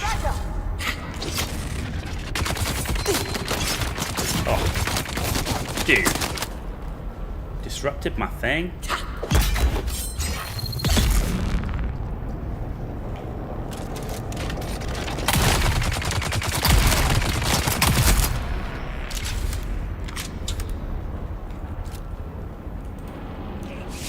Can't say you didn't have your fair share of feeding Shai Halud during launch days.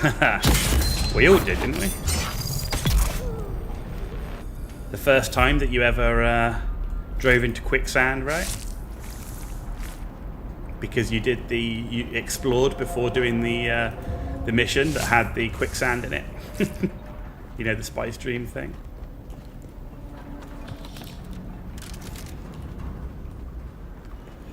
Someone's here.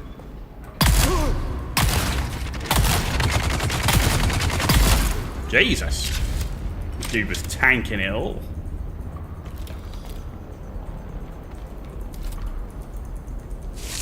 Yeah, it was we all go together crossing the sand, or the person ahead will be a noble sacrifice.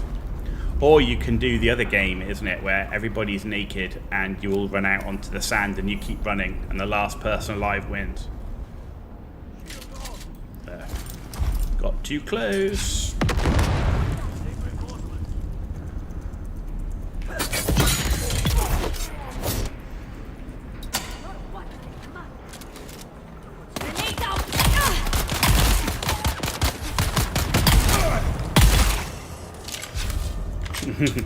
Hell yeah.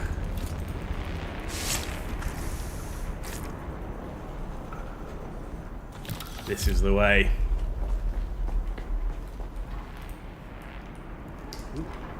No, there we go. Ah, good, no more blood collection. Sweet.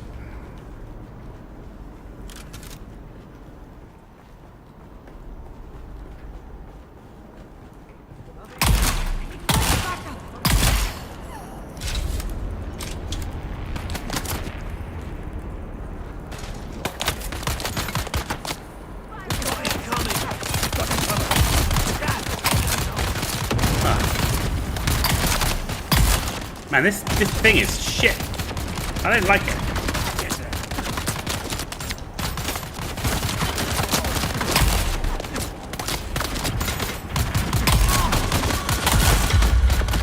Doesn't do enough damage.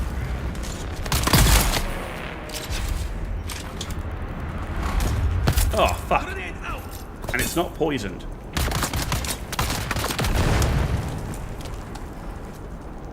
He killed himself. You also don't know why a few weeks ago, like, our performance just sunk. That's because you started getting lots of bases, massive bases, and because the way they designed the Haga Basin, they forced, because the aluminum's in actually quite a small area, right? So they forced everybody all into the same area. Why would you're going to build your big base where the end game resources are, right? Which is aluminum and basalt, right? So if it had been me, I would have actually made almost the entire, and everybody at the end who had a Thopter in the end game needs to access getting off the map. So you're going to build where the end game resources are, close to the edge of the map.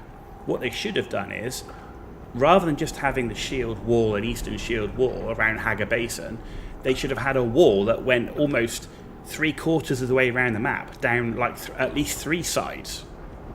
Right? So you could have had aluminium all the way around the outside of the map in a wall area that was close to the edge of the map, that then meant you would spread all of these ginormous bases out around the map.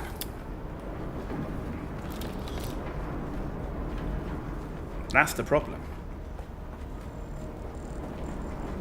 The flying worms. Oh my god, yeah, that was a thing.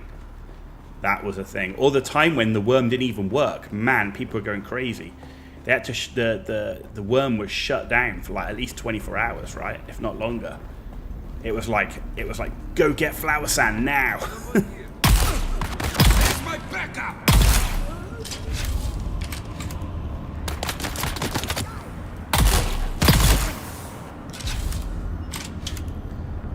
But if you're gonna have lots of people on a server, and you're gonna put all of the end game resources in one place, and you're gonna have the perfect place on the map, i.e.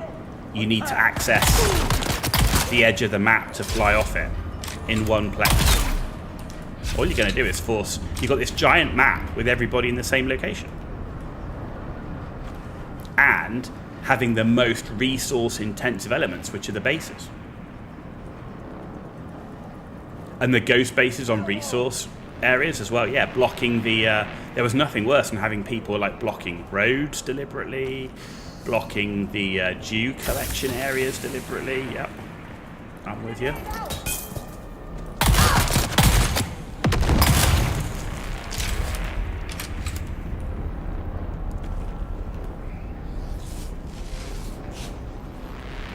Yeah, I just think they could have designed the map a little bit better, where the end game area needed to be much bigger and much more spread out.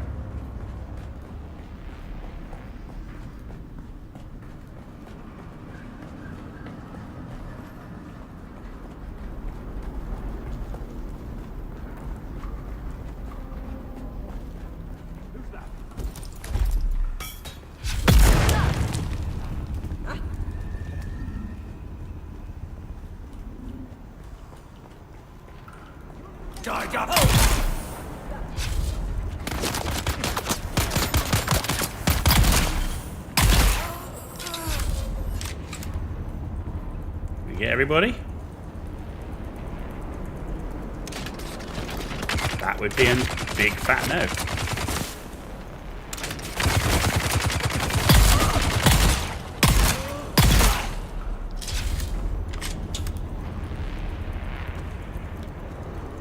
Why would you ever want to use this weapon over everything else in the game? Shotguns in a game like this. I mean, maybe if you're going a full melee build, but you'd have things like the Bene Gesserit skills and weirding step and all that sort of stuff. I mean, this has got to be a last resort if you're in a melee build to then go into you know, a ranged weapon. Is that it? Is that everything here? Where's the clues that are in here somewhere? There we go. Remind me not to get on your bad side, Spotter. I don't know how there's any room to walk around with all the bodies you're leaving. Just as we feared, big recruitment push. I'm sure the Hawks want their new city built sometime before never, and they need slaves in volume. If the package wasn't in that depot, we have to assume the slavers took it with them. Did a little digging. Closest slaver outpost to the crash site is an old fuel refinery and depot in the Jabal Ifrit. Our last survey of that grid shows another one of those abandoned testing stations nearby. You should have the coordinates now. Go there and do what you do best. Find my package. Okay. Man, we're full again already. Gamble? There's no gamble in this game, dude. You know this. You know this, man. There's no gamble in Dune.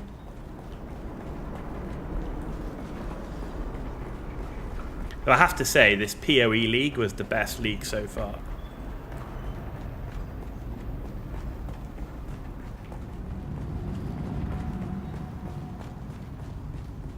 without a doubt.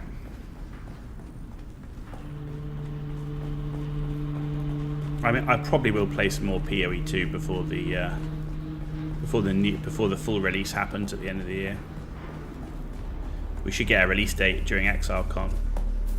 There's someone here. Someone's here. Found them. Oh, man, talk about a pause in... What the fuck? That was a pause in... It's like I did my parry move, and he just like, no, I'm not going to attack you. I'm going to wait for it to run out. Dude. AI's got an intelligent. Right, Why is it not possible to place my vehicle?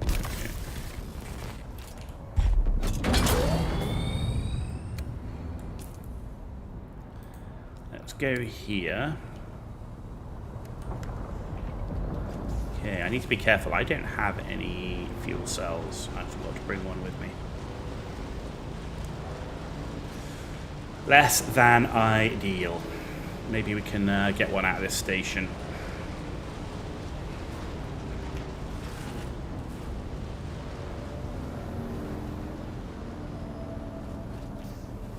Alright, and I also need to fill the bike up, which means I need to put it somewhere where it's not going to get doomed. Quicksand was your bane. I can imagine why. A bit of that.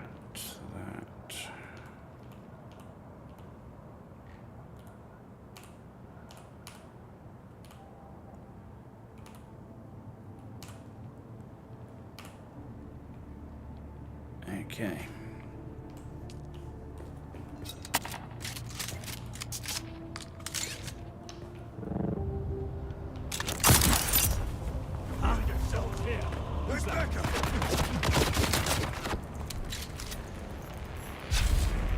Wow, I wasn't expecting to fly right into the middle of them.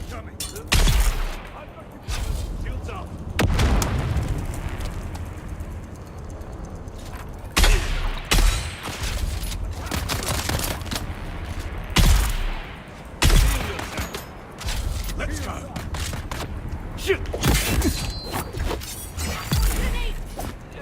Man, I tell you, those grenade throws are just legendary.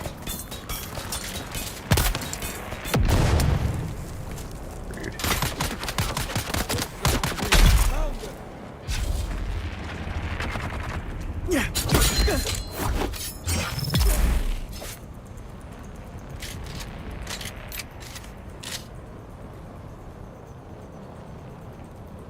Okay, where's...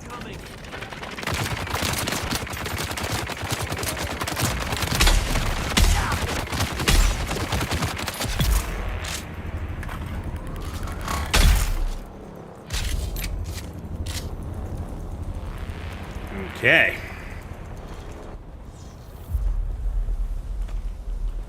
That's dealt with.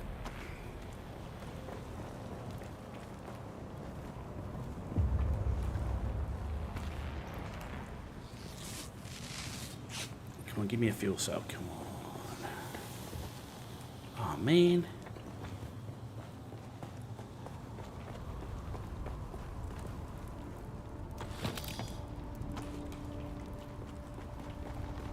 Rude.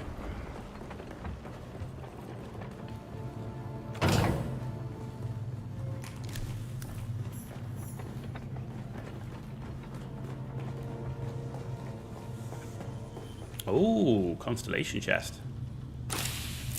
I will take that.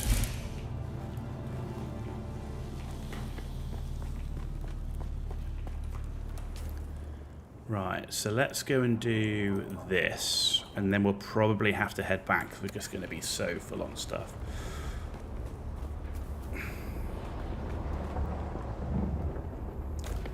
Though, where's the bike? Bike's up here, right?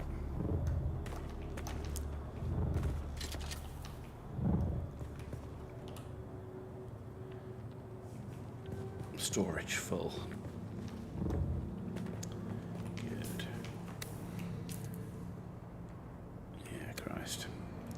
Full as a full thing.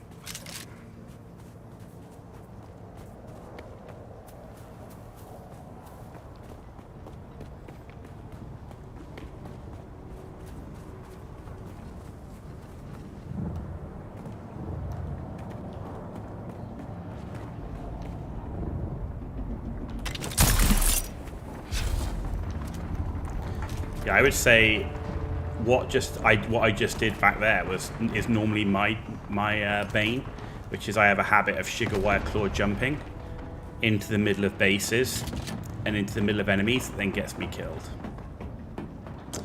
Yep.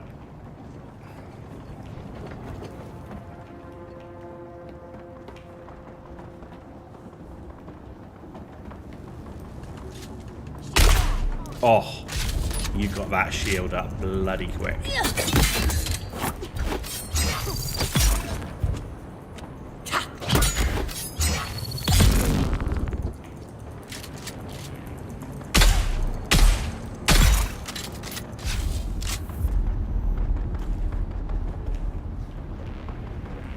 Okay.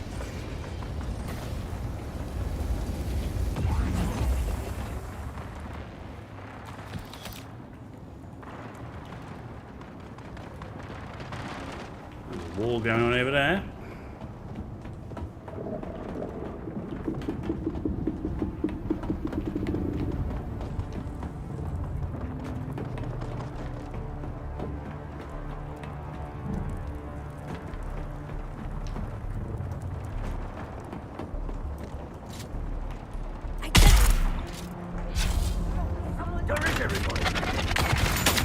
Oh shit, you're up there. That's rude.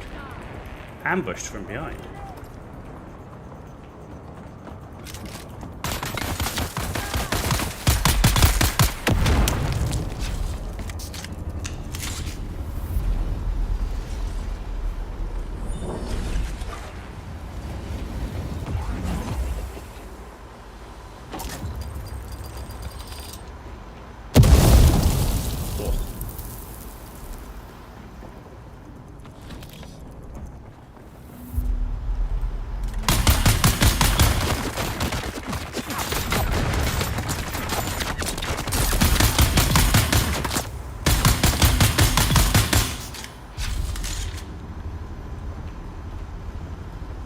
Right.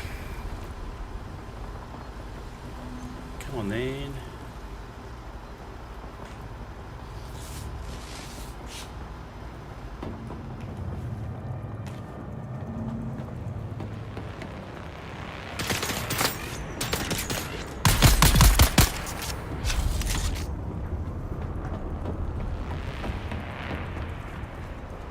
And that's burning for like ever.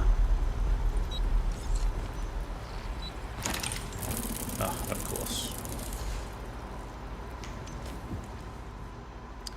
Drop.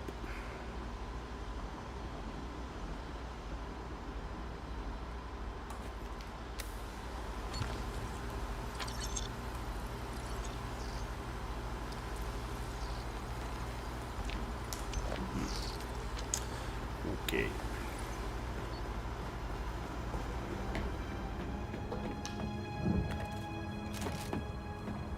And that's it. Right. Let's head home because we are full.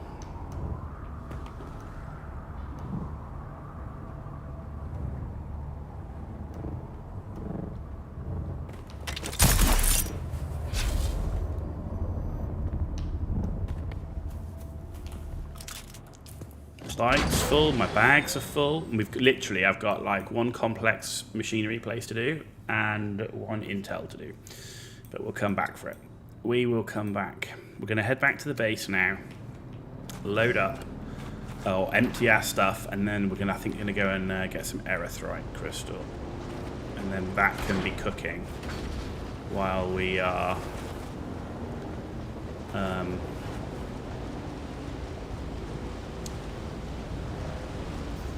that can be cooking while we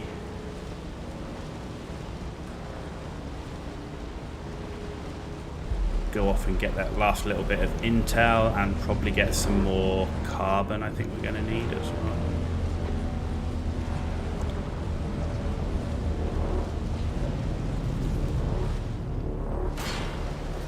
I do want to get a buggy before we wrap up today, for sure.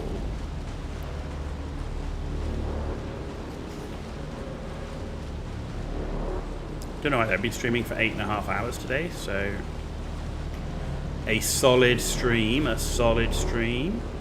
hope everyone's been enjoying. Still got a way to go, because we've still got to think about how much erythrite we need to get all the cobalt paste to build a buggy.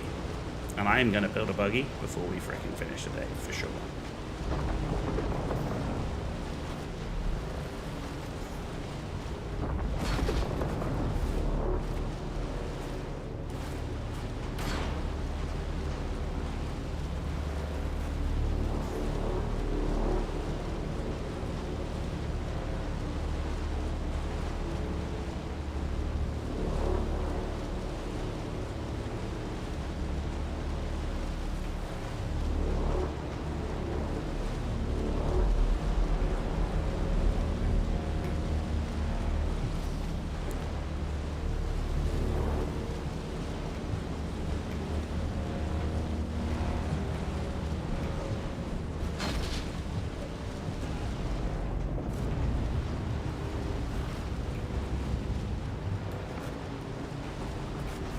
Threading the needle.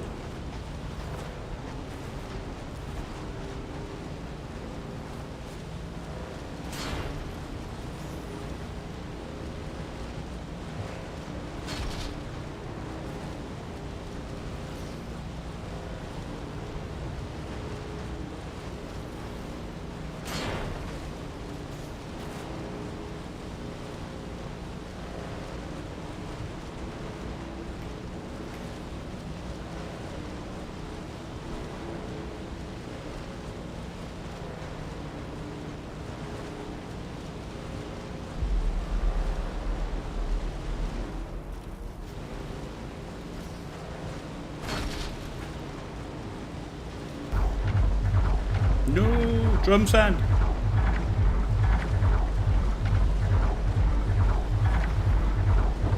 A buggy's always nice to have, man.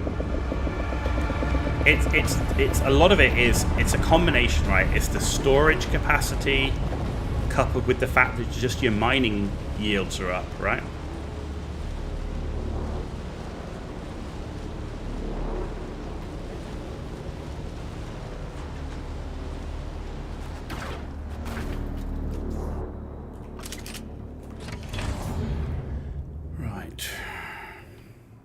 Mendia's gauntlets. Why can't I learn that? There we go. Mendia's wrap. Iris gauntlets. Okay.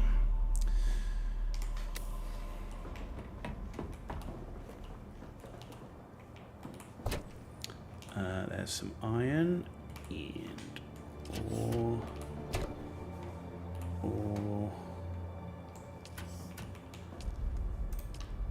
Let's get you cooking.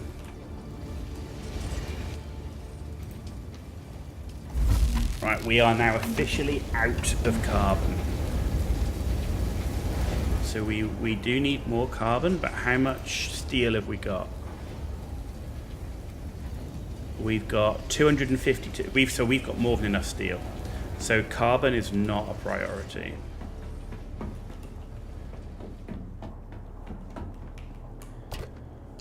Right.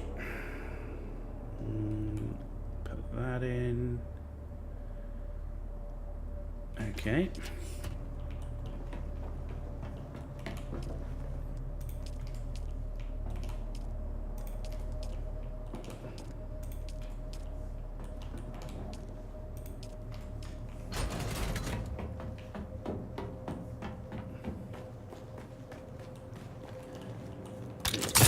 What? No.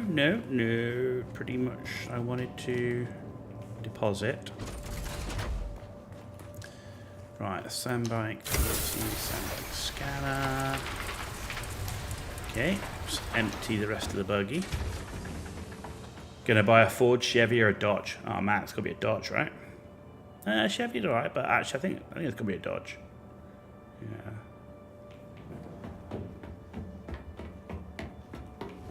You know, I was thinking of like, you know, the Silverado, but I think I want, you know, maybe the Dodge Ram.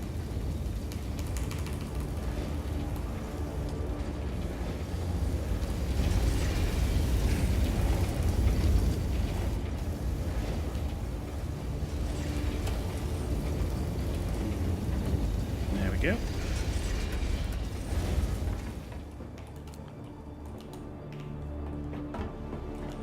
Plus, you know, I do own a Jeep right now, so, you know, given I own a Jeep, I kind of feel like I'd be betraying if I got anything else, you know.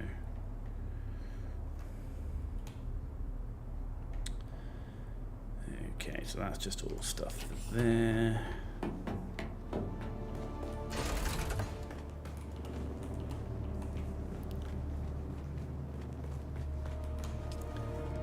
Right, get rid of that. Get rid of that. You know what, I'm going to get rid of that too.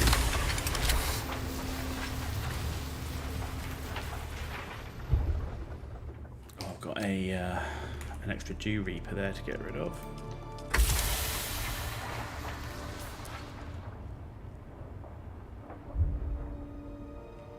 Okay, I need to make some more heavy ammo.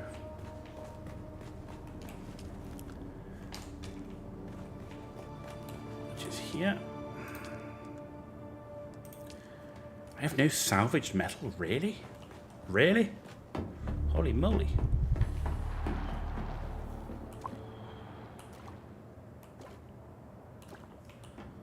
Alright, let's quickly go and find some salvaged metal then.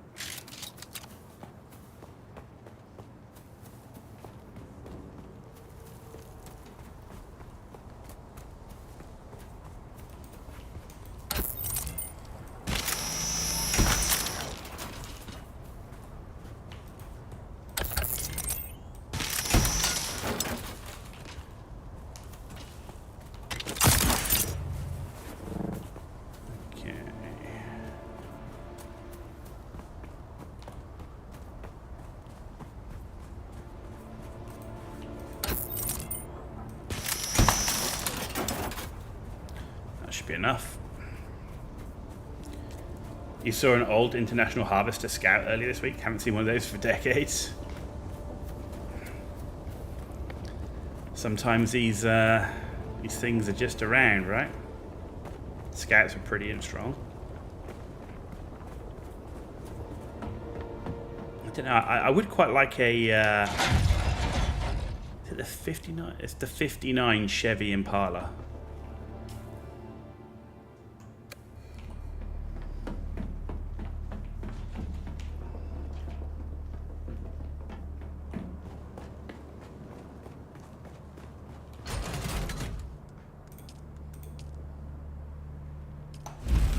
Right, well that's cooking. I'm just going to go refill my water. I'll be right back. Don't go anywhere, because I'm not going anywhere. I just need some more water, man.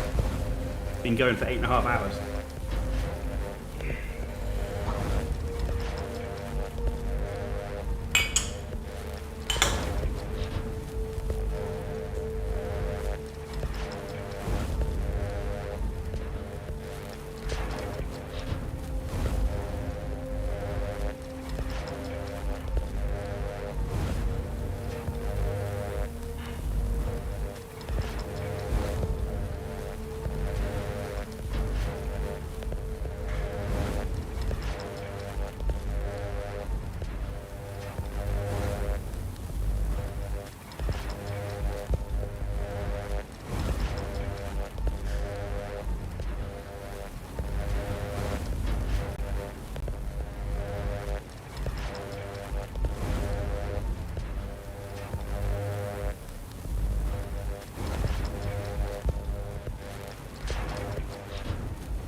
Ready to hydrate some more. Cheers.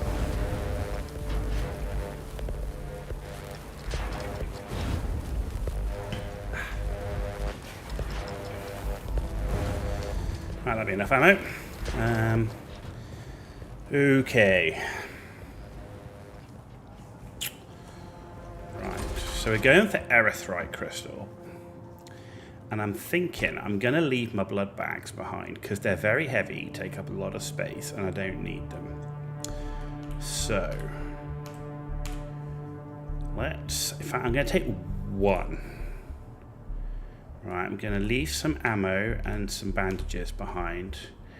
I'm going to leave one of the leader johns behind, the Dew Reaper, and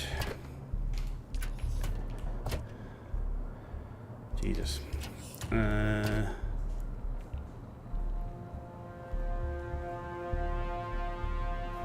Right, let's get rid of these blood bags to start with. We're going to trash those.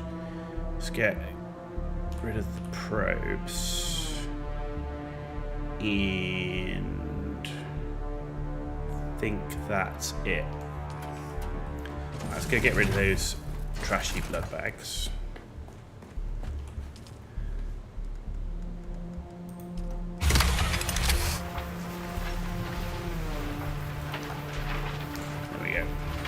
So we're keeping with us the welding torch we need for repair, static compactor in case there's weirdness, and a single blood bag. And then a bunch of ammo, some bandages. Good, okay. Because we're going on a mission. We're going on a mission. I need to get rid of that heal kit as well. The 57 Chevy Bel Air would be a better choice financially. The 59 Ford Galaxy more. Your father's favorite car was 60 Opel Caravan. Nice. Very nice. Right, I need to make sure I've got plenty of fuel. So let's take both of these and refill this. And okay, inventory's empty.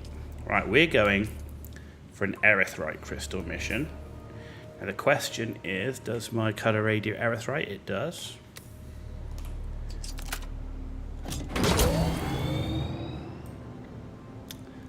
So we're going here.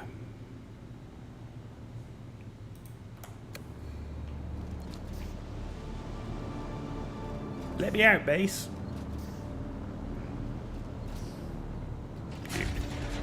Thank you.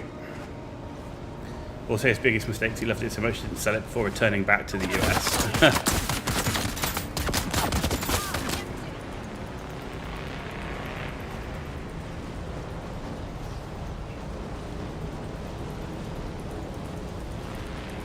But, you know, you say that, but if you love something that much, that has a value in itself.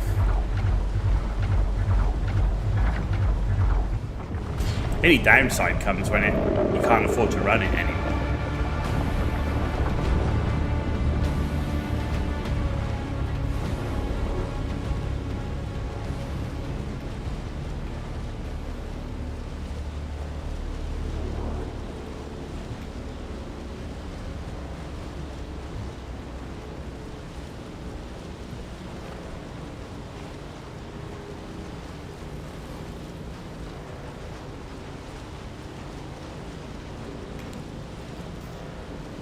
Of course, I should have surveyed this area first.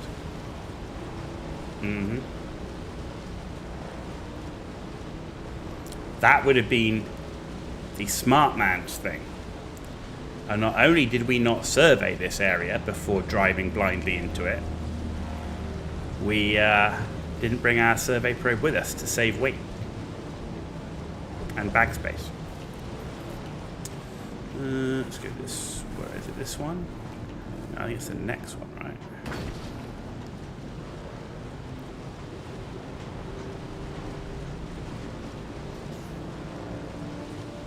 Yeah. This one.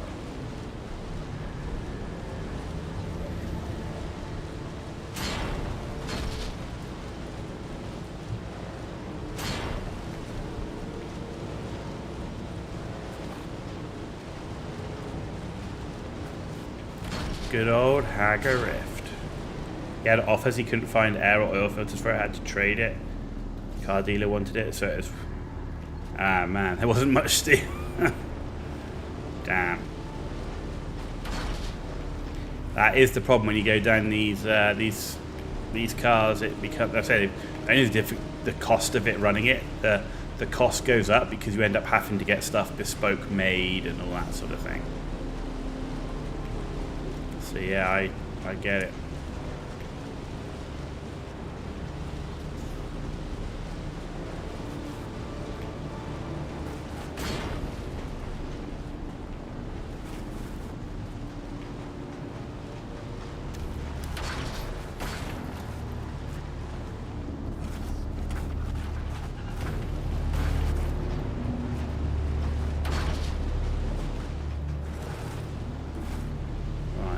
One of those places. I need to get across that side. Is there a bridge here?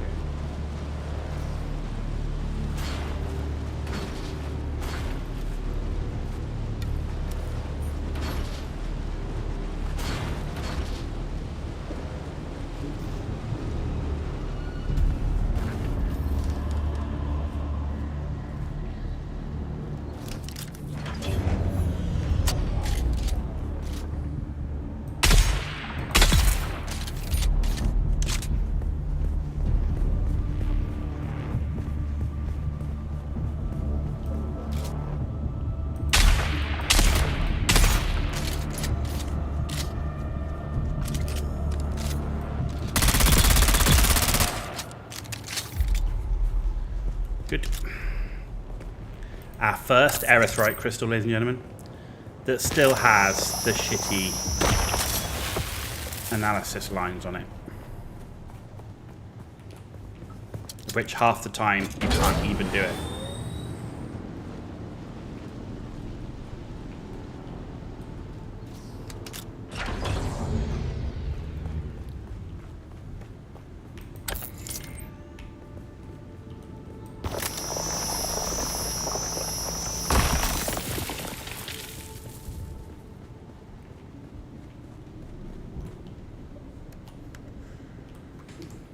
Forgot how heavy it is as well.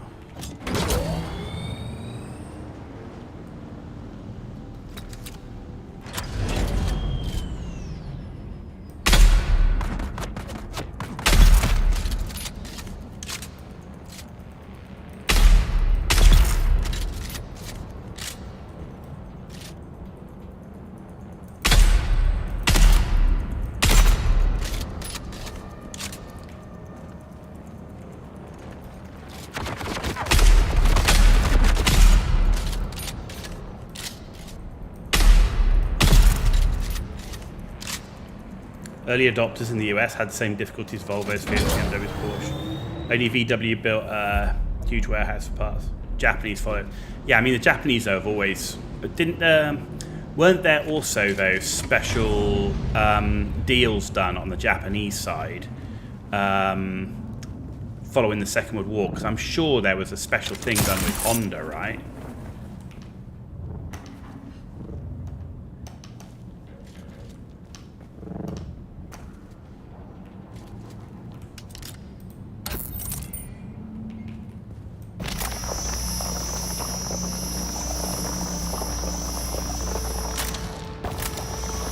And they really need to sort this out. It's so annoying.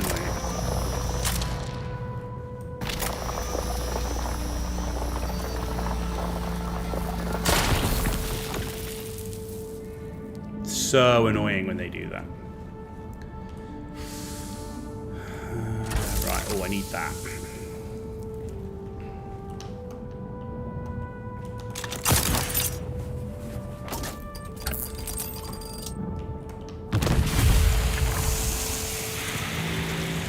Arse.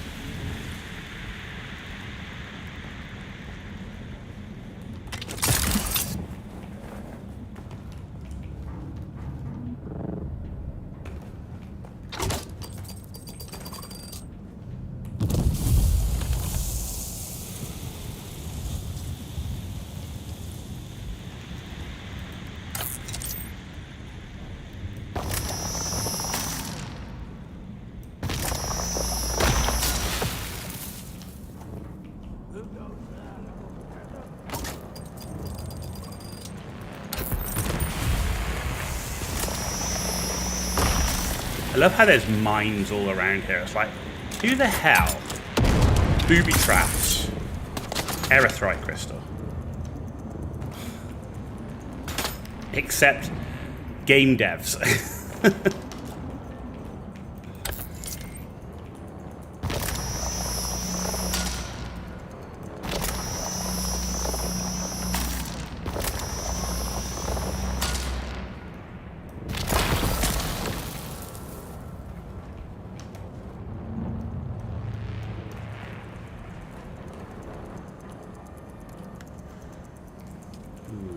I don't know how much we need, but...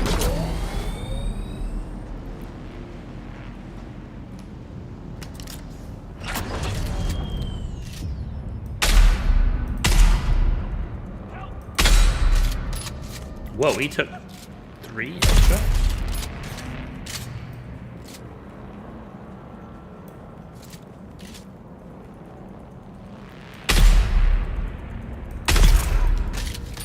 He didn't.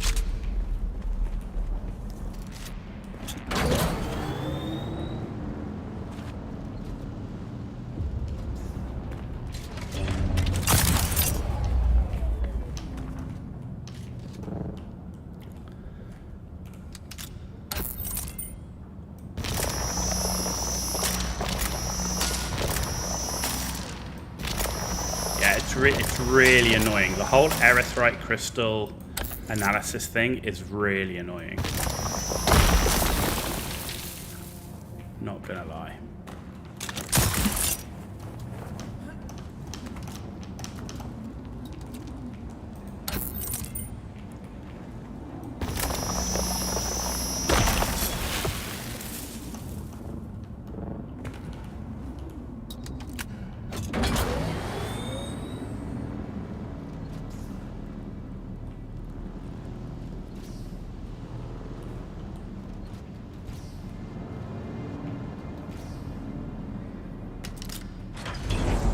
The first car you owned was a 68 Chevy Malibu, bottom of the barrel model, manual. It was yours. Man, I know that feeling. My first car was a Vauxhall Astra. And when I bought it, it was 13 years old. Had one elderly gentleman that was the driver, an owner. And I know how you feel. It's like, it wasn't the best car in the world, but it was mine. And I lived in a very remote village. So like as a 17-year-old, that was my freedom. That was my freedom.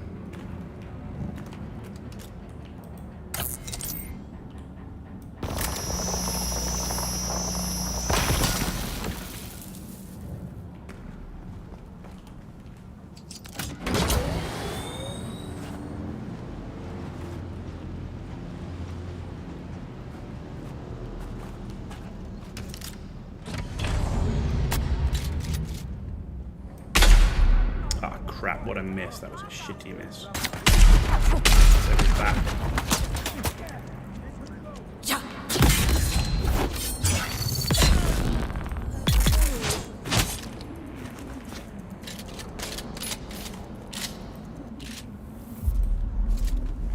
At least we poisoned him to death.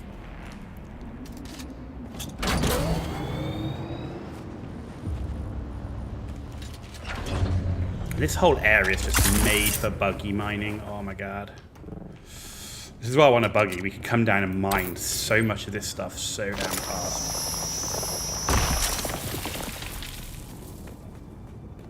With better yields too.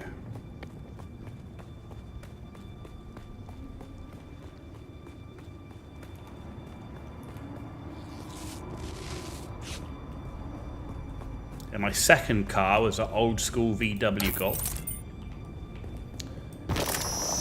And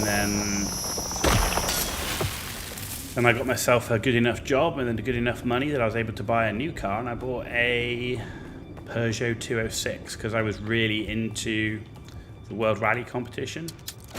And at the time, Peugeot had just released their 206, and Marcus Gronholm was doing really well with it in the World Rally Championship. So I thought I wanted that car. I probably spent a little bit too much on it, trying to make it something that it would never be.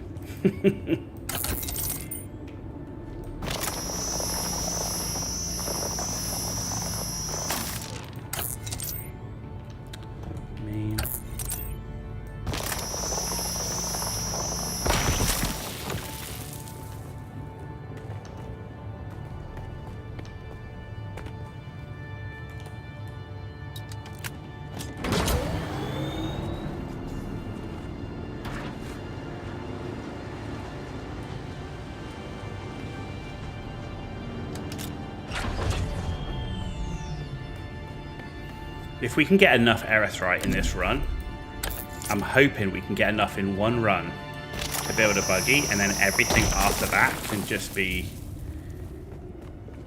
done by the buggy.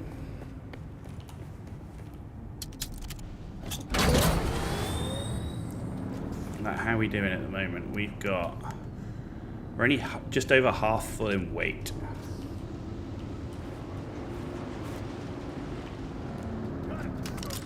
Crap.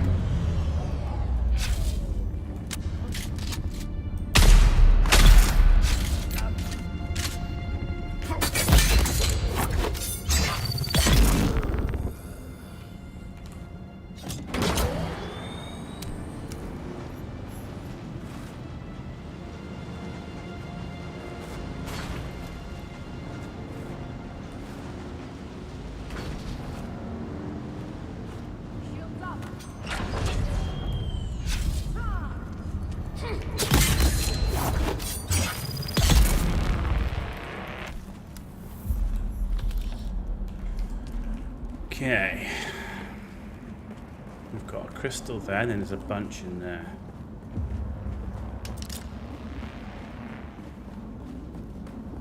Oh man, there's no way I'm getting that. You can see that's out of range before I even get there.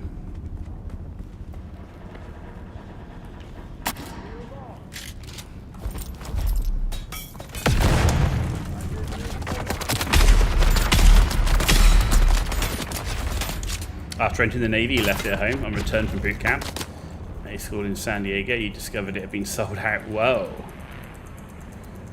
70 Pontiac GTO. Very nice.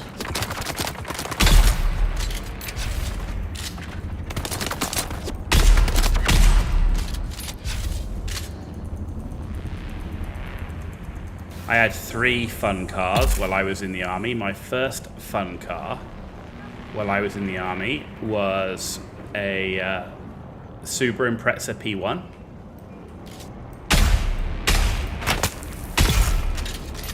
Then the next car I bought after the Subaru was a Mitsubishi Evo 6, Tommy Mackinnon edition, which I was very proud of.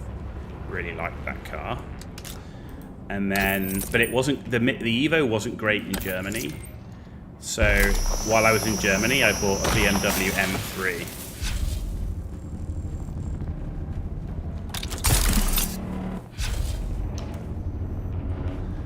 And that was good for the Autobahns and stuff, but it was never as good as the Evo. When I came back from Germany, I did get an Evo 8, which was an MR FQ 340.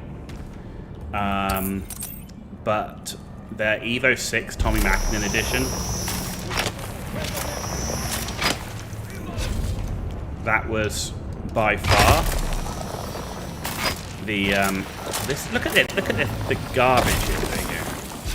That was by far the best car that I owned. Was the Evo 6. Oh, you slut! Where even are you?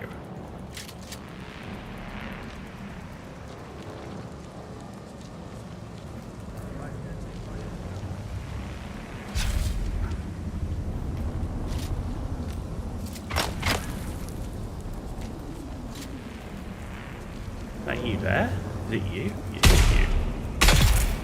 How'd you like that shit? Asshole.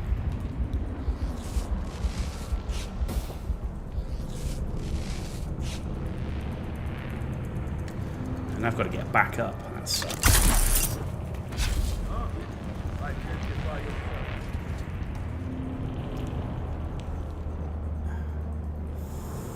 I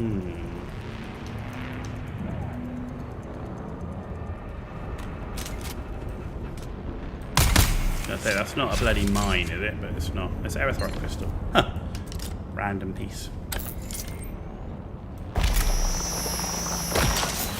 The GTO at gas tires, no, but it was fast. Had auto everything. Man, it's the way, dude.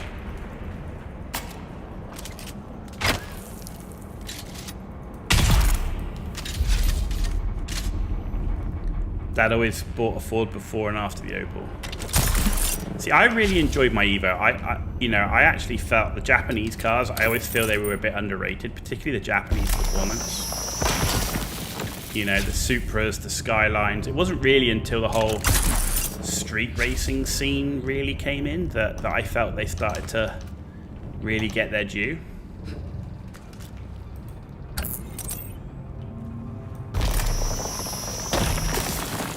I know why you'd focus on the Ford and stuff. I mean, it's just so much you can do with them.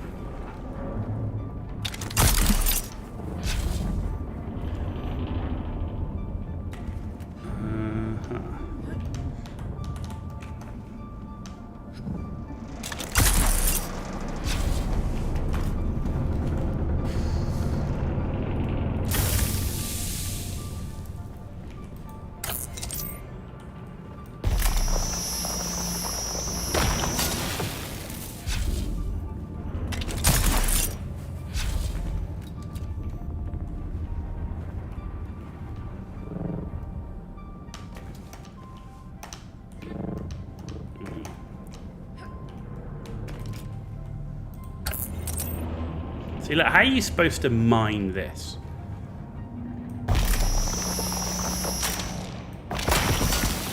I guess like that. Okay, I'll shut my mouth. No!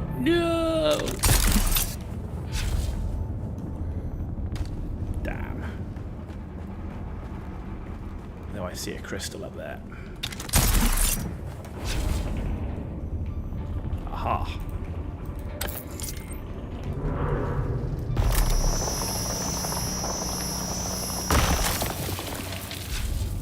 We've still got space. We've still got a bit more space. Man, I love the Sugar Wire Claw. You're driving a Kia now? So far, so good. I mean, they are the ultimate in reliability. A friend of mine's got a Kia Sportage thing.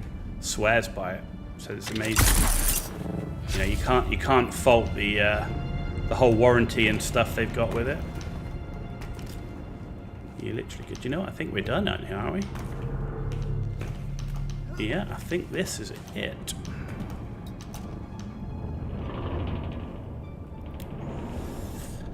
Excellent. That was a decent haul.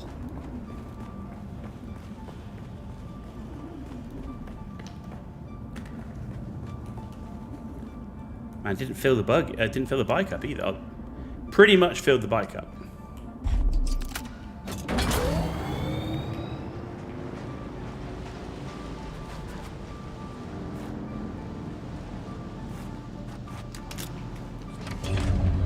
I'm gonna try. Can we get this?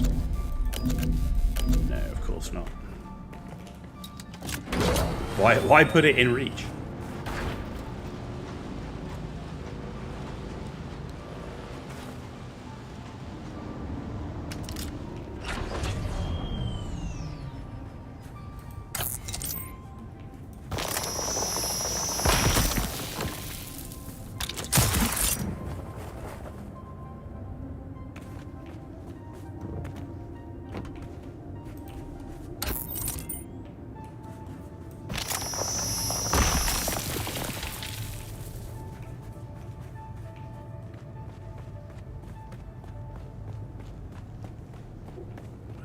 Where did I put my bike? Bike's here.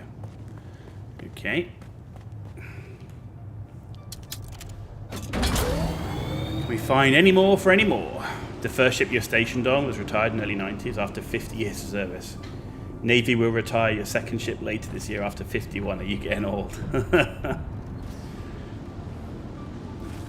Well, I can certainly tell you that all the helicopters that I flew on and the entire type has been retired and can now only be seen in a museum. So I certainly understand where you're coming from.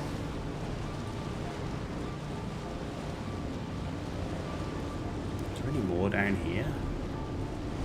It's pretty quiet down here, so no, that would be no.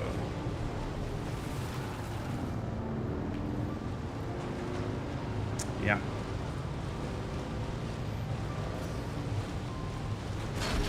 Nearly every helicopter that I flew is scrapped. With, I think there's 2 that were saved to go to museums.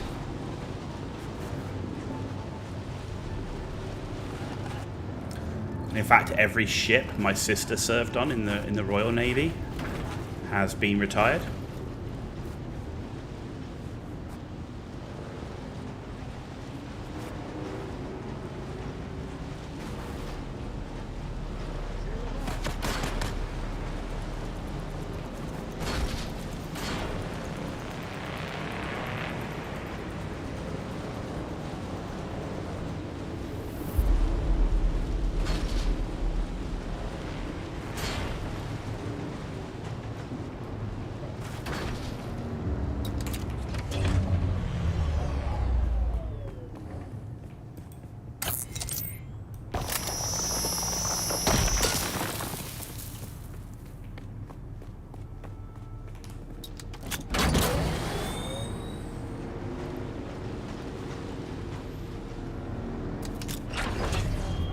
Yeah, I don't know how long you served in the Navy for. My sister was in the Navy for 17 years, which was longer than me. I was only in the Army for 10.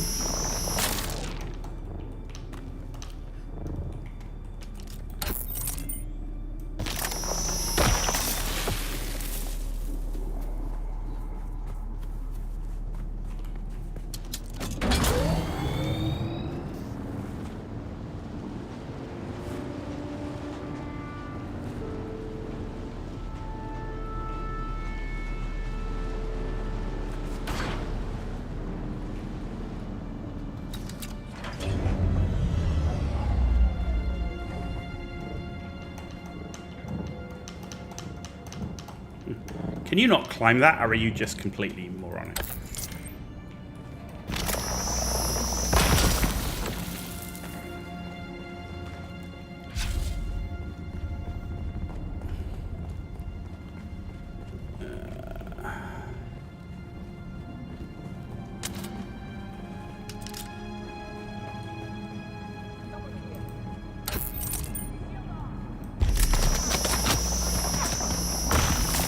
Dude, I don't want to fight you. I just want your erythrite. Kyanite? What am I playing? Subnautica? A kyanite in here.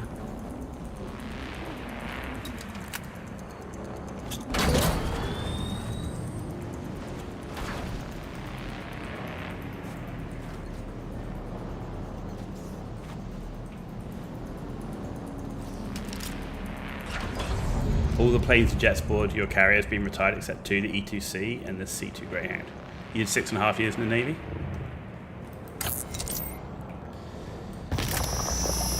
Six and a half years in, but it's for life, in reality.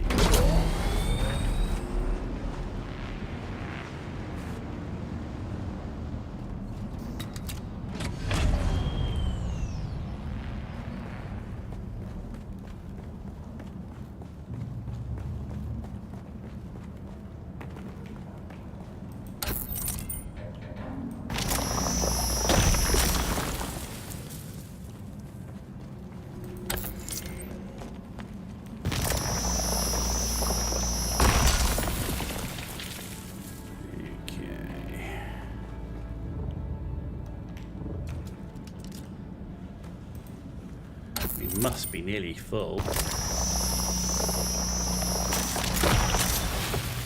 Yeah, maybe 1, maybe 2 more.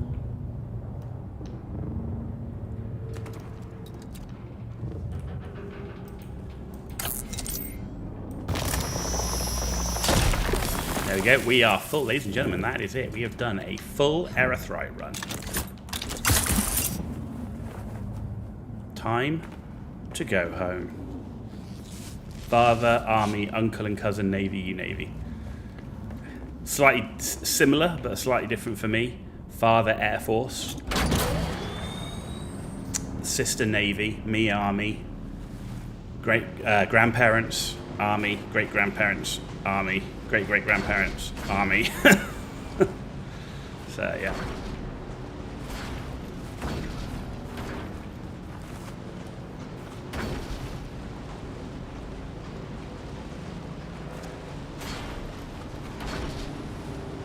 Right, let's head home. Full of erythrite. Cobalt paste incoming.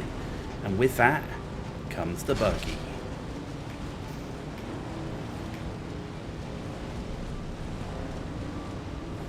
Just gotta find our way home.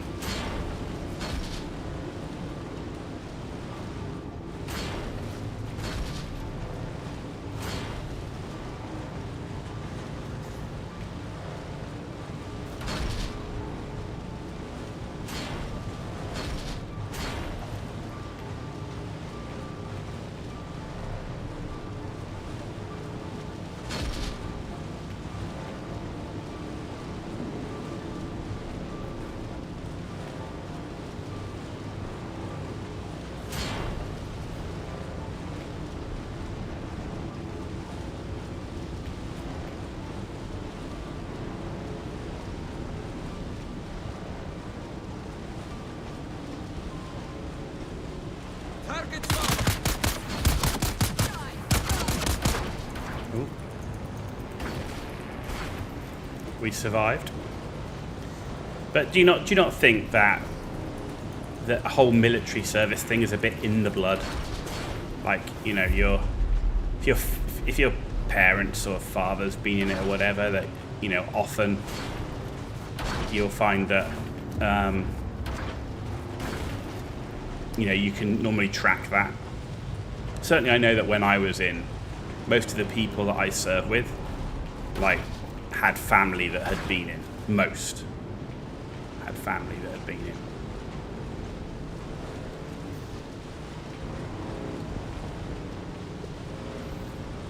Uncle was stationed heavy cruiser Chicago, survived first battle of Salvo Island, survived swimming when it was sunk. Wow. That's crazy. Yeah, those were crazy times, man. What those people went through.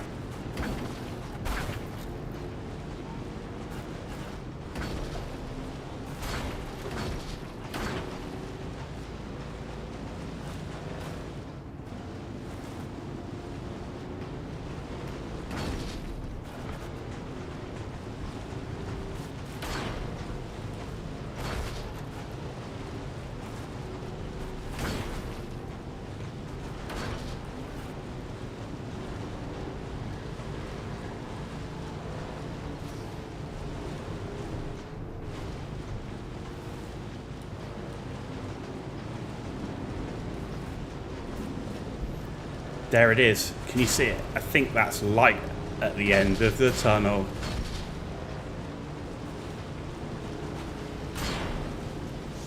It's not. It's a booby trap.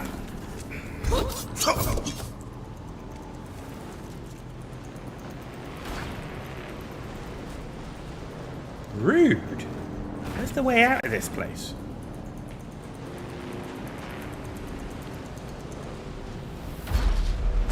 It was a light at the end of a tunnel. It was not the light at the end of the tunnel. Shit, now how do I get back up? Aha! No! Ah, you can do it! You can do it! Yes! Yes!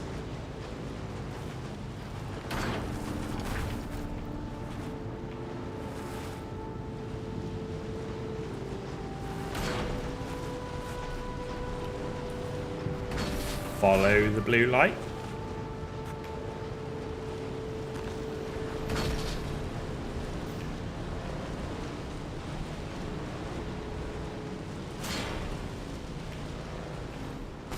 Your father was in Patton's Third Army as a mechanic for the Red Bull Express. Wow.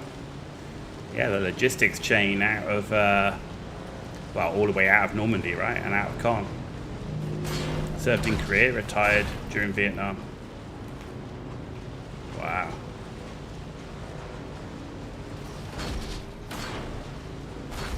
A distinguished career.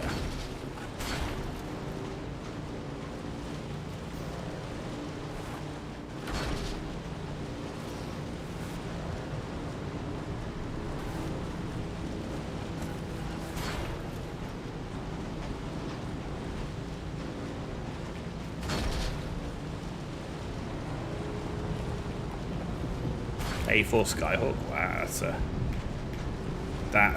that's an aircraft. The old A4. Wow.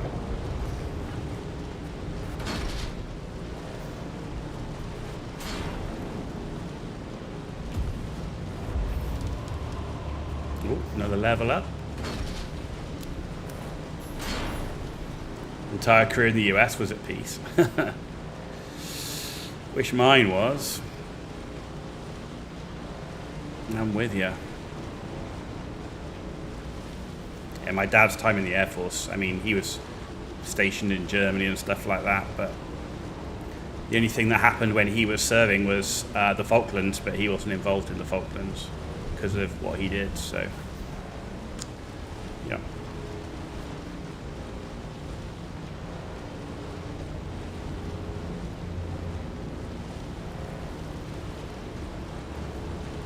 Though I did enjoy my job. I really felt, you know, I really enjoyed flying, but I really found doing medevac to be really rewarding.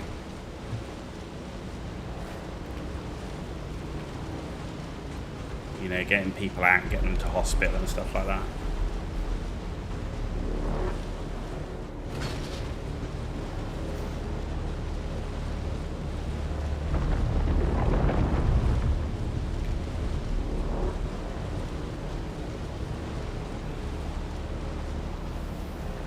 There it is. I can see home. This has been a long old mission.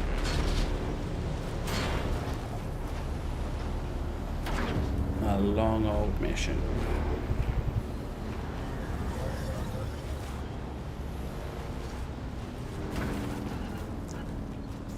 And we have made it.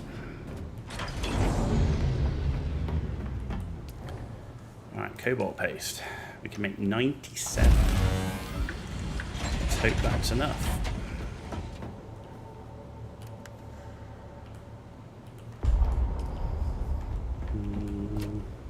That's full. Can take some.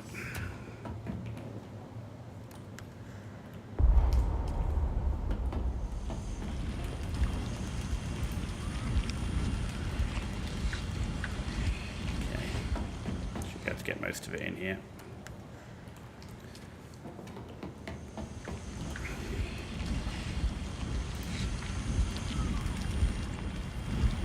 Okay, cobalt paste is chugging. Right, let's drink.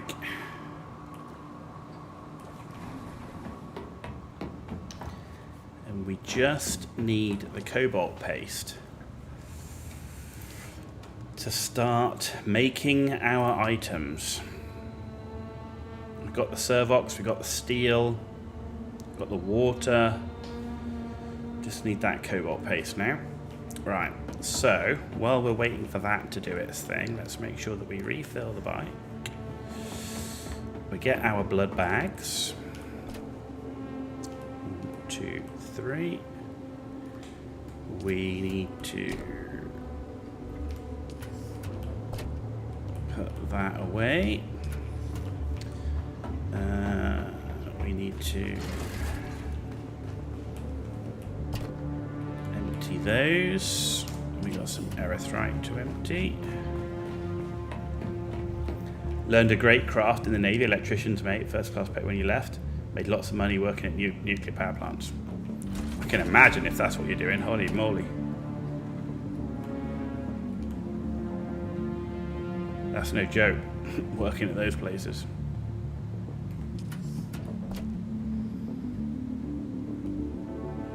don't need that because of where we're going. But do you know what? I'm going to take it.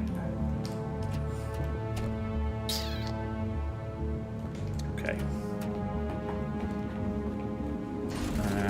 I've got the crystal. I've got carbon, actually. Right, carbon goes in here.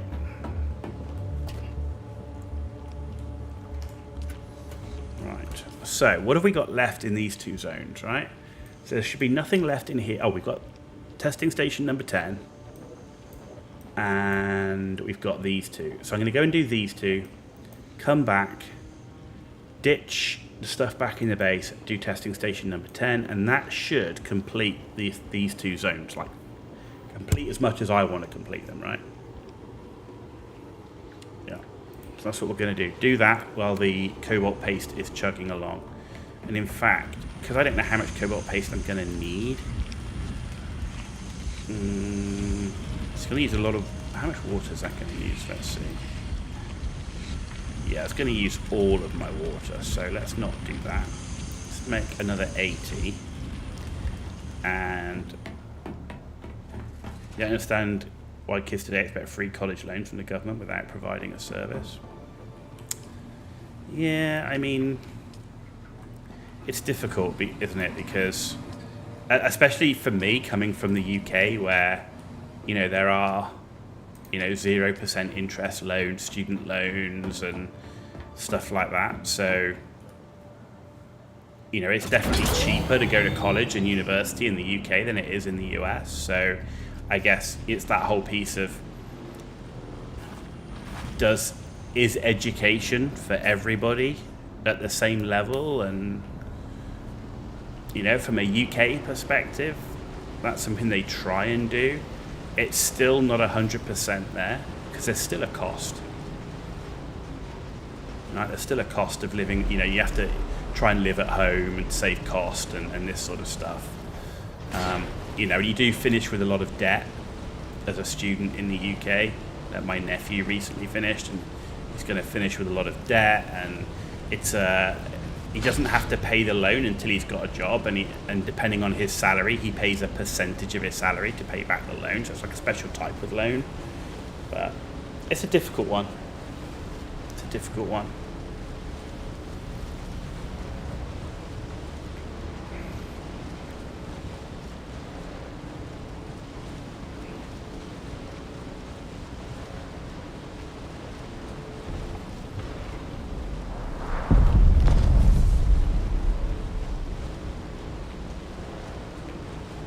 You know, a lot of people argue that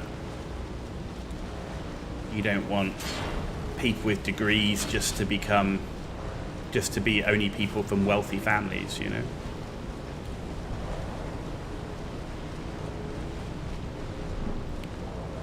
And I can buy that. It's just how far you go with it, you know. I know a lot of people, they worked to put themselves through college and university, so, you know, you can do that side of it too. US have GI Bill education since World War II. All one has to do is a service. Well, that's true. I mean, there's, you know, stuff like that in the UK. If you go into the military, you can actually get your degrees in the military. So yeah, that is a way to do it.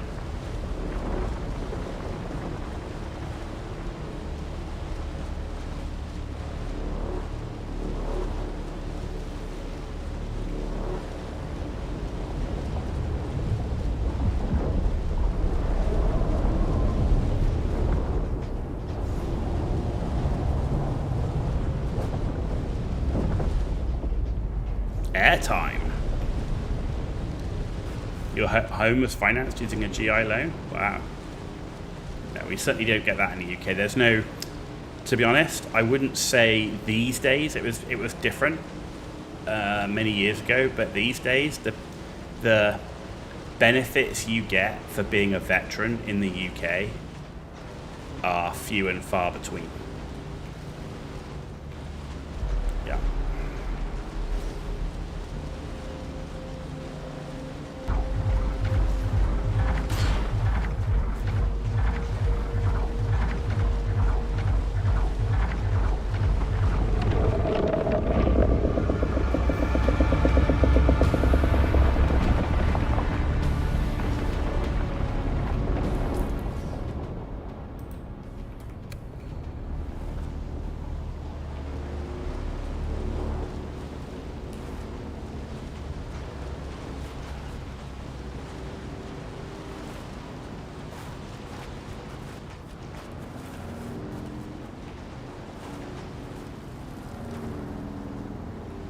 It's right there.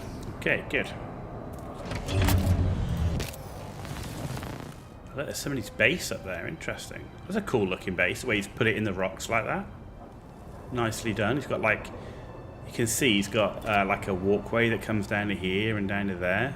Does it go all the way to the ground? I'm not sure. Looks like it might. Cool. Right, what are we doing? This one.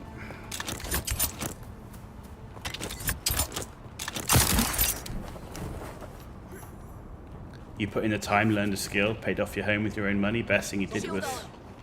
I don't disagree. I think military services are great. It's definitely provided me a lot of value. You know, everything I have now was because of my time served, without a doubt.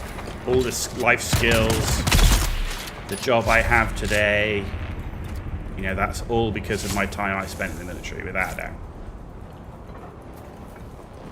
And I think all my family would say the same from their side.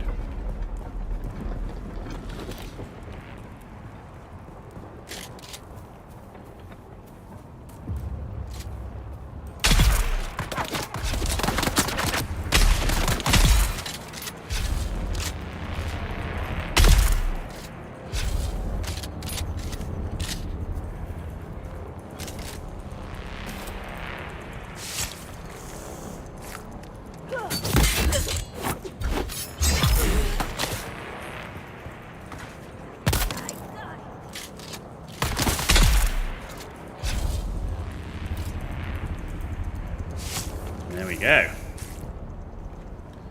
Deal with this place. This is our last intel in this area. The old Vermillus Gap. Whoa, okay.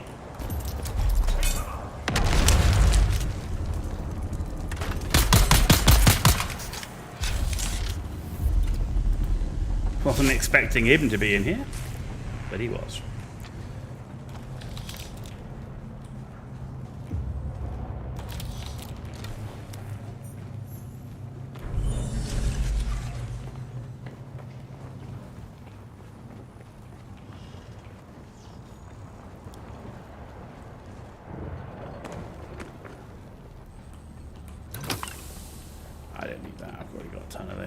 Okay, good. That's done. Now we're going across to here.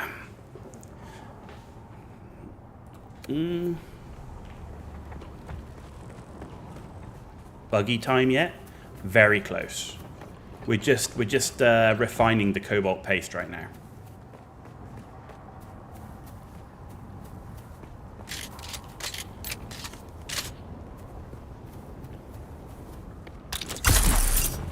So I'm just finishing off the last couple of things in this area because, of course, once we've finished stuff in this area, it's buggy time to get ourselves set to move, really, to start thinking about aluminum. But there'll be other things that we need to get ready for that.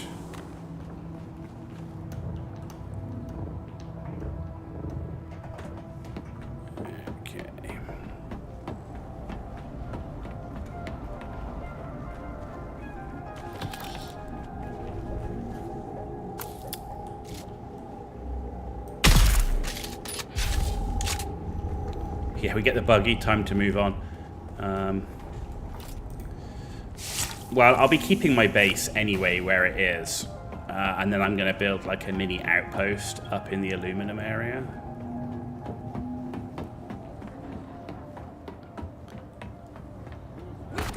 But the plan will be to, once I've got the buggy,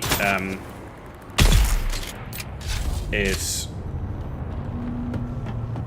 I'm going to have to then do a bike run to the aluminum area because you need aluminum to get the cut array on the buggy that does aluminum.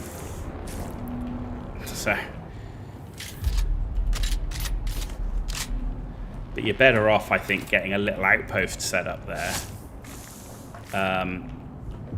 that you can do all your aluminum refining up in the aluminum area, rather than have to carry it backwards and forwards.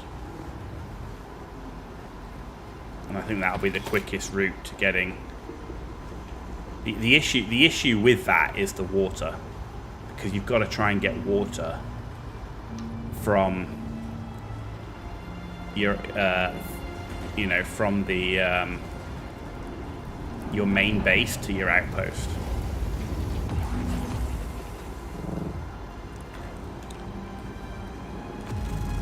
And that's always the challenge,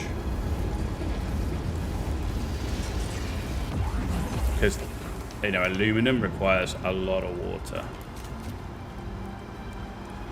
I think that's everything here, right?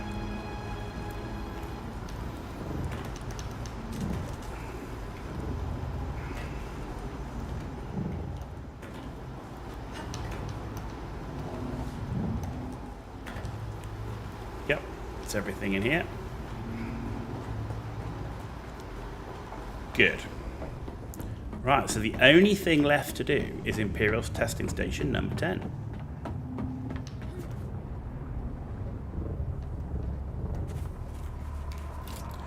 So let's head back with what we've got.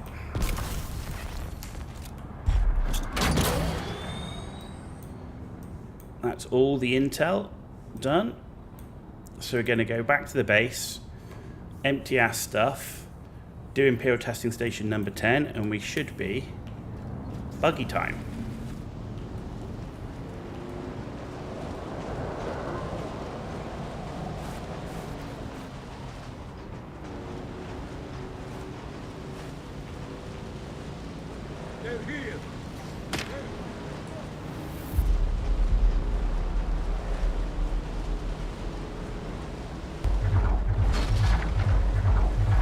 But you think, like, if I hadn't skipped the Iron Tier and I built a Mark II bike and I built Mark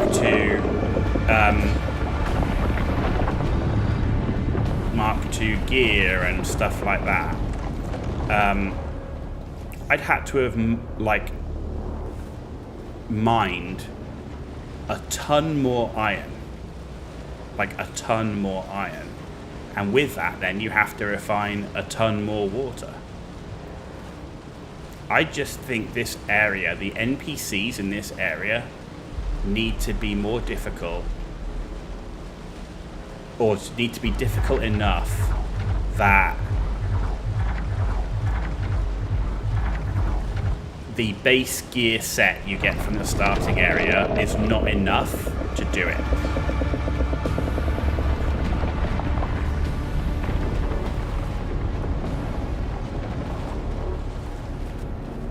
Because if it was harder to do those intel stations and everything, you'd have to use the iron level gear to do them. But they're not. It's not difficult at all.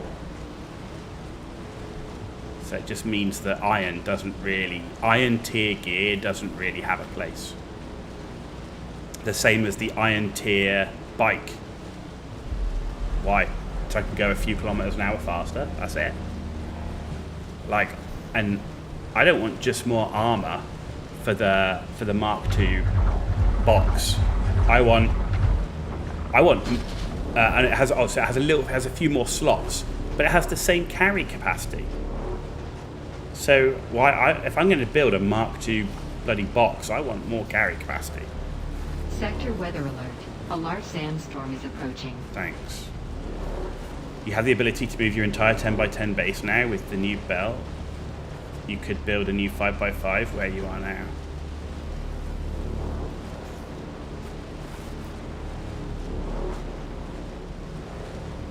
The thing is, I build my base. I get the whole moving a base, but I build my base to the terrain. So it's built for the specific slope and flat area and everything that it's on. So I think I'd rather just build a new outpost.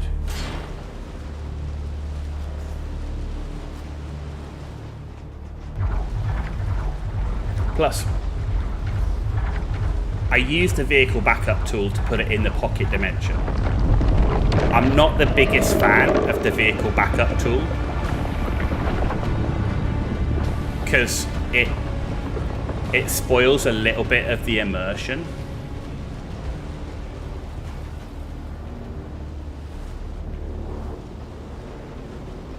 You don't need, well, actually you do need iron gear in that. Yeah, you do. You're right. Like the pocket dimension stuff ruins a little bit of the immersion for me. Like I wish instead of having the vehicle backup tool, I wish you could, like you can put down a still tent for yourself. I wish you could put down like a bike tent, but it would only work on bikes. You couldn't put down a tent for buggies, for example. So that I didn't have to pocket dimension the bike. I don't like the whole pocket dimensioning vehicles. So the whole pick up a base in a pocket dimension and move it, I don't know, those type of things ruin the immersion for me a little bit. You know? And it probably sounds silly, but you know, just use the bloody tools in the game. They give you the tools, use the tools. But I don't know, for me, I'm just like, feels weird, man. Not that this is the most realistic game ever, or even realistic Dune game ever. I know.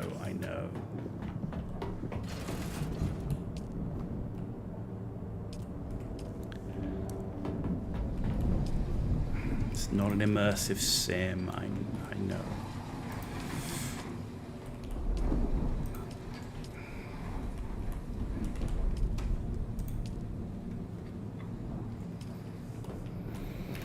Alright, what else have I got in here? I've got some armor and stuff to put away.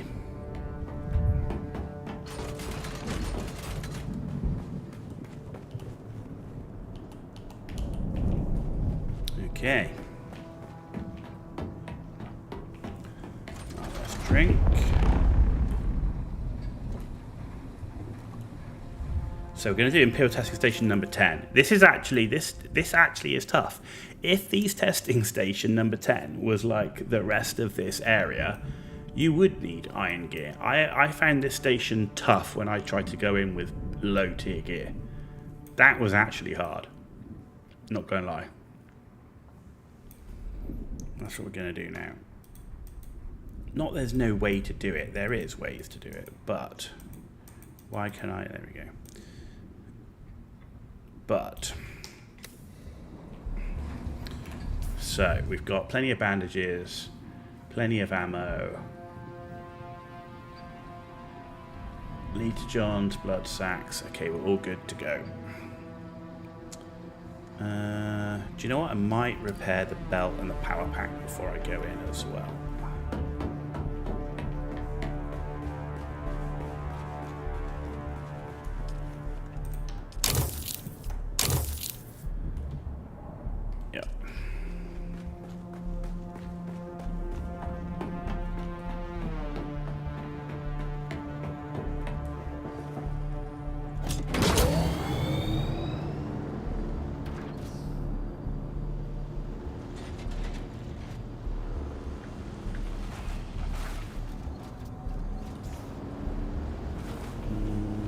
This way. Steven is back. You got rained out, dude. You got rained out from your barbecue, man. That sucks.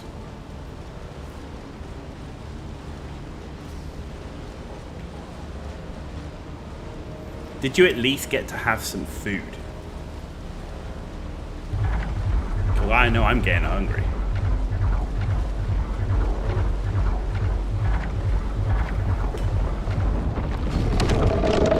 The last food I had was more than 12 hours ago.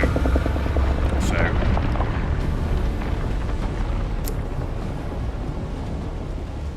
I'm definitely feeling a little hungry.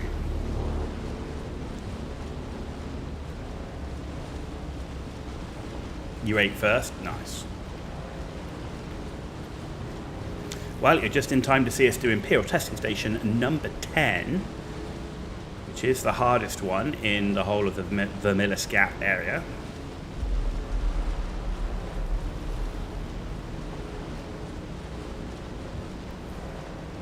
I remember when the game first launched, so many people were complaining about this testing station.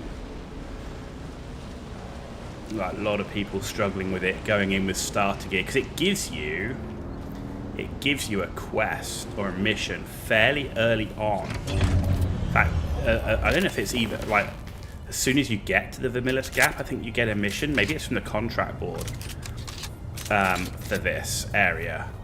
So it's like encouraging you to go there like really early, and it is a trap.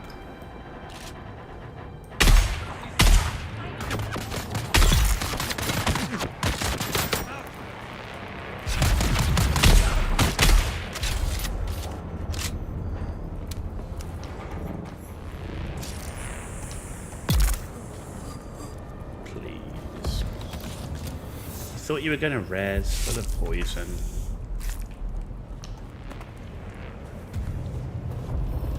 Hey, 58. I still got to go and see Derek, don't I? You died 5 times first time you went in, and all I remember is going in with not enough ammo and not enough bandages. I definitely felt that. And of course, my first time I played the game, I went in as a trooper. I chose trooper.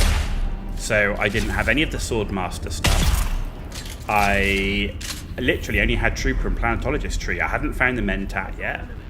Oh man, it was rough. I was severely lacking in the skills. No fireworks. I mean, I'm guessing if they got rained out.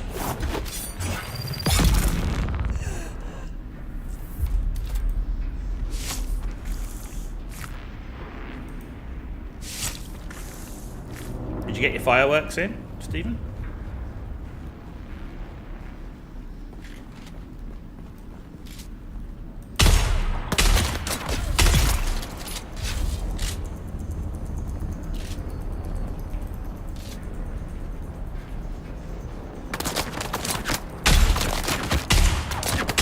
Oh.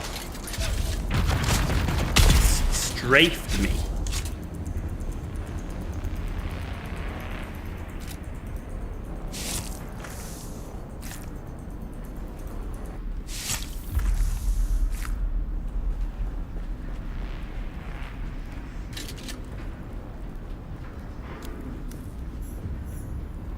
I need to track hostile takeover. Where is it? There we go.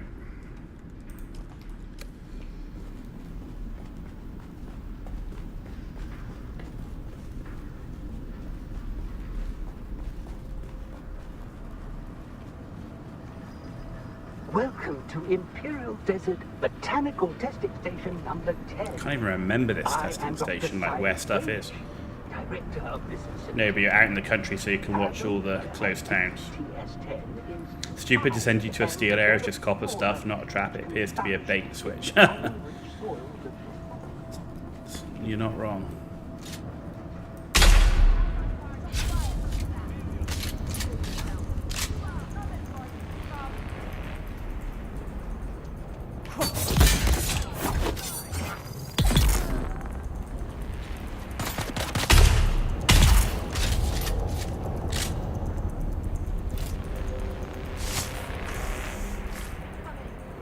I definitely think they need to amend. Like, you think of the new players that are going to get this on console, right? And they're going to get that all that issues that we went through, right, with getting sent here. They're going to have to go through that. How many are going to go, this game's too hard, ridiculous, blah blah blah blah. People will quit. People will quit. You don't want that. I really feel like that quest, that contract board, needs to be changed. I don't want them to lessen the difficulty of this, because I think this is a good area. It's a good area to learn, like harder testing station. But I really feel like they should change when that contract comes up. Like, it's a contract, like still have it in the same place and everything else, but see if they can have the contract appear later on. Like, you have to have completed some other contract, some other checkpoint thing, you know?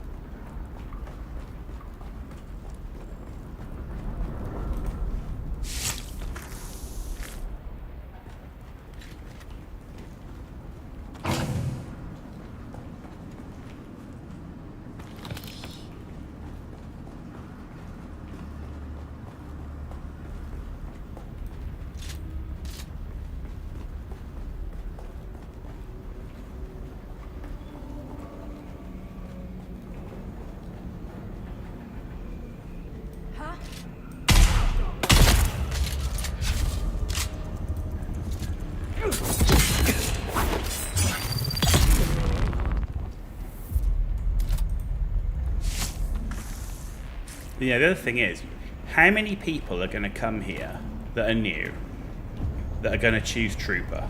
Right, I bet there's a lot of people out there that they pick up the game and they go, oh, Trooper, yeah, I want to be a Trooper. Right? And of course, because the way the skill trainers are, they're going to pick Trooper. They're not going to have found the Mentat trainer. They'll have found the Planetologist, and they won't have Swordmaster or Bene Gesserit. Which means they're going to come here having only one of the combat skill trees.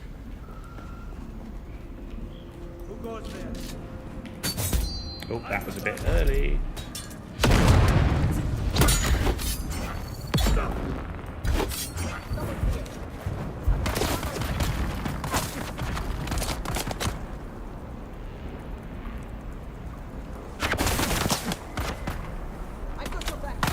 Come on, are you coming here or not? Can't attack me, dude.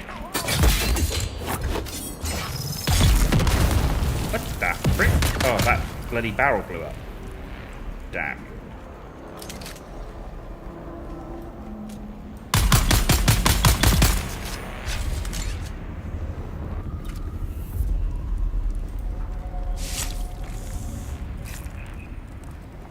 You might get buggy parts, can't remember though. I'd rather have brand new. When I build my first buggy, I'd rather it be brand new, because I just know then it's going to last me, like...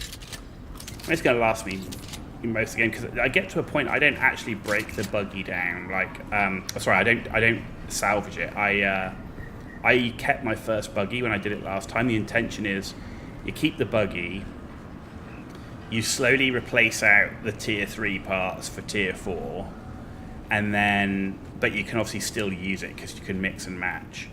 But then also, you can, I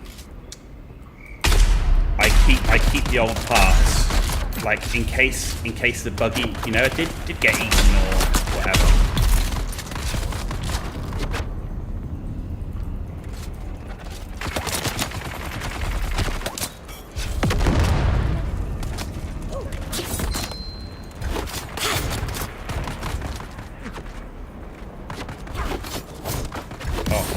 That was terrible timing.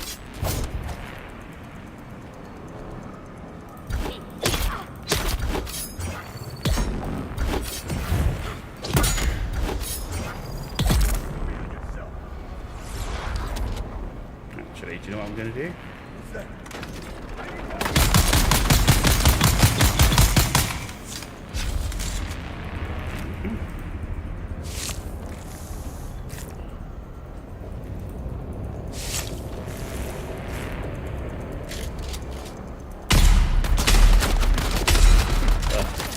Could my aim be any worse?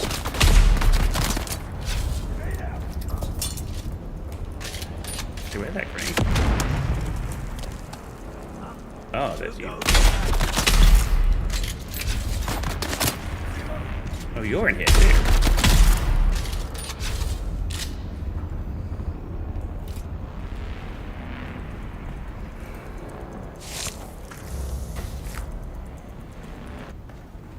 You know, a lot of people get sent here before they've even got their first shield as well. Can you imagine coming here with no shield? Holy shit.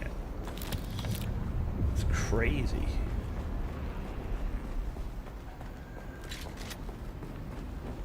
Because it does send you here before you would even be at a point where you'd get a shield, because you go straight to the trade post. And,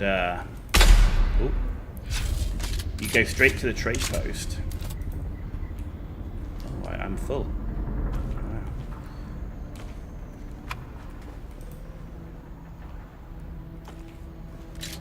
Get the contract and go, ooh, that one's not far away. Let me do the one that's nearest.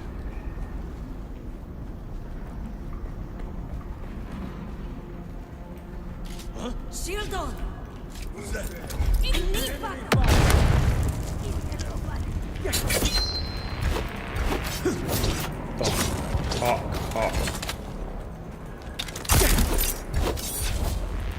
How did that miss? This happened to me before. I watched it. I had full stamina. Incoming! Eyes on target!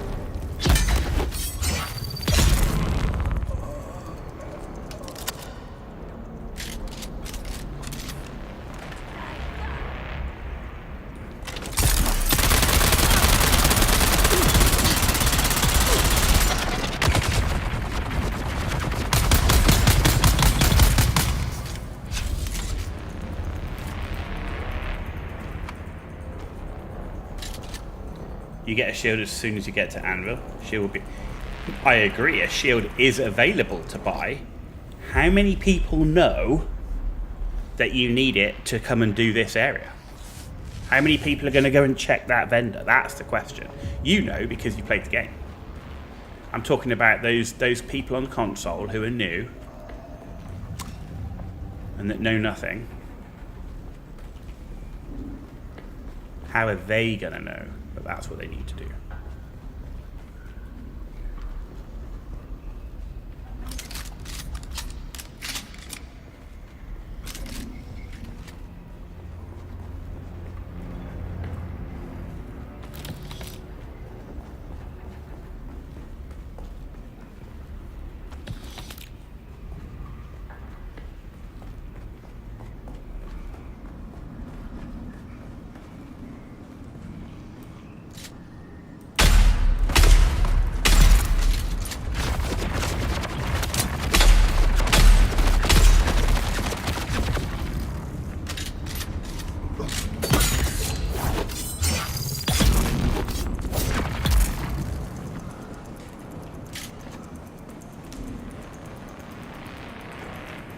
You watched others play and you bought it because of the Steam sale? Ah. Well, Steam sales are the way to go, for sure. I'm just thinking about people on console. You know, they're not in the Steam sales and stuff like that. Are they going?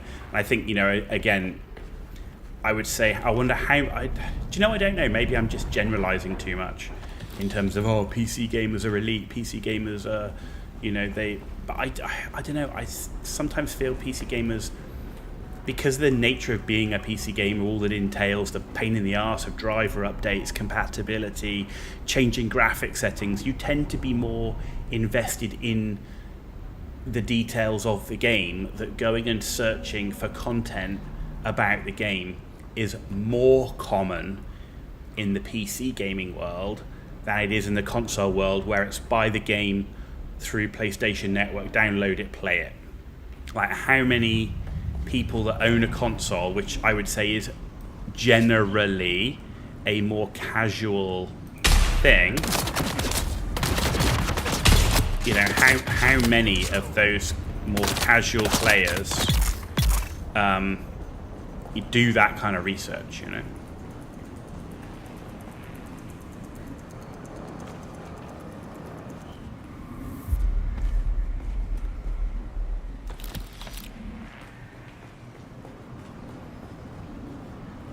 You've learned better tips from players like me playing the game a second time.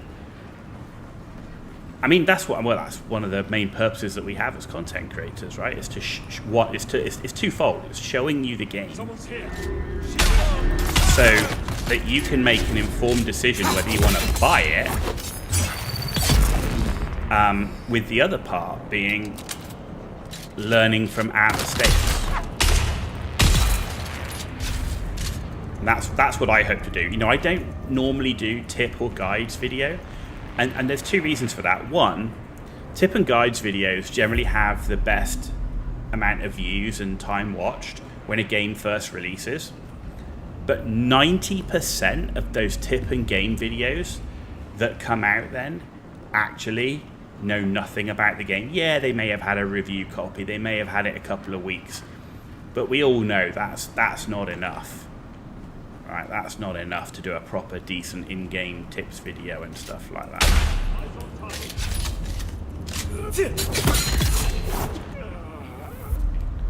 So that's why I don't tend to do tips videos. I prefer to do long-form playthroughs.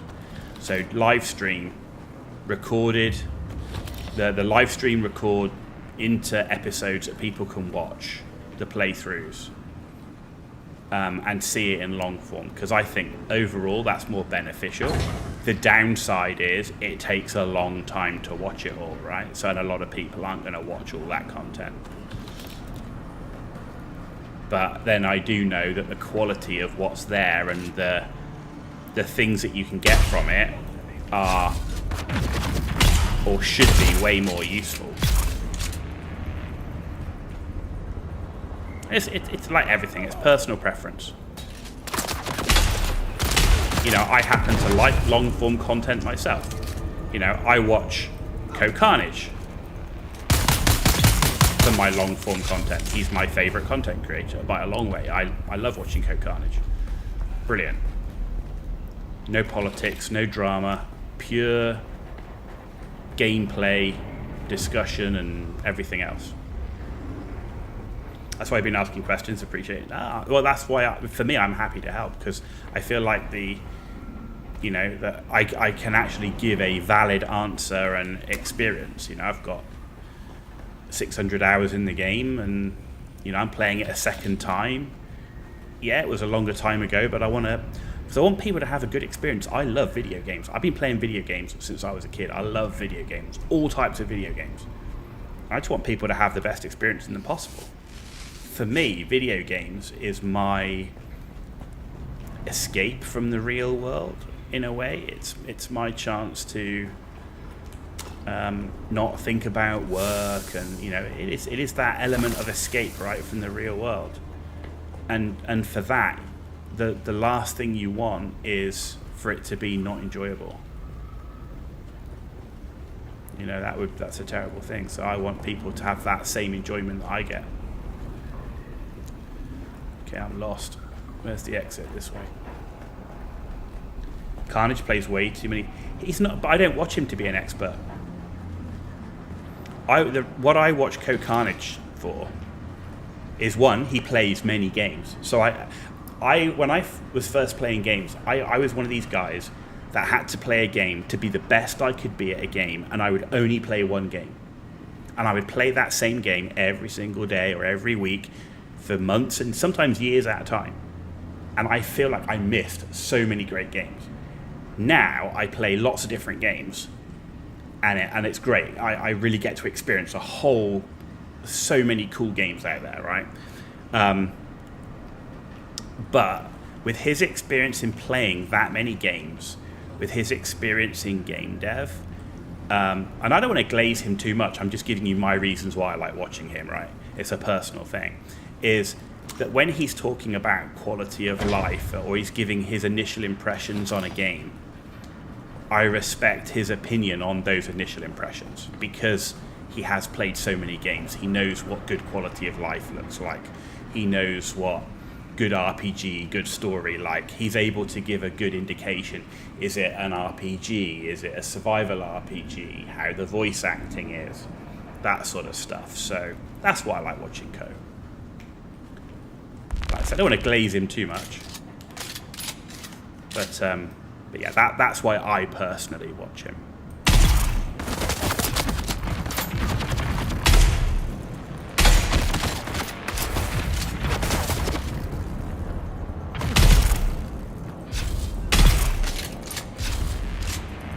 Your first PC game was text-based Hitchhiker's Guide to the Galaxy.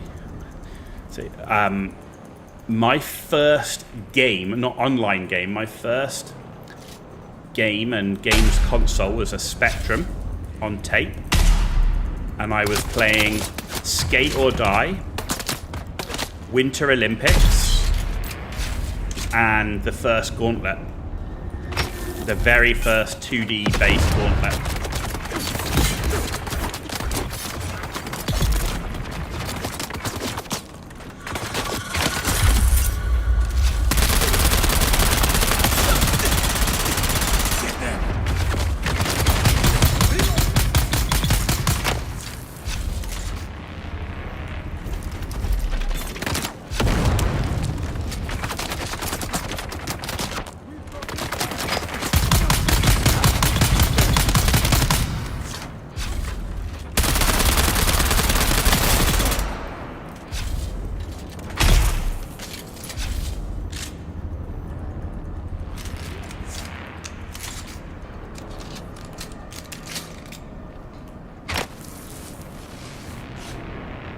You're great at building, not so good at fighting. I'm with you. That is my thing. I'm totally with you. That.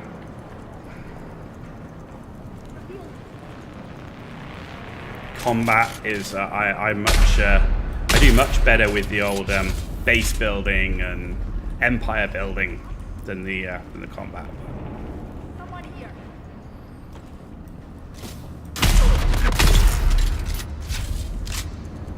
I do my best.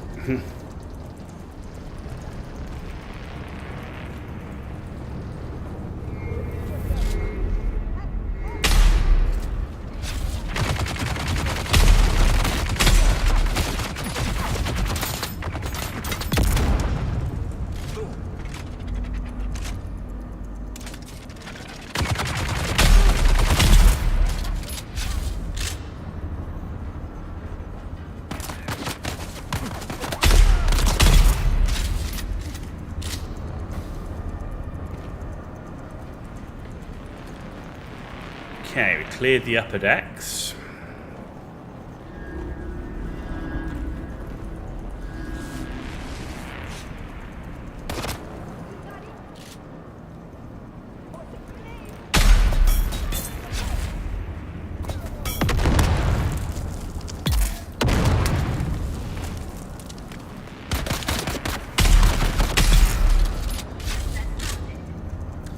Room clear.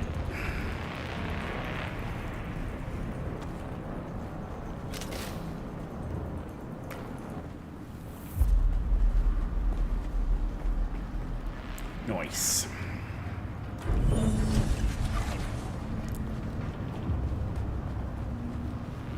So much loot in this testing station, but it's also so long that I don't rate it as a place to farm. The best place to farm, the best test station to farm at this stage of the game is number 197. That is like such an amazing place to farm materials. It's really easy. And there's just so many materials. There's tons of iron in there. Loads of chests in there. Loads of dudes in there for blood. That is the place to farm for sure.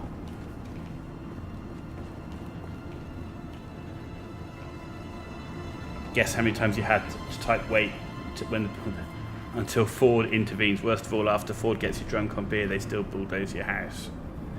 Oh man. Right, I need to go this way, right?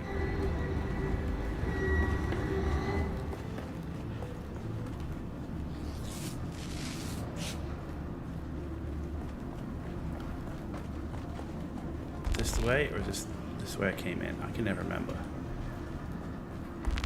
This is where I came in.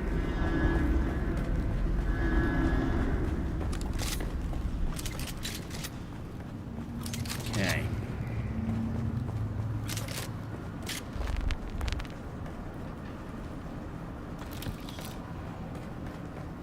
Fun game, no eye-hand coordination. Yeah, skate or die, that was very eye-hand coordination.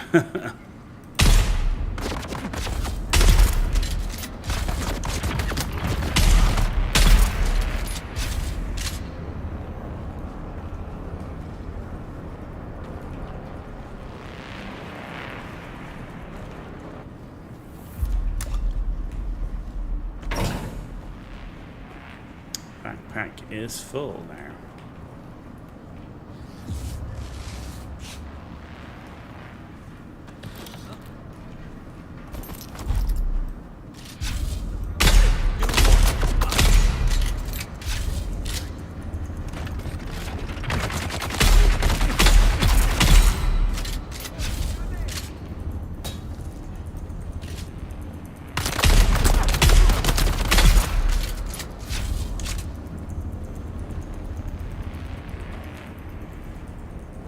Okay. Well, we're making enough progress that by the time we get back, and it's certainly taking long enough. What is that? It's a buggy engine Mark III that's trashed. Do you know what? I might take that, though, in favor of food. Not sure you could buy it to play on modern PC. No, I'm sure. Well, there's probably someone that's... Well, maybe there's someone that's got it. Who knows? I've never seen any of the old Spectrum games or anything like that moved across. Of course, there was the Atari did a whole thing, didn't they? Bringing up their old Atari games. But for example, I've never seen the original Gauntlet available to play on PC. Right, so you're going to shoot me as soon as I go in there. You're the boss man. How do I want to do this? Okay.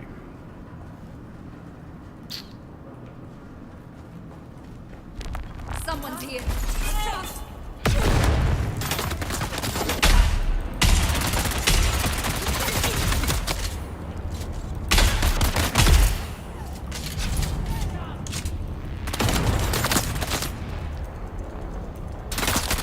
Oh, bloody bug again.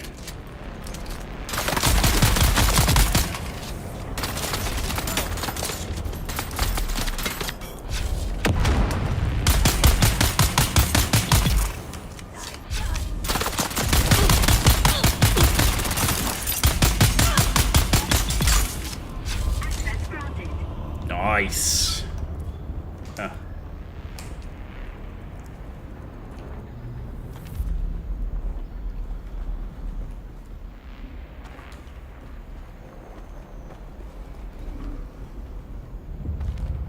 All the trash items can be sold. You had to know the law to know what to type. That's cool. That's cool. Well, that shows you're invested in the law, right?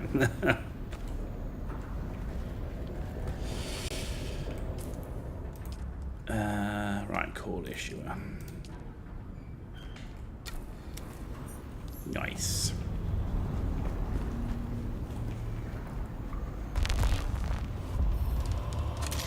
Yeah, night and day difference compared to first time I came in here.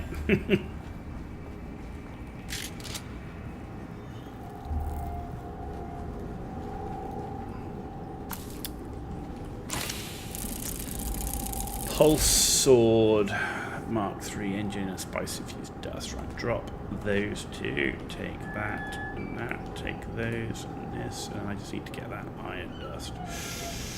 What are we going to drop for that, I wonder? Bandage. There we go. Full.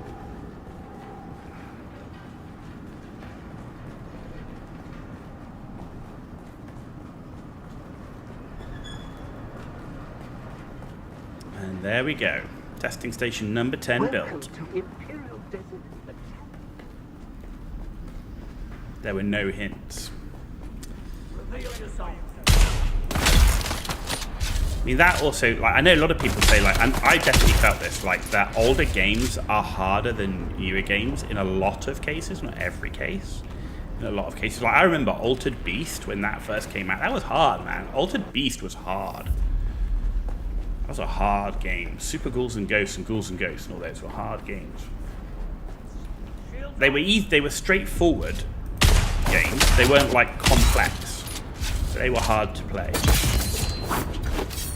You gotta, for me, where I am, you gotta find that balance, right, of a game being hard, or a game having a challenge, but without it being a chore, and without it being too frustrating.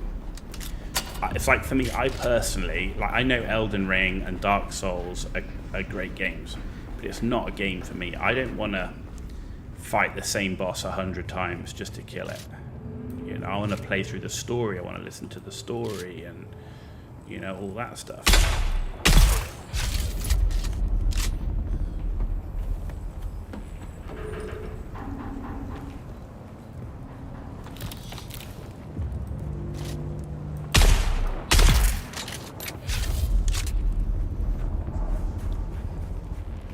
That was a pretty good haul. It wasn't bad. It wasn't bad. We got in and out fairly safely. There's, you know, I don't think there was anywhere there that we were like, ugh, I think I'm gonna die. Which is a bit of luck. We didn't put down any respawn beacons or anything. So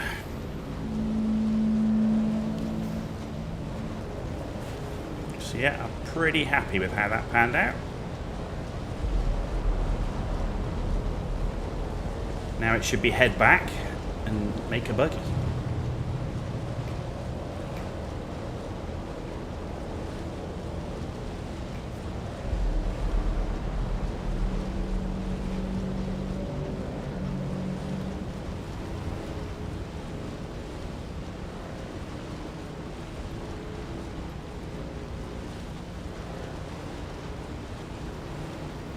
And we just crossed the 10-hour mark on the stream, so it's been a solid stream as well.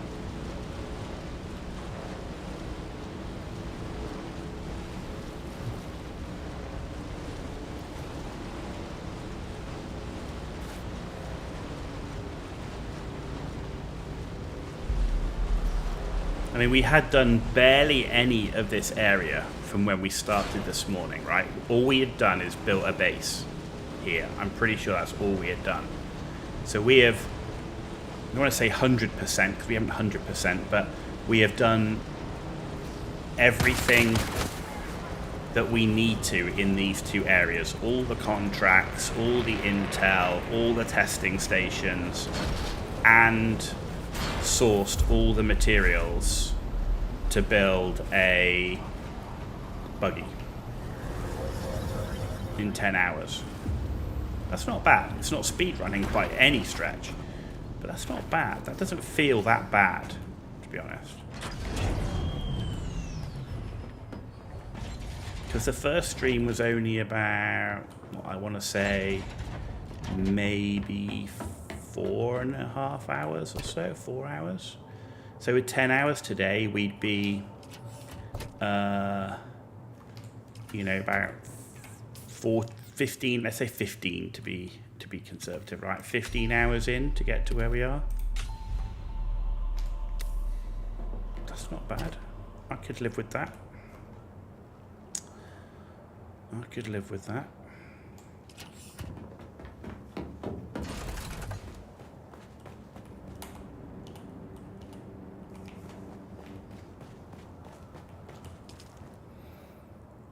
You like the 8 Frenem temples? Similar but different? You think all the Imperial labs seem redundant? Well, the testing labs? Well, the testing labs is their version of a dungeon, right?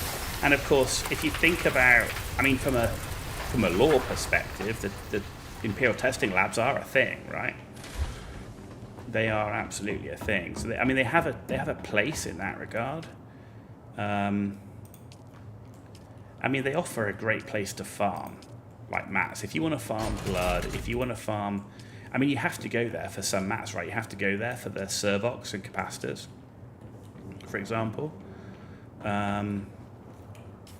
But yeah, I can see where you're coming from.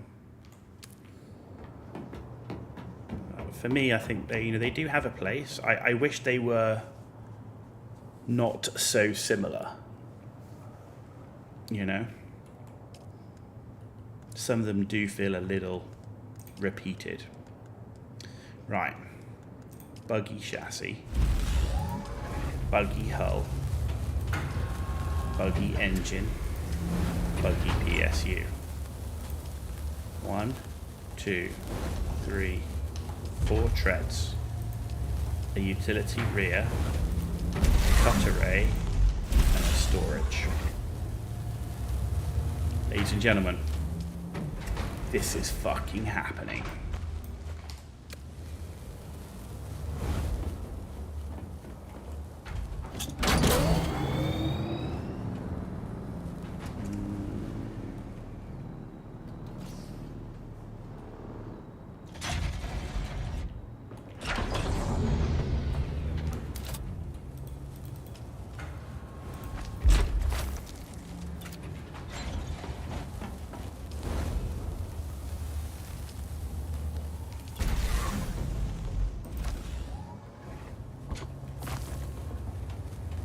Can you see it? Can you see it? Yeah, it's a bit, what is it? What are we drawing? What are we drawing here? You can buy the parts with cash, but to get the cash, you need an active marketplace. Well, yeah, you also have to think, okay, what about when this goes solo client? Right, sorry, single player client. There won't be a marketplace.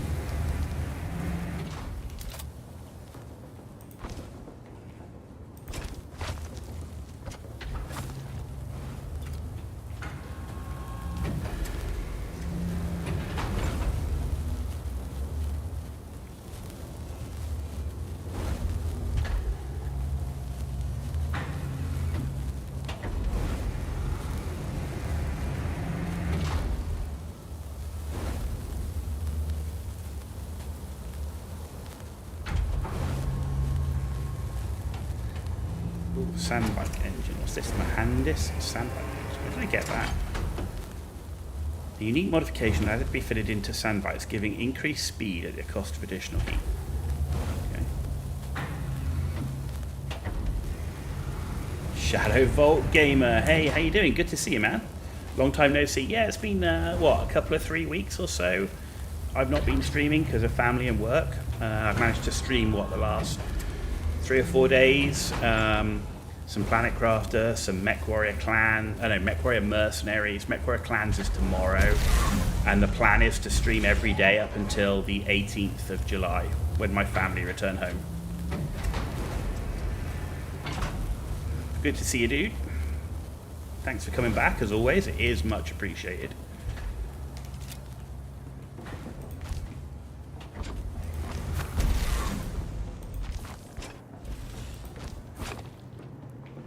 Oh yeah, it's got 4 tracks. What is this game? This game is Dune Awakening. It is a survival RPG set in the Dune universe, which is currently online for the purpose of occasional and co-op encounters with a little bit of PvP if you choose to do it. But at the end of September, it goes on console, and it also goes fully single player.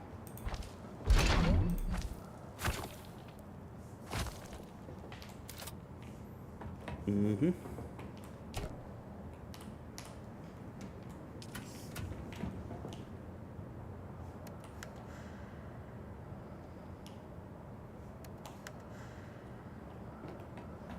There we go, ladies and gentlemen. We have a buggy. It's been a thing. It's been a thing. You know, I say we spent 10 hours today completing. So for today we have, as I said, we've done 3 trials of ACL. We've done all of the wrecks in this area. We've done all the testing stations. We've done all the intel here and in here. We did an expedition into the Hagar Rift for Erythrite. We did a big run into here for carbon, for steel. I mean, it's been solid. It's been really solid. The only thing I've yet to do is I do need to go back here to speak to Derek so that I can get the second tier of planetologist skills. So before, all right, let's none of that, all that. No, I mean, this is where I need to get the second tier, right? So we can improve some of this, like improve vehicle mining, that would be big. Improve the fuel efficient driver, that would be good too, and the vehicle repair. Power pack will be a good thing, and compaction, in fact, that will be another big one. Mentat is doing well up here, so that's fine, and Trooper, okay. Good. Yes, I will definitely be going to see Derek before I go and mine any aluminum. You have to go mown tomorrow in the morning. I'm not sure what that is. Shadow Vault Gamer, MOWN.